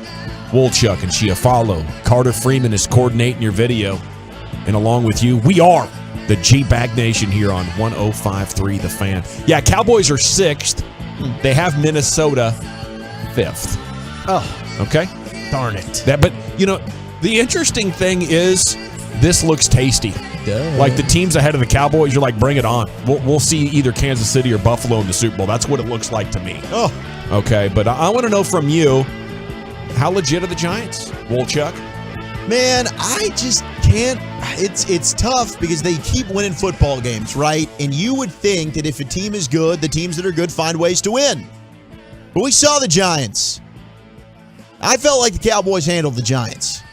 The Giants just aren't that good. Every week, we're kind of paying attention to what the Giants are doing.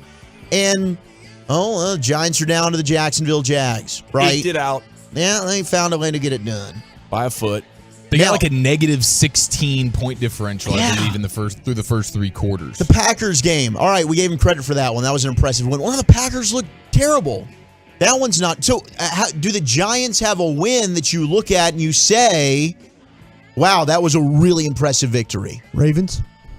Do the Ravens look very good to you right now?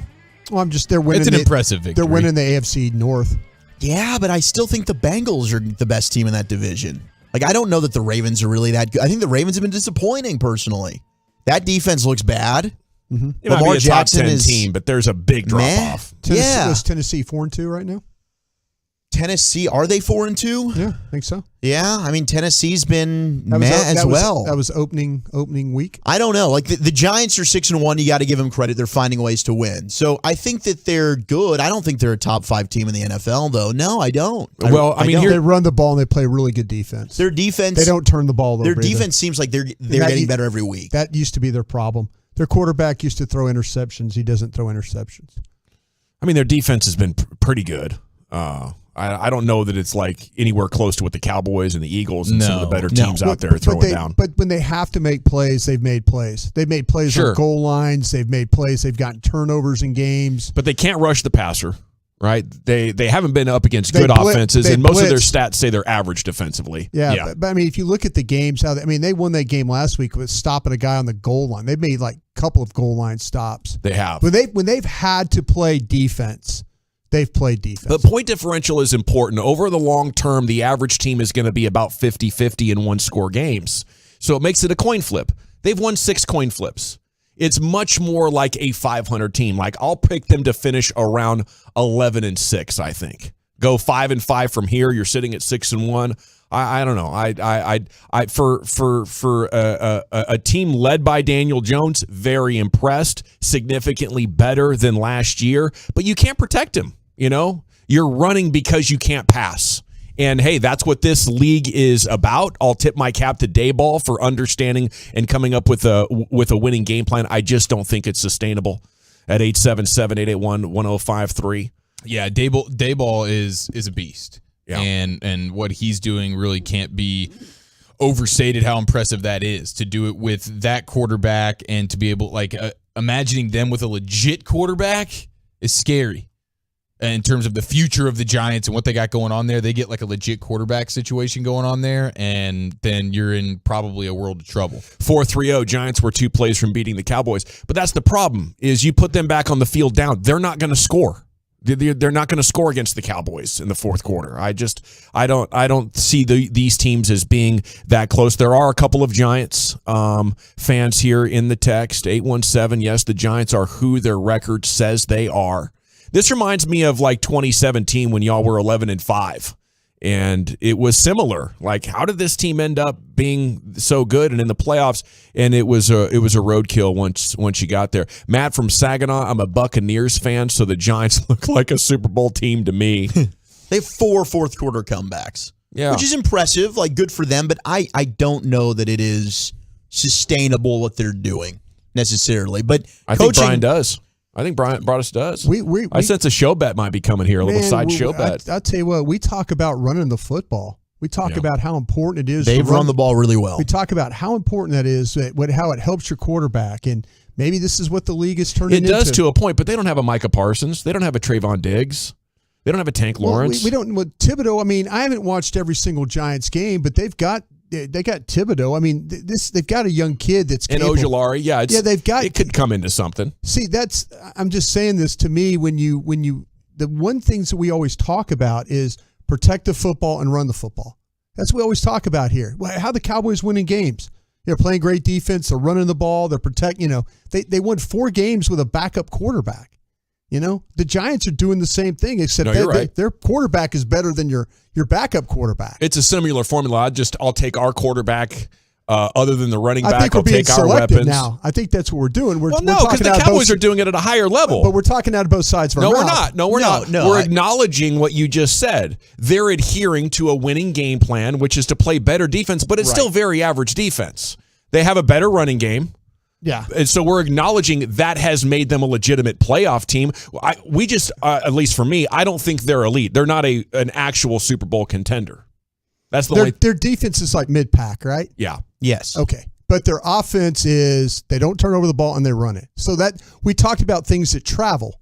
Yeah. We talked about things. So they have one of those two things. They run the ball. They run the ball better than you do. Absolutely. Yeah. I still question they can't pass at all, and I still question if Daniel Jones will continue to protect the football. Maybe Brian Daboll and Mike Kafka has solved that problem, but I would like to see a full season before I'm going to say that Daniel Jones has fixed his turnover issues. I don't know that is necessarily you see these guys on Thanksgiving. We'll see what the record is. I mean, they might not be any good, but the one thing that we always talk about is the ability to run the football. Yeah, they can do that. No, they can do that. Barkley's been fantastic this year. Yeah. That offensive line is getting better. Well, yeah, Daniel Jones, but Barkley has been fantastic. Oh, yeah. When their offense needs it, and the reason they've got fourth quarter comebacks, it's Barkley that's bringing them back in the game. It's not Jones running the ball. His numbers look good at the end of games, Daniel Jones. So when you look at the box score, sure. But in the fourth quarter, when they need the comebacks, they're riding Saquon Barkley. He's the straw that stirs that drink right now. Yeah. If Dallas goes and loses to Green Bay, we need to revisit this conversation. Sure. 817 says worst 6-1 team of all time. 682 says Brian's being fair and calling out the homers. Okay. They're not homers. We're just having discussions about the fact that the things that we believe in, which is running the football, playing defense, and don't turn it over, that's what the Giants are doing. But, the Cowboys level, they run the ball not as well as the Giants. They play better defense, and they don't turn over the ball. So you can't have it both ways. The things that you have to say that, well, man, they're doing some of the similar things you are. Yeah, that's why they're in games, But that's why they're 6-1. Once you're in games and they're this close and they're coming down to the real slim margins that they are, it's fair to say you're not going to keep winning those coin flips. It's not sustainable. The Cowboys approach, I believe, is more sustainable because they play elite defense. What do you have, Chiafalo? Well, I was just there's a couple of things, but the Cowboys are a team that is, when they get into these fourth quarters, they're usually playing with the lead. And the Giants are a team that is having to make something happen in the fourth quarter to overcome a deficit. Get a stop? Yeah, get a stop or have a big drive. You couldn't get a stop against Philadelphia.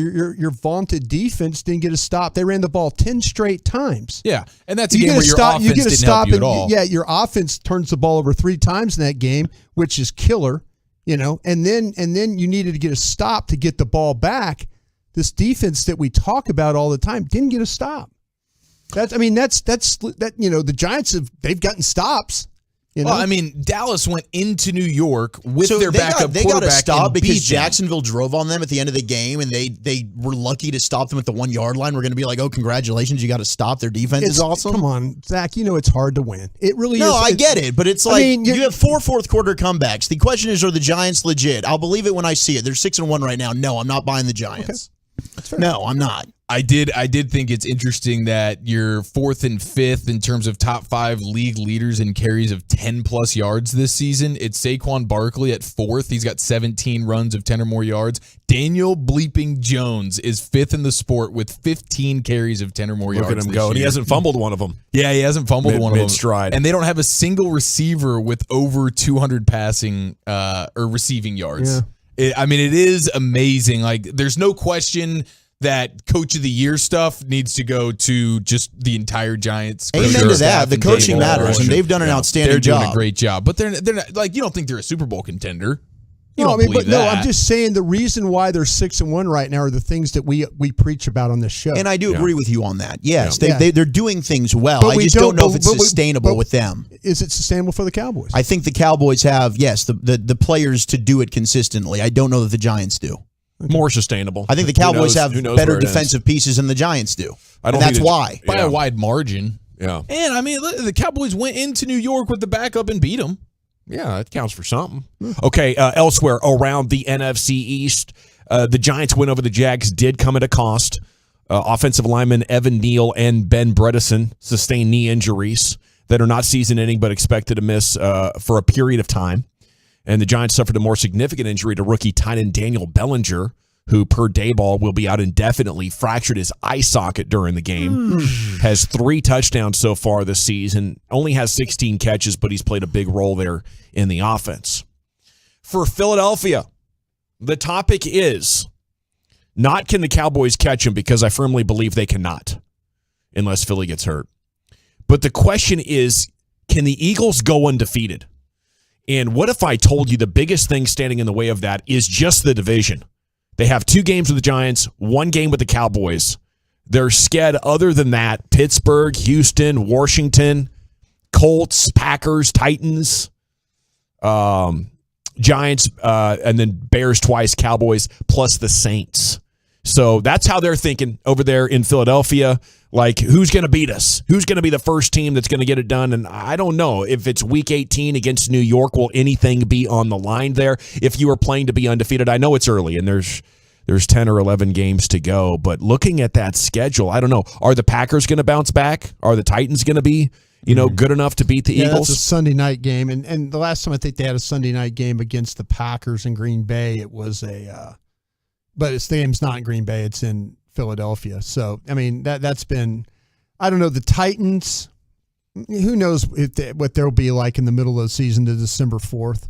But, yeah, those other games, the best chance for a loss is probably at Dallas on Christmas Eve. Man, you go back to like Week 8 of last year or whenever it was until now, the Eagles have not been losing. It's getting to be like, 15-1, other than the game where they played their JV guys against the Cowboys. It's pretty dang impressive. So you say undefeated, how dare you say? Well, over the last 16 games when they've tried, they've only lost once. And their schedule looks very favorable. Yeah. Well, when you look at it, easiest remaining schedules based on DVOA, the Falcons have the easiest schedule for the rest of the season moving forward, then the Eagles, then the Cowboys. Let's go. All right. Then the Niners, by the way. Okay, good to know. For the Commanders, they have now won 2 in a row, including Green Bay. The talk is that their defense has turned it around once again. They're second in the league now in third down defense. And look at this. They had a big problem giving up big plays through the air. They've gone to rushing 4, dropping, and emphasizing to their linemen, stay home and try to rush through the gap you're assigned in the running game.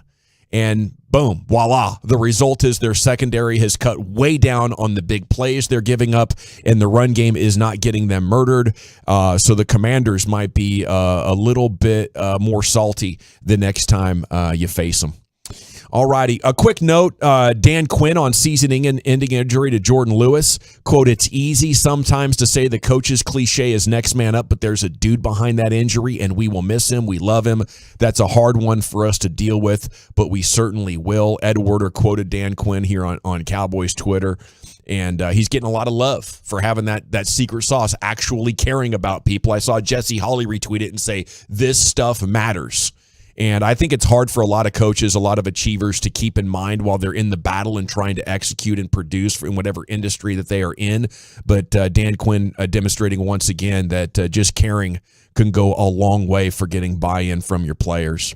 All righty, when we come back, G-Bag Nation, it's time for Woolchuck's Top 10 at 420. Where are we heading today, sir? Oh, well, it does happen to be a nice Halloween festive National Chucky, the Notorious Killer Doll Day.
Lease can calm your fears and save you money. Call Autoflex at 234-1234 and let them show you how they're helping people save money every day. Yes, sir. Welcome back, Nation. It's a Tolo Tuesday here on The Fan. It's time to get Zach Wolchuk's top 10 at 420. Here he is, the Woolly Bully himself. Thank you very much, General. If you did not know, the Cowboys did make a trade earlier to get Jonathan Hankins, big run stuffer. They also did sign Kendall Sheffield, a free agent cornerback, who is a former draft pick of Dan Quinn and the Atlanta Falcons. So there's some familiarity there. He's going to add some more depth to the secondary. Can I give you a scouting report on the Jordan Lewis injury? Please do. Very quiet kid, average mentally, best in press where he can jam and run, struggles playing off zone, not a great instincts, struggles with ball skills, very good gunner on the punt team.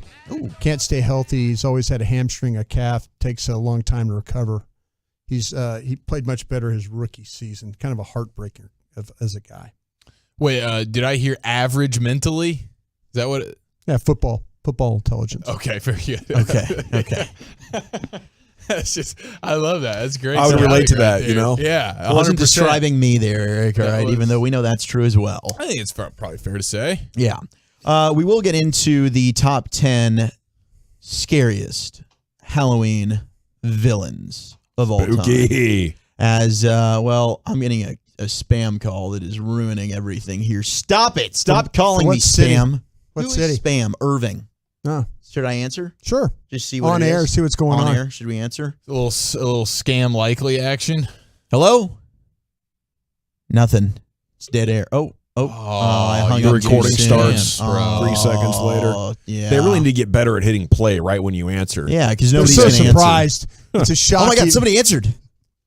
All right, so before we slide into this top 10, by the way, text in your favorite Halloween villain, 877-881-1053. Did see this on Bleacher Report. They're putting out Major League Baseball trade ideas that they'd like to see happen, one of which involved the Rangers. And it's a conversation we were having yesterday. And it happens to be the Rangers finally get Shohei Ohtani. Ding, ding. Get excited. Rangers give up outfielder Evan Carter, who I actually like a lot. He's a stud, but you got to give up to get some. They give up Jack Leiter. How would you guys feel about that? Brock Porter, who they just drafted. Owen White, who was their best minor league pitcher last year, and second baseman Justin Foscue. But in exchange, you get the greatness and MVP that is Shohei Ohtani. For 1 year, right? That you would do. Now, yes, this would be a 1 year deal, but you would hopefully extend Shohei Ohtani long term. I was going to say, I think the only way you do that is if the extension happens upon the trade. Like, Yeah. hey, okay, we have our trade lined up with the team. Now I need to get with the player and the agent and iron out an extension so that this doesn't become one of these rentals and we just sold the farm. Literally. Yeah, so I think that's the big thing, like how willing is Ohtani to do that? Because I would absolutely be willing. There's no reason to believe that Leiter's going to be amazing. I mean, he went to college for 3 years and had a year in the minors and isn't blowing anybody's doors off right now. Mm-hmm. You know, and the Rangers just don't have a record of turning this into something. I'm always willing to give prospects for maybe the greatest player of our generation. There's no way what you give up is going to get close to what he is already. Mm-hmm. So it's just a matter of if Ohtani does want to do the deal and get 4 hours in a jet farther away from Japan. Yeah. He can buy a jet after the deal I'm going to give him. How good of an experience did Hugh Darvish have here? I think you did like it here. I don't think you had a bad experience. I mean, because that always I wonder about things like that. Did these players talk to each other about being, like, well, hey, what was it like being in Texas? Oh man, I hate it. It's hotter than hell. You get an indoor stadium now. You played in it. You know what it is. I just wonder if these players talk to each other, about, and I know in football they do. I think the organization, if there was any wrong going on or fault to anybody, they were like maybe babying him. So I don't think he was feeling like pressure or, maybe the opposite was true. Like, oh, you don't feel 100%. It's cool. You don't have to pitch. Just let us know when you want to do it. But I hadn't heard anything as far as you, Darvish, being disappointed in the organization. No, and I can ask. I mean, I can check in and ask about that, Brian, but I haven't heard. And you, Darvish, hasn't spoken out, never said anything, negatively about the Rangers, and he's had multiple stops since Chicago, the Dodgers. Sure, the but I just wonder if a conversation, in the locker room or something, or in the clubhouse or whatever, they're like, hey, that's worth asking about. They don't treat Asians well. They don't, this, that, and the other. I mean, I don't know. I mean, I'm just throwing stuff out there, but because these guys, that might be something to like. If Darvish were to tell him, like, no, man, if you sign long term there, you're going to like it. I think the downside, if you wanted the home accoutrements, like you're not going to get them in North Texas. You could get them in L.A. or a West Coast city where there's restaurants and there's the culture of home. And if that's important to you, I don't know that North Texas is the best destination. Apparently, there's also going to be a battle in Cali for the services of Aaron Judge. You have, surprise, surprise, the Dodgers that are going to be pursuing Aaron Judge. The Dodgers could also change Mookie Betts' role if they were to acquire him. And then you have the Giants. The report is they're not going to get outbid by anybody for Aaron Judge and his services. Also, the Rangers, it is official, they are pursuing Carlos Rodon, the pitcher from the Giants, as he is expected to opt out of his option there. And if you missed it yesterday, the Jags made their trade, sending running back James Robinson to the Jets in exchange for draft compensation. The Jets lost Breece Hall, their outstanding running back for the season, with a torn ACL. So now they get James Robinson to fill that space. And now Travis Etienne gets to be RB1 in Jacksonville. So good news all around for fantasy players. Brian brought us. I know that helps your fantasy team. Yeah, it helps my team a lot. I was looking, Aaron Judge was from Fresno, California. He might want to go over to the West Coast. Yeah. San Francisco might be a good spot. Yeah, I think that could be a blessing. Let's hear about all the teams wanting to go after DeGrom and Aaron Judge, and we'll see what else is out there. And then we can just go ahead and take everything, all the pitching. Yeah, the players under 30 without an injury history. Yeah. That's the ones I want. Yeah. All right, let's slide into our top 10 list here at 420, shall we? Top 10 scariest horror movie villains on National Chucky the Killer Doll Day. Lucius, I know you're a big movie guy, along with myself. Yeah, man, it helps you out. When you break your ankle, you can catch up on so many damn movies. It's amazing. So or documentaries. Yeah. Oh my gosh. Yeah. I found out who what's the game? Ken Burns. Ken Burns. Found out Ken Burns. Yeah. Break your ankle, people. You can catch up on all types of stuff. Read books and everything. On that one. Yeah, man. It's worth it, bro. Maybe just like stay life hack. Yeah, you'll never have to get up. It's amazing. Watch a couple movies. But do you got a top horror movie villain?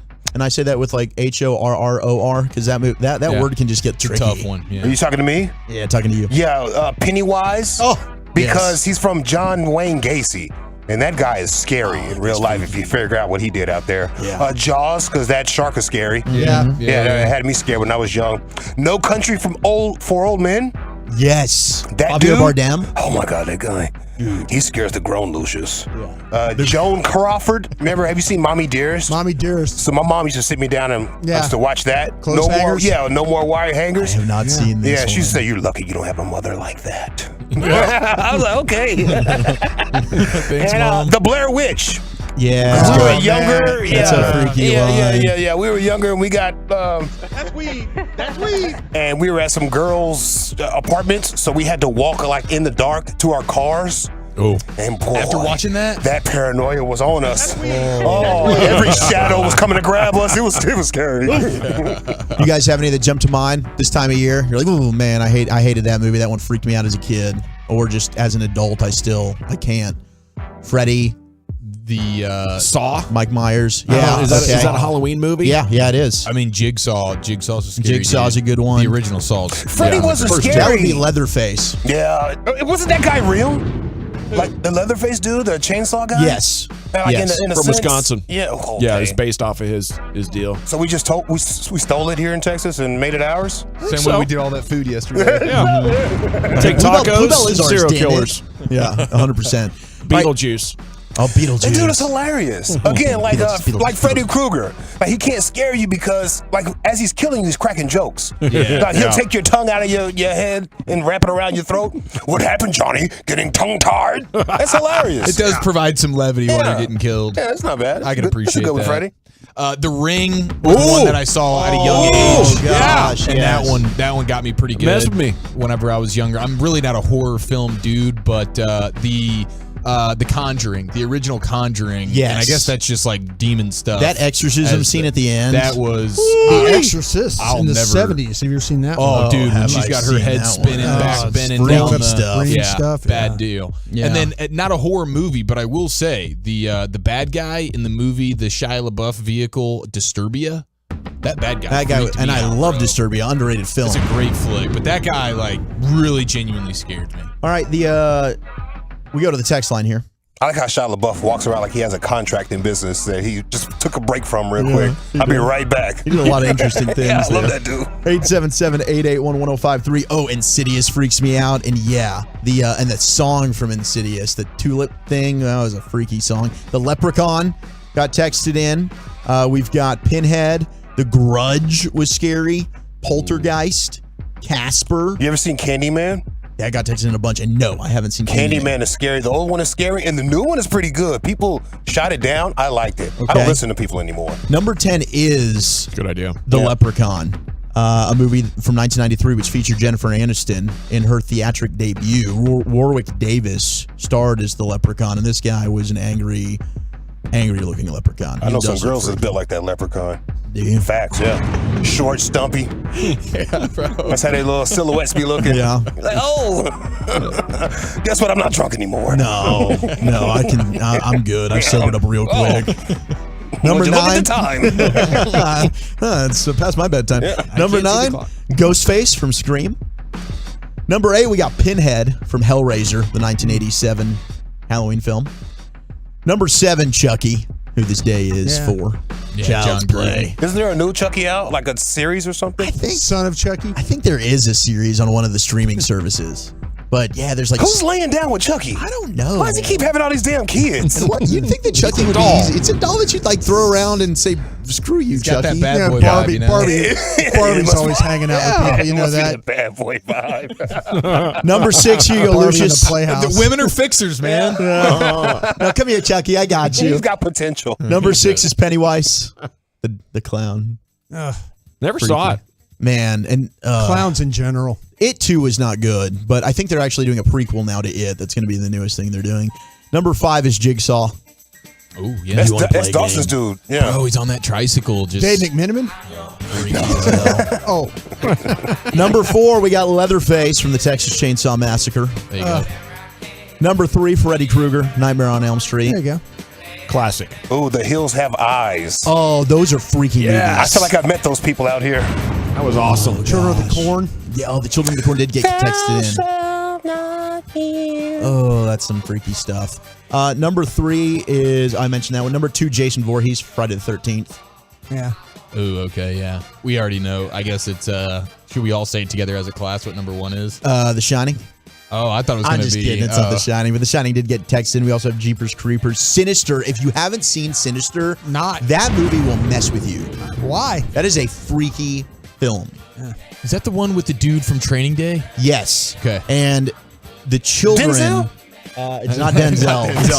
I could have pulled that. I couldn't pull the other one. I can't pull the other guy's name either. I see his face. Ethan Hawke. Ethan Hawke. Thank you. And he's a great actor, and he's in a lot of movies. Yeah, no, he's a stud. He is in Sinister, and he was just in Black Phone that came out, which was, I think, directed by the same guy that did Sinister. Solid movie, but that movie freaks you out. But you number guys- 1 is who we think it is. It's Michael Myers. Yeah.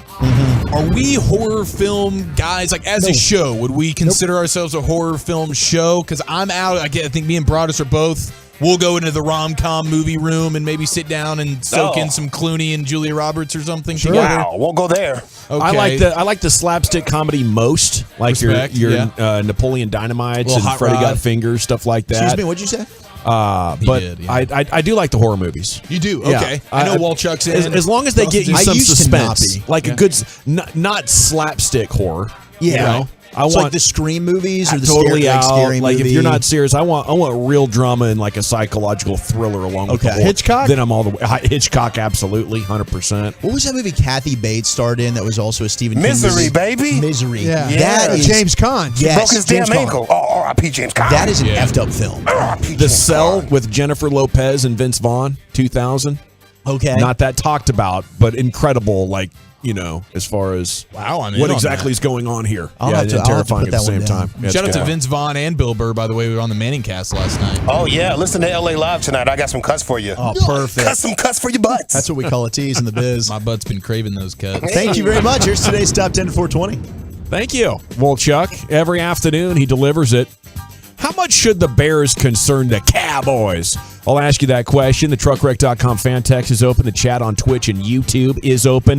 Big Flagtober announcement is coming. We're making our Southern swing coming up this weekend. Stay tuned for details on how you can get the 2022 G-Bag flag for free.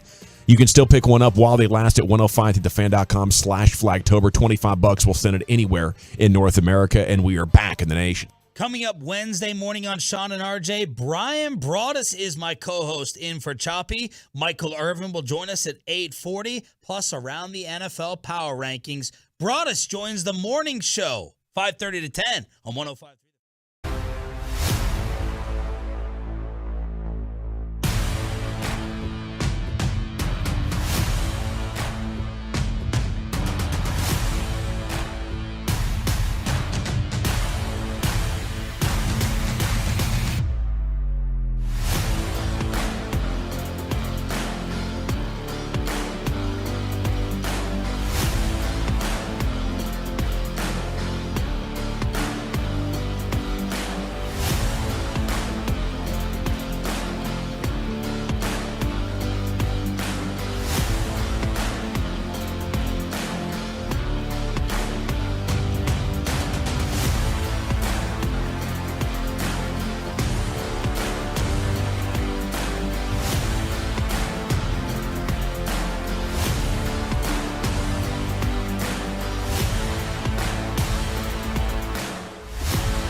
Or you can drive a little further to save a lot more at Platinum Chrysler Dodge Ram Jeep. The upcoming segment of The Fan is brought to you by Willard Heating and Air. Willard AC is now Willard Heating, Cooling, and Plumbing. The fall season is in the air, which can bring about changes that strain your home's plumbing system. Make sure your home is ready by contacting Willard Heating, Cooling, and Plumbing today. Visit willardac.com today to schedule your appointment.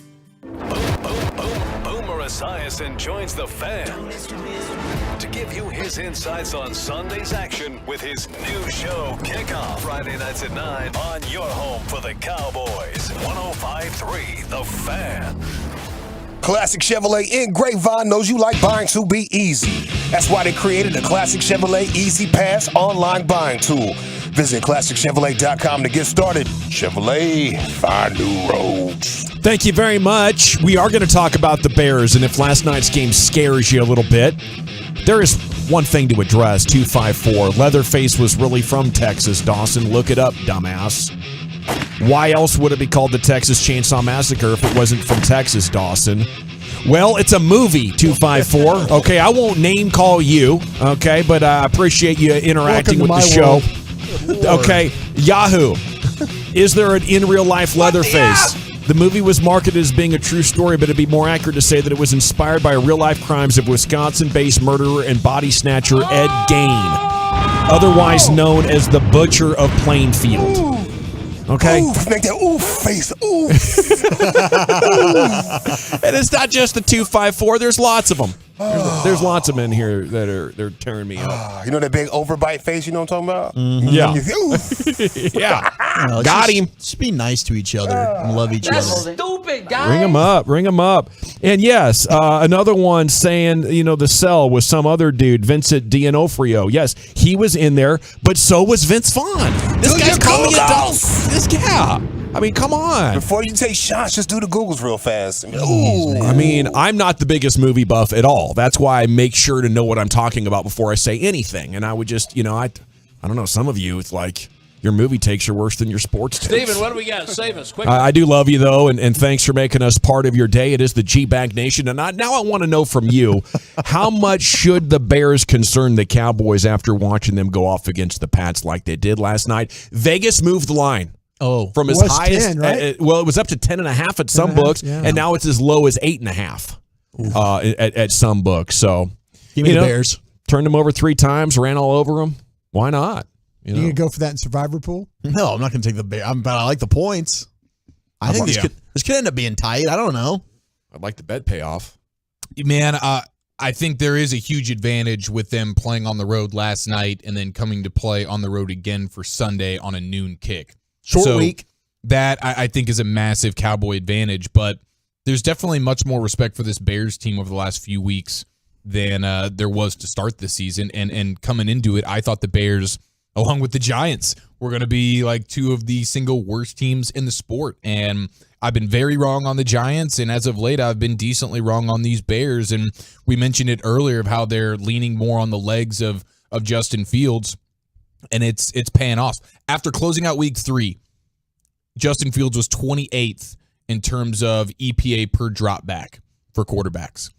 But he ranks 12th now over his last 4 games. So he went from the first few games of the season, one of the worst in the sport on a drop back basis. Now he's top half of the league at 12 over his last 4 games. He also leads the league in total yards on scrambles. And the offense is starting to lean on his legs even more. Next Gen tells you that Justin Fields totaled 63 yards on 12 designed runs last night versus the Patriots, and he had just 83 yards on 38 total design runs in his first 18 career games prior. So you can tell, like, last night was a great example. 12 designed runs for 63 yards, and he's figured out what works. Yeah, well, he's an efficient passer now, too, out of this look. Well, their offensive coordinators figured out what works, too. Right. Luke Getty, yeah. And so, yeah, it's helping them in regards to their passing game now to be more efficient, not spectacular, but just more efficient from that standpoint. And then he also will take off and scramble on you. So when then you combine his legs with Montgomery and Herbert, you're talking about a 3-headed monster where they go for almost 250 yards on the ground last night. And it's been happening all year. They're over 5 yards per carry as a team. Yeah. They're legit that way. Yeah. So they can run the ball really well. On the flip side, and this is just one metric, but they're 6th in the sport defensively in run-stop win rate. So they're going to challenge your rushing game as well. And then, okay, where do you pivot Cowboys because I'll be honest with you, the numbers at the end of the game look decent in terms of running the ball versus the Lions, but that should have been a heck of a lot better. And especially when you look at some of the 3rd and shorts. One of the worst running defenses in the league, right? Yeah. And so I'm kind of looking at the Cowboys offensive line and going, all right, like when it was 3rd and short opportunities for you to turn around and get something easy and establish your dominance physically on the offensive line, that did not happen versus Detroit. And it should be a more formidable front that you're going up against in Chicago this week. So I'm curious how this game plays out. The Cowboys have plenty of advantages, but Bears not in any way a pushover. This is one of those teams, though, where you do want to force Justin Fields to have to beat you with his arm because that's not something he's proven to be able. Well, at least the Bears haven't proven to be able to throw the football with any consistency. Darnell Mooney is an intriguing receiver, and we'll break them more down as the week goes on, but I would definitely expect Dan Quinn to be loading the box in this game. I'm sure last night they were together and watching what they were doing well, but I mean, hell, this Khalil Herbert, he's a fun running back to watch. David Montgomery coming out of Iowa State, remember watching him a couple of years ago. He can play, but we know all about Roquan Smith. We're talking about should the Cowboys make a trade for him. Robert Quinn. For a guy that played for the Cowboys for 1 year, he was a fan favorite with the job he did. He's now a team captain there with the Bears. Yeah, great leader. Yeah. They've got some talent on. So this could be an interesting game at AT&T Stadium, but certainly things are stacked against the Bears, traveling, back-to-back road games, short week. The Cowboys should be able to. One thing that I do like about what the Cowboys have shown, and this goes to coaching, the second half adjustments. This team has proven if things aren't working in the first half, even against Philadelphia, last week against the Lions, Dak was much better. The offense was much better in the third quarter and the second half. They've made corrections and come out and played much better as a team in the second half. So even if they have issues against the Bears in the first half, they seem like you can put faith in them to get it corrected in the second half. Well, 6-2 for the taking is there for the taking. Good vibes are there for the taking. Brian, I look really forward to what you have to say on film. What's that? See you Thursday? Yeah, Thursday, because I'm with Sean tomorrow morning. Oh, okay. All right. Yeah. So, tune in Sean and RJ tomorrow. Brian's going to be filling in with RJ. But without getting a chance to really look at the film, just based on what we've seen this team pull off, it does seem like a team that could match up and give the Cowboys some problems, doesn't it? Yeah, just because the running quarterback, the physicality which they play, the physicality which they run the ball. And, the thing with defensively, they've got a couple of young players with Brisker at safety is, I remember watching him at Penn State, and here's a guy that plays with a lot of range. He's tough, good physical tackler. You talk about things that you might have to deal with in the running game is him coming downhill and filling up some of that stuff. Roquan Smith is capable of making every single tackle if you don't block him as well. They struggle on offense. They're now kind of, it's very similar, and I'm not saying they're going to make the playoffs, but it's very similar to what we saw last year with Philadelphia. Offensive coordinator in Philadelphia says, our quarterback can't throw the ball right now. We can't. We're just not going to win games throwing the football. So we have to create almost a college offense for him. And that's what they even early in Baltimore, what they were doing with their quarterback. So I think that's the thing that if you're Dan Quinn, you're like, okay, what film, what can we draw from here? What can we say? Is it the offense going forward is what we saw last night in New England, or is the offense still what you saw 2-3 weeks ago when they were trying to do things that the quarterback just wasn't capable of doing? So, me personally, I'm glad that the Bears won the game last night. I'm glad they won it convincingly. So all week, because I think there was some, when we talked about the Lions last week, the metrics kept saying all the negativity about how bad they were on defense. And they did a pretty good job of an off week and coming at you and doing what they had to do. You won the game, which is great.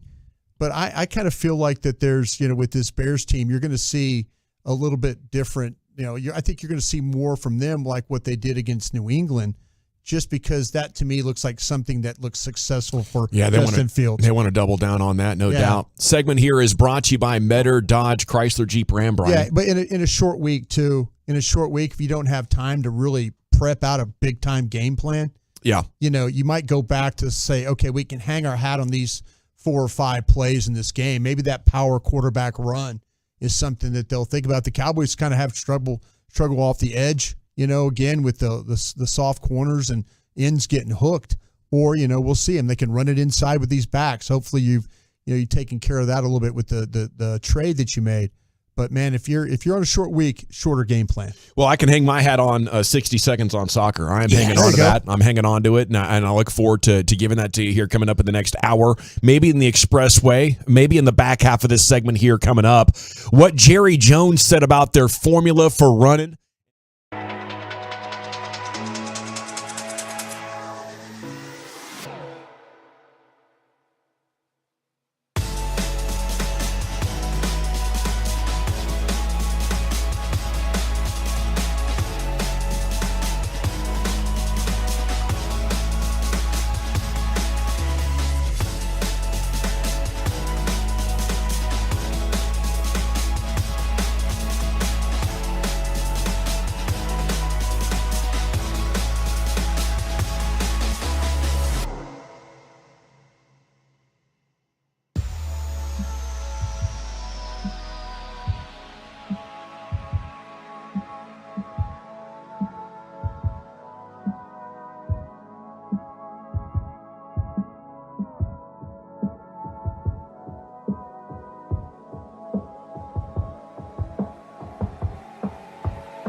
GFitnessStore.com studios.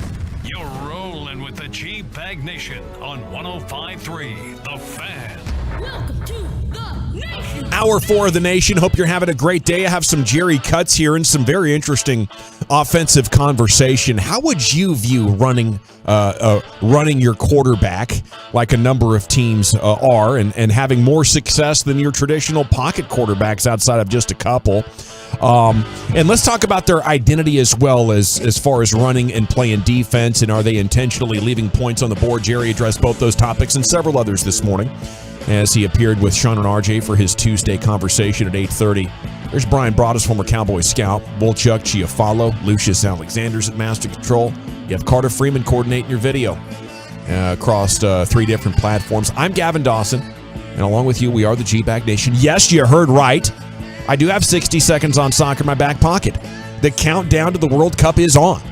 We are now very snugly inside 1 month as World Cup openers November 21st against Wales. So let's get into some Cowboys conversation here. Sean explained, it looks to us like you're intentionally leaving points on the field. And then he asked, tell us why we're stupid, Jerry. Well, I don't think you're dumb, but I think that's what you're going to get when you get to the playoffs. Mm-hmm. You better be ready to play that way when you get to the playoffs. You need to be able to run it. You're going to be in close games more than likely. Things are tighter fits all the way around. I think we're practicing playoff football. Yeah, inviting close games. And, we just talked about it last hour in an epic debate about the Giants. In close games over a sustained period of time, you're going to be about 50-50. So why wouldn't you want to try to blow teams out? Why aren't you putting the ball in the air where the more points are harvestable and take advantage of this offense that led the NFL in multiple statistical categories last year? What, you lost Amari Cooper, who was really not that effective last year. 68 catches, 850 yards. It's not like you lost a dominant wide receiver. Why would you go from having statistically such a dominant offense and saying, oh, no, we don't need to average 31 points per game? I mean, and decide that defense and running the ball is practiced for the playoffs. I thought that was really one of the big moments of the interview there, that line. What do you guys think about this strategy? I think they're playing to the strength of their football team right now. And that's what good coaches and that's what good teams do. And you have to be able to adapt to the strengths of your football team, right? I mean, preseason, Brian, we went down the list of the offensive line. We said better run blocker, better pass blocker. And what did we say with pretty much all 5? Better run blocker, right? Mm-hmm. Has that proven to be true? I think so. Yeah. So, I mean, I think that... It wasn't true in short yardage situations versus the worst defense you've ever seen on Sunday. Sure, just but for the record. They were also coming off of a bye, and I think that they performed better than the worst defense in football. So for that Sunday, they didn't play like that. No, for sure. Against you, they looked really good. That's why I wonder if maybe we should give the Lions a little bit of credit. I think that the Lions played really well. I think Aaron Glenn put together a really good scheme and said, this is what the Cowboys like to do. This is what Kellen Moore likes to do in short yardage. And they exploited that. So now Kellen Moore can go back and say, okay, maybe teams have looked at the first 6 weeks. They've picked that up. Now I need to tweak some things. And so maybe tweaking some things would be throwing the football. You're good with numbers. Are there numbers that say how many times Dallas has converted 3rd and shorts? Do you have numbers? I mean, you always seem to pull numbers. They were perfect at it before Detroit. Yeah, they looked really good. I think leading up to it, I know that for the game, like you can noodle around, find some. So they were. I mean, at least in terms of this game, they had 9 third downs. They ran it 5 times for a total of 1 yard. Yeah. I mean, 3rd and 1 4 times, 3rd and 2. Cowboys convert twice with the fullback dive, but otherwise in short yardage against this. I'm just asking the question. Like, you guys coming into the season had one idea about the offensive line being better run blockers than pass blockers, and then this just happened in Detroit. But you brought up the short yardage. I'm just curious what the short yardage was before the Detroit game. Okay, yeah, I don't have that in front of me right now. Well, if you could get it, we'd help. When they ran it with Zeke, I thought they were like 6 of 6. They hadn't missed on a 3rd. They were perfect. Yeah, and they tried something different with Zeke. They tried with the personnel group that they used with Zeke at the fullback. They tried a tendency beater, and what that was instead of handing it to Zeke, they were in the flip, and then they decide on the outside. They don't fool Hutchinson and the safety and the corner on that side. So then they get tackled for a no gain. But I think up until that point, I think they'd been perfect on 3rd and shorts. I think they had. And what do you think about the strategy of trying to run and play defense as practice for the playoffs? That's an interesting concept. Do you think that's just Jerry talking or giving us a legitimate insight? I think Jerry's. The thing about Jerry is that people. Jerry is. There's things that Jerry works on and things that he studies, but there's a lot of things where people walk up and they're sitting with Jerry and they talk about what they're doing. Whether it's I've been in these meetings where it's personnel meetings, coaching meetings. Jerry might sit down and watch game tape with the coaches and they're explaining, well, what happened here or what happened here. Jerry gets briefed on these things. So a lot of things that he kind of talks to you about every week are things that he's talked with the staff about. Okay. Do you think the Cowboys have lost their ability to be an efficient passing team or to be an explosive passing team? And why? How do you go from number 1 in the NFL in a bunch of these stats, training camp, all of a sudden you look like trash, and after week 1 you decide we're going to run it more than we pass? I don't think that when we talk about the receivers, is Amari Cooper, the loss of Amari Cooper, I think, hurt you. Was that the threat? Because it wasn't the production much. I think when you look at him, when you watch him play, that he was the one guy that you have that can win off the line of scrimmage consistently enough. Did you find ways to get him the football enough? Probably not, But I don't think you're winning nearly enough. I don't think you got guys that are great catchers of the football. We start to talk about guys like, when you watch like a Michael Gallup and stuff across the middle of the slants and stuff, you almost have to put the ball on him for him to catch. The ball slightly behind him, a little high, not going to catch that. CeeDee Lamb, we talked about that. Everybody was saying, well, man, shouldn't he have fought for the ball better down the field? There's things about these receivers that they have that just aren't.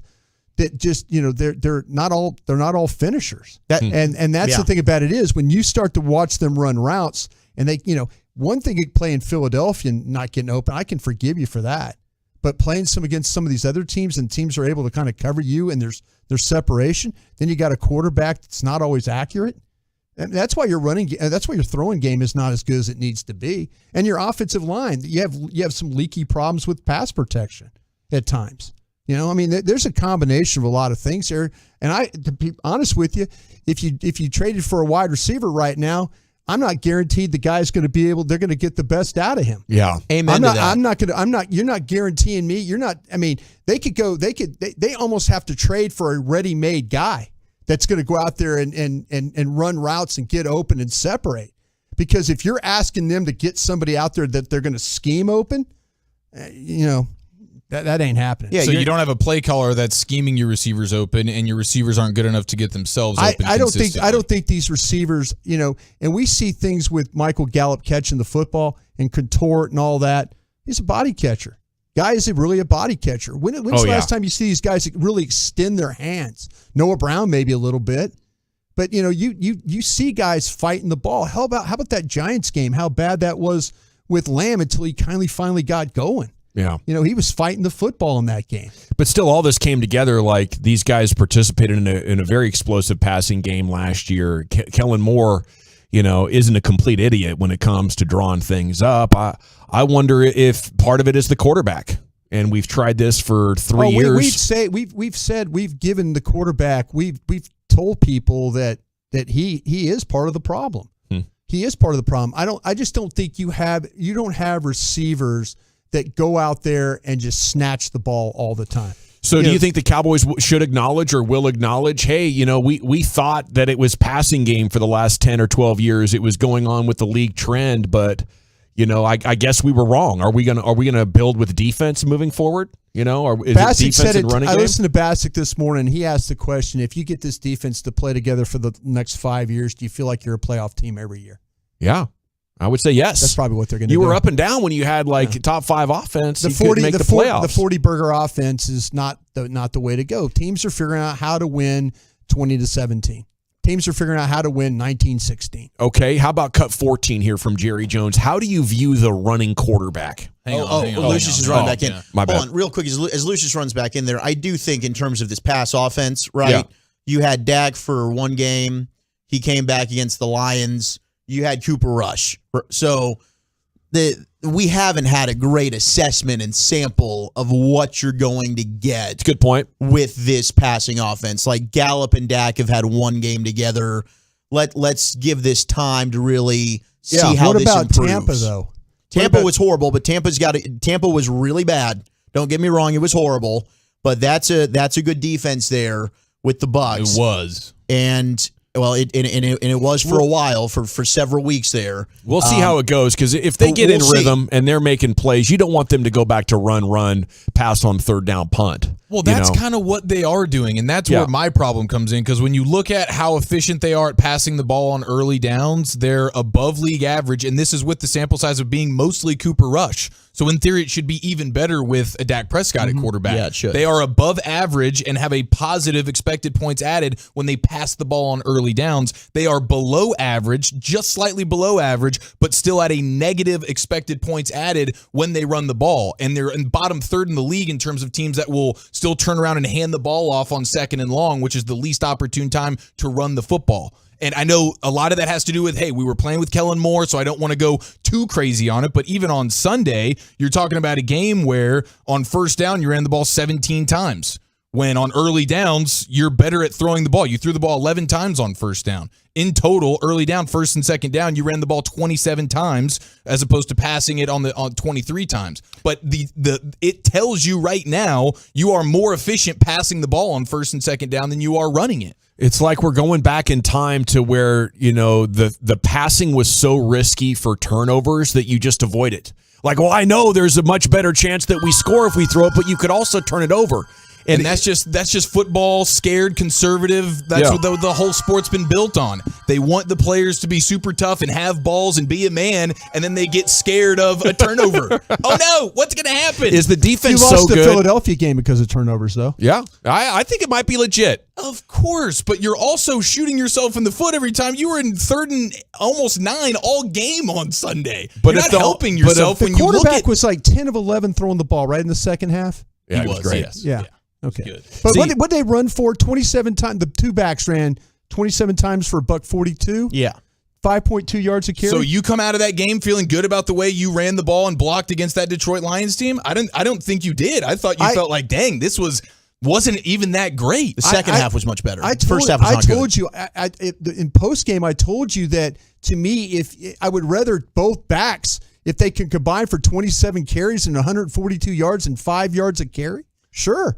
Because that's less wear and tear on. One guy with 27 carries, maybe not will get that next week. Two guys, you have a chance to keep that. That's better. That's more sustainable to me. How about doing it with 3 guys and the third being your quarterback? Here's Jerry Jones on that subject earlier. Well, I think it's inevitable that a running quarterback will be dealing with some injuries. Yeah. I think that's inevitable. And we're trying in our rules in determining when the whistle's blown, when determining the definition of hitting the quarterback. But we've got it available for them to slide.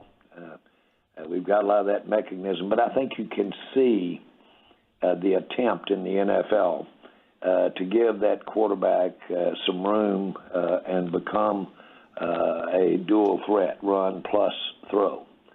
And then take your risk, team, when you decide you're going to have them out there, because they will get hit and hit good in a different way than in the pocket. I still believe, even though we lost Dak to a run to the outside, I still believe the pocket is the most dangerous area for the quarterback, and where you've got more chances to control that because of landing on them, protection in the head, those type of things. That gives you a chance to do it, yet still have your defense with the ability to make some big plays when the quarterback has the ball. To discuss it comes out of both sides of your mouth and sounds pretty ambiguous, but that's what you got. And it's such an important part of a team's success and the league's success as I said earlier, will always be striving to come up with the right way to call those hits on the quarterback.